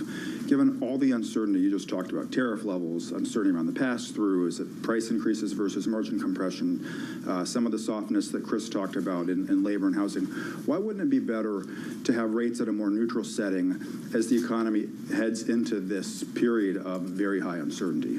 So if you just look backward at the data, that's what you would say, but that's not. We have to be forward-looking, and the thing that every forecaster, every outside forecaster, and the Fed is saying is that we expect a meaningful amount of inflation to arrive in coming months, and we have to take that into account. So I think a backward-looking look would lead you to a neutral stance, but we can't. We have to look at that, and because the economy is still solid, we can take the time to actually see what's going to happen. There's a range of possibilities on how large the inflation effects and the other effects are going to be. So we'll make smarter and better decisions if we just wait a couple of months or however long it takes to get a sense of really what is going to be the pass-through of inflation and what's going to be the effects on spending and on hiring and all those things. Mr. McKee. Michael McKee from Bloomberg Radio and Television. Your friend down at 1600 Pennsylvania Avenue continues to lob insults in your direction. And I'm wondering, given now that the Supreme Court has maybe carved out the Fed from some of the legal implications of that, whether this is just noise that the markets and everybody should ignore until your term is up, or whether you worry that it could lead to more pressure on confidence on Wall Street, on consumers about the outlook for the economy. Look, from my standpoint, it's not complicated. What everyone on the FOMC wants is a good, solid American economy with a strong labor market and price stability. That's what we want. We think our policy is well positioned to right now to deliver that and to be able to respond in a timely way as the data lead us around. The economy's been resilient, and part of that is our stance.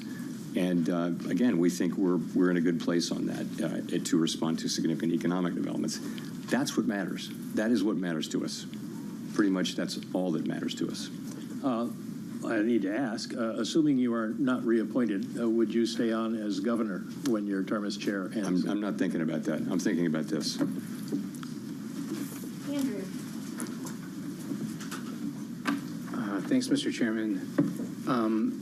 I guess with workplace raids increasing, picking up significantly, what kind of effect would that have on the labor market in the short term? With what picking up? Workplace raids. Immigration. So you're asking immigration? Yeah. You know, I wouldn't want to speculate. One way to get at that from an economic standpoint, we of course don't comment on immigration policy. It's not ours to make or comment on. But what you see is an unemployment rate that has been really solid and at a low level, not really increasing. It's been in a good range and well within the range of mainstream estimates of maximum employment. And that means, like, part of that is that labor demand and labor supply are kind of moving down at the same rate. Labor demand is softening. You see that in job creation, but it's still kind of at a healthy level. And labor supply is diminishing because the immigration numbers that we see are much lower than they were. So those two factors, supply and demand, that's what has kept the unemployment rate in a reasonably stable place. Okay, thanks. The other thing I wanted to follow up on is if you could elaborate on the potential changes to the SCP that you suggested were part of the framework review, I think. So the framework review really has two tracks, right? The first track is our policy framework that is reflected in the consensus statement. And we've said that we would finish that and announce it by the end of the summer. So we're well along in that process. We've had the meetings that we need to have, and we're now going to be going into, into discussions about, specific changes to language. So that's the framework part of it. The second part of it is our practices. Pardon me. And that part comes next. Okay, that's what we're going to do in the meetings this fall. Actually, what we did at this meeting, though, is we sort of prepared the ground for that. We had a meeting where we talked at a high level about a number of ideas. The SCP is part of it. Many other ideas. It's sort of how do we think our communications can be improved? There are a number of ideas. People offered a really it was a great conversation. Number of ideas, but we're going to look at those with staff briefing and a lot of thought in the fall. And I would say when it comes to changing communications, I would only support things really that only implement things that have very broad support. And also you want to be really careful because I think our communications are pretty well received. They're not broken. So more is not necessarily better, but better is better. So we're going to be looking at ways to do things that will improve the clarity of what we do for the benefit of the public.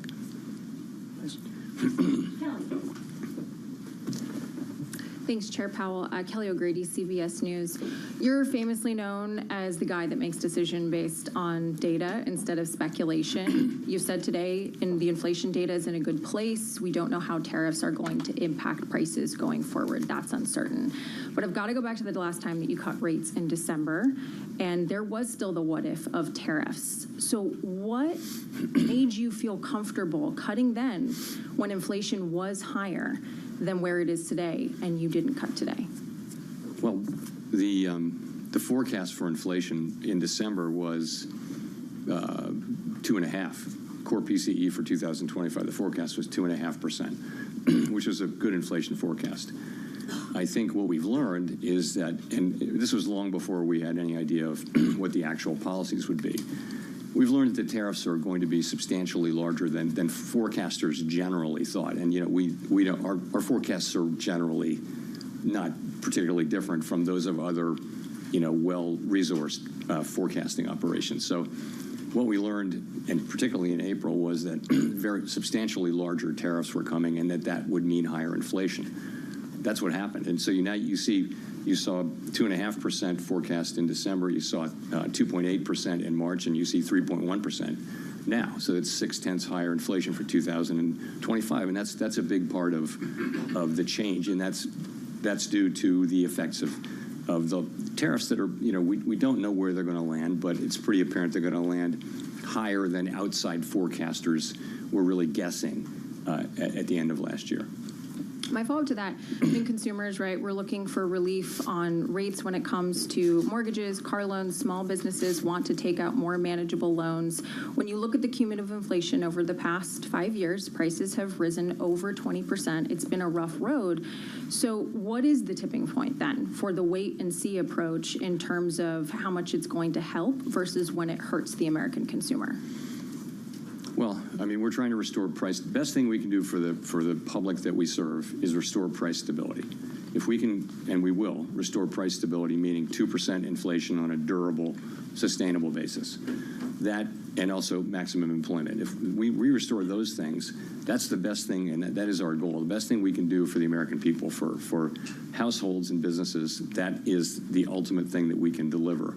And they can make their decisions without having to think about inflation all the time. So in the meantime, we have to keep rates high to get inflation all the way down. They're not very high, let's be honest. I would say policy is modestly or moderately, probably modestly now restrictive. If you look at the economy, it's not performing as though it were performing under very strict monetary policy, very restrictive monetary policy. So I would say probably modestly restrictive. And so what it will take is confidence that inflation is coming down. Now, I would say without tariffs, that confidence would be building, because if you see what's happening with non-housing services and housing services, which are the other two big pieces other than goods, those are coming down really nicely now. So I think we have to learn a little more about tariffs. I don't know what the right way for us to react will be. I think it's hard to know with any confidence how we should react until we see really the size of the effects, and then we can start to make a better judgment. So that's what we're doing, and I think we can take the time to do that because unemployment is 4.2%. Wages are moving up. Real wages are moving up at a healthy clip now. And inflation is 2.3% headline inflation over a 12-month basis. So it's a good economy and a solid economy with decent growth. Thank you, Chair Powell. So you're saying that uncertainty has come down, the economy is moving at a solid pace, inflation has come down over the past 3 months, and this is all moving in the right direction. So are you indicating here that Americans should expect some sort of economic pain in the second half of the year? I'm not saying that at all. From our standpoint, what I can say is that the U.S. economy is in solid shape. Inflation has come down. The unemployment rate remains at 4.2%. As I mentioned, real wages are moving up. It's a good job creation is at a healthy level.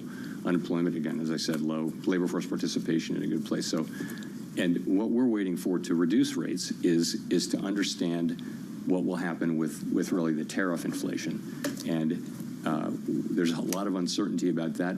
Every forecaster you can name who is a professional forecaster with adequate resources and forecasts for a living is forecasting a pretty significant. Everyone that I know is forecasting a meaningful increase in inflation in coming months from tariffs, because someone has to pay for the tariffs, and it will be someone in that chain that I mentioned between the manufacturer, the exporter, the importer, the retailer, ultimately somebody putting it into a good of some kind, or just the consumer buying it, and all through that chain, people will be trying not to be the ones who pick up the cost, but ultimately the cost of the tariff has to be paid, and some of it will fall on the end consumer. We know that because that's what businesses say, that's what the data say from past.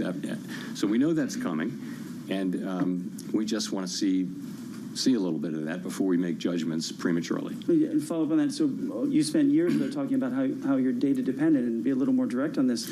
Now you're making decisions looking forward. Doesn't the data you're seeing today indicate there should be a rate cut? No, I mean, your monetary policy has to be forward-looking. That is elementary. You've got to be looking. I always talk about the incoming data, the evolving outlook, and the balance of risks. We say that over and over and over again, right? So it's always forward-looking. If you know, at the very beginning of the pandemic, we cut rates to zero immediately. Nothing had happened. We just knew that it was going to be really bad, right? So we took very aggressive forward-looking because we knew things were going to be unusually difficult. So, of course, this is something we sort of know is coming. We just don't know the size of it. And again, the economy seems to be in solid shape. So the labor market's not crying out for a rate cut.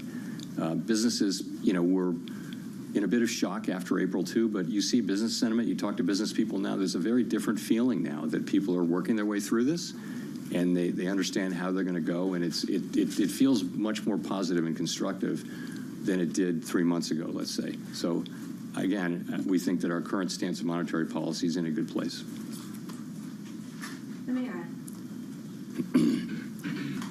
Thank you. Amara Mokwe with Bloomberg. Chair Powell, in February, you told Congress that the Fed is, quote, overworked, maybe not overstaffed. Then in a memo to staff in May announcing a deferred resignation program at the Fed, you said you wanted to ensure that the Fed was, quote, right-sized. Those two statements appear to be at odds with one another. Could you explain what changed in the roughly 3 months between those statements that made you decide that staff levels at the Fed should decline?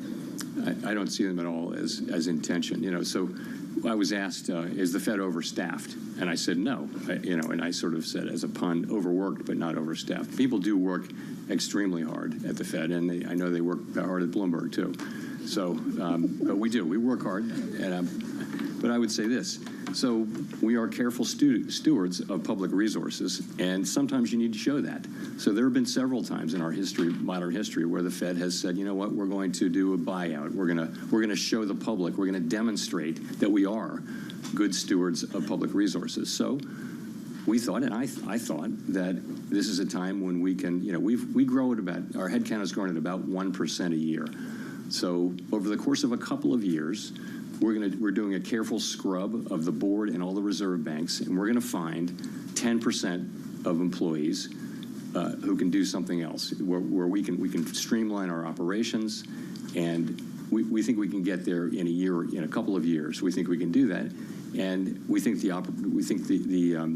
this is without taking risk to carrying out our critical missions.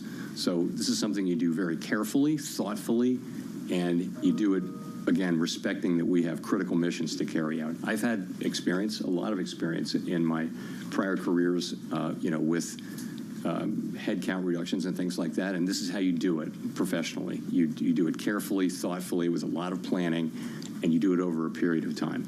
And I think the Fed will be fine. I think no one will notice any decline in our ability to carry out our missions. And I think it's just us wanting to demonstrate to the public that we are actually good stewards of their resources. We're effectively wiping out 10 years of headcount growth with this. So, I mean, we wanted to show that, that we're good stewards. How is progress on reducing headcount going so far? Are you on track to meet the goal? We're just at the very beginning. As you know, we're doing a buyout program. We're going to hit that goal. I think many organizations find that they can do this. You don't want to do it every year or anything, but you can do it at intervals, and you wind up not interfering with your ability to perform your jobs. Claire. Chair Powell, Claire Jones from the Financial Times. As you're no doubt aware, the Senate Finance Committee has tabled its version of the reconciliation bill this week, and I was wondering if you could tell me a little bit about the tenor of the debate at the FOMC over the past few days on fiscal policy and the degree to which that influenced people's projections for 2026 and beyond. Thank you. Yeah, so we don't sit around and debate or really discuss. We take fiscal policy as fully exogenous, And so we actually, really didn't talk about the bill or the contents of it. It's still evolving. When it gets closer, remember also we have a very, very large economy, and the effects will be at the margin. I expect that they may already be in, but they will be in by the next meeting. We'll make an estimate. But it's not a major thing. It's nothing that we discuss. It may have been mentioned a couple of times, but as something that's coming in. But I think the outcome is, we don't know the outcome yet there, so hard to be real specific. Neil. Thanks, Chair Powell. Neil Irwin with Axios. There have been some cutbacks in economic statistics collection in the last few weeks, and worries that long-running problems around funding and response rates may be getting worse. How much is this concern on your radar? How much confidence do you have that the gauges you're watching to assess the economy are reliable right now? Two things. One, the data we get right now, we can do our jobs. I'm not concerned that we can't do our jobs. That's not the point. The point really is that we are starting to see, layoffs and important gatherers of data are saying that they're having to cut back on the size of their surveys. That's going to lead to more volatility in the surveys. I think we should take a step back and, from our standpoint, and I think the standpoint of businesses and governments and everyone, having really good data on the state of the economy at any given time is a huge public good. It helps, it not just doesn't help the Fed, it helps the government, it helps Congress, it helps the executive branch. More importantly, really, it helps businesses. They need to know what's going on in the economy. The United States has been a leader for many, many years in this whole project of measuring and understanding what's happening in our very large and dynamic economy. And I hate to see us cutting back on that, because it is a real benefit to the general public that people in all kinds of jobs have the best possible understanding of what's happening in the economy and hence what's likely to happen. It's very hard to measure what's going on in the U.S. economy. If you read, there was a book called, it's really remarkable how many things you need to understand to estimate U.S. GDP. Very, very difficult. And it's so important that we get it right. I just would say it's not a place I would want to keep investing in that, for the good of the general public. Victoria.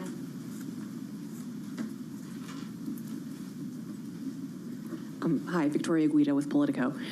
So you're conducting this monetary policy strategy framework review, but next year we're supposed to have a new Fed chair. And I'm wondering if that affects at all the way that you're approaching this. How do you ensure that this framework will actually be durable? The framework document goes back to 2012, and it's the committee's document. It's not like we're going to invent a brand new way to do things. It's been an evolving document, so it shouldn't depend on who the chair is at all. It should depend on what's happening in the economy and what the committee wants to do. So, yeah, it isn't really tied to any particular chair.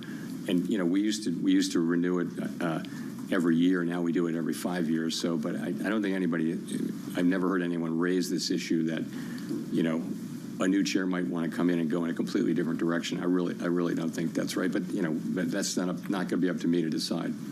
Is that affecting at all who you're consulting with? Not at all. Not in any way. Matt. Thank you. Chair Powell, Matt Egan from CNN. Relatively low gas prices this year have helped drive down inflation in recent reports, but that trend is starting to reverse given the crisis in the Middle East. How are you thinking about how the Israel-Iran conflict will impact the economy, especially inflation, and what lessons were learned during the 2022 period when another conflict, the Russia-Ukraine war, sent oil and gas prices skyrocketing? So, of course, we're watching, like everybody else is, what's going on. I really don't have any comment on that.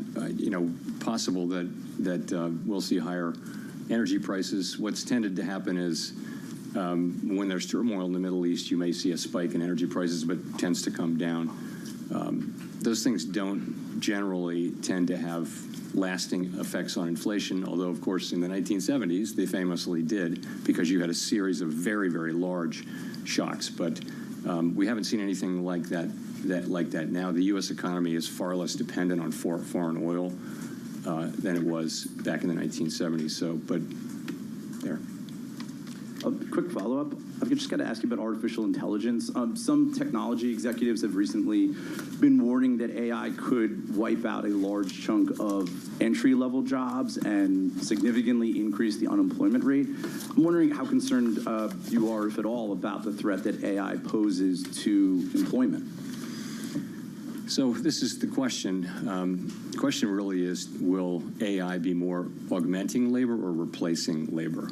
And I wouldn't, we all see those announcements, including one today. I wouldn't, overread a couple of data points, because, AI should be creating jobs at the same time. It may be replacing, maybe doing both. Anyone who's done any work with it, with AI, will have been a little bit stunned at how capable it is. And it's just a different thing. So I think this is something that certainly has transformational potential, and probably we're in the very early stages of it. They say what you're seeing now compared to what you'll see in 2 years is going to be very different and even more effective. So I think it's really hard to know. Of course, there are optimists who feel like it's going to make everybody much more productive. And there are those who think it's going to replace an awful lot of jobs right across the income spectrum, white collar, blue collar, and everything. So I just don't know.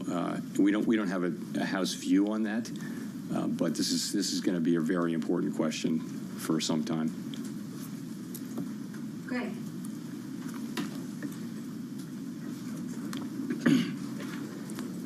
Thank you. Greg Rapp from MarketWatch. I was wondering if you could step back a little bit, Chair Powell. There's a spate of articles and a lot of op-eds now in the newspapers saying that the U.S. economy and the global economy is going through this profound change, akin to the end of the Bretton Woods era in the 1970s. And don't you owe the American people, some sort of, explanation for what we're going through? I mean, I noticed earlier this month when you talked about Bretton Woods a little bit, and you said that Bretton Woods, the Fed staff had to change how the dollar, movements of the dollar was impacting the economy. Are we going through something like that now? That, are you having to change how you do monetary policy? Is it that fundamental a change underway? Thanks. It's certainly a time of real change, from a geopolitical standpoint, from a trade standpoint, from an immigration standpoint. You see this not just here, but everywhere. So there's quite a lot going on. It doesn't change the way we do monetary policy in the near term. And it doesn't change our objectives or what we need to do. And, these things are not really our issues. They're really issues for elected governments. All of those issues are really for elected governments. But there's no question it's a time of real change, and very hard to see where that goes. Will it be? There have been many, many things written about how it's going to be a more inflationary time. That's possible. It's not guaranteed. AI could cut in the very other direction.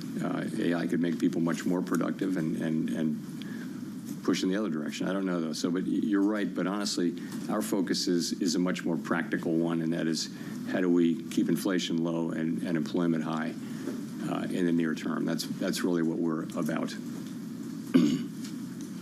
Mark Hamrick.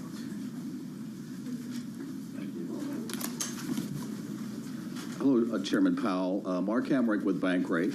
What is the view about the growing amount of slack in the job market, including the softening in payrolls, the forecast of a modest rise in the unemployment rate, and the ability of workers to demand wage hikes or not in this environment where you have inflation surging?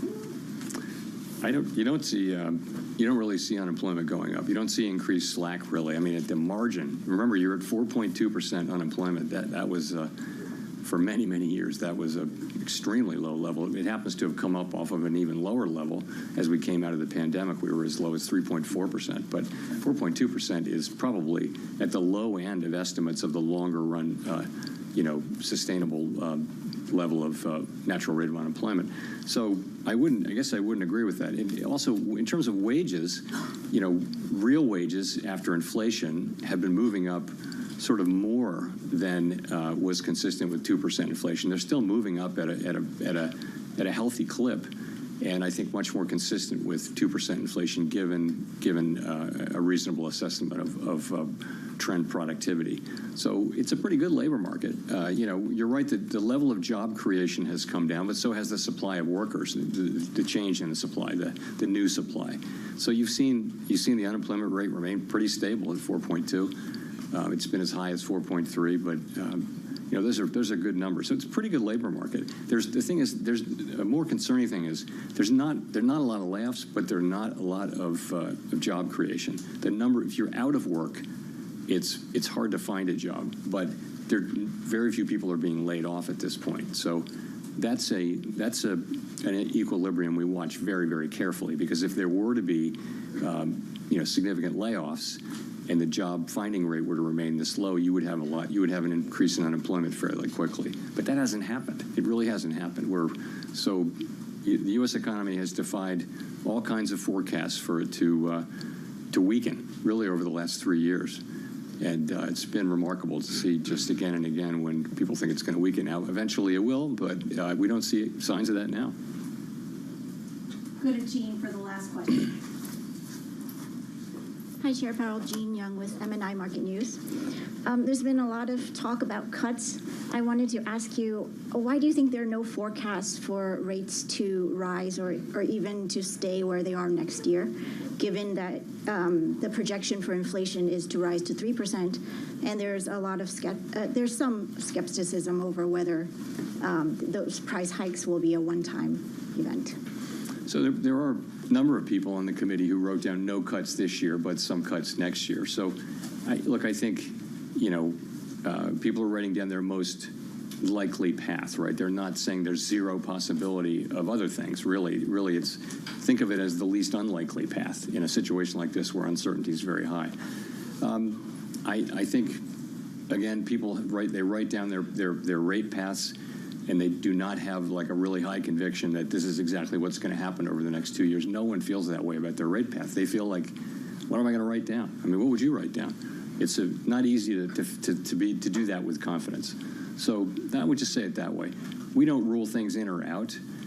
Certainly a hike is not the base case at all. It's not something people are writing down. But in the meantime, we do the best we can with these forecasts, and I think they're representative of the different forecasts and different reaction functions that people on the committee have. So thank you very much. Thanks. This is The Fed Decides on Bloomberg Television and Radio. That was Fed Chair Jerome Powell at the press conference following the central bank's decision to keep rates unchanged. What would you write down? I don't know. What would you write down? What about those dots? This is a Fed that sees a lot more certainty ahead, but not yet enough to make any moves. While Powell said that peak uncertainty happened in April, and we are getting some clarity, there's still a lot to learn. Until the data becomes clear, they're on hold and are in a good place. Take a listen. We feel like the right thing to do is to be where we are, where our policy stance is, and just learn more. And in particular, we feel like we're going to learn a great deal more over the summer on tariffs. We hadn't expected them to show up much by now, and they haven't. And we will see to the extent to which they do over coming months. And I think that's going to inform our thinking.